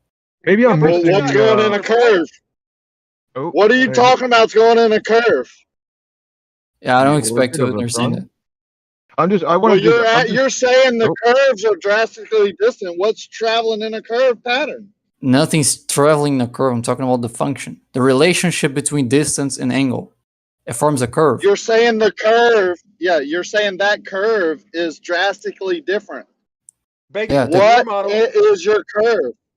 The curve of the function of distance versus angle. Yeah, Oh, that's what I was This is curious one last to ask point, about. y'all. If it was the distance with the angle, right? So are these the two things that we're comparing? Is that there's a ratio of an object that moves away in the distance that follows a law of perspective, right? As it moves away in a distance. But these are known distances on the surface of Earth, right? So we have this law of this ratio with these numbers of how far the angular size of an object changes as it goes off in the distance. So either if we're just solely holding it, to the fire, we're saying either that ratio over a distance changes with perspective, An angular or size, bro.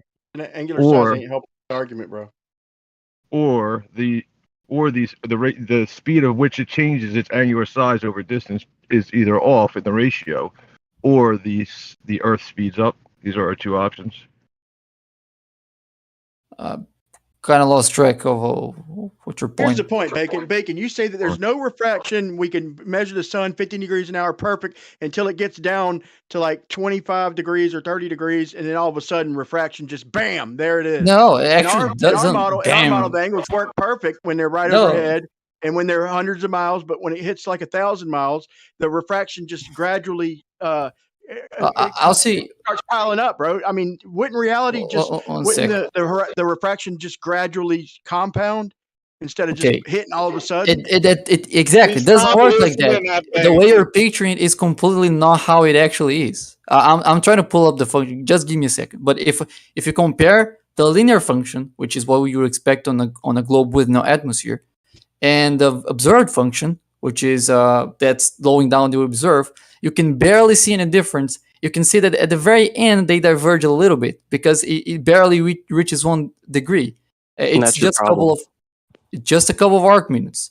But the function for perspective, the function of perspective, that's the problem. Is you're just saying this is the function of perspective, but that's not the reality that we experience. I don't care. I agree. I know you don't care. That's the one point. second. Let me answer you.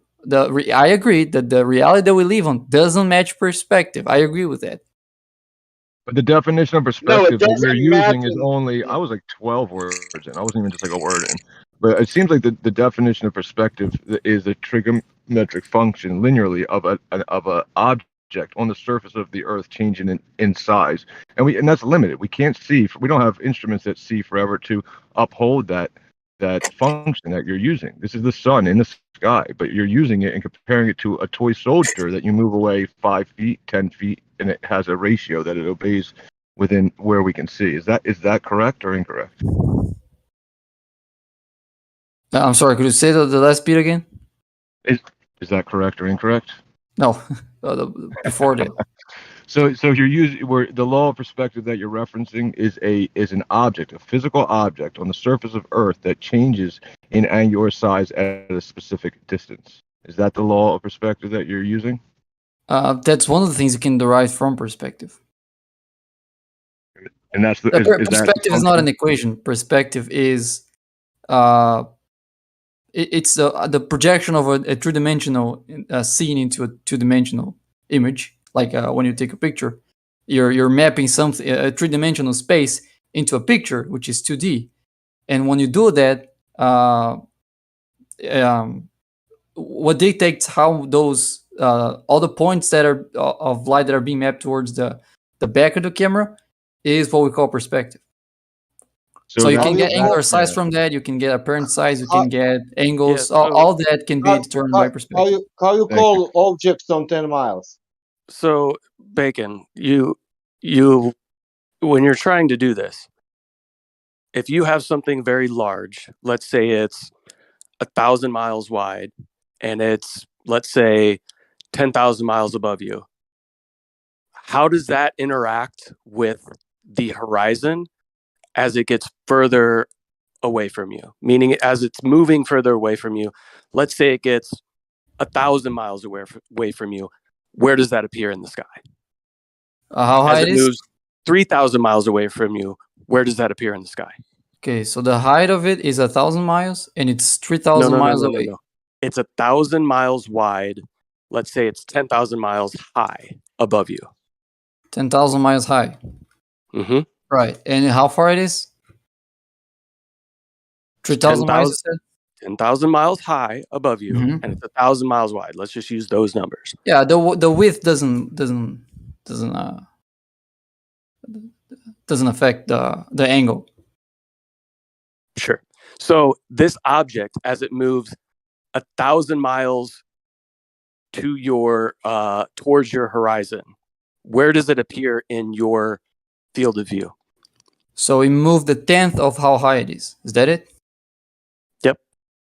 Okay, just give me 1 sec. Yeah, the zenith angle would be 5.7 degrees. So where does that appear in your field of view? 5.7 degrees below zenith. Well, zenith isn't even in your field of view. So it's still not in your field of view. Why not? If you're looking straight out towards the horizon, is directly above your head in your field of view. No, human eyes, I don't think so. But that's the direction in which I would see it. Okay, so now it moves another 1,000 miles. Where is it even appearing in your field of view? According to you? I don't know how what's the highest elevation angle you can see without tilting your head if you're looking horizontally. The highest elevation, if you're looking horizontal, I would say it would be, I haven't measured it, but it'd probably be somewhere close to 80 degrees. Okay, so it's already visible if you move 2,000 miles. Okay. So what would it take? What distance would it be to where it appears to meet the horizon for you? To meet the horizon? There's no distance. Yeah, with perspective, there's no distance which would touch the horizon. There is no distance in which that would. Okay, so then Not how you're trying to calculate perspective is just incorrect. No, that only if you're assuming a flat Earth. Only under the assumption. No. Only 1 second. 1 second. Only under the assumption. How does the sky have to deal with the shape of the Earth? Oh, you're telling me an object at a certain height. So you're referring to that, and if the angle that I'm seeing that sky, if I know how high it is and how far it is away from me over the surface, that I can determine the elevation angle of that. So you're saying things that are above the surface never appear to meet the horizon? Is that how your perspective calculations? So if this assuming a flat surface, no. If this thing was 1,000 miles above us, does that ever appear to meet the horizon line? Due to perspective over a flat surface, no. Never. Okay, so you're just incorrect in how you're calculating your perspective. Well, would that be assuming that we can see forever? And would that be assuming no atmosphere? Why? I said due to the clouds appear to meet. If you go to the water, you go to the ocean, the cloud bank, which is at the same height, right? The clouds tend to be at the same height, right? And they appear to meet the horizon at a specified distance. Yeah, so one of those assumptions are wrong. Either that's not perspective, or the surface isn't flat. No. So, are you saying then, according to what Napalm's pointing out, that the clouds are actually at the surface along that same horizontal, but just higher in the air around the curve? Is that what you're saying? That the clouds are actually on the same plane as the horizon? I don't understand the question. You know, clouds that are 10,000 feet away from where the horizon is. Yes. And the horizon's only at 3 miles. You're actually, when we see clouds look like they're touching the water, that's because they are actually on the same horizontal, but further in the distance going around the curve. It But could just be, yeah. So Okay. 3 miles viewing clouds that are what appear to be directly above, Further away, much but further they're away. actually further away, right? 10,000 feet, let's say. That's Those why 10,000 that's foot how it clouds crosses go over on, and appears you to address it. converge. That's why I say look at the slides that I put in, Bacon. Look at the third one there and tell me what is not logical about the verbiage and the images that are provided there. What doesn't follow logically for you based on those ideas? I'm sure referring to what slides? The slides where you felt necessary to put the face palm emoji, right? Because it's so ridiculous, right? So Yeah, let's the line. talk this out and say what seems illogical within that Right. idea. So that line in which the sun's falling and that line gets tilted down, that affects the angles to make to make them close to linear. Right. So if so that you was look the at- case, look at the same if look at that the was same image, right? Because answer your what we question. see in reality is the same for the ground, right? The ground appears to ramp up. That's because he thinks that Sky horizontal is appears to looking ramp down. So But Right, nothing but else. that rate is wrong. If you tilt that line of the ground and you tilt that line upwards so it meets the surface, the angles you get if you tilt them are not the same as the angle you get if you don't tilt them. It's different angles. And the correct angles, the one you can actually use to get the height of buildings, is the one you should down bend that line. You keep that line perpendicular to the surface. Now you can use those angles to determine, for example, the height of a building. So that is incorrect. Can you show me show me in reality? So this should be something that you could go out and videotape where you live. Can you show me in reality you doing the angle measurements to buildings over 5 miles away and getting their actual height based on those angles? And here's the 5 thing: miles how away? accurate is that based on how small they get compared to what is a foot or what is a meter at 6 miles? You know, what is that, about the size of your reticle? No, one second. You asked me a question why that thing doesn't follow, right? So first of all, if you look to the right image where the line that should be in the ceiling is tilted, that affects the angle. There's nothing on that diagram that tells you how much you should tilt that line. It's just arbitrarily tilted to make those angles more linear, and they're still not linear. If you take a look at those lines, they're still not equally spaced. Right. And It's not arbitrary because if you look at the image above that in the top right, that's what it's displaying. Do you agree that that's what happens in reality? what do you mean? In what circumstance? So the angles, right, that you're talking about, where the floor is ramping up and the ceiling's ramping down, and you say, no, you can't do that. The image with the arrow, where it looks like a corridor, it looks like a hallway. Do you think that that's an incorrect observation of the world around us? The drawing of the hallway is a correct drawing of a hallway. Well, that's based on the thing right below it. Yeah, but that's not telling you how much you have to tilt that line. You could, for example, if you look to the right side where the line isn't tilted, that also matches the drawing. So if both of them match the drawing, then it tells you nothing about how much you have to tilt that upper line. I mean, this is just showing someone trying to deal with perspective in such a way that is completely arbitrary. There's no definition that can give you any useful way to use perspective to do anything, right? If you build triangles without tilting lines that aren't actually tilted, like the left image does, you can actually get angles, you can actually get distances, and you can actually use that. It's a sort of trigonometry you use in surveying. There's a sort of trigonometry you use if you want to get the height of a building. You can do it yourself. This is the sort of trigonometry that renderers use Like everyone uses the trigonometry you get from the left image, but now that I'm saying it's incorrect, you're saying the correct one is actually the right image. Right, What but am I going to use if the the correct one is the reason you right have image? to do it, the reason you have to do it like the one on the right, if you read the verbiage there, right, and we understand that in reality, things from the top down do appear to meet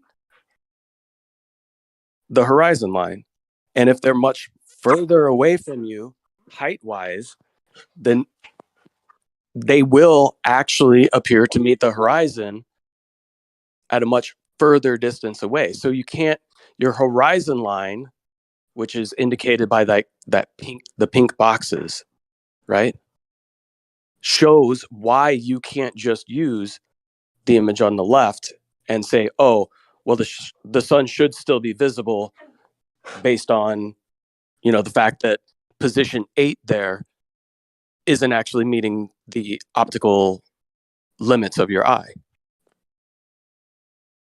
What?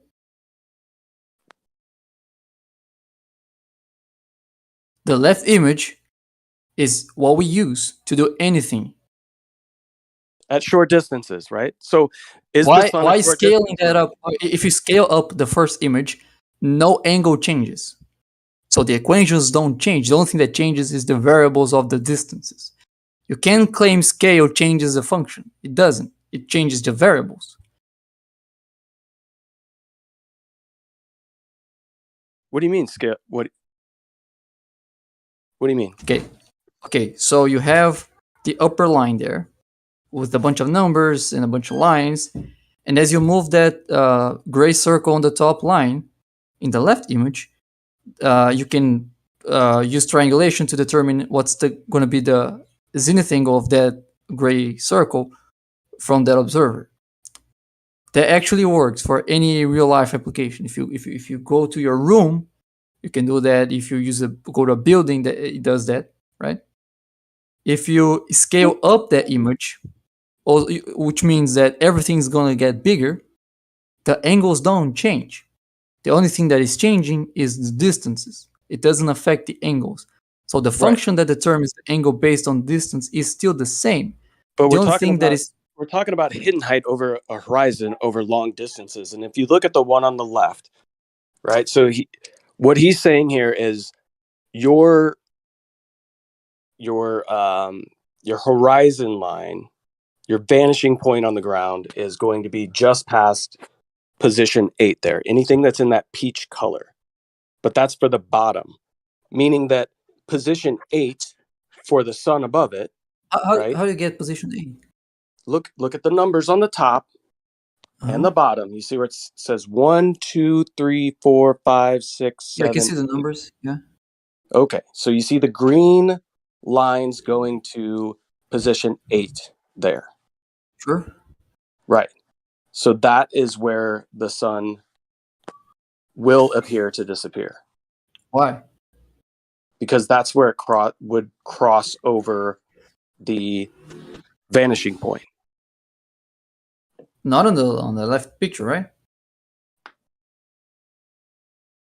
Right. It's just before it.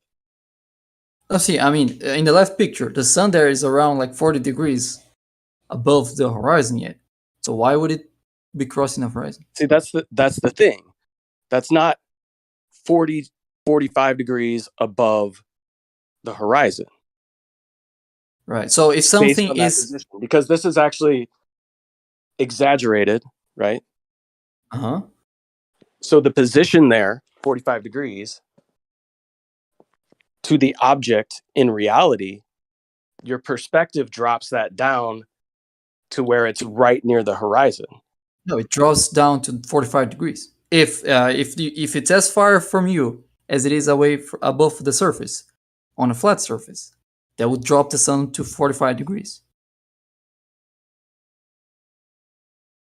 No, because never mind. I don't think we're ever going to be able to talk through this. Sure, yeah. If you don't want to apply geometry to the things you're saying, we're never going to get through this. I think you're just wasting your time. I've met this guy before. He's just doing another version of the Naha but he's just more subtle with it. So his argument is all the time is naha. He just talks a lot, so it's not easy to identify at a first glance. Right, because the way perspective works is, in reality, more like the image on the bottom right of the slide that I provided. That's how actually what- celestial bodies work in reality. What's that? That's how the sky seems to work in reality. That's not how anything else that we know perspective That's is a being naha. applied works in reality, right? That's what I'm talking about.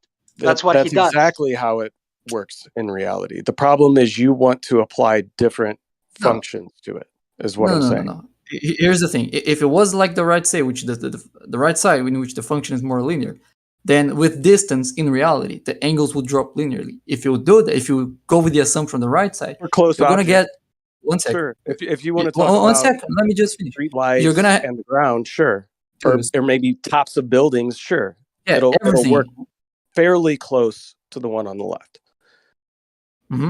Exactly, that's what I'm saying. So reality, when we apply perspective to things we can know where they are, like a building, we don't know the building isn't something apparent, a light in the sky that we don't know what it is. We know what a building, we can know how high it is, we can know all that. So with things that we know where they are and how they are, perspective They're close applies. to your eye. But doesn't this change the fact. conversation started Doesn't about change the sun. fact. That's not an Yeah, object sure. that's close Yeah, to I'm you. getting there. Can I finish my point? We are now trying to determine if the way the sun works or any other celestial body works matches what we see here in reality with other things. The answer is it doesn't. There's nothing here that we can verify that works the way the sun does. That the angle changes with distance the way it works for the sun. That it slows down at the rate that the sun does. There's nothing here. We can verify that it with the analogous- clouds, yeah. Okay. Do you have some data for distances and height and elevation angle of clouds so we can take a look at that? No, I'd have to go get that, but Right. Okay, so once you get that, I'd love to analyze it. Yeah, and once you get data about the distance to the sun, I'd love to analyze that. Yeah, here's the thing. You can play with the distance to the sun using both functions and say that they're nowhere near each other regardless on which distance you pick. that's you say both functions and it doesn't work, but what is the second function that you're talking about? Perspective. The angle. We in which haven't agreed something on drops. perspective yet, Bacon. That's the point, is you say perspective is this. We say it's not that. Right, but you say something else that can't be applied to anything, but to the things that we are arguing about whether or not perspective can apply, which is pretty redundant. It's pretty circular. No, here's the problem is once we get to observations over distance, we have things that take place, atmospheric conditions, to where we can't say definitively that the quote-unquote trig works, right? We have to start applying certain things to it to get the trig to work. And that's the whole trick of it, right? That's the whole, well, once we apply standard refraction, then the trig seems to work. Well, standard refraction could be an application of what we call perspective, not necessarily refraction. That's my whole point. Well, I was addressing specifically why that you can't say that that works due to perspective. You can't say that one it works second. every time that we can measure things over distance perfectly accurate, and the I didn't trig say works perfectly out. accurate. Well, you're trying to claim like, oh, we just use simple trig. Simple trig works. Yeah, If you it's- can get like height of a buildings with a very high accuracy. No, you Like, can't. of course you can. If you know the distance to the building and you know the elevation angle of the top of the building, you can easily get the height of the building. That doesn't work at long distances. It does not. What do you mean? Like when the building is barely in, Go out and do a 10-mile observation for me, and you tell me the elevation angles and how they're going to match perfectly. can barely see the building at 10 miles. Yeah. Well, Yeah, so you that's should be able to obviously work the the trig on problem. that, right? Yeah, but in both cases, like when something is very far, the elevation angle approaches zero. So if you have two things that have a very big distances, in both cases you're gonna get a angle close to zero. So of course, the further it is, the harder it's going to get a precise reading of the angle. That doesn't mean the function is broken. It just means the farther it is, the higher it is to get a precise angle. Ask him what a 100-foot building would look like, angular size-wise, for miles. Do you know what it would be, Napalm? You think you know how to work that out? It would Just be talks less, about perspective. less than a degree. Yeah, less than a degree. But you know, you can calculate it and you can measure it with something like a theodolite or something that has a line in that you can actually compare the size of it to an angle. You do that. All you have to do is Cool. take the distance. So that function would work for anything. 10 miles Here's the times point. 5280. That's 52,800 feet, right? So you have a 100-foot building divided by 52,800 feet. I want to ask something. So if we have a much larger building, right, that we can see at distance, and we get observations like we see over Lake Michigan or something like that, where we see things where you guys say, oh, well, this is refraction, blah, blah, blah. My point being is we can't always apply this standard trig like you're talking about, because we do see these objects, and you guys say that they can't really be there. They're actually being loomed up. So we couldn't even begin to try to get some type of elevation angle or anything to these objects. And when we're talking about things like the sun and how the sun is going to react based on the horizon, you're talking about something that is thousands of times further away from you than the top of a building is when you're standing right next to it. And the way that perspective works is it draws things towards, right, a vanishing point, up from the bottom, down from the top, right? Level, never meeting. Right. Towards level, whatever you want to call it, Zanuck, so you can shift the conversation away. But the function of your corridor is you're always going to be fairly close to the ground in comparison to like a celestial object. So your ramping up of the ground is going to happen much quicker, meaning you're going to get that horizon at a very short distance compared to if you were, the same distance from the ground as you would be from the sun. Well, if over the argument an infinite plane, right? If you're on an infinite plane and you're in between the sun and the ground on an infinite plane, then you would get something totally different in your distance as far as the sunset would be, or a horizon. Thanks. Wait to the monologues then. I'm not monologuing. Okay, I'm giving a description. Right. So, okay, can I answer? Go ahead. Oh, sorry. Yeah. So if the argument, at least in the beginning of the monologue, is that we can't apply that trig because refraction, then you shouldn't be arguing for that diagram on the right. That is not an application of refraction. That's just changing how you get elevation angles by changing the path of the sun so it matches observation. That has nothing to do with, oh, I'm applying refraction here to fix this trigonometrical function that wouldn't work if I didn't apply refraction. Well, you can't even claim an elevation angle to a celestial object if you say that all celestial objects, we put them at infinite distance away. So how can you even draw something infinite distance away, get an elevation angle to where you could have some sort of orthographic view like this of an object that's infinite distance away, and how that's going to appear? They're not claimed to be at infinite distance. They're not claimed to be at infinite distance. Because the center point doesn't matter. As long as the center point would be the same for any distance. So all we care about is where it is in our field of view, right? And they're not claimed to be at infinite distance. The further away it goes, the closer it'll get to your level horizon. It'll drop down, right? Right, but it appears to meet your optical horizon well before you would think that it would, in the way that you're trying to model out this exact trig, and that's my point. No, if you have let's say you have a star at 45 degrees, it goes further away than it already 12 light years away. Would it change in your field of view? No, it wouldn't.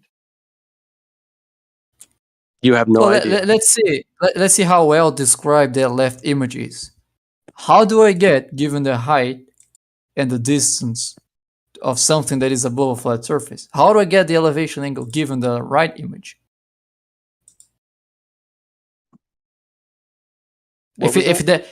Yeah, you know the two images you send. You have the left image where things work the way I say it works, and you have the right image where the guy says things work differently. So it matches a flat Earth and observation at the same time. So I said that those change the tilt in the line is arbitrary. The guy is just making that so the function becomes more closer to linear. It's still not linear, but it gets a bit closer to linear.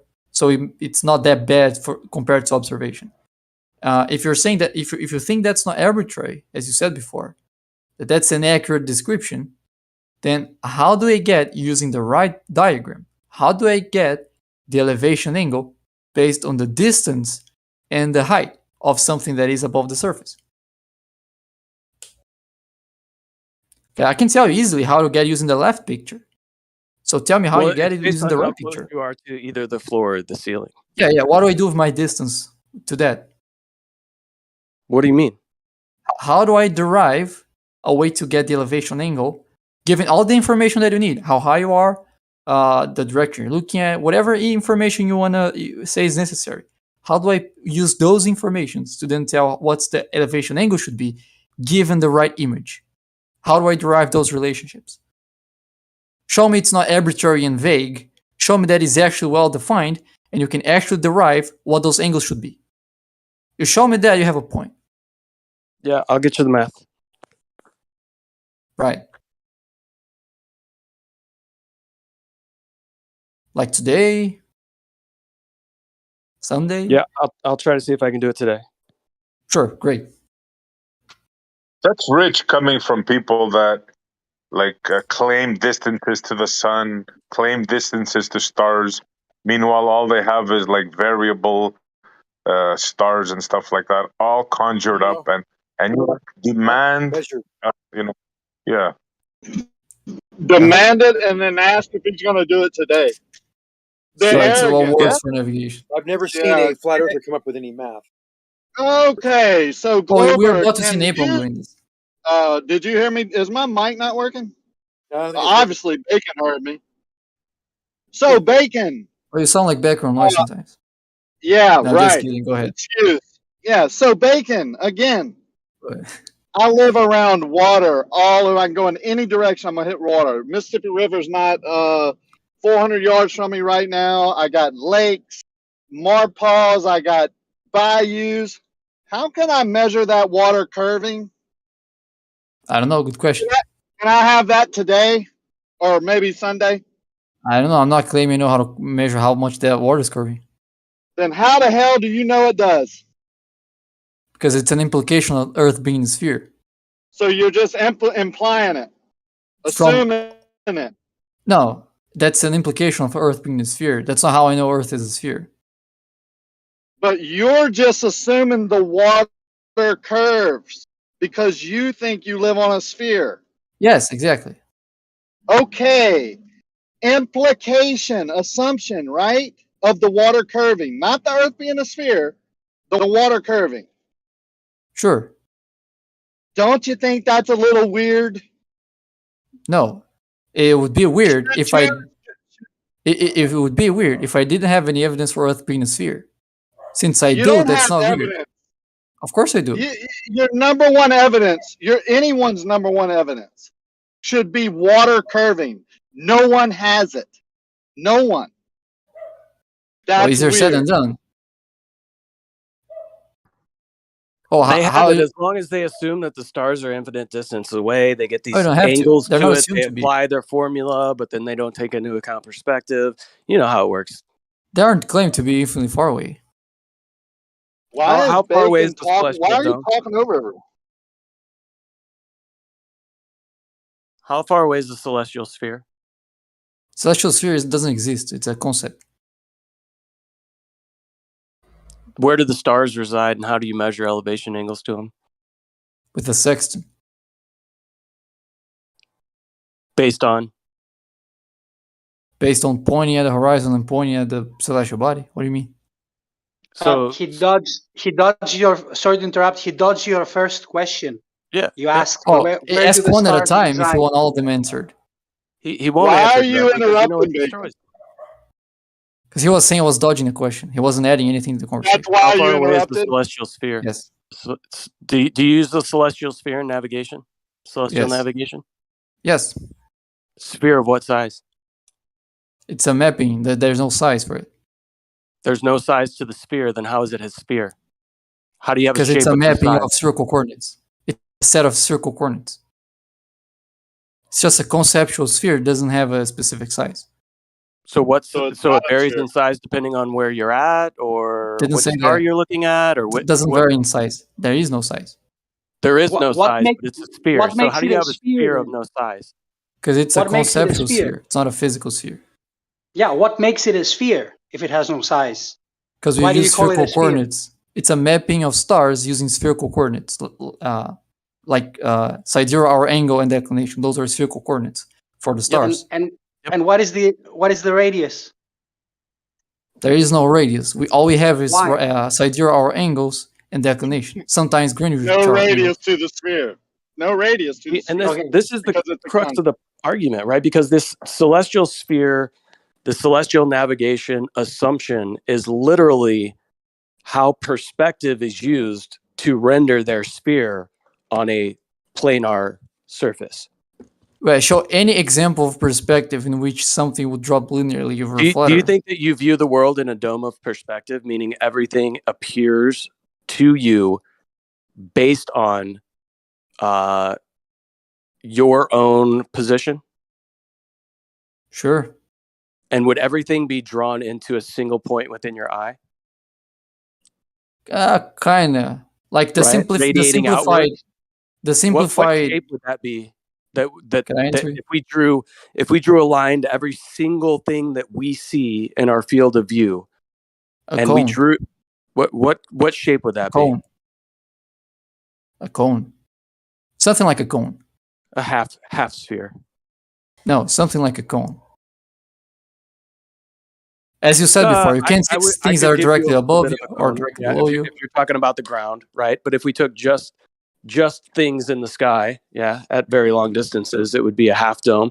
It would be a celestial sphere that our eye brings everything into our Your perspective. eye doesn't do anything. And then It we just use that detects. perspective measurements to claim that the Earth is a globe. And then when we say, hey, no, man, we're making these observations due to perspective, and there's things going on that are pulling things in and down in kind of a spherical way, you guys go, no, can't be that. Even though that's exactly what you use to try to say this is your proof that the Earth is a sphere. It's kind of ironic. What we use is that we get those angles, assuming that stars are very far and we are over a sphere, and we can pinpoint our location doing that. And there's no any other way anyone have demonstrated that could be done in any other Earth shape. How do you gauge the distance to the star? You said they're very far.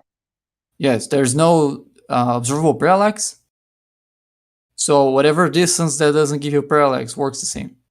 So you disagree with the ball paradigm, the heliocentric model, as some people call it here, that they claim that there actually exists parallax on the stars. That they say that the stars do exhibit parallax. Some of them scream on top of their lungs that they do, and call people names when they say that they don't. So Okay, you disagree with that? I'll be more precise. To the purposes of celestial navigation, there is no noticeable parallax. What do you mean no noticeable parallax? Is there Right. parallax or isn't there parallax? That It's a yes or varies. no. No, it's actually not a yes or no because it depends on the tool you're using. So, for example, now you're going to the Naha mode of No, yours. you let me finish answering you before you say I'm not answering you. So, if an object I measure with a rule has 1 centimeter, if I measure with a micrometer, I may figure it out it has actually We're not 1.0. talking about that. We're talking Dude, about it's a very you specific gotta question. let me finish. You gotta No, let me finish. It it's doesn't about matter if you don't like the stars answer. and parallax, You and gotta you're let me talking about finish. rulers and I'm not gonna allow micrometers you and to interrupt centimeters. me. You gotta let me finish. If you Bacon, want No. well, Jimmy, you've been interrupting everyone, dude. Now you're making a Yeah, big deal out of this. it you have doesn't to matter. stick on topic. You have No. you have the right to mute Everyone me. But stop. No. If you start Everyone stop. miscalibrating, Just let Bacon finish and then go. Right. So if you pick a micrometer and get 1.001 millimeter, doesn't mean the ruler was wrong. It's just that you're using a tool for a ruler. 0.001 millimeter doesn't exist. It's unmeasurable. The same thing goes for celestial navigation. There might be parallax that you can detect with the telescope, but you're not going to detect it with the sextant. Okay, are you finished? Yep. Okay, let me repeat the question because it seems that you either did not understand it or you're dodging it. Okay, so the question is, do stars exhibit parallax? Yes or no? It depends on what tool you're using to measure it. No, we have a parallax. that's a nonsense answer. We have a It doesn't parallax depend on from the tool whether Alpha the Centauri. object We have a has parallax an from Alpha attribute. Centauri. Don't talk over me. Thanks. It does You want not to know if we have depend on the tool. Don't talk over me. It does not depend on the tool whether an object has or has not an attribute. Okay? Doesn't depend on the tool. Sure. Okay, I will say yes then. If you're Okay, saying like so you agree? objectively, I'll say yes. Yeah, okay. Yeah, that was a question. Thank you. It took a while, but I did pull that tooth out. Oh, So I you're thought it saying was. that the star. Okay, I thought it wait. should be clear. I'm not done yet. I'm not done yet. So you're saying that stars exhibit parallax. That's what you're saying. No, you Some ask it if stars. it has. One sec. You ask it if it has. Now you're asking if it exhibits. Because if you're asking if it exhibits, Yeah. So now you're you talking about. maintain. Oh, 1 second. 1 second. Okay, shut up. Don't. No, I talk was over answering me. you. What do you mean, shut up? No, you were not because I wasn't. I didn't ask you anything. So you were not. You cannot answer me if I haven't asked you a question. You did. So you were just talking through me while I was All right, go making a ahead. point, right? So you maintain that stars exhibit parallax. That's what No. you flipped back Some and forth stars. and oh my goodness. Shut up. Okay? So your position is that everyone relax. your position is that stars exhibit parallax. No, Is that something that you can prove? that's not my position. Yeah, okay. This guy's mentally ill. Someone else may take over. Thank you. Yeah, well, I specifically asked if they have parallax or independently of who's measuring it. I said yes. Now you're asking if they exhibit parallax, which would depend on who's measuring it. Exhibiting is just like appearing to have, right? It's showing that there's parallax. So if you're asking if they exhibit, then we have someone measuring it. If someone's measuring with the sextant, the answer is no. Someone is measuring with a theodolite, the answer is no. Someone's measuring with a telescope, the answer is it might. That depends on the star. But I don't know. I don't care about it if the answer is yes or no, because it's negligible for navigation. And that's what subject is. Yeah, it depends on the distance of the star. Each star has a different distance. So some stars will exhibit parallax. Some exhibit much less parallax, and some cannot be measured parallax. So the question was a little bit loaded, and you want to hear anyone's answer to the fact that it depends on the distance of the star. So Alpha Centauri can be measured in parallax. The sun has measurable parallax. The moon has like very, very noticeable parallax. I measured the parallax of the moon myself. Yeah, It could get it, and I even got the distance to the moon with it. Of course, under the assumption of the radius, but the parallax is still there. Just for the record, guys, if you think you're getting away with this, the frustration on the gentleman that was speaking now is very evident. But if you guys think you're getting away with this, trust me, you're not. Yeah, go ahead. Make us pay. We're here. You either Floor is have yours. parallax or you don't have parallax. You're either pregnant or you're not pregnant. If you think you're fooling anybody, I repeat, it's not working. Yeah, I said they do have parallax. Yeah, see, if it's too far away, there will be no measurable. We can measure it. Yeah, we don't know whether or not things actually have or not have parallax until we measure it.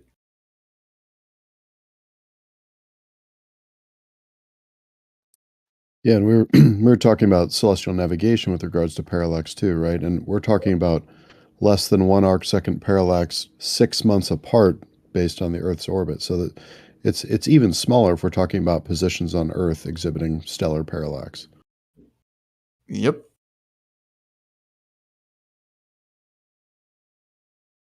Well put. Yeah, that's a key point right there. We have to actually wait for the travel 6 months around the sun to get an angle change to that Joe Biden, and even then, most immeasurable.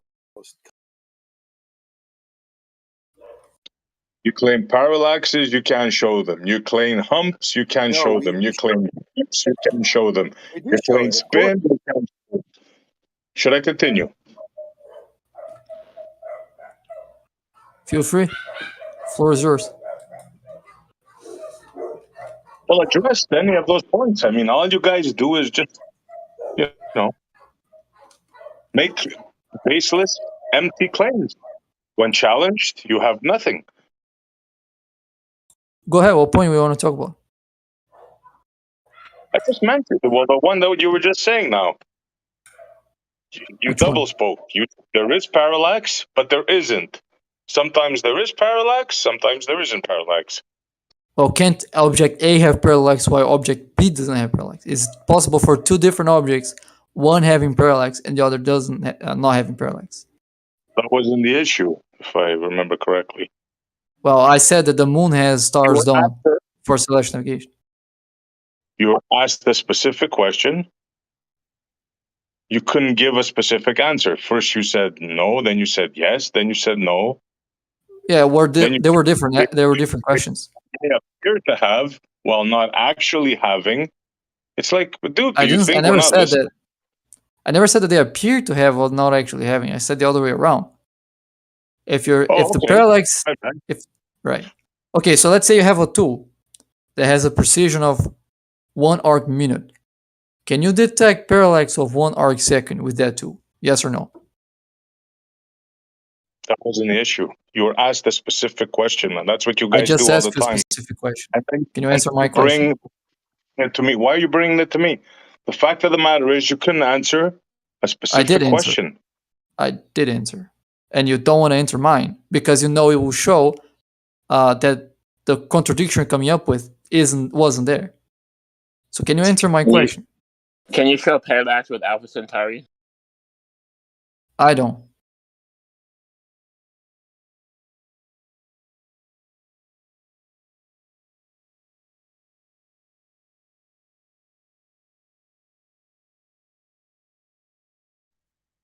Why? I don't have tools that can do that. All I have is a sextant. What makes you think it can be done? Does NASA have tools that can do Alpha Centauri? That can show parallax? Probably. But that's just me Can you show guessing. tools? No, Maybe, I'll just article? guess, so that's not my claim.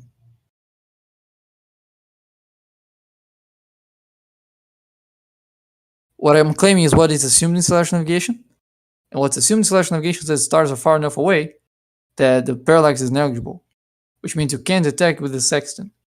But celestial navigation doesn't assume that the moon has negligible parallax. It actually has to correct for it if you want to get a fix that is less than hundreds of miles off. Can you provide a citation where navigation assumes that stars are a large distance away, therefore they do not display parallax? That shouldn't be hard to find you. Just give me a couple minutes.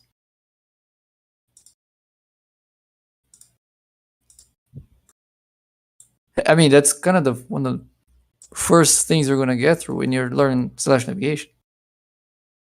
Have you ever looked into celestial navigation? So it's even weird you're asking me that question. Should be obvious at this point. I'm sorry, was that a yes, I can provide a citation, or was that a no, I cannot provide a citation? I'm confused. What was your answer? My answer was yes, give me a couple minutes, I'll get one for you. And then I asked another question after I answered yours. I think you have very short memory. Just because I said something after responding to you doesn't mean I didn't respond to you. Well, it might be short, but I still remember that I asked you for a citation, and I haven't gotten any. Sure. So you What did I said say you're when you gonna asked bring that? one.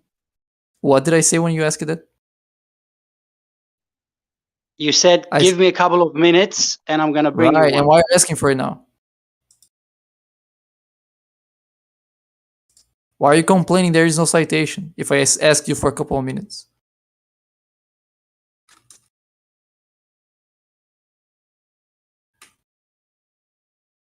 Basically, his complaint is he said it takes a couple of minutes. You didn't give him a couple of minutes.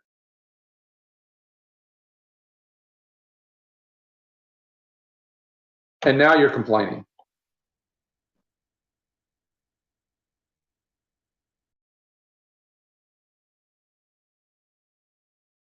Okay, now that resolved, can we move on?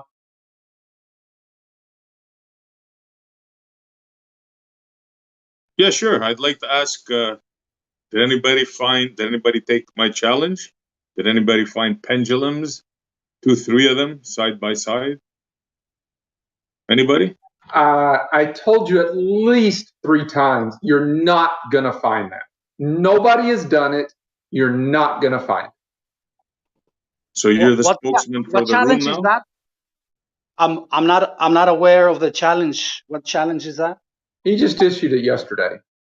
But it's a waste of time because nobody will have done what he thinks is a logical exercise, but nobody else thinks is a logical exercise. So you don't mind if I repeat it then? Go ahead. Okay, they were talking about a pendulum, proving the Earth's rotation and all that stuff, right?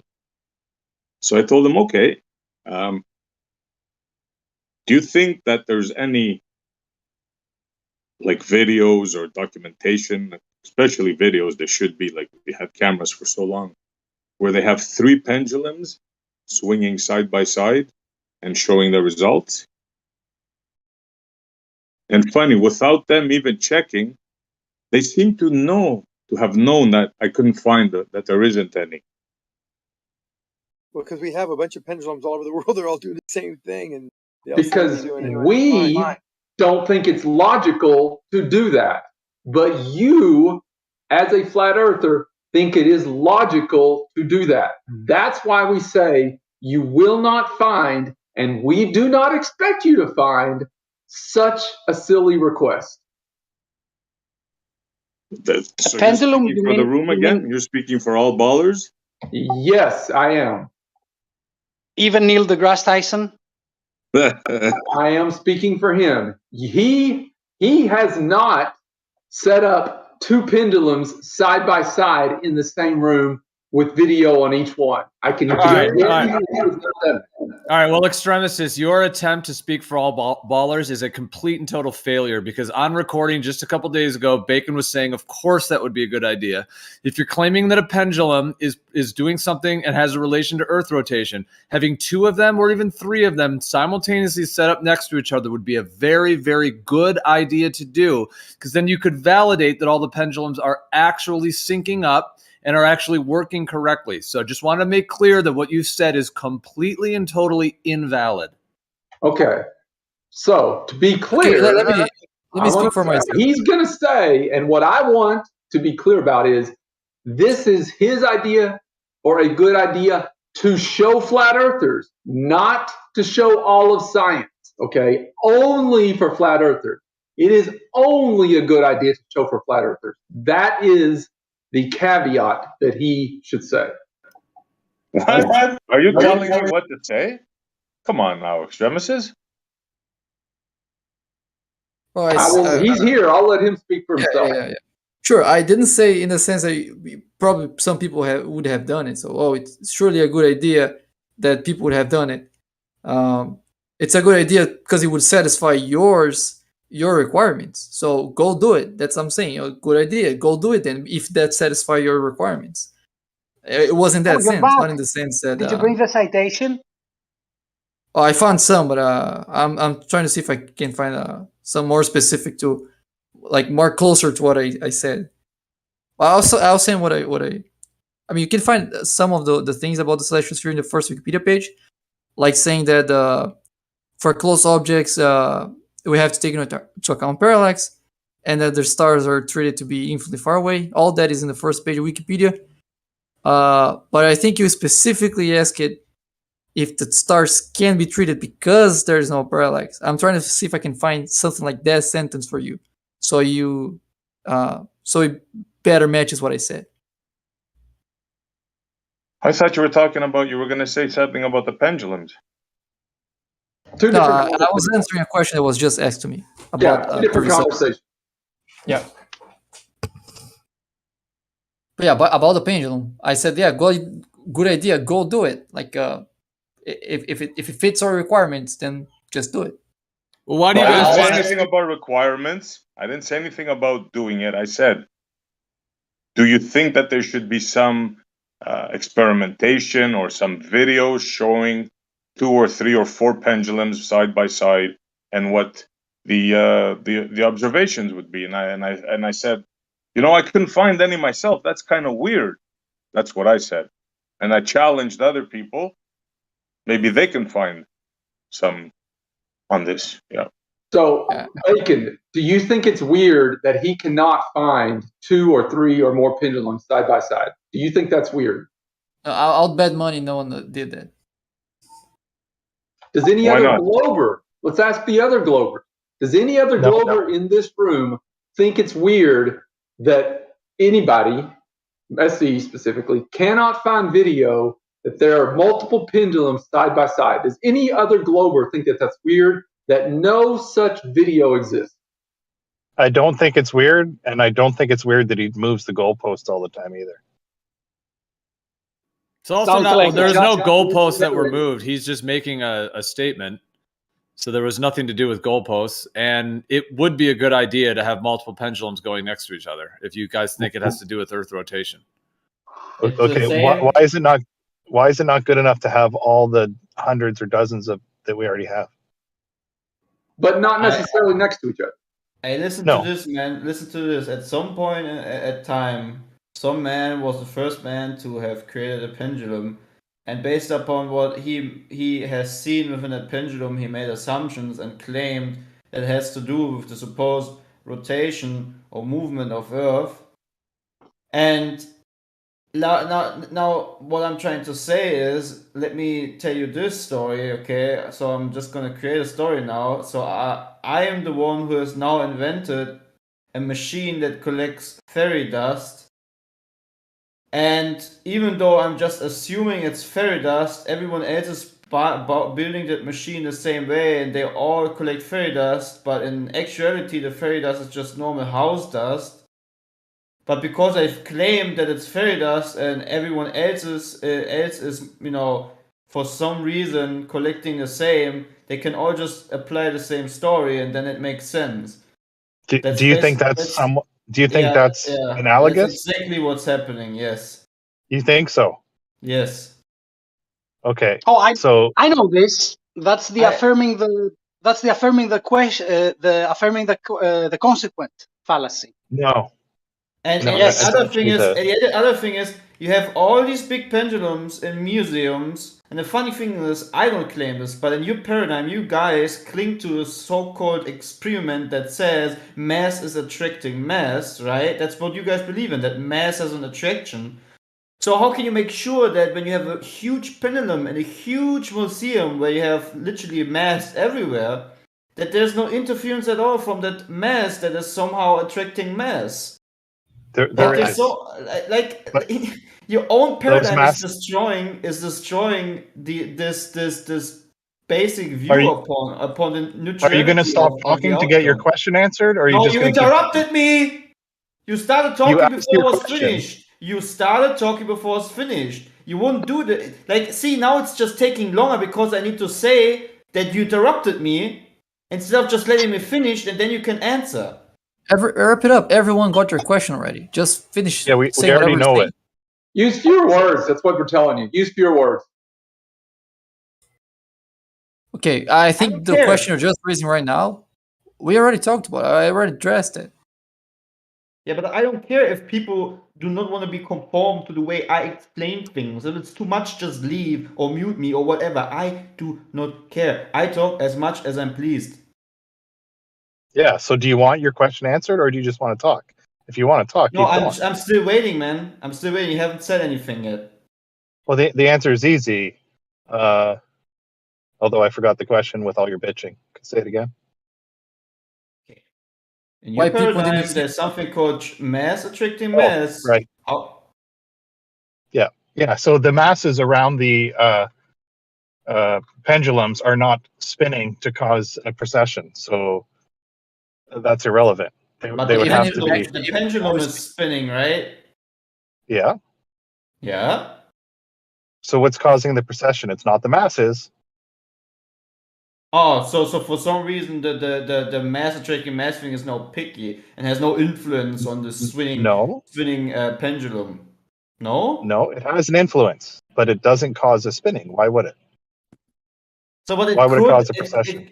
it could manipulate the outcome and is therefore not a neutral experiment, right? According to your own paradigm. I do not believe in mass attracting mass, but if you need to be consistent with your own paradigm, you need to take into assumption that it might also be just the case of mass attracting mass, hence giving you an outcome of the movement that you're seeing regarding the pendulum.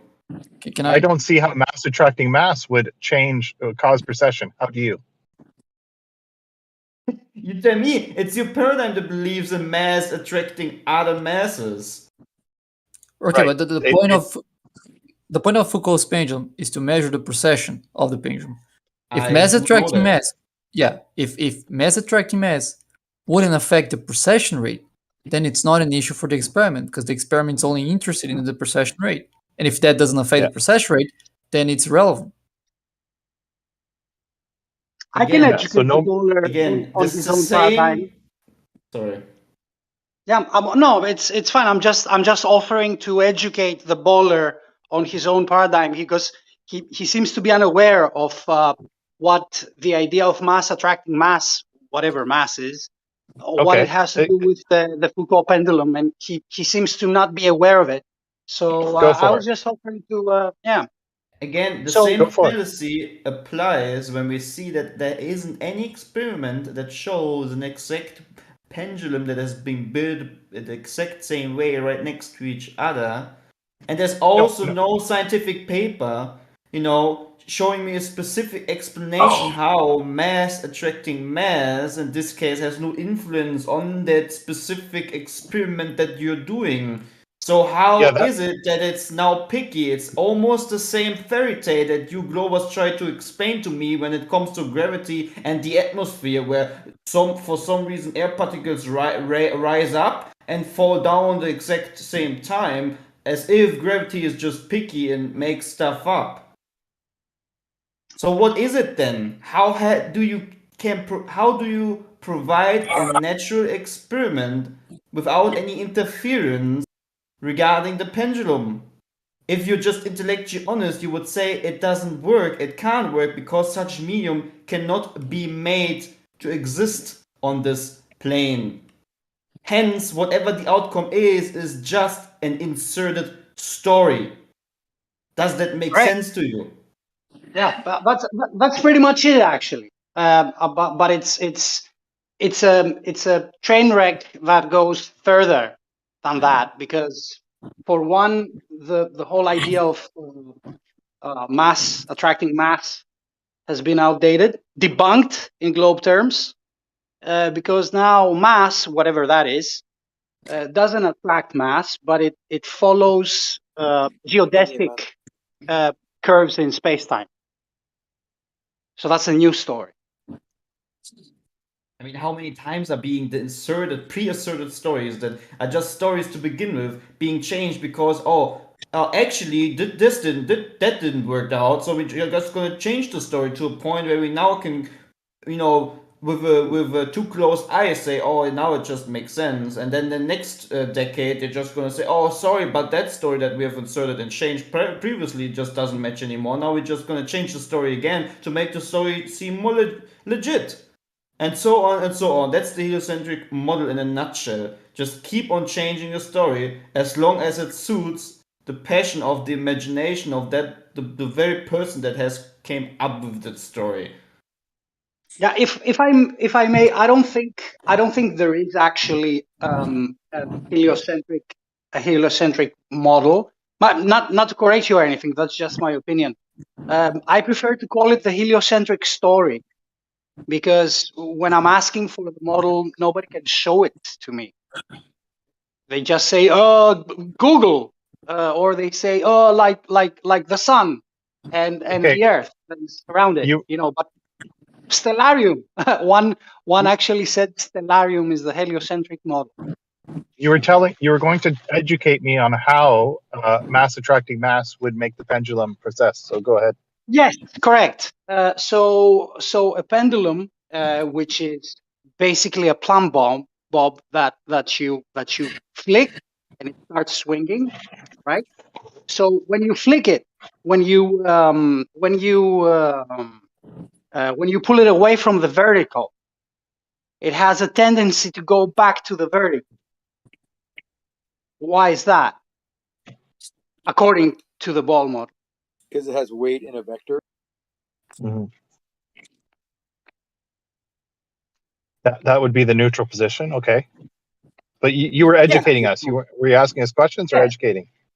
He said. Well, I'm asking a question, and if there is a very long pause, I'm going to assume that you don't know the answer, so I'm going to give it to you. Well, two people have answered it now, so. But I heard of it more like a question. I didn't hear an affirmative answer. Can I give the answer? You just did. I heard you. Yeah, go ahead. So the question is. He knows the question. He knows the question. He's going to give the answer. Let me give the answer. You have a lot of obfuscation happening. So okay, then, Mr. Lawyer. They always ask questions and never want to talk about it. I'm trying to answer you. The trick or treat, foolish. You've already answered it, Zanik. I don't know why you're still talking. Zanik, you've already answered it. Why are we having a conversation about? I didn't finish. There's a net vector. Okay, listen. There's weight and a net vector. Okay, I'll stop there because you're going to talk over. Oh, what a waste of time! Yeah, it is. The Earth is still a sphere. Oh, brilliant! What a fantastic contribution. So your final answer is that the pendulum has a tendency, like the plumb bob has a tendency to return to the vertical because it has weight and a net vector. It has a weight and a vector. Yes. Yeah, the vector of weight is down. And the vector of the centripetal force is up, or angled to the center of that pivot point.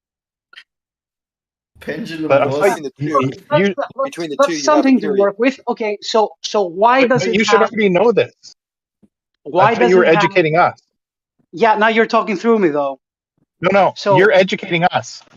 You should already know this. You're talking through me. That means shut up. Right? Oh, does it? Yeah, yes. Shut up. Shut up now. They're here to waste your time. Why does the vector go down? Why is that? Because it opposes the normal. Weight opposes the normal, and the normal is up. Yeah. What is the cause of this? Gravitation. The cause of gravitation. Of having weight. And what is gravitation? Mass attracting mass. There you go. So now you're educated, and now you see why in your own ball model, the pendulum has as its cause mass attracting mass, which is something that you were not aware of 10 minutes ago. No, right? We never said that. We said it doesn't cause precession. So explain why it causes precession. He didn't say that. He's saying that. Yeah, the weight doesn't cause precession. How did you miss the swing? Doesn't cause precession either. How are you guys missing this? Can I let me just try this. Foolish. Missing what? Weight doesn't cause precession. The fact that it has weight. Can I just try to go one for like 5 seconds? Just simply. I mean, things that you're simply going over its head. The plumb bob has weight. It is swinging due to a tension between the string and the itself, causing a net vector that is going to be this swing. And this swing will be a fixed plane. Nothing, and I just said, causes precession. Nothing.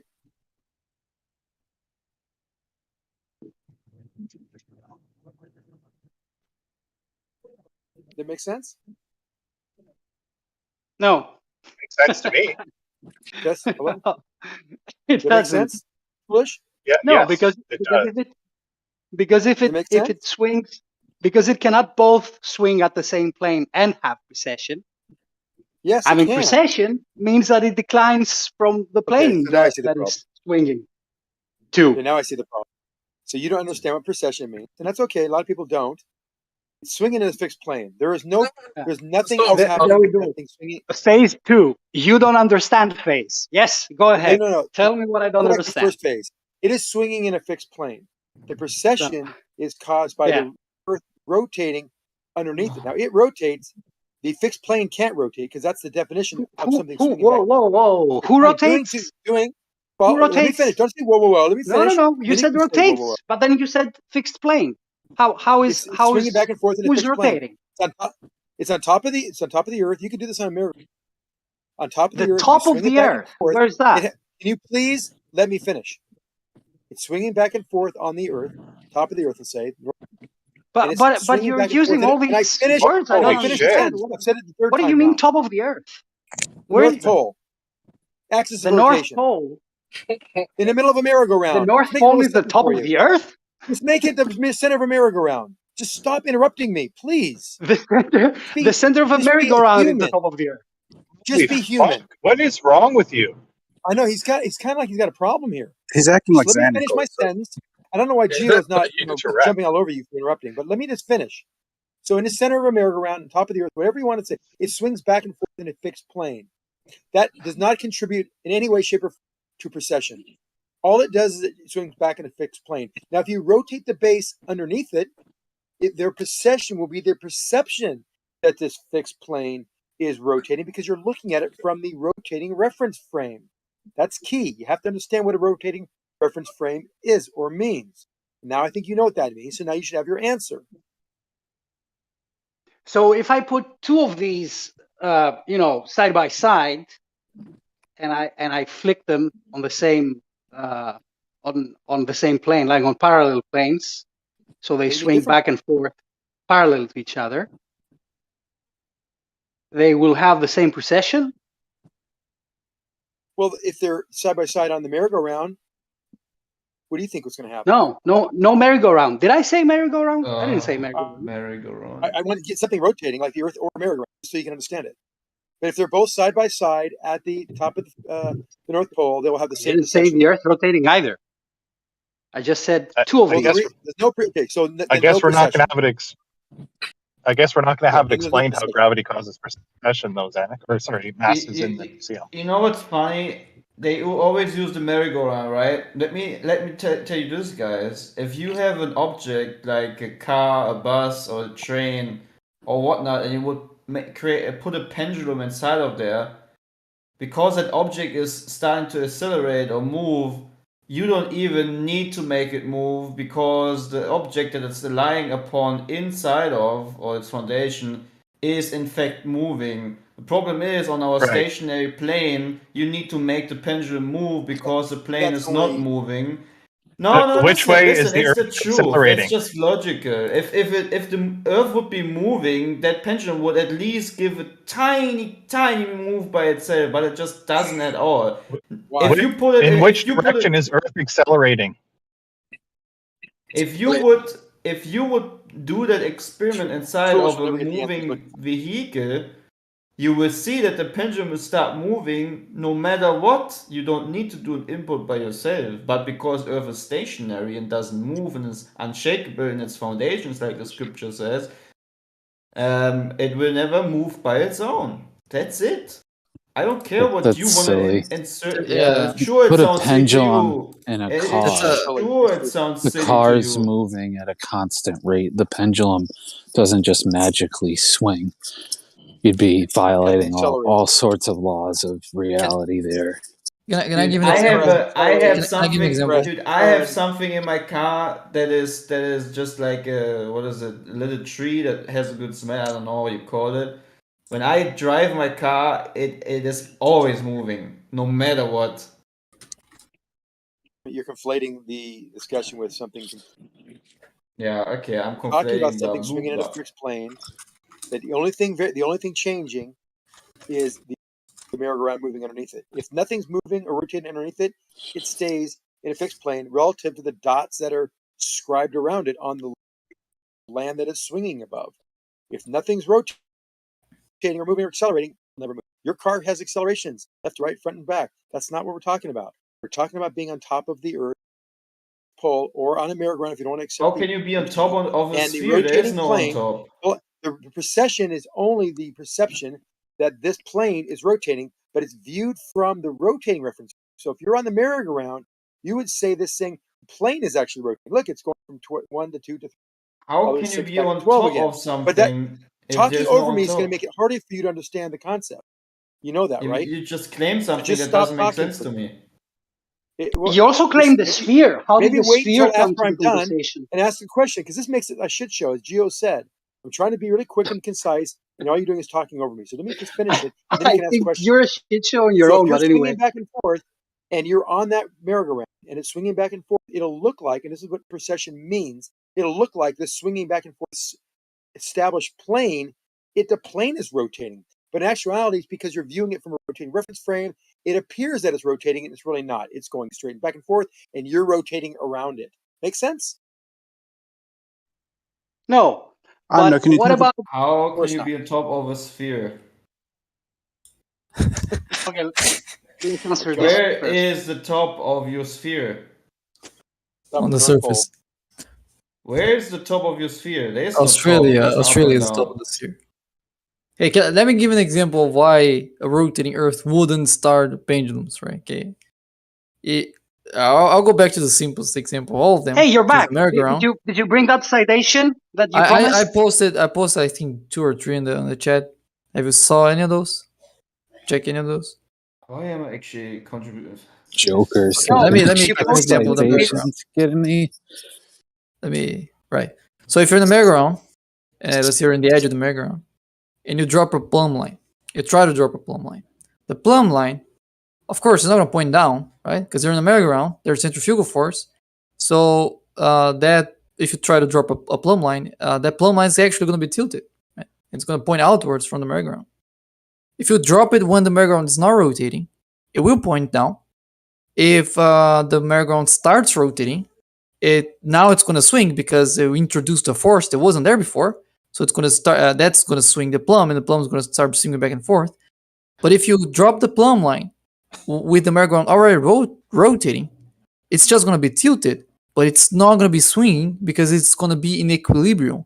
The net force on the plumb is going to be 0. So there's no reason for it to swing, even though you have a centrifugal force there.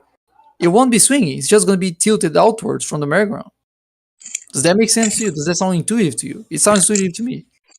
There's two problems that I hear in what you're saying right now. One, a merry-go-round is round and flat, right? None of them are balls. Two is that if you're saying that they're going to swing out a little and lean when it's spinning from this force, then how are we ever able to get a plumb line settled in an Earth that is apparently moving and spinning?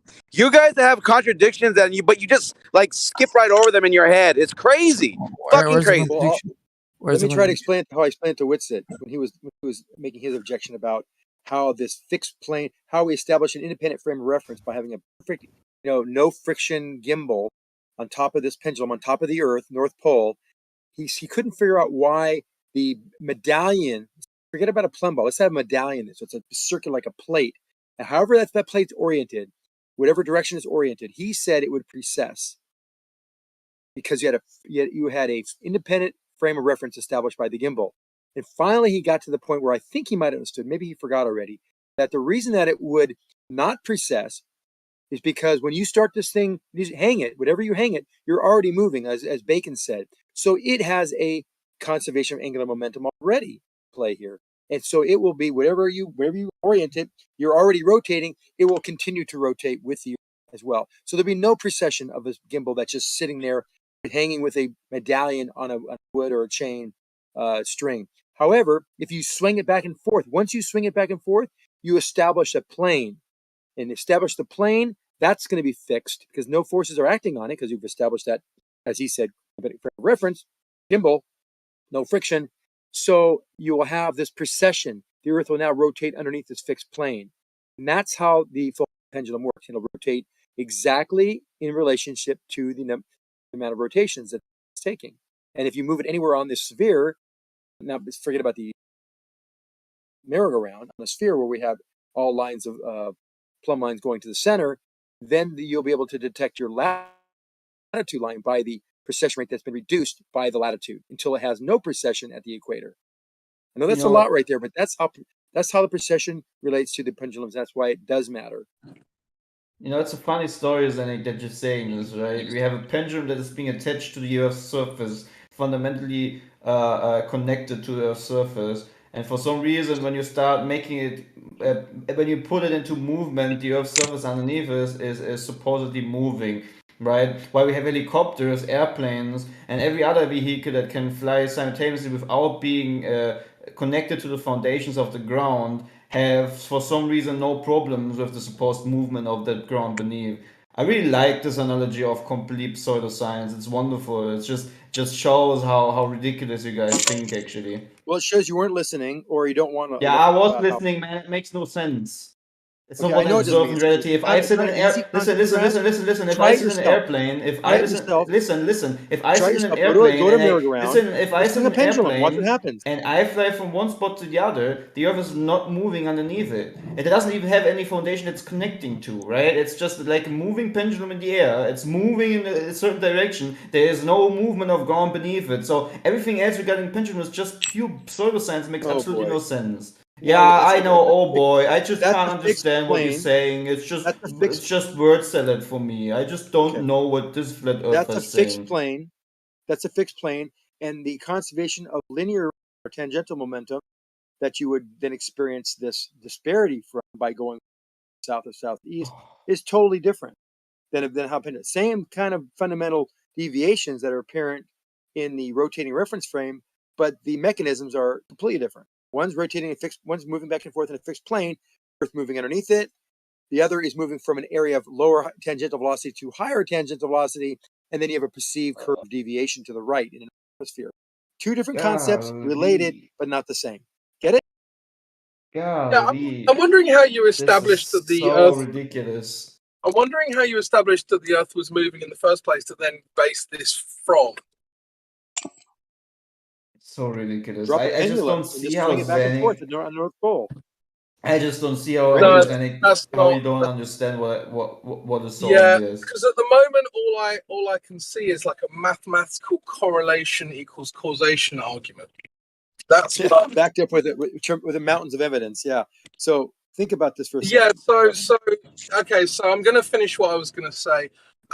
Because basically what you're now saying is there's a body of evidence but not presenting any of it. That's just a psychological trick that I'm not really interested in. What you've been presenting at the moment is correlation equals causation, and that's not scientific and it's not even logical. No, so how have we established that the Earth was moving in the first place? Okay. To then Let me be ready. Yeah, I will be ready when I stopped talking. So what I want to know is how you actually established that the Earth was moving in the first place to then say, well, these correlative arguments are relevant. Okay.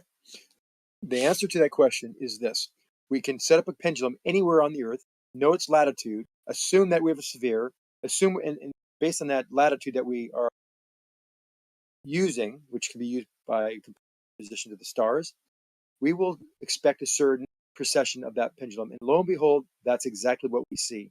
So you can say correlation does not substantiate causation, but that's a cop-out, because not only do we have this correlative evidence, we have mountains of evidence behind it substantiating what is going on. It's not just, hey, we just randomly did this thing. We just, no. It's directly measurable. UFO sightings are going up in temperature, so the UFO sightings cause temperature change. No, that's not what we're saying. How does one not understand? Okay, so when Zanik finishes, can I reply, please? Yes. Zanik, have you finished? Yeah. Okay, so your rebuttal to my your argument is correlation equals causation is that it is indeed correlation equals causation, and you don't care. Thank you. Yeah, you definitely get a causation by correlating the evidence. Now, it just can't be one data point, such as UFO sightings are going up, but don't interrupt me. UFO sightings are going up, and it's paralleling the temperature data for climate change. So we're going to say UFO sightings cause temperature change. That's correlated, substantiated by causation. No, we don't do that with pendulum. We have much more substantive evidence, mathematics, and experience with the pendulums to know how they work, why they work, and then what to expect. Put them in a certain latitude on the Earth that we suspect might be spinning, and therefore it is spinning because all that correlated data and experimental information backs that up. It's a little different than just correlation versus causation. No, it's not. You've just embellished the correlation equals causation argument. Yes. That's okay. That's just now you're just being disingenuous. No, that's literally what you're doing. That's why I'm not convinced. So you're saying we can never know something, we can never provide evidence and correlate that evidence with causation. Is that what you're saying? I can't say that heat causes water to boil. With all my experimentation, it's still always going to be causation does not equal correlation. I mean, you're being ridiculous. No, that's a straw man. And if every time I walk in the room, I cough and the water's boiling, I say, that water boiled because I coughed. But yet my wife was there cooking the water every single time. Look, you're being ridiculous. You've got to fish on the hook. Let me speak. I'm not done yet. I'm not done yet. Well, maybe you could make one. You'll know when I'm done when I stop talking. Instead of trying to make 5 points, because I would quite like to respond to any of them. Right. So the first thing is that you strawmanned me quite harshly. Right. First of all, I said you're making a correlation equals causation argument. I didn't say that all correlation is therefore invalid. Right. So that's the leap that you made. The problem you have is you can't just present correlation and therefore assert causation, which is what you're doing. Yeah. But of course, but if something does cause something, yes. But the problem is, of course, I'm not. Yes, you are. And I pointed out why. I told you why I'm not. Okay, so when you made 5 points and carried on and filibustered, right? I haven't even finished making 1 point and you're trying to interrupt me. And do you understand why people get annoyed talking to you? Okay, so all I've done so far is deal with your straw man that isn't even my point. So you've already wasted my time dealing with your stupid straw man, right? So, of course, if something causes something else, there will be a correlation. But the problem is, of course, that the correlation doesn't establish the causation. The causation is established by manipulation, right? You understand this, I hope. And so then we can move on to the fact that you haven't done this, which is the issue. We have. No, you haven't. Now let me speak and I'll answer your question. I'll answer your objection. Correlation as causation. And that's the problem that you're not admitting. Okay, I'll take the pause as you're done. So yes, we do manipulation. All I've done is dealt with your straw man. I haven't even made my point yet. Well, see, I can't even answer your question. You can't rebut it. You guys, I'm going to stop again. Go ahead. Tell me when you're done. Xanax. Your straw man. I haven't even made a point yet. When you're done. Just stop. Xanax for a second. I haven't started yet, Xanax, because I had to deal with your straw man first. Right? Tell me when you're done. Dude, okay, listen. There is a question from the Peanut Gallery.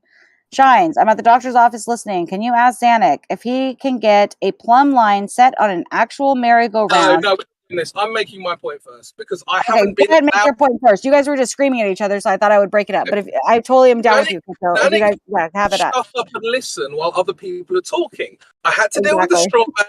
Haven't even made my point yet. Am I going to be allowed to, or is this going to be a case of one has to deal with Zanuck's logical fallacy? Right. Okay. Well, the problem is that I tried to do it, and then someone else started talking. Right. So this is why it's so. Tell me you're done. This could be over by now. It's frustrating talking to you, Zanuck, because when I'm trying to finish, you're talking over that as well. Continue just to shut whine. up. Just stop talking. I'm giving you space. Just Zanuck, if you don't shut up, I'm going to kick you from the room. Again. Just shut up. Right. So the issue is that you have to actually manipulate what you think the cause is. You haven't done that here. You've just said, I can tell what latitude I'm at because of a correlation. That's not causation, bro. It doesn't matter how much you embellish that. Yeah, but there's also no requirements in science for superhuman feats of stopping the Earth's rotation and changing its rate and all that silliness you're trying to put on him. That's not how things work. That's not how you go about your everyday life of figuring things out either. Right? Yeah, This isn't really a correlation. It's a physical mechanism. The rotation of the Earth gives a very specific value, and that value is what the latitude measurement is dependent on, and we can measure that value using things like interferometers and gyroscopes and whatnot. So everything you said so far just isn't true. Well, it is. Everything I said was exactly true.